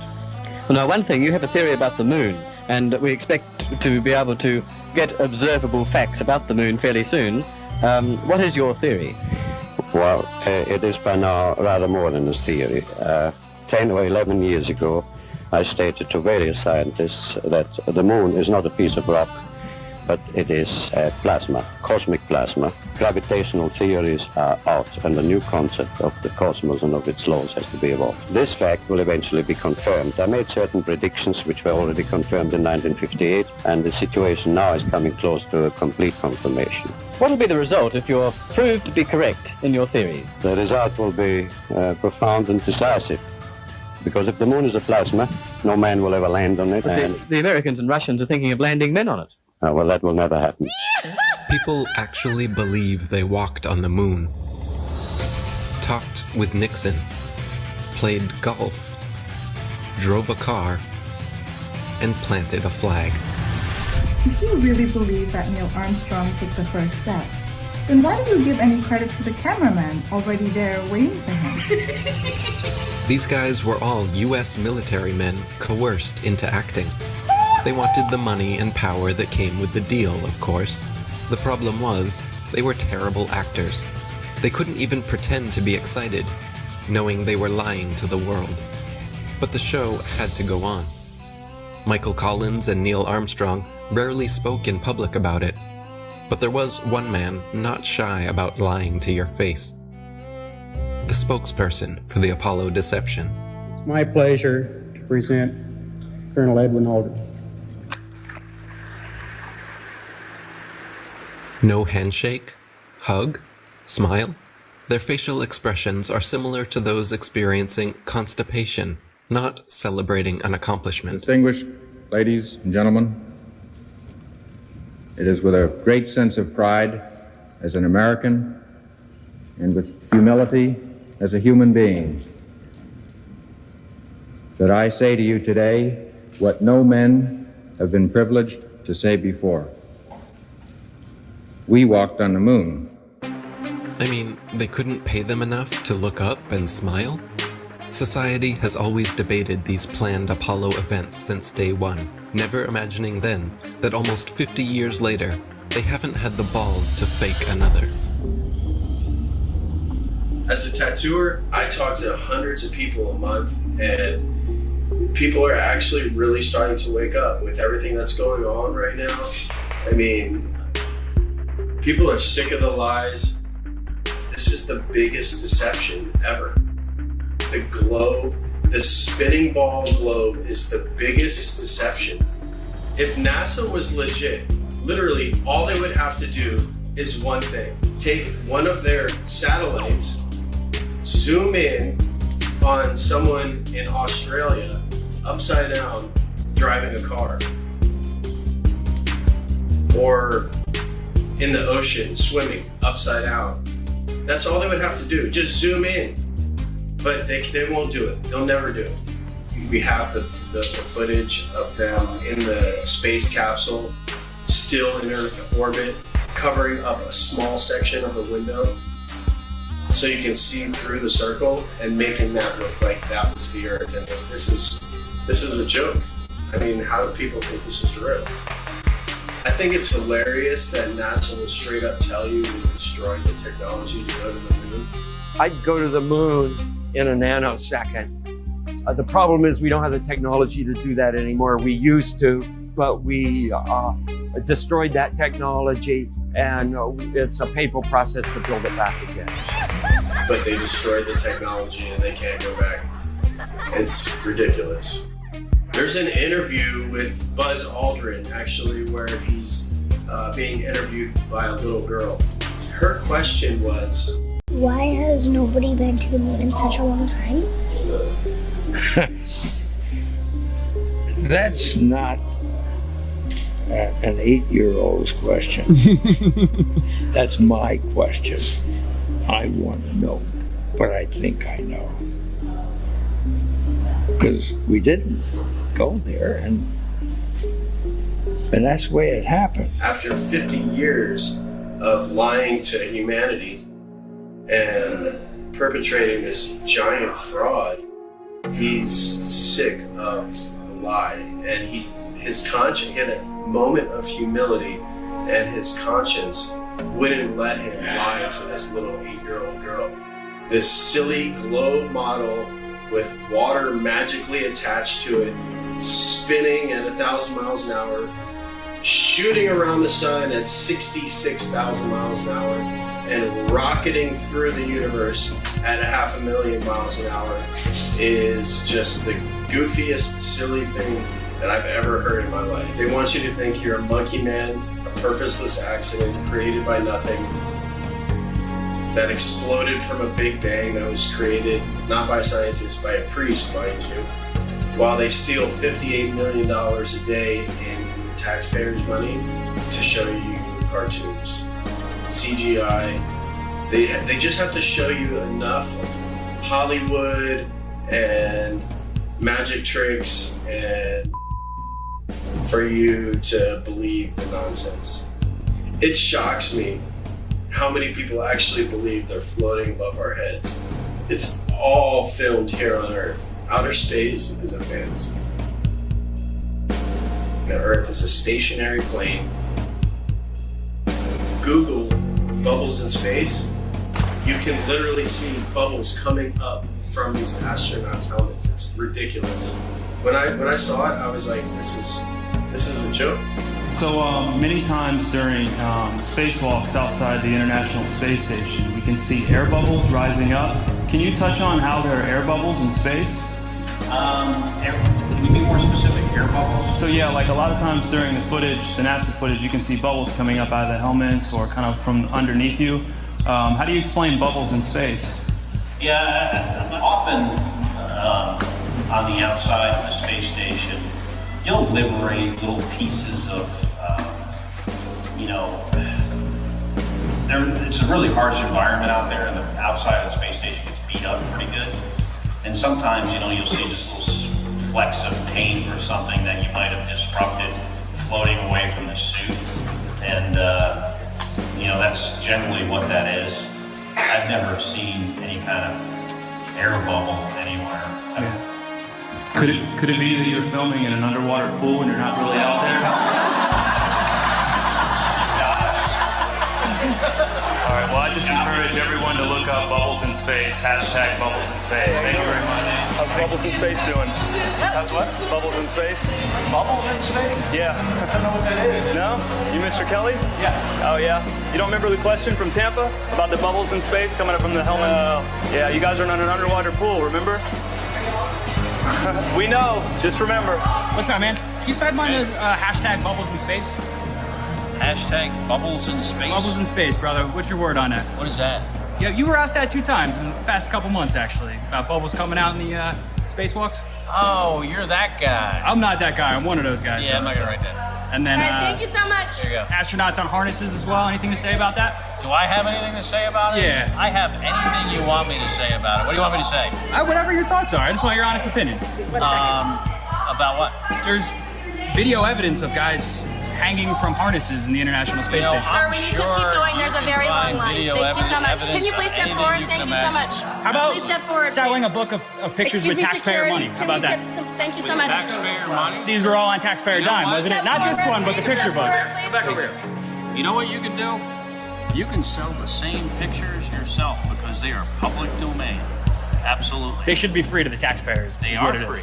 Why are you selling it for $40? You can do whatever you want with them. Well, you're doing it a disjustice by ripping off the taxpayers. You know what you're doing. Hey, thanks for coming. Once people start realizing that we've been lied to on a grand scale, everything from the government to our schools, it all just comes crumbling down. It shocks me how many people actually believe they're floating above our heads. I've seen the International Space Station on YouTube and the astronauts floating about in it while they're orbiting the Earth at 17,000 miles per hour. You can't do that unless you're in outer space.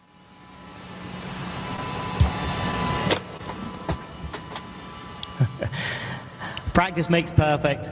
Give me another It's week. as simple as using a zero-G plane and strapping a harness to their belt. Then, just like Batman movies, they remove the wires using a computer. At times, the manipulation reveals itself.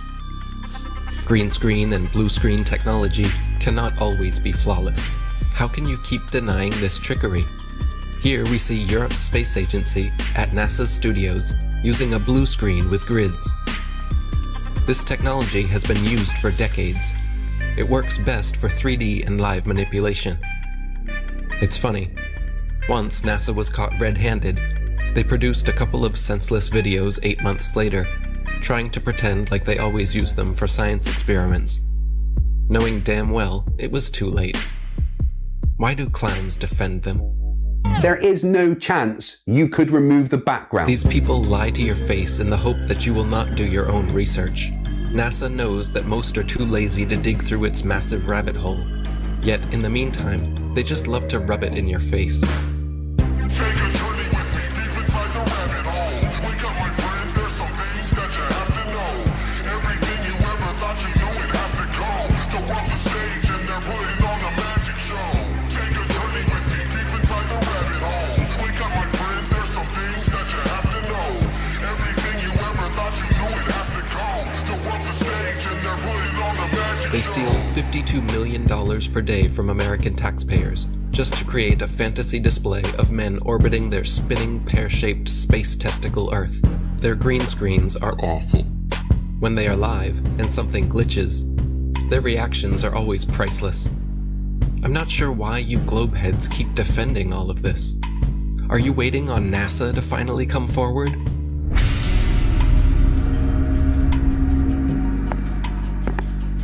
Good evening, ladies and gentlemen, dear citizens of America. We here at NASA have been lying to you all since the 60s about our projects, operations, and missions into outer space. We have never been higher than lower Earth orbit. Right now, we only can fly in Earth orbit. That's the farthest that we can go. Every image we have shown you is CGI. Our films are mostly done in an underwater buoyancy facility. We have funneled millions of dollars per day to show you cartoons and false illusions, and we are truly very sorry. We will repay all taxpayers back the trillions of dollars we have stolen. This will be divided evenly between the citizens of America, as well as rebuilding poverty-stricken towns and cities all across America, as this department has finally come to an end. Isn't it weird that every space documentary, all the series, I had them all, Joe had them all, we watch them all the time. I try to remember all the about a neutron star and a superhypernova. Me and Joe were deep into space. Beyond Venus, 93 million miles from the sun, is Earth. Its great oceans forming the clouds and air currents which warm and irrigate the planet. I thought I was better than people and because I knew so much about space.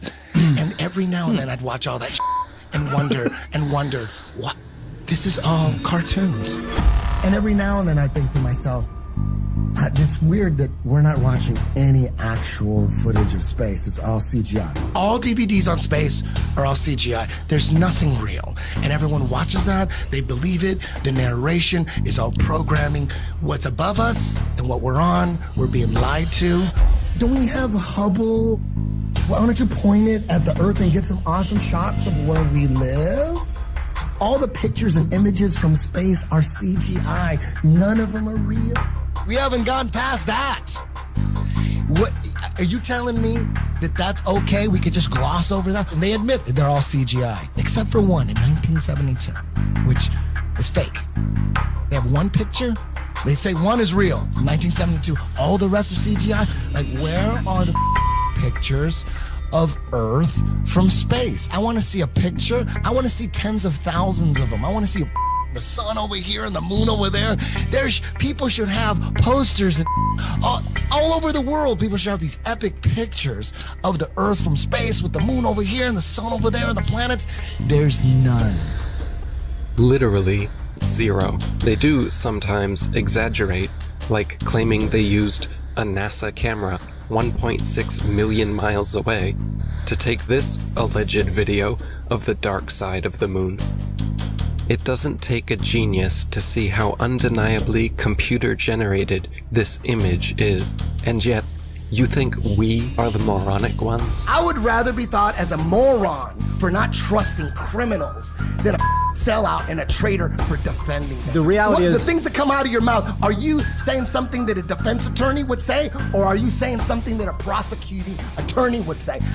When it comes to the government, that criminal, that's like John Gotti, I'm saying that a prosecuting attorney would say, not saying like, we'll prove it, it's a criminal.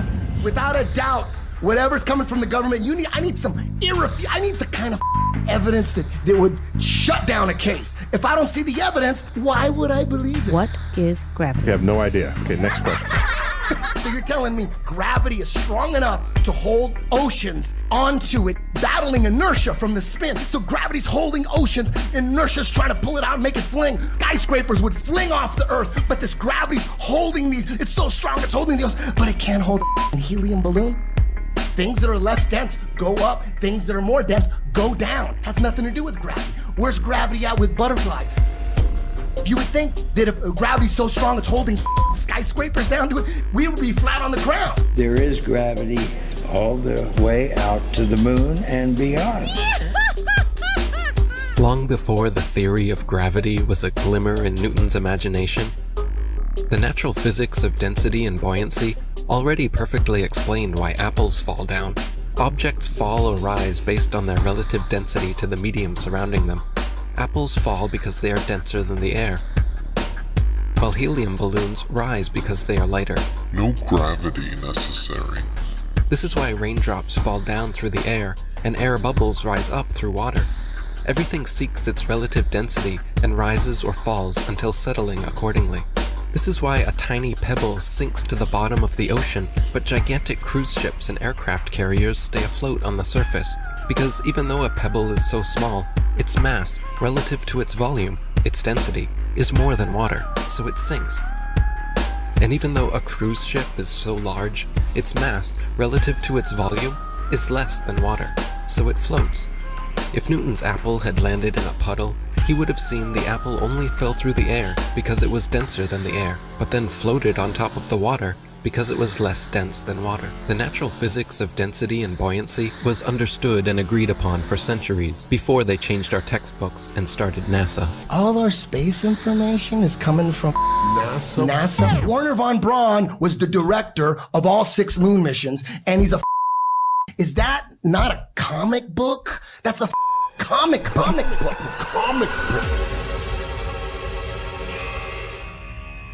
My fellow Nastanos, I am sorry to say I am leaving you to join the elite. Operation Paperclip. In the United States of America. Operation Paperclip. My people in Germany, all they want is freedom and peace. We want to welcome you to the US of A. We must divert their attention. I'm going to make so much money. It's crazy. To brainwash a nation, we will need animation. I want to bring my technology of airplane models. I want to work with Walt. I want to see the best people. We need to get the indoctrination started. If people believe an airplane can go to the moon, we might be able to do it. To brainwash a nation, I will need help. We will need animation. Please bring in the United States of America. Action. Oh, geez, who hired these guys? Jesus Christ, these guys can't act. Bring it up into an airplane. Dark window. You just record the Earth from a dark window. We can do that on the computer afterwards. People will fall for it. People will fall for it. People must know. And the heavens declare the glory of God in his firmament. Showeth his handiwork. The people must know. The people have to know. We come from this big bang and fluffy puffy pixie fairy dust and unicorn farts, and all of a sudden consciousness just came out of that. No, it was designed. It's not an accident. Everything according to their bogus Darwinian theory of evolution, all of it points to a godless, atheist, demonic, demon-crat lie. NASA is a corporation, and they are the same people who run Disney. In fact, they are very, very similar, because what they do is they entertain people. They're not teaching people. They don't want people to know the truth about the cosmos. They're entertaining them with CGI images. Every image you see, image, not photo, every single one of them, all of those are computer-generated images. They are not photos.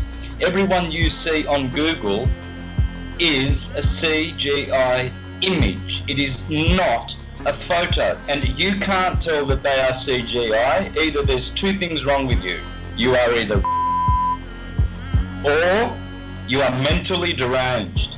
You do not have control of your own mind. Your mind has been indoctrinated, it has been brainwashed, and you've been duped, and you still believe in Santa Claus and the upside down spinning Santa ball, which the Jesuits invented in 1542. Prior to 1542, every single culture, all our intelligent ancestors will be rolling in their graves knowing that their stupid progeny actually think they live on a spinning globe that people bow down to for their false ideology. Zoom up to Venus, zoom up to Mars, and you'll see they are lights. They are stars. Hence all the intelligent pre-Copernican astrologers, Ptolemaic astrologers like myself, taught that all the planets are wandering stars. They are luminous bodies. Just as the Egyptians said, just as the Greeks and the Mayans and the Aztecs said, just as our intelligent ancestors said. If all the stars, as they say, in every constellation are all at different depths by millions of light years, how come for thousands and thousands and thousands of years of hurtling through the sky, there is no distortion, no difference in luminosity of stars? We're supposed to be flying at breakneck speeds through the galaxy, and yet the same boring stars keep turning over our flat, stationary, plain Earth forever and ever and ever and ever. So we are not moving.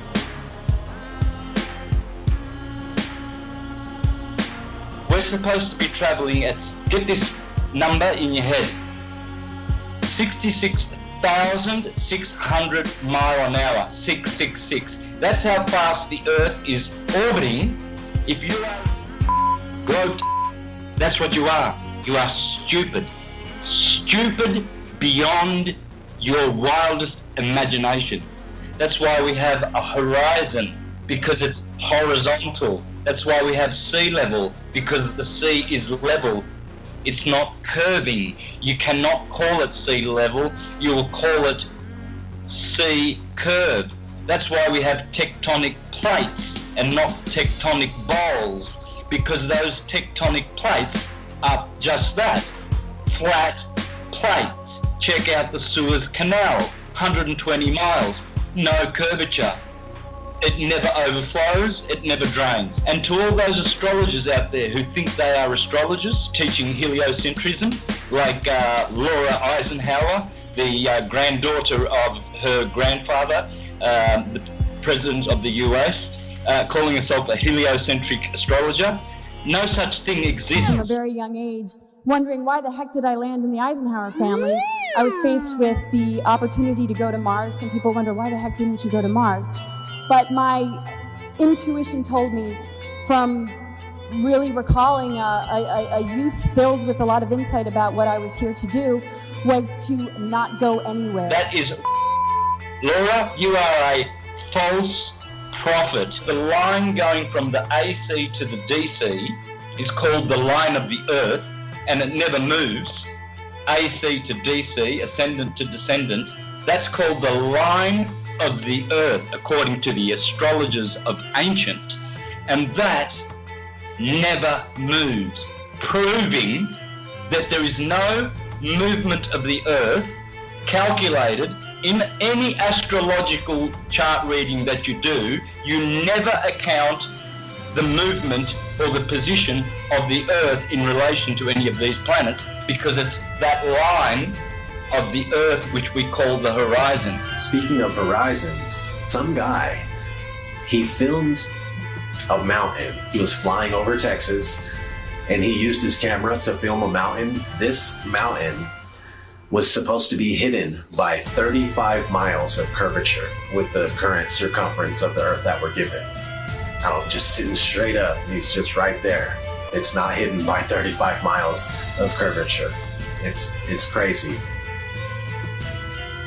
As soon as flat earthers found out about P900 cameras that are made by Nikon, where they can zoom in times 80, I think, and what's going on is, like, you can see a boat disappear with your naked eye, and that used to be proof alone. That used to be proof for the curvature of the Earth. But now you can watch the boat disappear with your naked eye, and then you can pull up this camera and you can zoom in on the boat that you just watched disappear, and you could bring it right back into full view, perfectly perfectly visible. It's crazy. There's no camera tricks, there's no illusions involved. Nothing. It's just perfectly back into view. There's flat earth proofs coming out all the time, every other day, it's just a matter of if you can find it or not, if it's gonna surface in the right areas where people can share it. You know, they're trying to censor this stuff nonstop. There's just a mission to keep this stuff buried.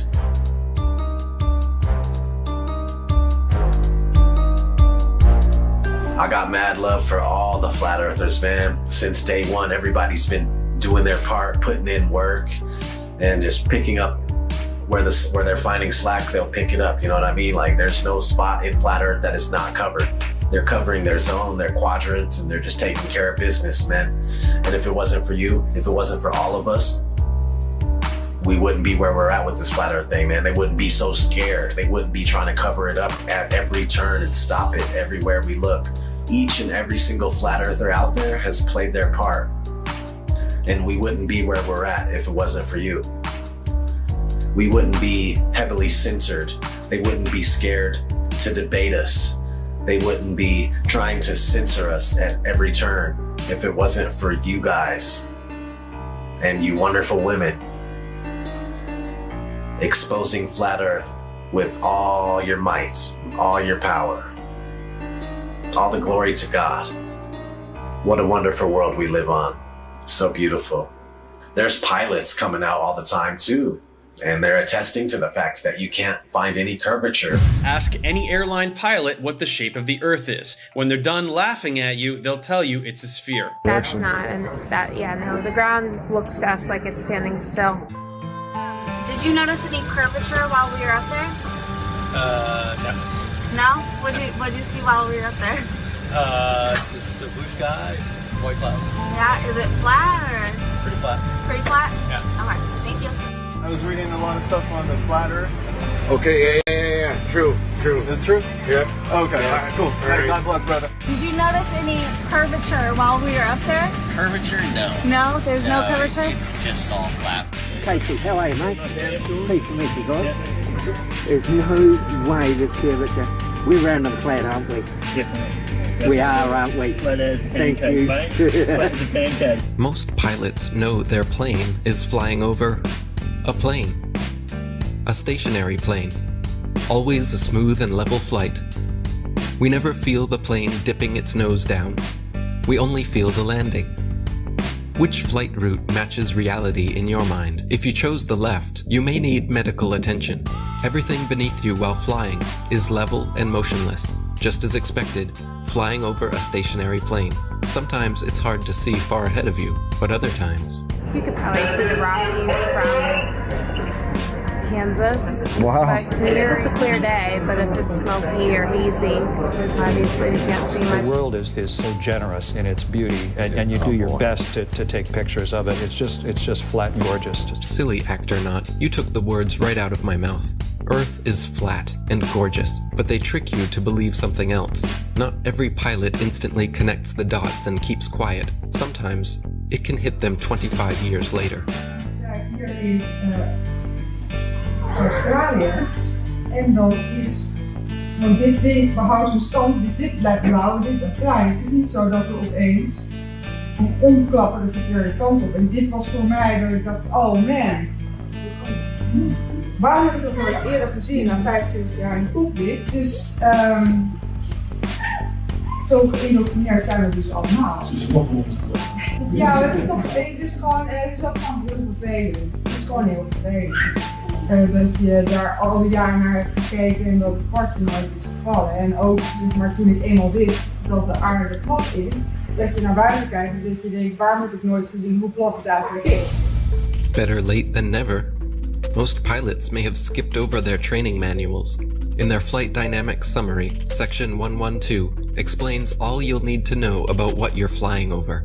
Heck, the military knows the same thing. NASA admits it as well. In tons of documents available to the public. They just assumed nobody would pay attention.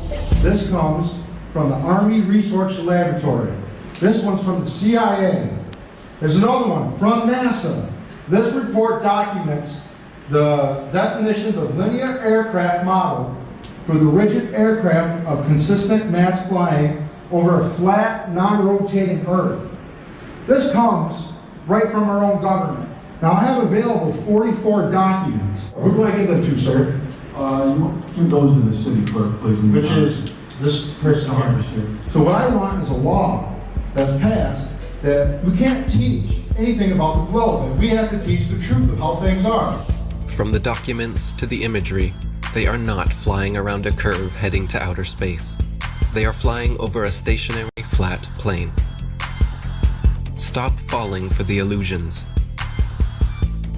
Every rocket goes up and then levels out. Most of NASA's rockets launch from Florida and head towards the Bermuda Triangle. Well, besides the occasional... They're not shy about showing the truth in plain sight. 125 alleged miles up, and they show you our level horizon with a local sun. Then quickly switch cameras to their fisheye lens, as if that didn't just happen. You have to pick one. You can't have both. Looks as if their cameras go about as high as most hot air balloons do before they burst. Who do they think they're fooling? But let me guess. You saw the curvature in the images from satellites. The thousands of magical orbiting aluminum tin cans floating in space. It's all animation and games until one comes crashing down on your squad. Many crashed satellites have been reported the world over, and the one thing they all have in common is giant helium balloons attached to them. Of course, satellite technology is real. We get our weather information, communication equipment, and even some internet service from them. Look up Google Loon, for example. It's not that they wouldn't use the magical floating satellites if they could, it's that they don't physically exist, nor does the globe. They have been sending these up one at a time since it all began. I will allow them to explain it. And he got a patent on that in 1950. And those early balloons were so large, they didn't have any way to launch them, except they actually launched them from aircraft carriers. Modern scientific ballooning was born. It was also the genesis for NASA's newly developed super pressure balloon. The reason for super pressure ballooning is they have absolutely stable altitude, day, night, and it doesn't matter how cold the atmosphere is. They are sealed. So your shape is always the same, you always displace the same amount of air, and therefore you have the same amount of buoyancy all the time. This day-to-night altitude stability allows super pressure balloons and the sun. Hi, I'm Matt, and this is NASA Now. NASA's been using balloons for science research for over 30 years.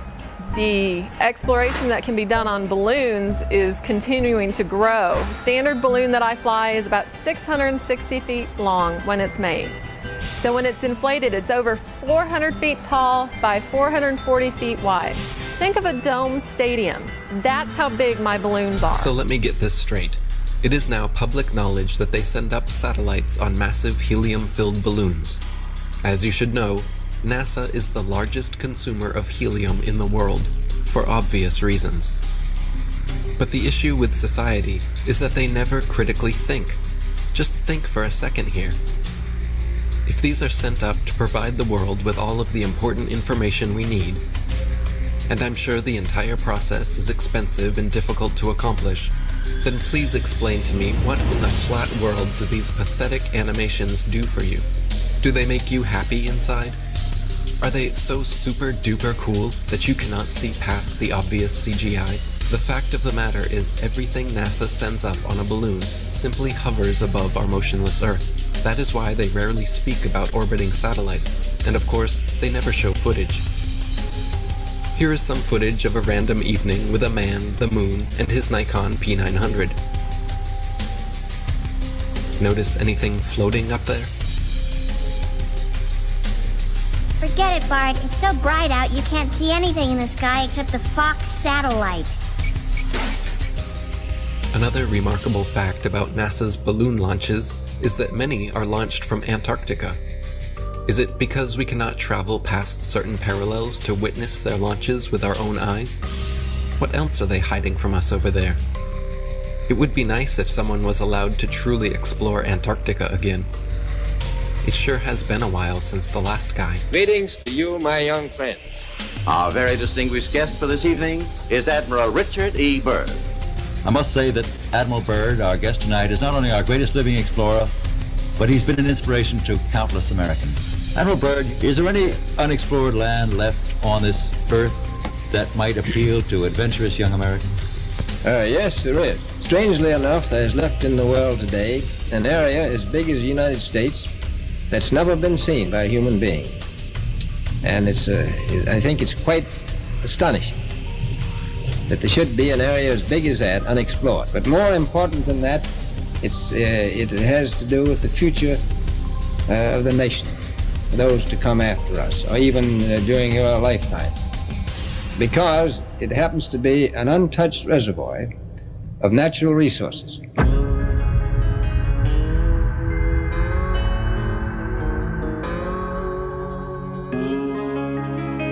An area as big as the United States that's never been seen by a human being. Since late 2014, one of the biggest things I've heard, the Earth is flat.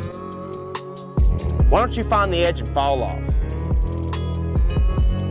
Why don't you make up an expedition and gather people and go find the edge and take a picture of the edge?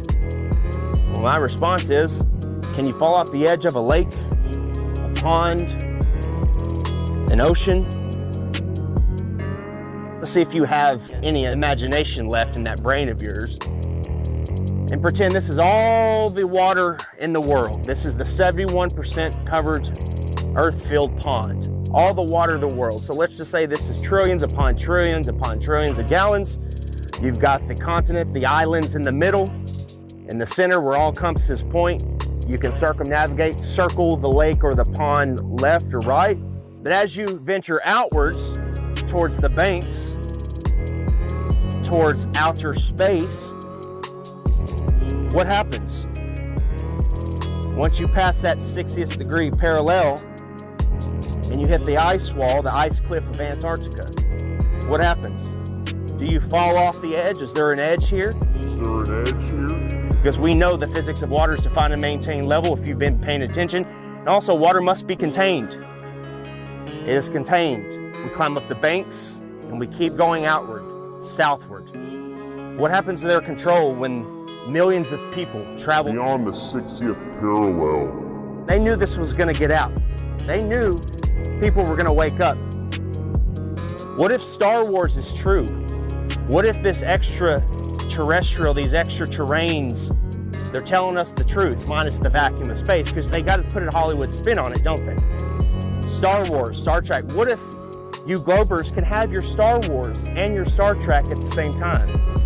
Isn't that awesome? How does that make you feel? The timeline goes as follows. So in 1955, Operation Deep Freeze starts. And when Admiral Richard Byrd gets back, he comes on live television and tells us he found more land, the size of North America. They quickly start NASA. And President Eisenhower calls over the Nazi traitors, Operation Paperclip, to start the upper space mind control program. Don't look out there, look up here. Look, everybody, we're going to the moon. Then, in 1959, 12 nations started the Antarctic Treaty, followed by 42 more nations where they have decided you or I cannot travel or explore any part of Antarctica south or past the 60th parallel without military clearance, without the aid of a guided tour. Do you really think that this is just a coincidence? More. Imagine they find more land. Imagine there is more land out there. More to explore, more to reside, more resources. You think they tell you and I about it? I'm sure a lot of you have heard about my $200,000 Globe Challenge. And up to this point, no one has been successful at completing the challenge. We've had a few clowns here and there that have stepped up to the plate. Here we go. And claimed victory. But at the end of the day, you can't make water stick to the bottom of a ball, much less spinning, okay? You can't show where sea level turns to sea curve. There's no curvature on the x-axis or y-axis. that stuff is flat. Here's a fair challenge here for Neil deGrasse Tyson. Why don't you get off your fat, lazy butt and out from behind your screens and your scripts? Earth, throughout its life, even when it formed, it was spinning, and it got a little wider at the equator than it does at the poles. So Earth got a little bit wider at its equator than it did pole to pole. So you spin, when you spin pizza dough, it kind of flattens out. Like spinning pizza dough. Yeah. It just gets flat. If you were a cosmic giant and you came up to Earth and you rubbed your finger over Earth's surface, it would feel as smooth as a cue ball to you. Wow. If you shrunk Earth down to the size of a cue ball, it would be one of the smoothest, roundest cue balls ever made. That's how round Earth is. So it's not actually a sphere, it's oblate, where it's like pear-shaped. Neil deGrasse Tyson. It's funny, 6 years ago I sent a whole bunch of questions for you to answer. I noticed you haven't answered them. You're not a scientist. You're an actor with a couple of science degrees.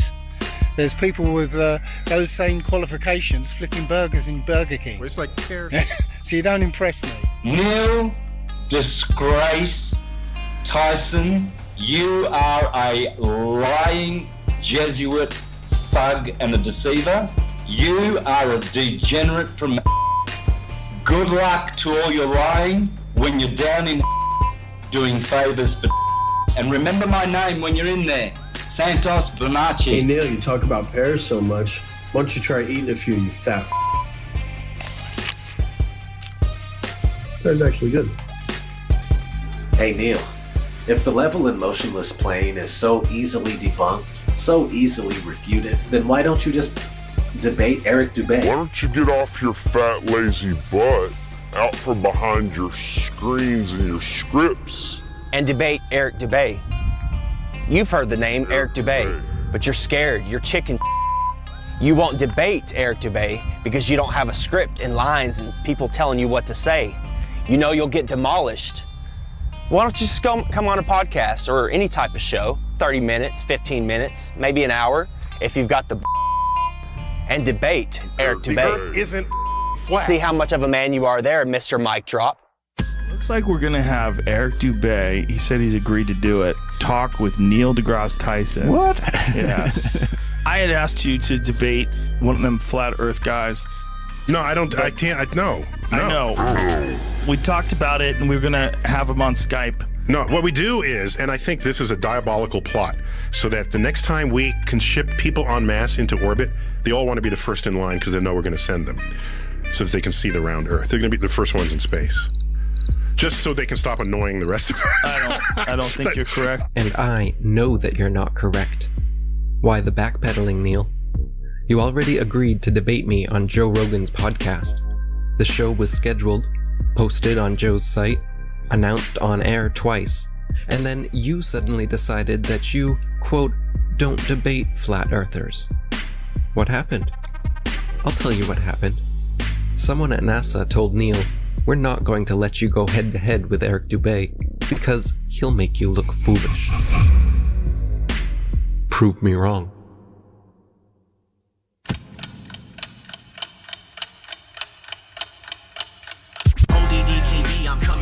Disruption with all my flat earth homies on the Hitler production. Separate fiction from fact, we're gonna end the corruption. Letting people know the earth is flat, end of discussion. Dave Murphy is your teacher, boy, class is in session. And Eddie Bravo's in this bitch to teach you, this is a lesson. Tanner Stewart's in the house, he's gonna show you the ropes. He's gonna school you on how NASA's just a joke.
Hello.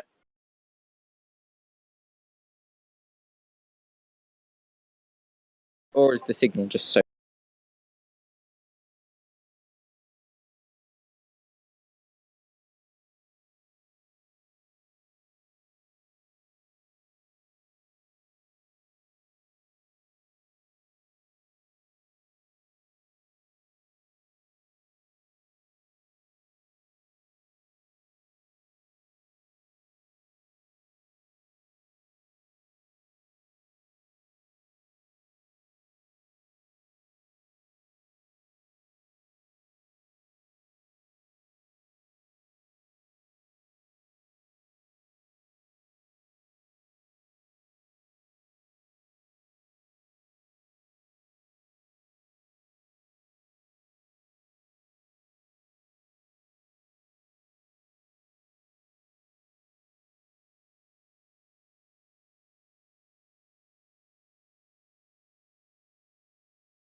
Hello, is anyone there? Hello? Yeah, I can hear you. All right, there is a go there.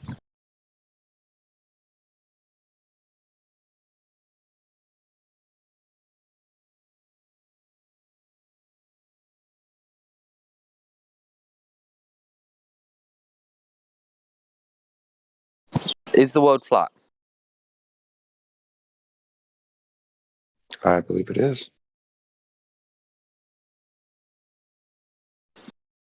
No.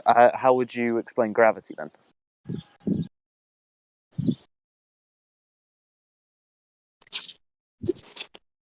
What do you mean? Pardon? What do you mean by that? How would you explain Density? if I drop an apple from where I'm standing, it hits the floor? How would you explain that? Okay, well, how would you explain if I attach a helium balloon to that apple and it floats away? Well, that's due to buoyancy, not gravity.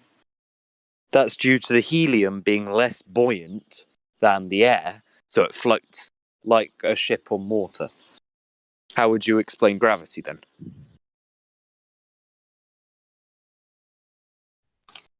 I don't need to explain it.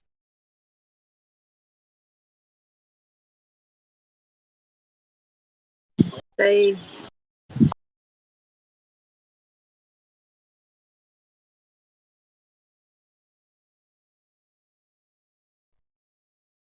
How long is the Earth then from end to end?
I just posted something in the voice chat area. I'll take a look at that video. Tell me still what you believe.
Well, did you take a look at it, or are you still watching it?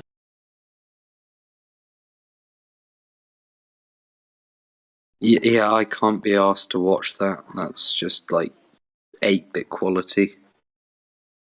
Oh, good excuse. I like that.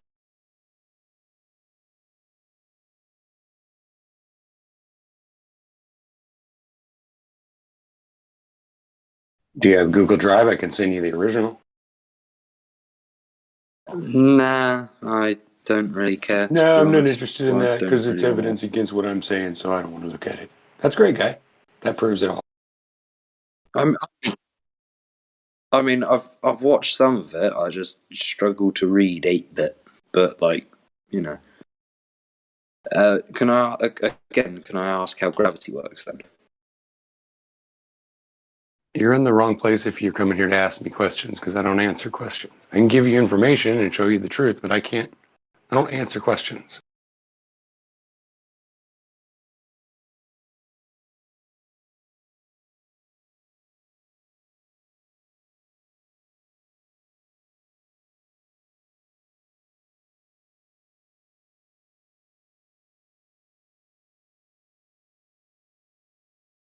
Okay, if the 8-bit standard is too difficult for you, do you have a compass handy? You know, a navigational compass in your house? Do you own one of those?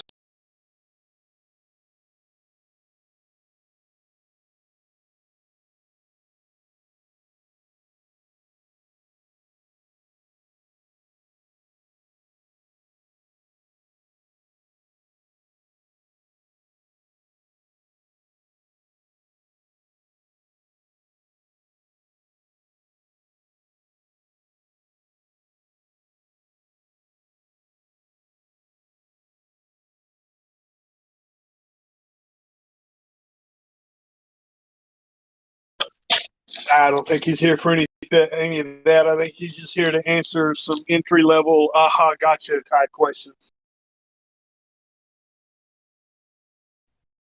Yeah, it's pretty obvious that he's having a bad day or he's got something up his butt and he's wanting to come in here and pick on somebody. So you got to work on me, dude. Sorry.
So you got no compass? How about a uninflated balloon, like a helium balloon that doesn't have helium in it? You got one of those?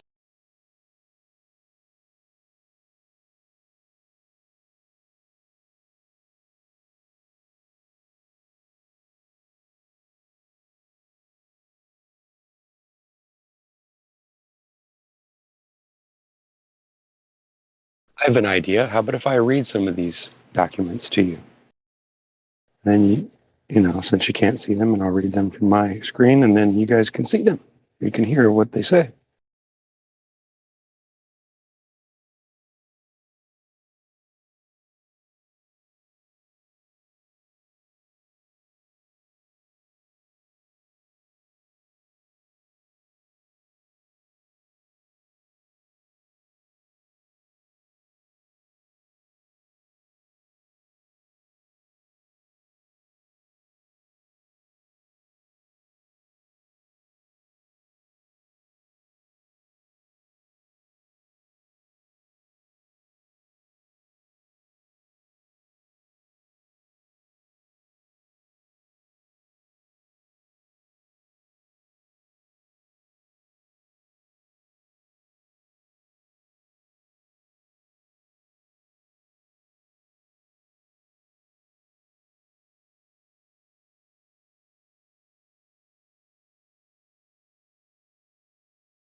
Go on then, enlighten me.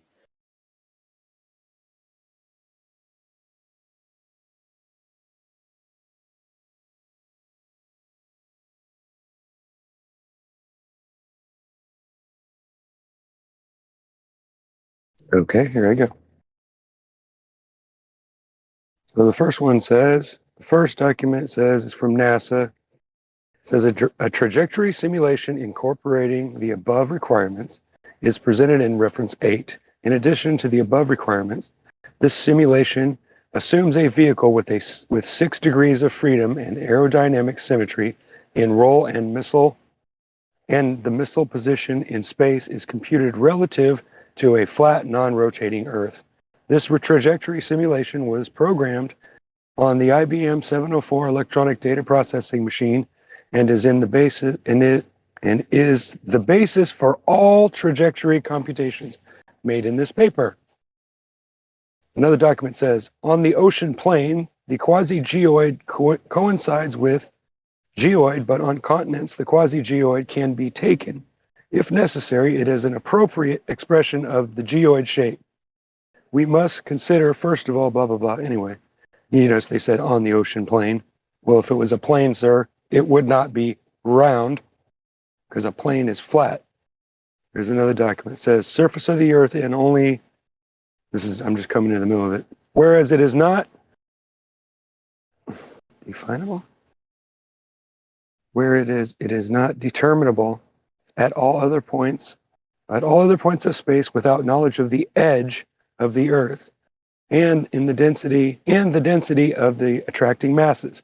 It is a question of internal points. Thus, we can also formulate an analytical expression for the disturbing potential TWU, but only for the points of the physical surface of the earth. But since the shape of the earth is not known, the true coordinates of these points, B, L, and H, are unknown to us. Oh yeah, another one.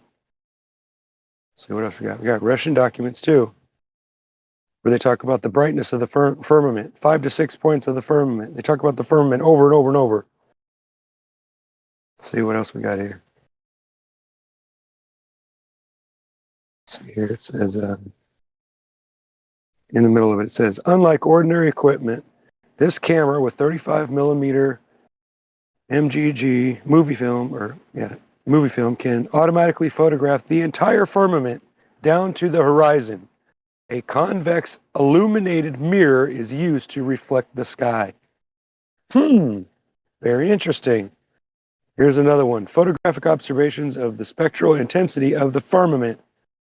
Text. The spectral brightness of the firmament along the almacanter of the sun was observed in the Pugachev and Alma-Ata regions by means of a spectrograph with glass lens system. So in other words, they use a mirror. The sun served as the source of light, which light was weakened by the gray screen, made a mixture, blah, blah, blah. I'm talking about firmament. See, photographic observations of spectral, blah, blah, blah. From the sky for fixed wavelengths, we calculated from the measurements, reshoots. Yeah. The author presented a graph of the spectral brightness of the sky and discusses the particularities of the state of the atmosphere that characterizes the time and site of observation. The color temperature of the firmament amounts to 6,100 to 1,750 degrees Kelvin. Holy crap. That's very interesting. There's stuff like this all over the place, guys. It's everywhere. The government, it's in patents. We've got patents of it. They're all talking about firmament. They're all talking about the shape of the earth being flat and non-rotating. Now, why in the heck would they put that all in there if it was a joke? They wouldn't, my friend. They would not. So you can either say that this is all just crap, or you can just screw off, I guess.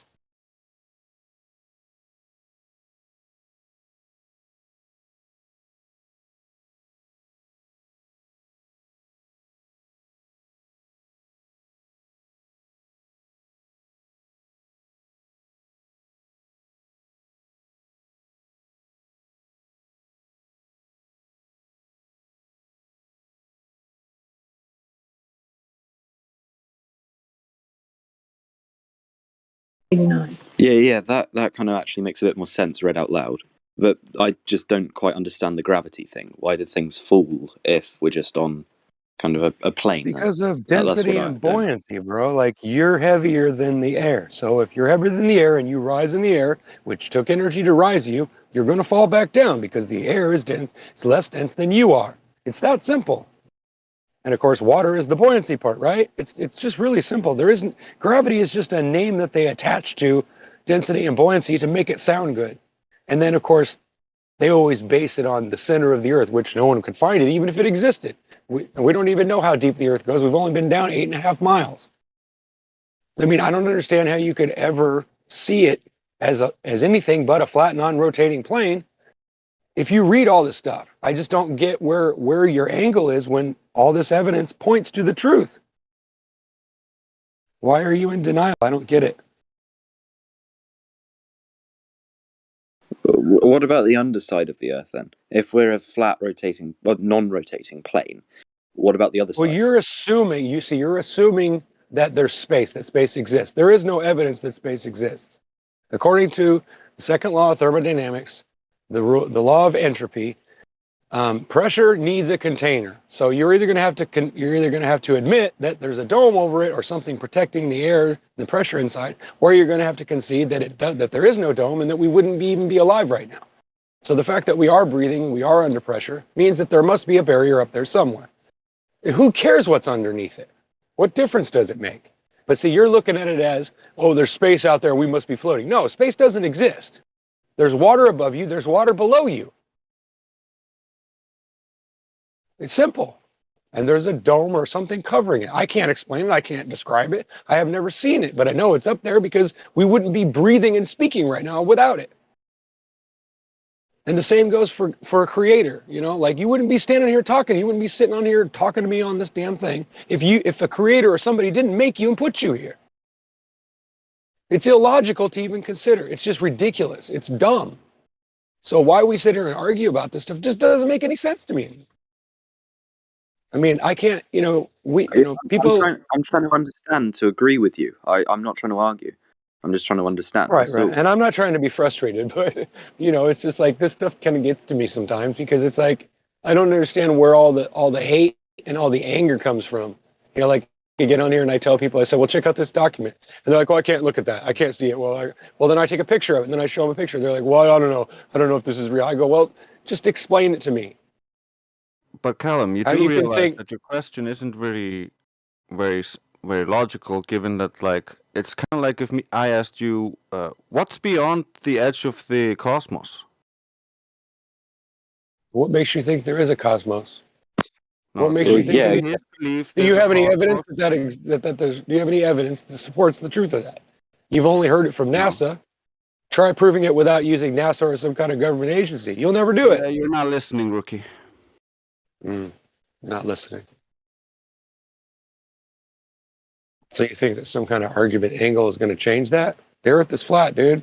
You live on a flat plane. That's all there is to it. You're not listening to me, and therefore you're arguing as if I'm saying something I'm not saying. Well, then what are you saying? Yeah, rookie, look at my tags, and then rethink yourself.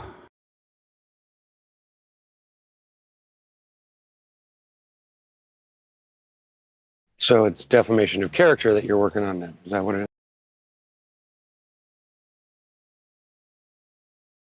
No, you misunderstood what I was saying and then argued as if I was arguing for the globe when I was just saying this is what they believe. They believe in a cosmos. He's asking you what's underneath the Earth. We don't have that claim. We don't have a claim on what's underneath the Earth. They don't have a claim on what's beyond the cosmos. So asking him what's beyond the cosmos is equally valid or invalid in this case.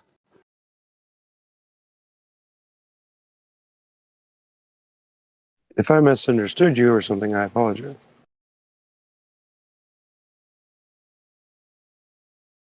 Yeah, it was just a misunderstanding, and that's all. But I just didn't understand what your point was. My bad. Yeah, I heard that.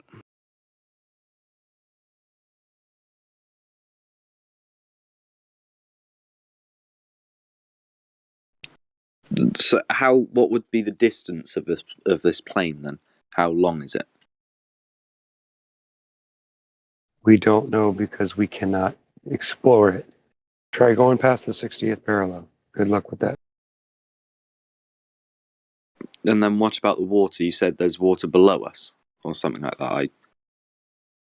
Well, this is the ocean. That's below your feet, right? Like unless you're standing in it. If you're standing on the shore, then the water's below you, correct? So the ocean's on the ground, on the floor, the level plane of ocean, and then there's water above us. That's why the sky's blue. It's not rocket science. Well, the water above and below is Abrahamic convention that comes with that religion. It's not something all of us hold. Religion has nothing to do with it. Scientists have tested it out.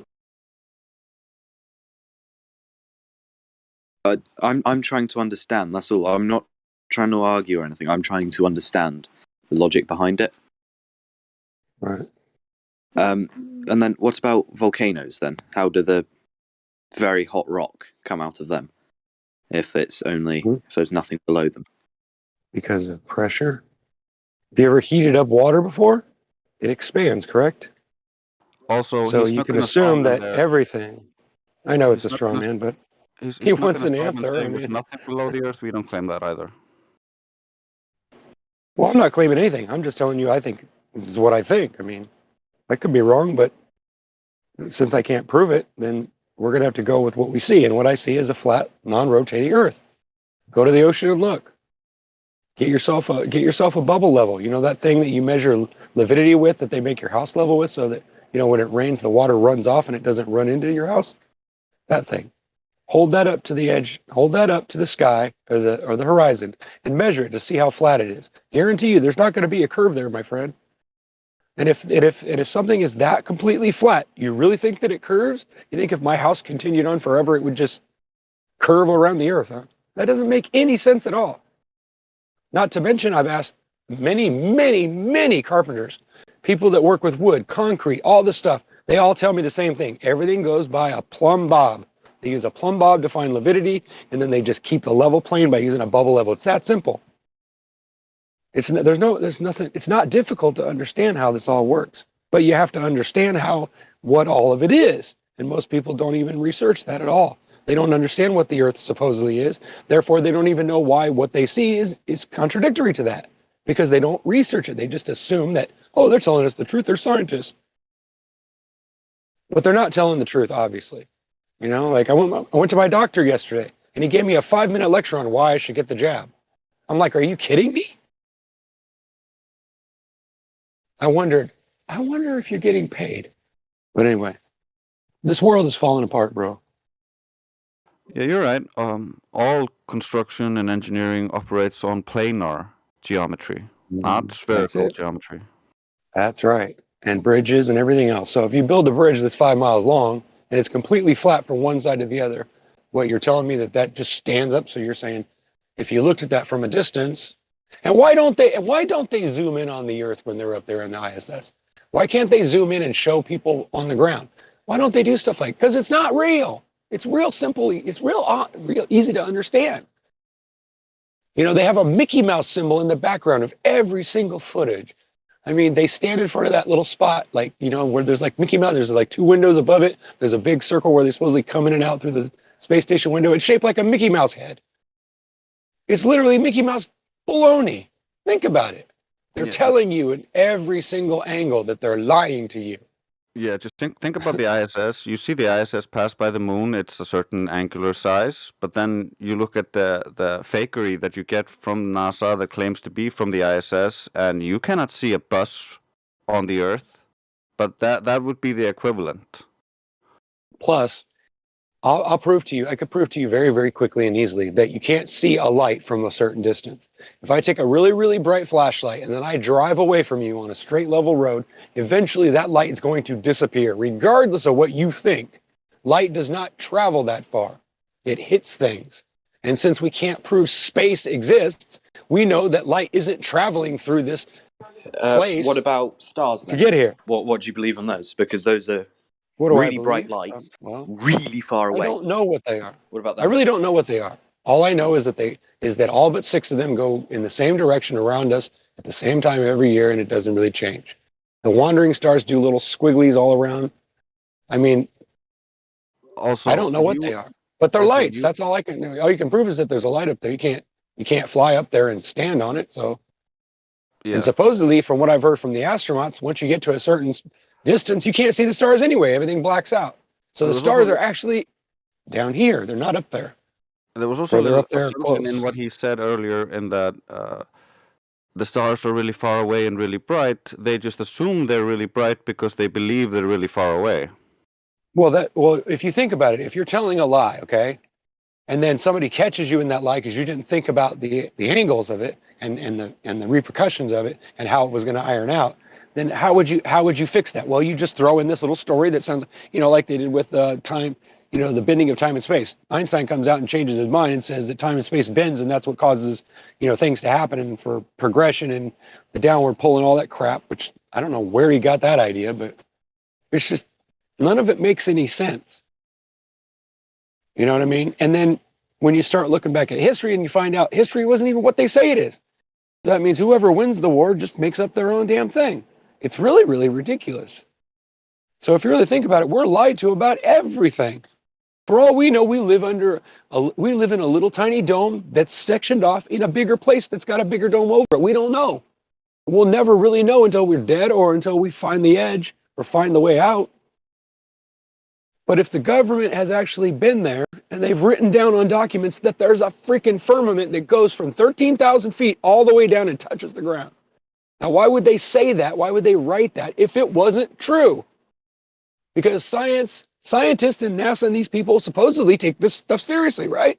So if they're saying this and they're writing it down in their documents, it's not just our imagination, is it? Look at patents. Look at any patent for an airplane or any patent for a submarine. It's going to tell you that it's all based on a flat, non-rotating Earth. In some way or another, that's what they're going to explain to you. That alone tells me that they're lying. It's a flat plane, period. And they're lying to you. Why they're lying? You could think of a million things. It might be because of God. It might be because they just want to control us. I think it's because of God.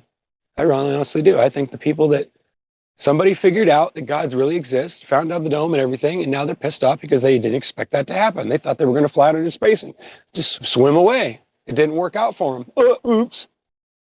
I mean, explain why you can't see the backside of the moon. Why do they have no pictures of it? It's baloney. There's too many holes in their story. Like if I told you that I went and flew with pigs somewhere, you would be like, okay, well, you're going to have to show me this, right? Well, what if I couldn't show you a picture, but I could describe it? Well, you know it wasn't true. So if you live on a flat, level plane, it doesn't make any sense why you would think any other things. Like, why would you even ask me how gravity works in a flat plane? You live in a flat plane, you moron. Like, what? I don't, totally doesn't make sense to me why people ask these silly questions. Because it's not relevant to explain what you're seeing. If you see something that's flat and you don't feel it moving, then you have to assume it's not moving and it's flat, right? So why do some people just flip over and go, oh, well, it's a ball though? Well, because someone told you that.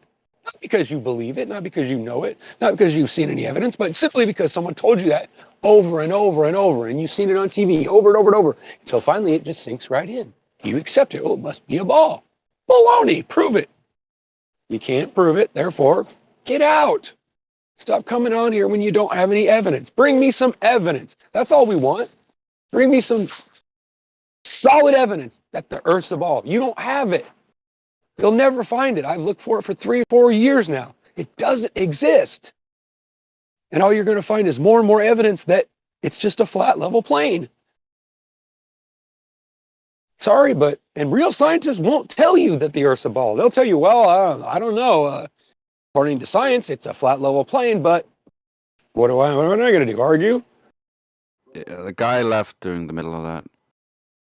It's all right. I'm not really talking to him. I'm talking to everybody, but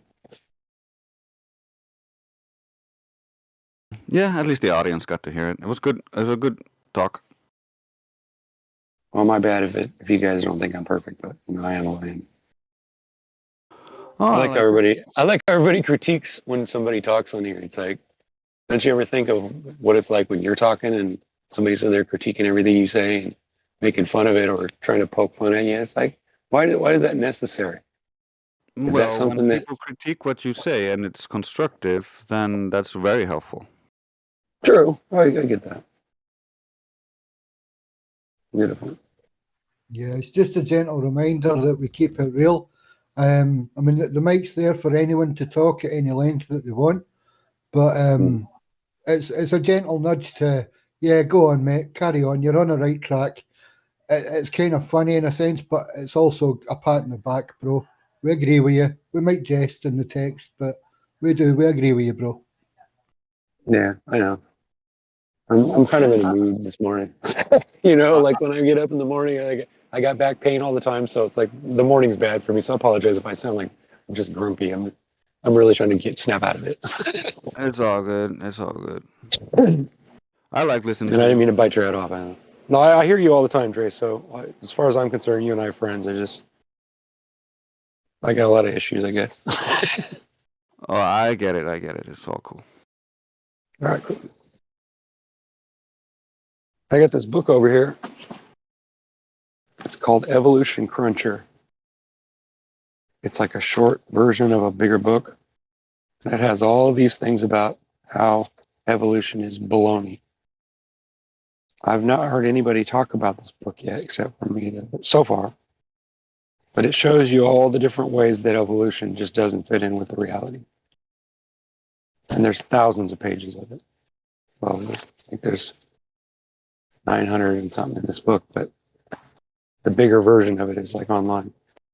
But if you're interested, it's called Evolution Cruncher, and it is written by Vance Farrell, Vance, V-A-N-C-E, Farrell, F-E-R-R-E-L-L. Scientific Facts Which Annihilate Evolutionary Theory. It says it includes 1,350 pages of quotations and references, illustrations, a research guide, and a complete index. It's based on material on our website, which has been highly recommended by scientists and educators. It talks about dating methods. It talks about what else got in here?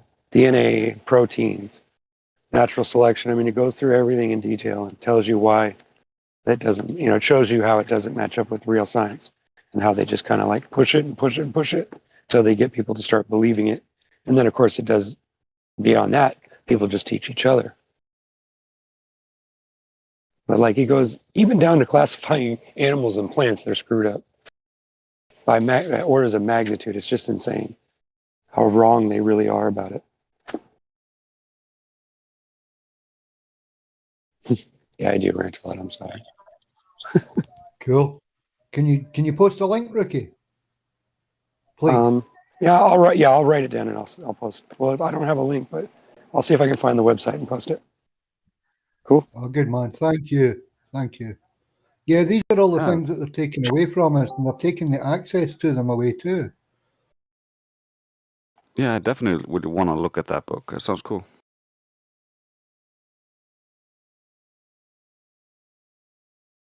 All right, hang on to take a picture of it and stuff. I have to cut offline, so I'll be back.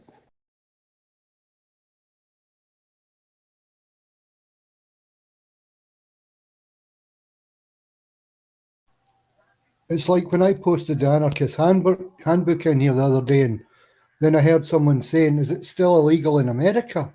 And I thought, oh my God, what have I just done? We're not allowed to trade information anymore at all, are we?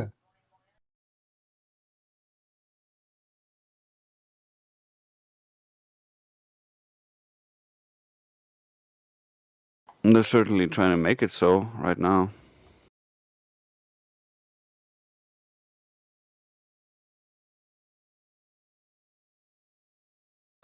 But I don't know if that is is an ulterior motive of some sort.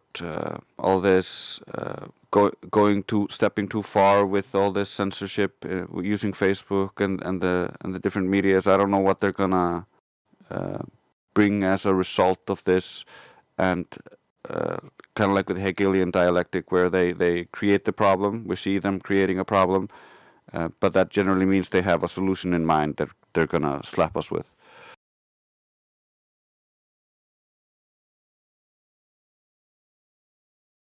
Probably just stricter tightening of what you can and can't say online.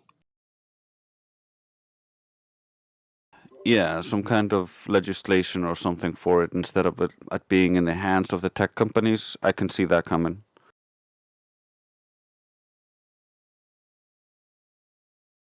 Yeah, I mean, here in the States, they've already had people testify in front of Congress, people from YouTube, and Congress pressing them on what are you going to do to, take care of misinformation that's spread on your platform, as if it's the job of a platform to censor or not censor certain information, and what information is deemed correct or not. I mean, going down the path that we've all gone down here, we found a lot of information that we were told by authoritative sources may not be the reality of the situation. Yeah, I find it just so crazy because it's almost if we transferred this craziness over to phones, it's kind of like you're talking to your friend and then all of a sudden the call gets cut and you hear an agent who says just, sorry, you spoke a word that's not allowed, thought crime. Well, I want to say they're already pushing for and implementing changing your text messages that you type to people so that the receiver of that text message actually receives something possibly different than what you typed, because you may have typed something that was not deemed an authoritative opinion on the subject you're typing in your text messages. Yeah, that's even worse because they're editing what you're saying there and lying to your friends and gaslighting everyone. It's crazy. Yeah, I've got to second check my text that I've written every time now, because the number of times that I've written anything that's NIL, it spells it as an entirely different word. Or anything like that. BIG, it spells it as that word.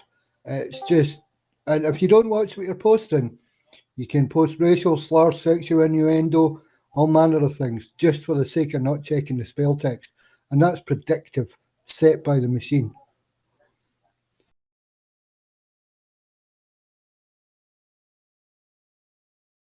It's hilarious. They got the phone auto-completing for you and then sending the text and then editing the text midway. It's crazy. Yeah.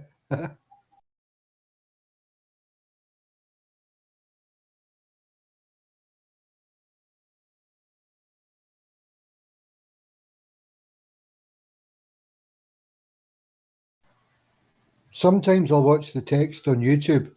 There's one or two people that use a voice to text app, and some of the things that text thing posts are horrendous, because the people have been on afterwards saying, "I'm so sorry it said that. I'm on text to speak to text, and it's not putting in what I've said." I've seen it countless times. It puts in profanity.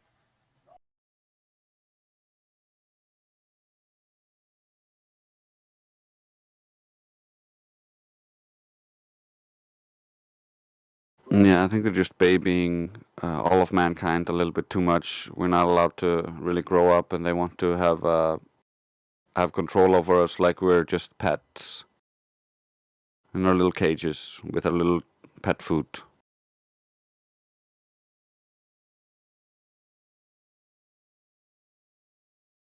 It's like the song by Porno for Pyros. We'll make great pets. We'll make great pets.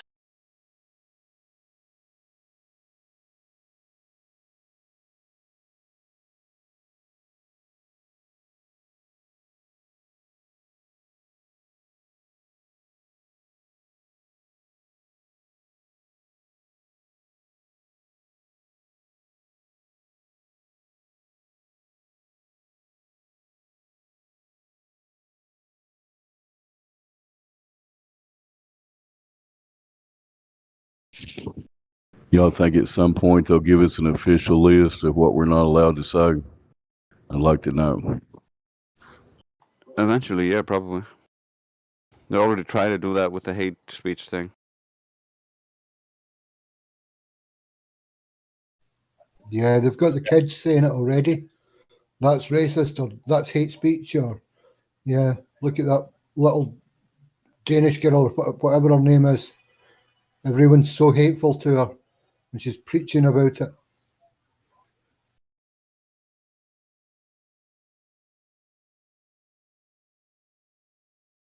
They hate her because he's dumb, wrong, and preachy. And so now she's gonna preach some dumb, wrong stuff about people not liking her. So great. Yeah.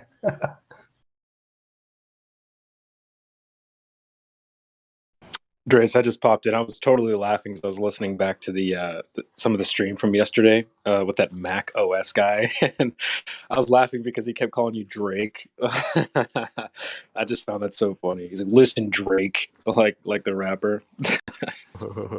Funny. That was a good debate, though. I was listening back. We did a fairly good job with that guy, I think.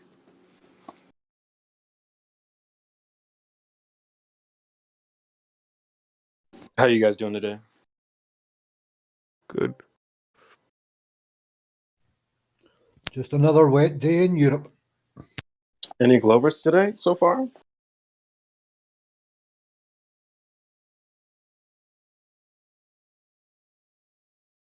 Doing great, man. I woke up breathing. I'm alive. Life is good. Good stuff, man. Good stuff. Day above ground. It's always a good one, right? We had Callum here for a bit, but Rookie just told him what's what until he just couldn't take it anymore and left. Oh, he did that last time. He did that last night. Remember when he was in here about talking about Eratosthenes calculating the circumference of the light that hits the. Oh my god! Dude, that was so crazy, bro. That was wild, man.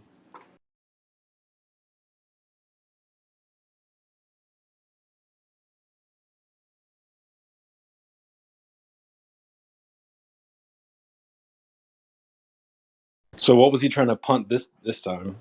Same stuff? It was more like that classic, what's underneath the Earth? How does gravity work? Those kind of questions. Basic.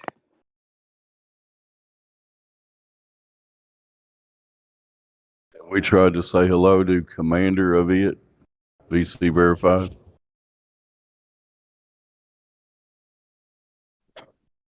Hello, Commander of it.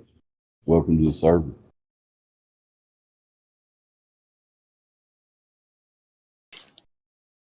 The Earth is flat. Prove it. Can you prove that? Yeah. Laser test. Awesome. Where did you test it with a laser?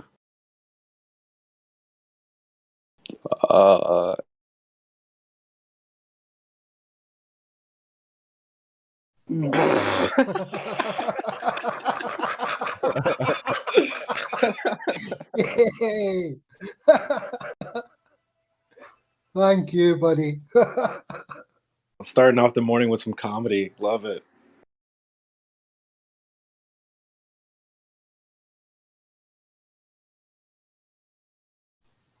Man, I love this place. I really, really love this place. Whatever's going on, I love all this. It's great. I'm glad he could add some value to the conversation. Good job, Commander of it.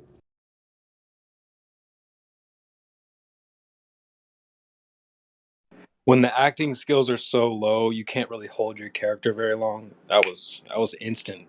Wig pulled off.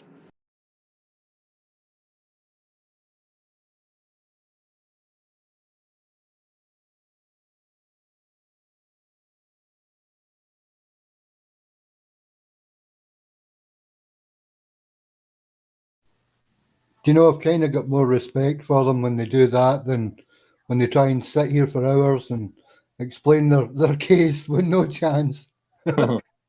Yeah, just bolt and run away and try another angle tomorrow. Okay. At least learn one flat Earth proof and go with it or something, right? Come on, man. Yeah, they still think it's a disc, so.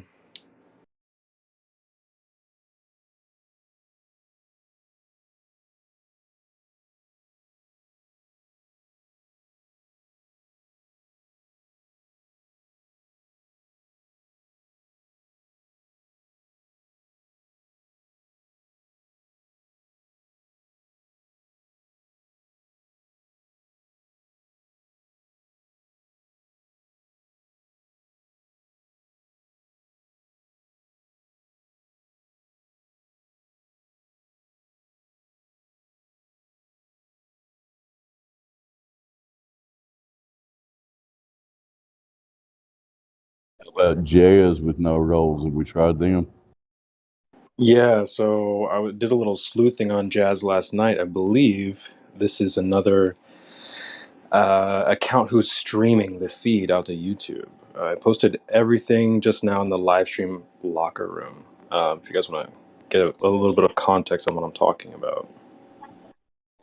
More publicity. Thank you, Jazz.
Y'all don't quit over talking to each other. I'm gonna call Indio. Yeah, I was just reading what Creation Bear said in the locker room. It might seem a little confusing because there's like 3 different accounts that are involved. But it was weird. They came in last night.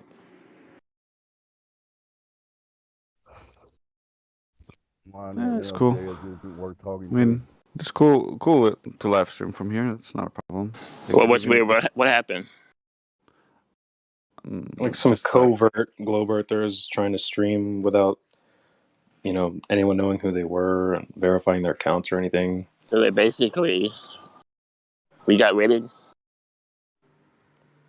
I can post a link to the stream. I think I still have that.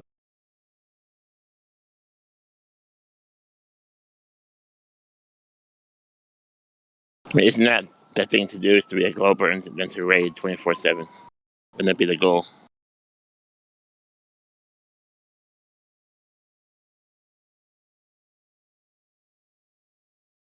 You just have to tighten our security. It's not like we're hiding anything here. This is getting live streamed on 2 live streams on YouTube anyway, so he could get all that from there if he wanted it. Yeah, the only thing that was weird was like these got like a PayPal wallet and donate to my crypto and all that stuff. I mean, I don't that's not a huge problem. It's just weird that they didn't come in and say, hey, what's up? This is who I am. I'm going to drop a bot in here or whatever. It's just Yeah, all. but they could change the audio and make it like we're talking about stuff that we're not talking about. Yeah, it's the Jazz account, I believe, that was streamed. We deafened him last night, and the stream stopped. Looks like he's off deafen now, but when I clicked on the link, it went to a private video, so I'm not sure what happened there. We can keep an eye on it, see what they do with it.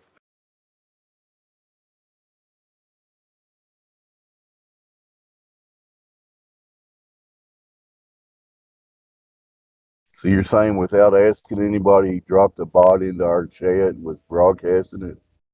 Yeah, it was funny because they created. You see at the top of the VC, there's the two R2 bots there. They created something with a similar name under another account, and then somehow swapped it to the Jazz account when they were both here. I don't know. It's super weird, but Okay. yeah. So what's the deal with Jazz's account now? Well, why is he still sitting here on? Why is he still able to listen without having sorted this out? Basically, I'm led to believe that's like a bot, basically, but I'm not sure.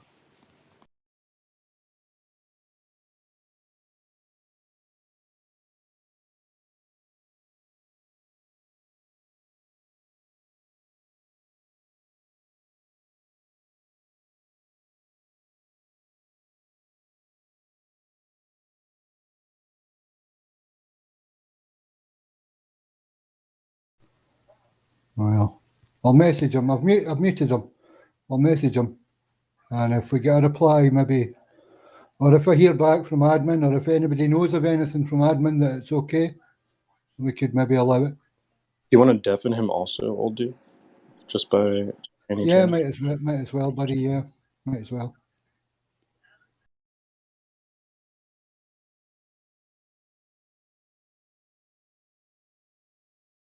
Like, obviously, there's nothing to hide. It's just like, why don't you guys come in and verify yourself instead of doing this all covertly and stuff like that. So. I mean, we don't have nothing to hide, but like Hank said, we're taking audio and chopping it up, making us look idiots or something. Who knows? It's not like we're going to sit and listen to their live stream, but who knows what they're doing. They'll try every tactic to suppress us poor truthers, won't they?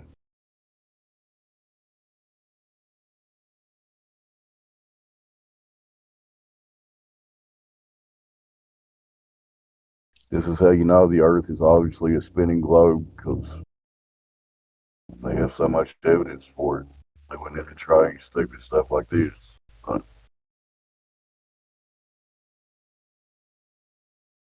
Yeah, why isn't there a stream of just a bunch of people going out and doing measurements to prove the radius, or doing observations and any of that to prove anything that they claim?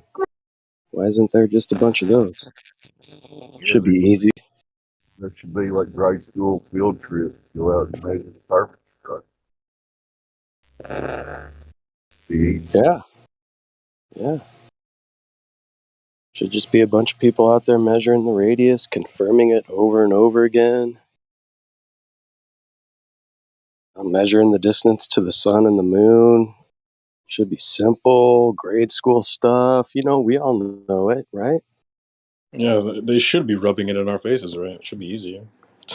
Yeah, but instead they'll create servers and stream 24/7, just talking shit about flat earthers and not actually providing any solid empirical evidence for their claim of this model that they think they live on.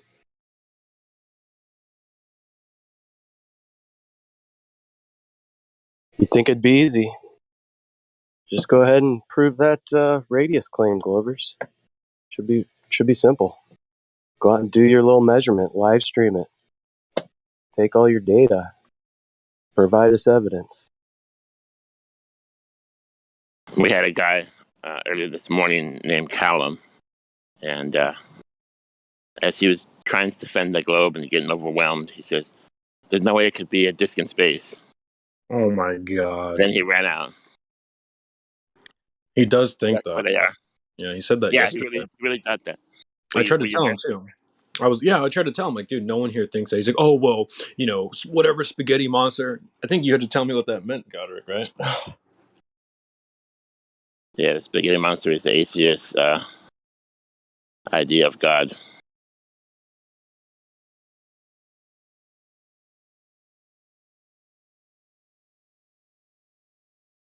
But there's another guy. He was going back with the helio truth earlier this morning. He was defending the globe. And the basic argument, he said, well, give me the math, but he didn't know.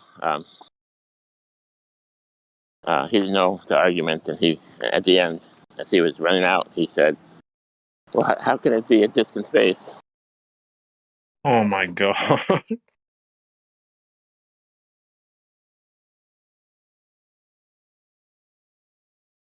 Truth says something interesting. I never heard this before. She said, as he said, boats go over the curve. She said, as you lift up, you can see more. That's what he said.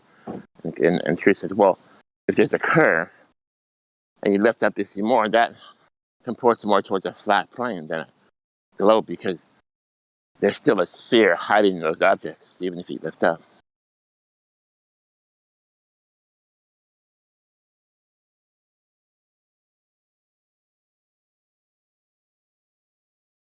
Yeah, the straw men are absolutely strange. The whole idea, like, well, if I climb a tree and if the earth is flat, then I'll just see anything.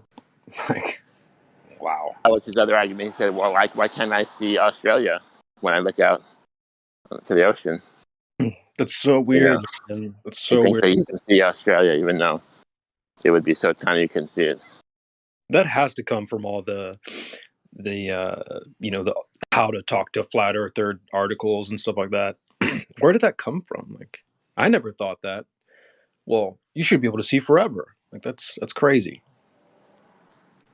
I think it Kiwi comes. had a good example. Kiwi says, go to an ice rink, hockey rink, go to one side.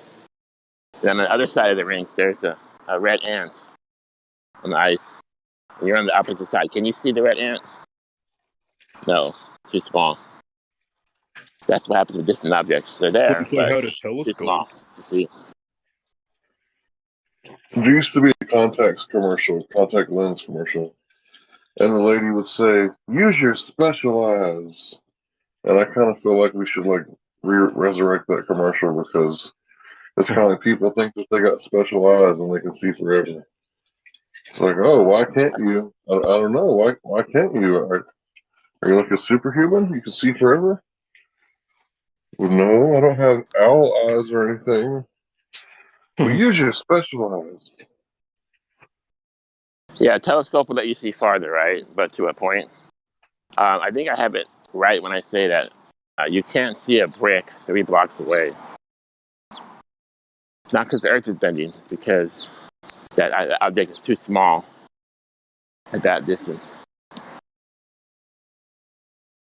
They have this weird idea that, well, if the Earth is flat, then everything's changing. The Earth is going to morph into something else. It's like, no, guys, nothing changes. The world is still the same. You still can't see through the town next to you. You still can't see over the ocean and all that stuff. Nothing morphs. Nothing changes when you realize there's just no curvature.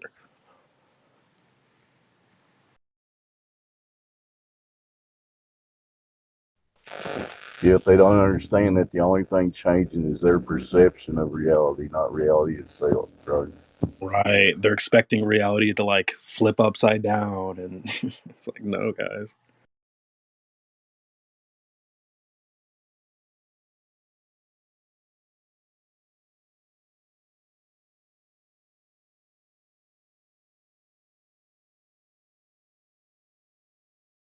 We basically have to tell people, like, take a deep breath, like Neo, take a deep breath, you're going to pass out, right? You're just trying to understand the Rayleigh criteria. It's not rocket science. Well, what I find interesting is the mainstream, quote unquote, science community spends more time creating a straw man model of the flat earth than they do providing empirical evidence for their globe model.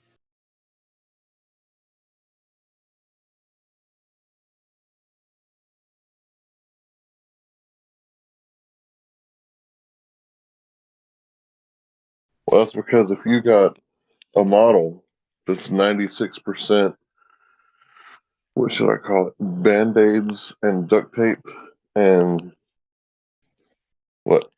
Glue, right? Then these other people, all they got is observable reality, right? I mean, it's going to look pretty crazy. So you have to make them a straw man model like yours. You know, one that's made out of straw and stuffing and glue, right?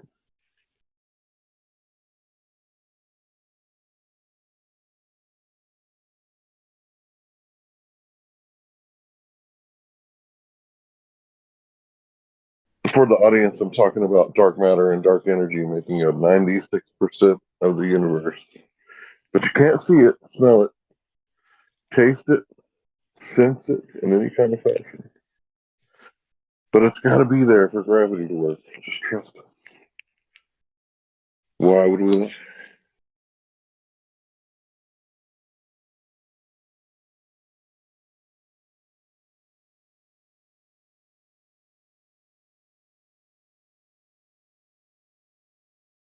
If it makes it 96%, then where is it? Is it like everywhere, like around us, like on Earth, or is it only in black holes? Well, you see, they say that it would have to be like permeating throughout the galaxy. So you could be made of dark matter right now and not even know it. And how come Can the dark you matter doesn't block out anything? Well, it doesn't interact with light. can you demonstrate dark matter? Yeah, light just passes right through it like a spirit, right? It doesn't interact with reality. Well, it could be like a magical force like gravity, you know.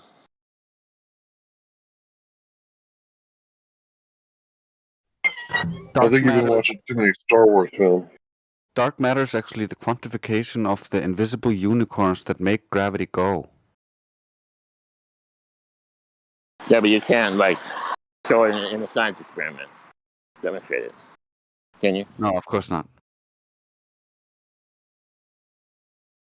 So there's dark matter in the cup of water, right? So what you're saying? Dark matter is like it's not a scientific question. It's like a what is question. It's just invisible unicorns that can't be detected, but you can calculate that they exist if you believe in gravity. Is it like the ether just goes through everything?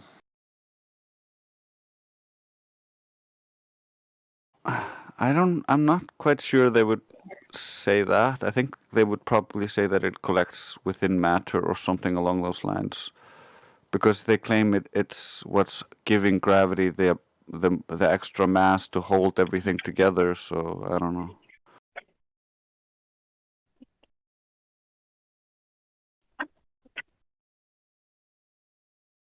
It's just one more band-aid on top of band-aids. They just have nothing but band-aids left.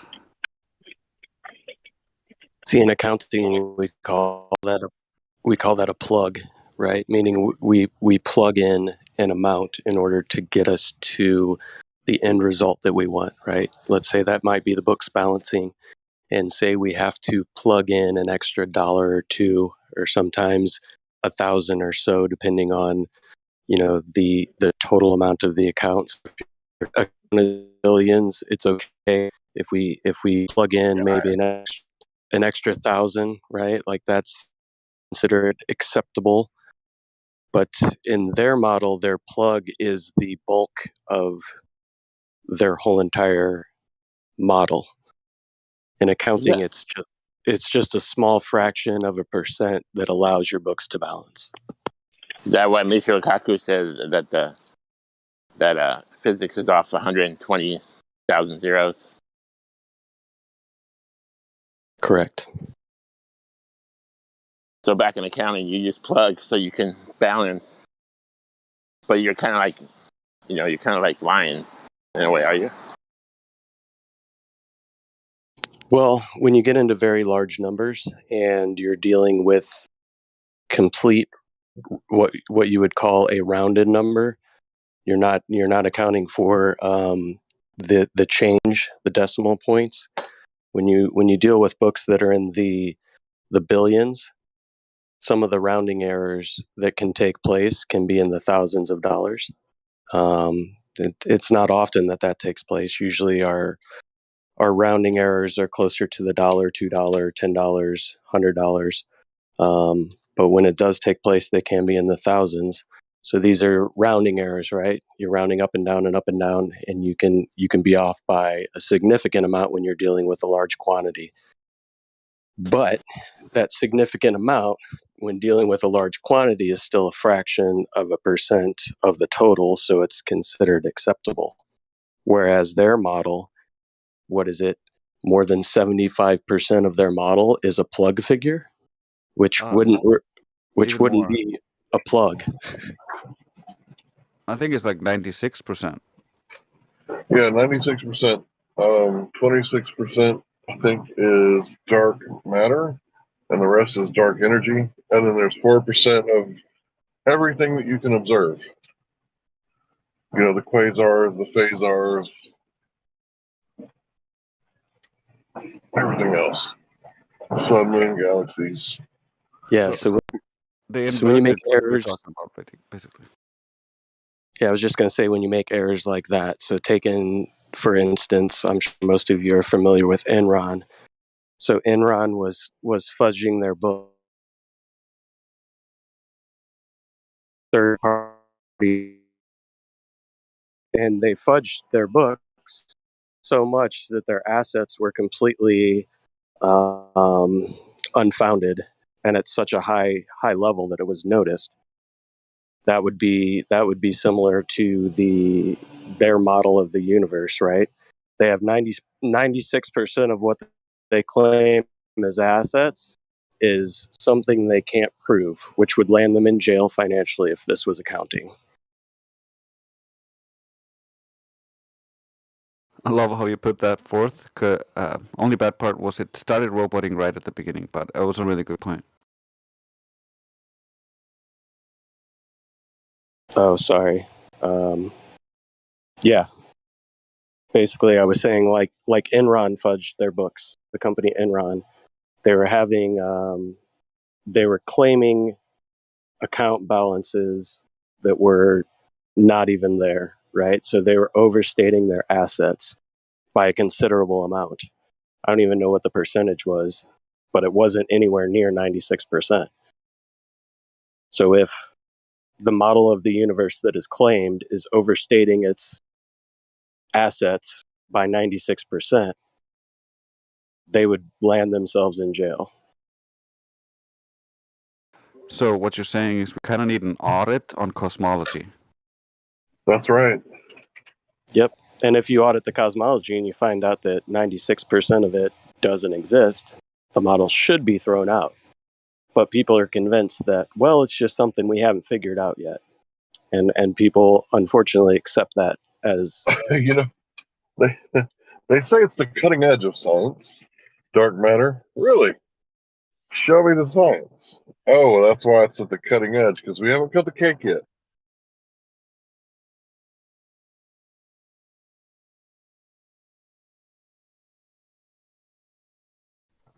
They often say it to me, Hank, why would you bring up the most cutting edge of science, knowing that we don't know what it is?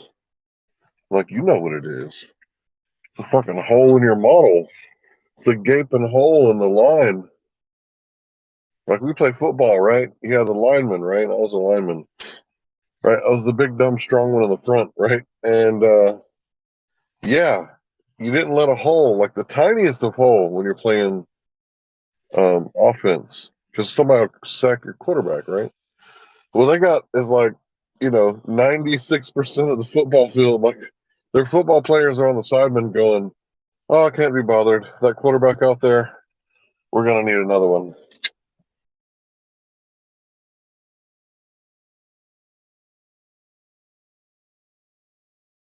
So you were an offensive lineman or a defensive lineman, or both? Both, and kickoff and kickoff return. Okay.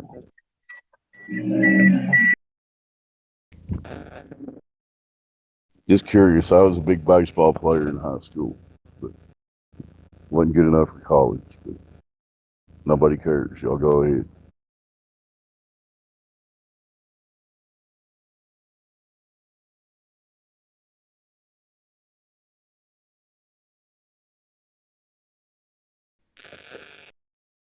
So generally, it's no big deal that they don't know what 96% of the universe is, because nobody even knows that they don't know that. If you know what I mean. Yeah, you know, a lot of times we ignore space in here, but I kind of think it would be helpful to remind people that they have to make up 96% of the universe to make the model work. Because people come in here like with the model cookie, you know?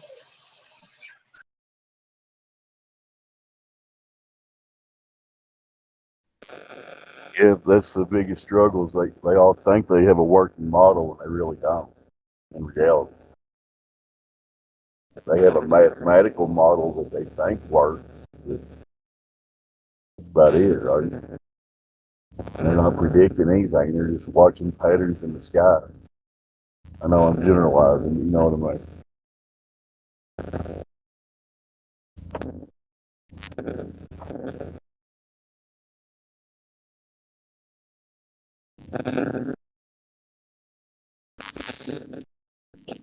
I read this paper once on the vacuum Scientific globe catastrophe. model. Go ahead and show it to us. Sorry, Trace. Go ahead. No, that's no problem. I just wanted to add on to what Hank was talking about. I read a few articles and papers on the vacuum catastrophe or the cosmological constant problem because they're deeply tied together. Because within quantum field theory, there should be a large energy density in a vacuum, and this density should have large gravitational effects if gravitational theories are correct. So, in some of the papers I read, the students were arguing that, or the people giving in these papers were arguing that either gravity is wrong or quantum field theory is wrong, but quantum field theory has experiments for it, so it's harder to deny. But if both were correct, then everything would simply collapse into a singularity because both cannot work together. Too much gravity at that point. Yeah, when you pointed out to these people, like you have to choose. Like Einstein doesn't work with quantum physics. And the problem with that is because there's no experiments in Einstein's work. So quantum physics is the physics where there's experimental science. So what are you going to choose?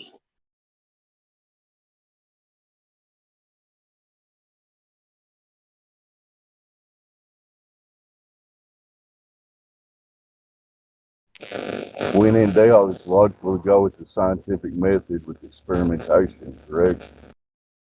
Am I wrong?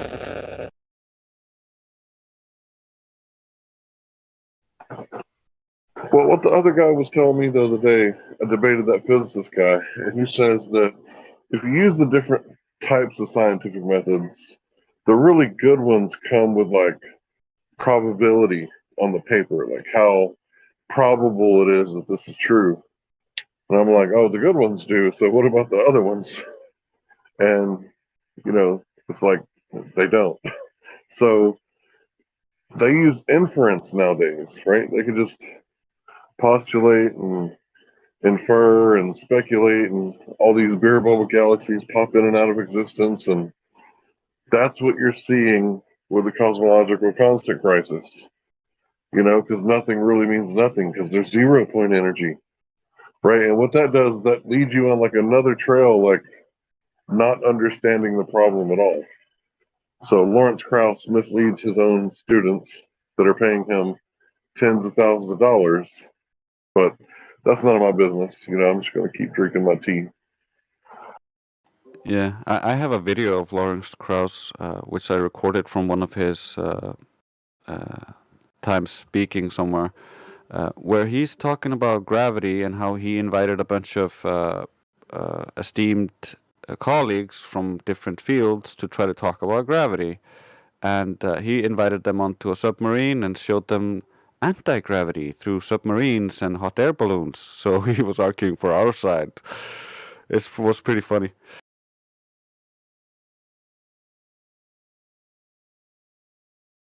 You won't hear him actually argue that argument openly, but you can hear him anecdotally tell you about how he used that argument. That dude is such a cheeky bastard. So how many scientific methods do these people think there are? Do they ever say? I heard him say that there's a scientific method for every person over Jim Pandas. Okay. Okay. So there's billions of scientific methods. Okay. Thank you. Yeah, there's 7 billion plus. Because it's not possible that one person would get their scientific method, from a teacher and they would share the same method. No, that's not possible. Each person's got to have their own. I guess it's kind of like their own King James Bible, right? Everybody gets one. At that point, do you actually have a method when every single method is different? You don't have a method then. It sounds like you're trying to kill the method. Right. It sounds like we should obfuscate the science thing away till it disappears. Right? Until we can black bag those flat earthers.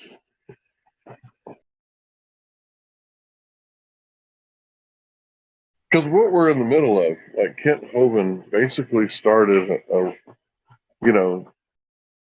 he fermented, let's say, this whole revolution of science. Like we're reforming right now. Like this is the Reformation. This is the scientific Reformation. Like you're in the middle of it right now. Because there's people going, nuh-uh, nuh-uh. And then we're like, uh-huh, why don't you debate us? Where's Creation Bear with his crickets? I'm here.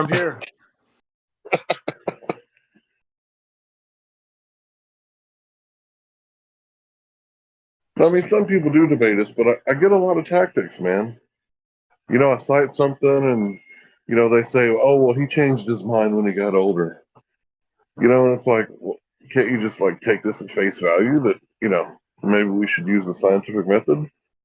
It's like, no, we like postulating.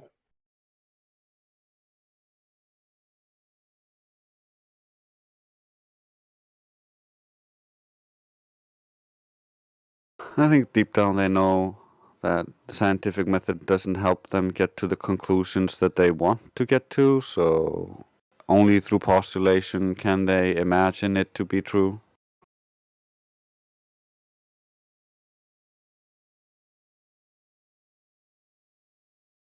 Am I correct to say that they need dark matter to make gravity work? Otherwise, gravity doesn't make sense?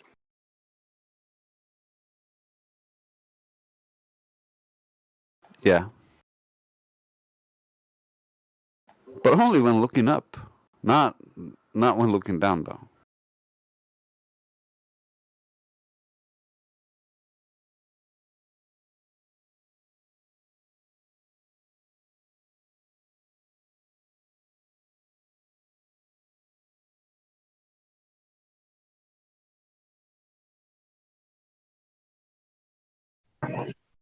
A lot of these problems come from Hubble, right?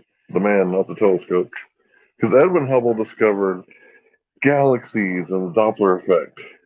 And it was like, cool, that's a cool concept. Like all these, stars, what if they got planets? Right? What if they got Earth-like planets? And then they do that equation where, oh, there must be aliens. But you had to make up 96% of the universe out of thin air, or dark matter and dark energy. And that whole Doppler effect, if you could hypothetically rewind time, it would be blue shift in every direction. And that would mean that we're the center of the universe. And then they say, oh, well, it's different on Andromeda. Right? It's different on other galaxies. Really, how do you know that? How could you possibly? And they say it's like raisin bread. It's like baking raisin bread. Really? How do you know that? How do you know that that's what it's like? Well, we observe it. Oh, but did you test it? Oh, shit, that testing part. See, that's where the Bible outdoes the scientists, right, who don't stick to the scientific method. Because the Bible says, test all things and keep that which is true. So how do you test something? Well, how do you test a diamond? Right? How do you test gold? How do you test high quality heroin? How do you test high quality cocaine? Right? There's all these different methods for testing, but each thing has its method that's number one. Like for the natural world, that's the scientific method.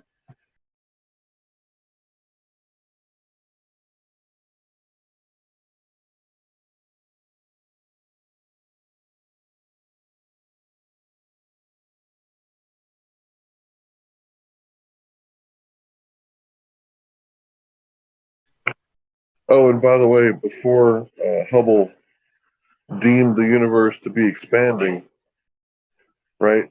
Before Hubble, they said the universe was eternal, and the Bible was right and they were wrong because the Bible said that it had a beginning. So now that science is slowly creeping up, trying to catch up, we should be easy on them, right? We should take it easy on them. They're just angry little children, right? They're mad at the Easter Bunny even though they don't believe in him. They're mad at God even though they don't believe in him. I don't know how that works, right? How could you be mad at something you don't believe in? But that's what it boils down to. They didn't get their BB gun so they could shoot their eye out, right? So they didn't experience any of that, so they're mad at God. Because Santa didn't bring what they wanted for Christmas. Yeah, Hank, and didn't Hubble have the quote? I'm going to butcher paraphrase, but we must avoid the horror of a unique position at the center of the universe or something like that. Yeah, I'll post it for you, buddy. Yeah, at all cost. He's telling people right there he's making a philosophical choice. Everybody just breezes on by that, it's no big deal. Oh, well. We'll soon pass the great garage. There it is.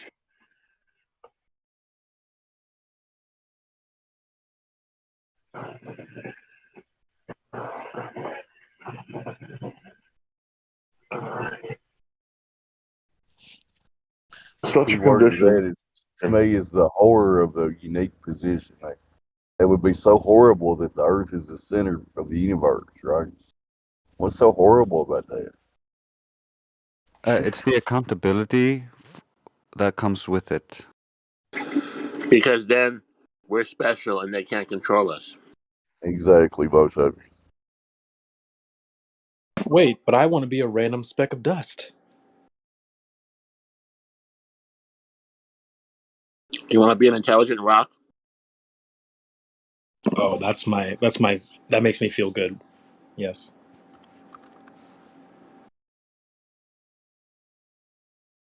Sorry, not intelligent. Complicated rock. I actually think of myself as a very complicated rock. I am made of things like iron and copper and manganese. When you sit down on a mountainside and you're there with a rock, those are your cousins too. Thank you, Miss Bill. She's really closely related to rocks, isn't she? My cousins. I didn't know I had cousins, man. Yeah, I don't think you're supposed to mainline crack rocks. I don't know. I'm not a doctor or anything, but it seems like when you just shoot it directly into your arteries in your neck to make it go directly to your brain, I don't think that's how you're supposed to use crack. But remember, she said it's not okay to think the Earth is flat. It's just not okay. Oh, that would be crazy. That just would be crazy.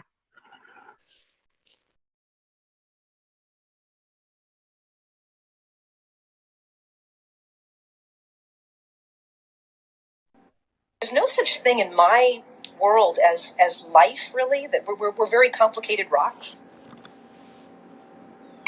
What? Bro, what are you talking about, man?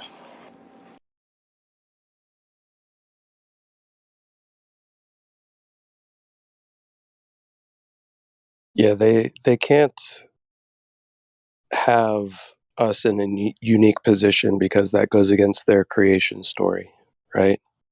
Their creation story is that basically nothing exploded, created everything, and gas coalesced into balls, and matter somehow was created and coalesced into balls, and it's all just spinning around. That's their creation story. And the only way that creation story works is if we are not in a unique position. So it doesn't support their religious creation story. Yeah, I find that also super funny because it all hinges on this gas collecting into balls theory, which just we should be able to test here. Does gas attract other gas? No, it doesn't. So that whole idea just dies in infancy. But Drace, you've got to go to space. That's where magic happens. In Narnia.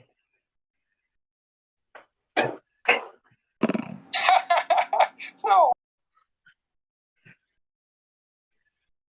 You know, if the average person like knew what we knew, right? And you know, not just what we're hearing like Michelle Fowler say, but like, you know, went out there and measured it themselves, like you guys were talking about earlier. Like, how come the Globers aren't out there all measuring it themselves? Well, it's because when they do, they become flat earthers. That's why they tell you to look at the sky, look at the moon, look at the stars, look at anything but the actual Earth itself. Because if you actually go measure it, you might find out what the truth is. That's why we got to obfuscate the scientific method thing and, you know, tell people they can believe in math, except for when they're measuring the surface of the Earth.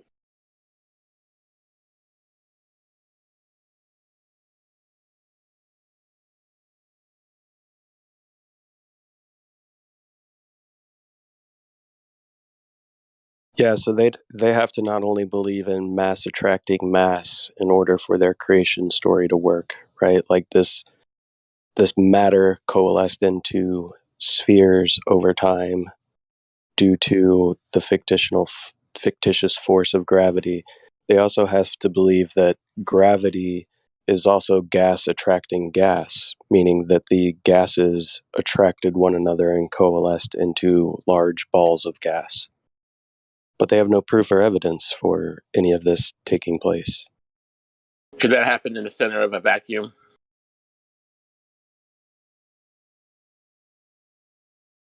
I have a fifth grade vacuum chamber, and when I suck the vacuum, when I suck it, all the gas goes out. So I don't get how you can have gas in there. Well, it's not all the gas, but yeah. Yeah, in their theory, introducing gas into a vacuum, it will magically attract, the gas molecules would magically attract one another and coalesce into a ball. Well, no, that's why they say, oh, you need to go to space because it should collect into the ball floating in the middle of the chamber. But because gravity of the ground is making all the gas go down and go boom boom, it doesn't collect into a ball in the middle of the chamber. But that problem, that idea is just so bad because if gas were going down, going boom boom, then you would have gas would act like liquid and collect at the bottom of the chamber. It expands to fill the whole chamber, so they're just wrong. Another problem is when I say that they got to go to space, right? To test this, they don't need low Earth orbit, right? The only reason they have microgravity up there is because they're falling in orbit. Continuously falling causes the microgravity, right? But they really need to go out in the middle of nowhere in space, right? Like that exists, like deep space, right? Where they're outside of the Oort cloud and the galaxy is passed by. And the only thing left is you and gas, right? And then there you could do the experiment, right? Because everywhere else you're in a gravity well, and that's going to make the gas fall down and go boom boom, like Trace said. So you got to have like a really special belief, you know, that you can do that. You got to do it out in the middle of nowhere, fucking space. Yeah, I mean, I mean, really, in their theory, any propulsion that they would be using out in outer space, those gases would come out and coalesce into little balls. It would be like rabbit turds of gas coming out of their rockets, right? If their theory held true.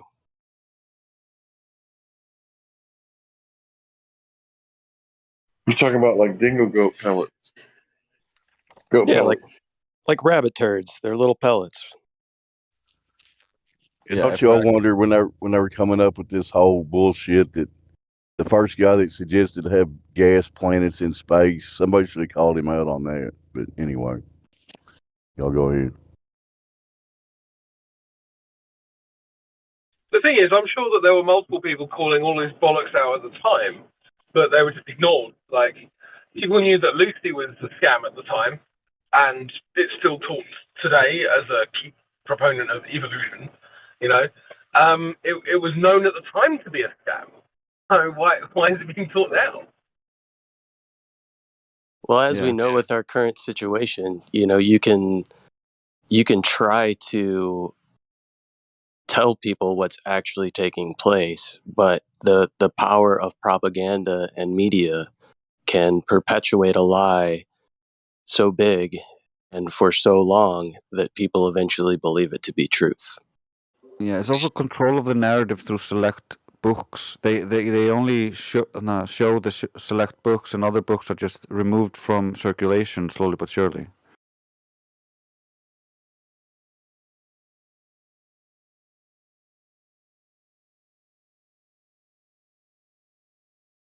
Yeah, and with everything being digitized, it's going to be much easier to just disappear that information than it would be with physical copies. That's why we still find physical copies of flat earther books from the 1800s and up. Yeah, they're changing Google and Wiki and everything online to fit the narrative, and they don't tell us when they change it. They just change it and act like it's been there, always been there.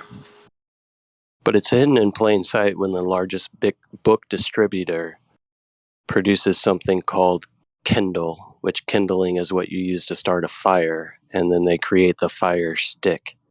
They're telling you in plain sight what they're doing. They're digitally burning, or they will be eventually digitally burning the books so that they no longer exist in reality.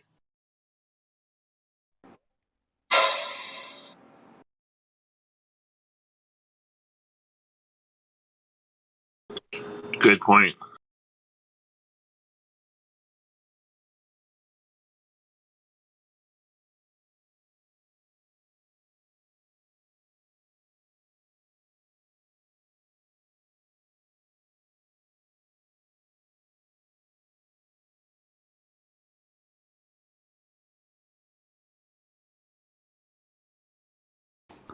And this is kind of what the mainstream does in a way. It does not quite burn the book, but it points a spotlight on other books that and reinforce the narrative they want to continue. Meanwhile, anything contrary to that narrative is just pushed out of it with censorship and other stuff. So even though it's not literally burning the books yet, they're pretty much putting all the books to the side and being like, here's some gasoline, we're getting ready. We're getting the matches. Yeah, through an algorithm, you can push those book results. So say you wanted to search for books on a specific topic, you can push the books that you don't want to be promoted so far down on the list via the algorithm that, as we know with the younger generation that we speak to even on this server, it's very hard for them to get past the first results on Google, let alone the first page on Google when it comes to doing any type of research or reading on a specific topic. So through algorithms, they can just push those books so far down that the information never really sees the light of day unless you're actively searching for a specific title or author. So the problem is, like, only 2% of the world's literature has been put on the internet, right? And everything else is kind of turning into like dust or dust mites or, a place for bed bugs to sleep or something. I don't know. But yeah, try to collect as many books as you can, because my grandpa offered me some encyclopedias and I kicked myself in the butt for not taking them, because I was like, I got the internet. I could just search for anything I want to find. And it was like so arrogant to think that I'll always have that. Yeah, I was texting back and forth with somebody in CogDis earlier about this exact scenario where I was explaining when I was in school and I wanted to do a research paper, I had to actually physically look through the library, find a bunch of sources, read the whole entire book and books and various sources, and then formulate my research paper. They found that mind-blowing.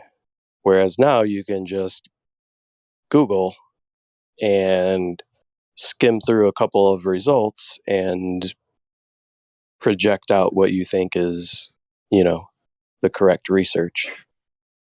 Yeah, according to, like the modern globalist, right? You weren't doing research, sir. You were cherry picking. That's a fallacy. How dare you go through encyclopedias and read books and then formulate an argument? We know what that is when you cite your source. It's called cherry picking. Yep, the doublespeak is just increasing exponentially these days. I would venture to guess that most young people these days don't even know what the Dewey Decimal System is at the library, Do they still utilize that? I haven't been to an actual library in quite some time. Yeah, they do. Yeah, I just want to say that just remind them young people, right, the cocky ones, just remind them that we can write in cursive.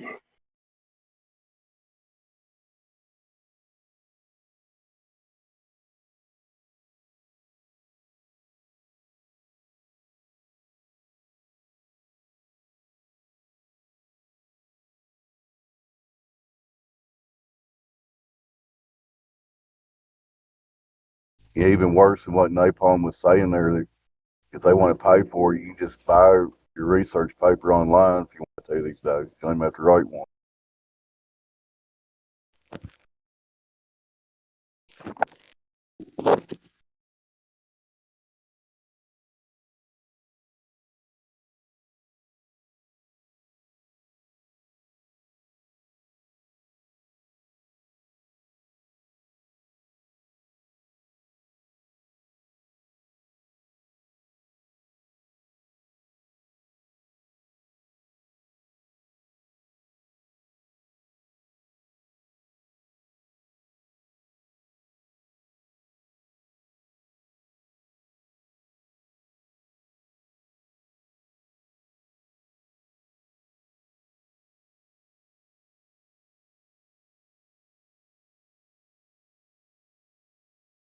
Yeah, my favorite is when people say, "Oh, where'd you find that information?" The internet.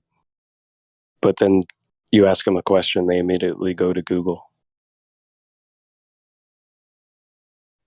I think a lot of people don't understand that, the genetic fallacy. I was in here last night and I was talking about Manly P. Hall briefly, and I said something along the lines of, you got to be a fool just to dismiss something based on where it comes from, right? And even a broken clock is right twice a day.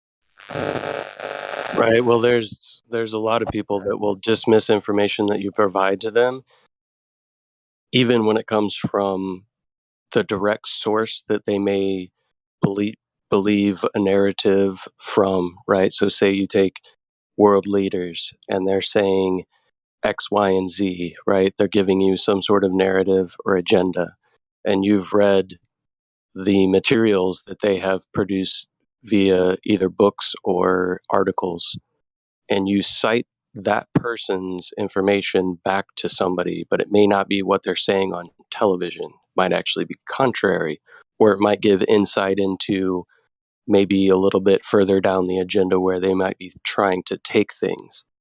And those people you're talking to will be like, where did you find that information? The internet? Oh, is that a conspiracy theory? And then when you tell them it's coming from a direct source of somebody that they look at as an authoritative figure who is at the forefront of pushing said agenda, you're the conspiracy theorist for reading ahead in the literature that they've already produced.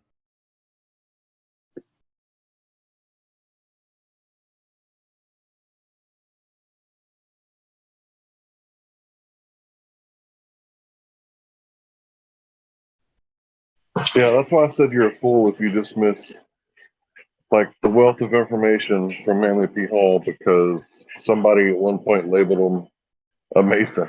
like in my opinion, that would just be dumb for you to miss out on that much information because like if you talk about a rabbit hole, right? Okay, so not everything that came out of his mouth was like something that you could use in your everyday life.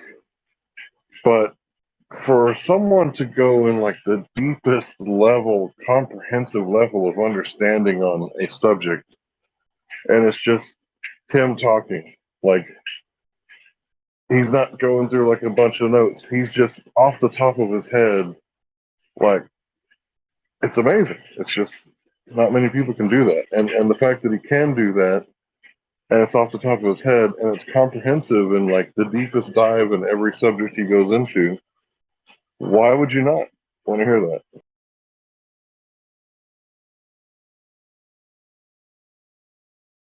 Right, which is why I feel like a lot of people get scared away from reading or even trying to understand some of the concepts that are considered occulted or from the occult because they get scared that, it may be the devil's information or whatever. But in order to truly understand those people, you need to read their information. Exactly. But think about this. Natural law is occulted, right? How many people were born or graduated knowing about the laws of thermodynamics? That's just natural law. Like that's something that's true like every day. I mean, maybe you heard once or twice that heat always moves the cold, right? But did you fully understand the laws of nature and the laws of thermodynamics? Because they're not scientific laws, they're natural laws. And natural law is occulted, it's hidden. Yeah, Hank, what are your feelings on somebody like, say, Mark Passio when he does presentations on natural law? Not necessarily the same as thermodynamics, but what he calls natural law. Right. Right. I would say take it with a grain of salt. He's a former Satanist. But if he starts making a whole lot of sense and something starts resonating with you, you might want to research those topics further. Right? Don't just do Mark Passio's research and don't let him be your research. Let him be your preliminary research that take you down the path to a fuller, more voluptuous research. Right, I agree. Because with like a lot of people, he has a lot of truth in there, but he also has a lot of deception, right? He's giving you a little bit of truth, but steering you in a specific direction, like most people. But I agree. Well, he was absolutely right about solipsism, right? He said that solipsism is satanic. 100%. Like it's absolute like evil, right? Okay, so your everyday life, you're walking to the store, you're driving to the store, you see a homeless guy, like, how do I even know that homeless guy exists? Right? But the pain and the hunger guy and that homeless guy's belly, like it's real, regardless of what the highly educated college graduate thinks, right? How do I even know that guy exists? Funny.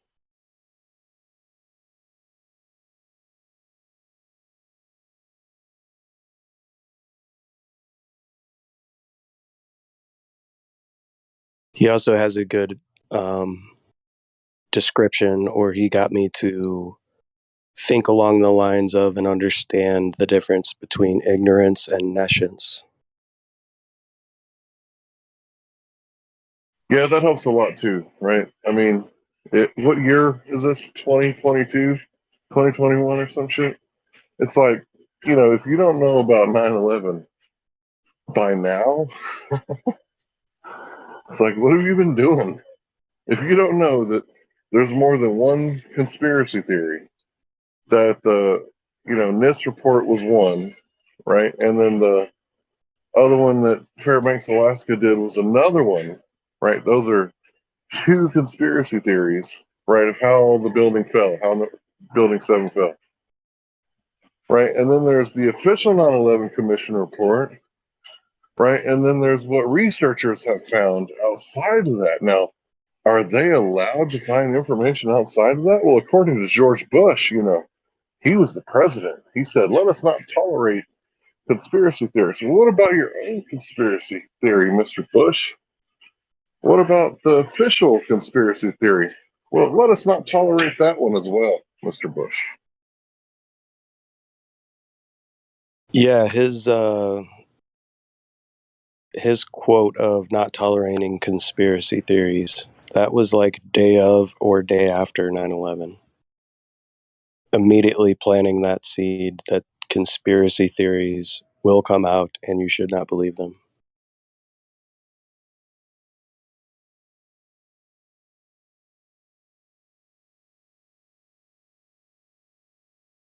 Look, it's real simple. The Pentagon has created a dichotomy. Either a plane hit the Pentagon and the White House and the government, the shadow governments, they like conspiracy theorists. And we're working for them somehow by pointing out their lies. And they could disprove us all at once, but it would stop their divide and conquer strategy. So they don't put out the planes and they say it's a matter of national defense or whatever, top secret, right? We can't release but 8 frames, which is going to make the division even worse. Or B, no plane hit the Pentagon. Right? Either one, they're lying, right? Either way.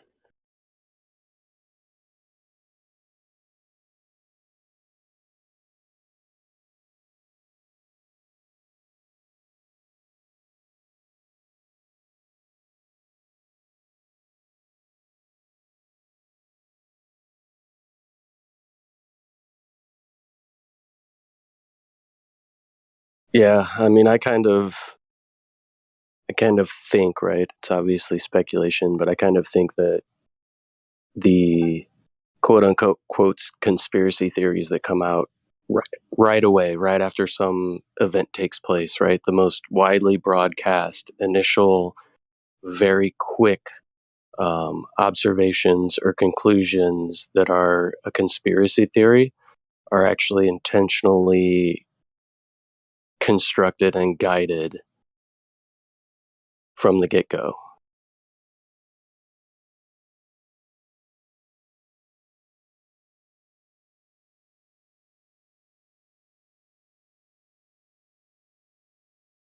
So that people get kind of caught up in the initial conspiracy theory and taking that as truth, 100% truth, when it's probably a controlled distraction away from maybe finding more concrete empirical evidence, right?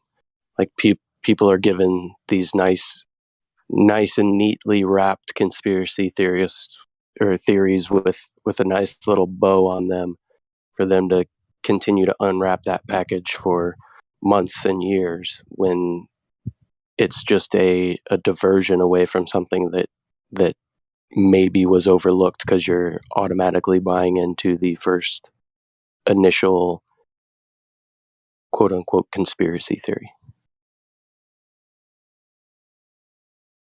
And that one's also created because it can usually easily be dispelled or dismantled, or at least a portion of it can easily be dismantled. Yeah, that's why the trauma-based mind control works really well, because after you get traumatized, like you're going to remember the next events very carefully, right? Because your brain is in like super detective mode when you encounter trauma, especially like severe trauma. So it's like, what led up to this? How did this happen? Why did this happen? What are the concerning factors that led to this happening? How could they have been avoided, right? You start like analyzing, super analyzing everything. Like if you fall in a hole and break your leg, that's going to traumatize you. You're going to remember that for a long time. Ask, what's his name in here? Helioskeptic. Ask him about the day he broke his leg. I dare you. Right? He'll tell you all about it, right? Or the day that you got knocked out, right? You'll remember like probably a little bit before, but what you really remember is what happened after. Like you woke up, like why am I here, not in my bed? Like why is everything so sore?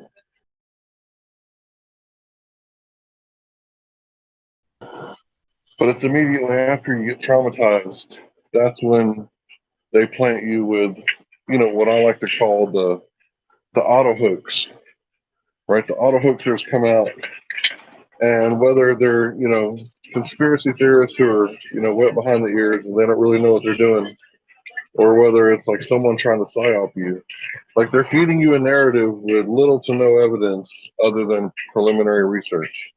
And that's another thing. Okay, so it should be nations, ignorance, preliminary research, and then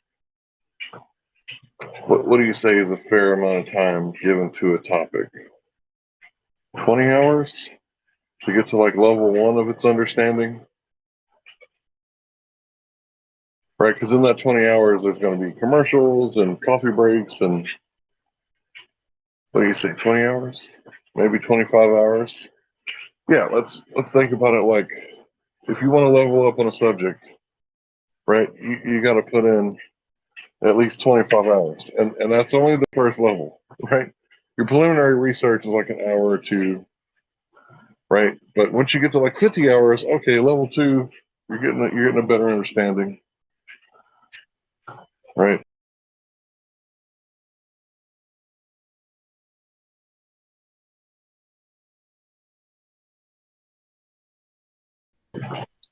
Yeah, but that trauma-based mind control, that's how they're doing it to us. That's how they affect change. And I'm often reminded of what's the guy's name? Manufacturing Consent. It's a book by some college professor. He's my favorite professor, and I can't remember his name. But yeah, Manufacturing Consent talks about stuff like 9/11 and how they do it. Why can't I remember his name?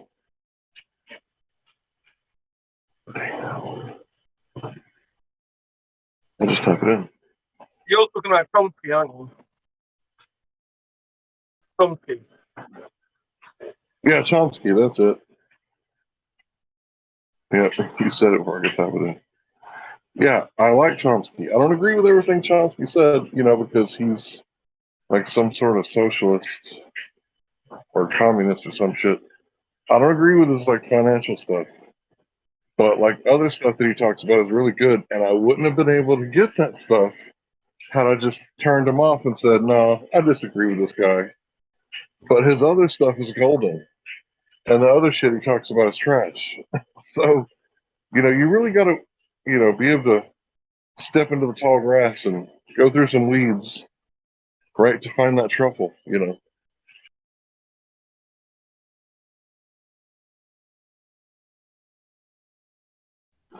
You might even have to put up with a little bit of swine, but the swine might help you find your truffle.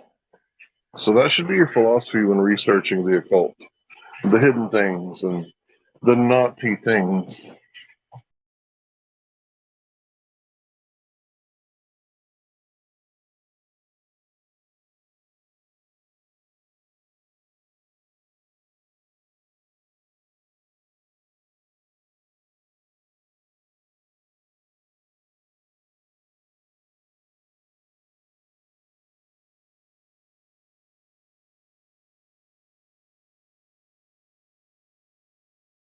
Yeah, you can't dismiss information from a specific character just because people have given you an idea of what that character has or has not said, right? That's kind of believing another man's interpretation of somebody else. So completely dismissing, like, I don't know, most people have a misconception about the writings of, let's say, Karl Marx, right? The average person who is against communism and socialism has probably never read Karl Marx. Not saying that I agree with Karl Marx's conclusions or his philosophy, but it's very hard to attack a philosophy that you haven't even fully read and understood the person who is promoting that philosophy. But the average man on the street who is anti-socialism and communism hasn't read Marx, but already has a formulated opinion about Marx. Not saying that their conclusion would be different, but it certainly isn't as well versed or, have a good argument against socialism and communism and the theory that's been proposed by somebody like Marx if you've never read them.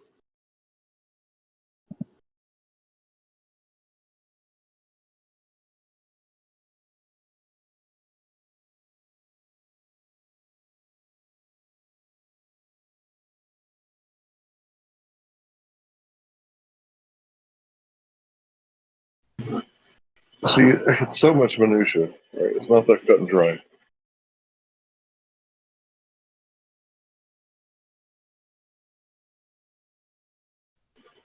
So what I mean by that is socialism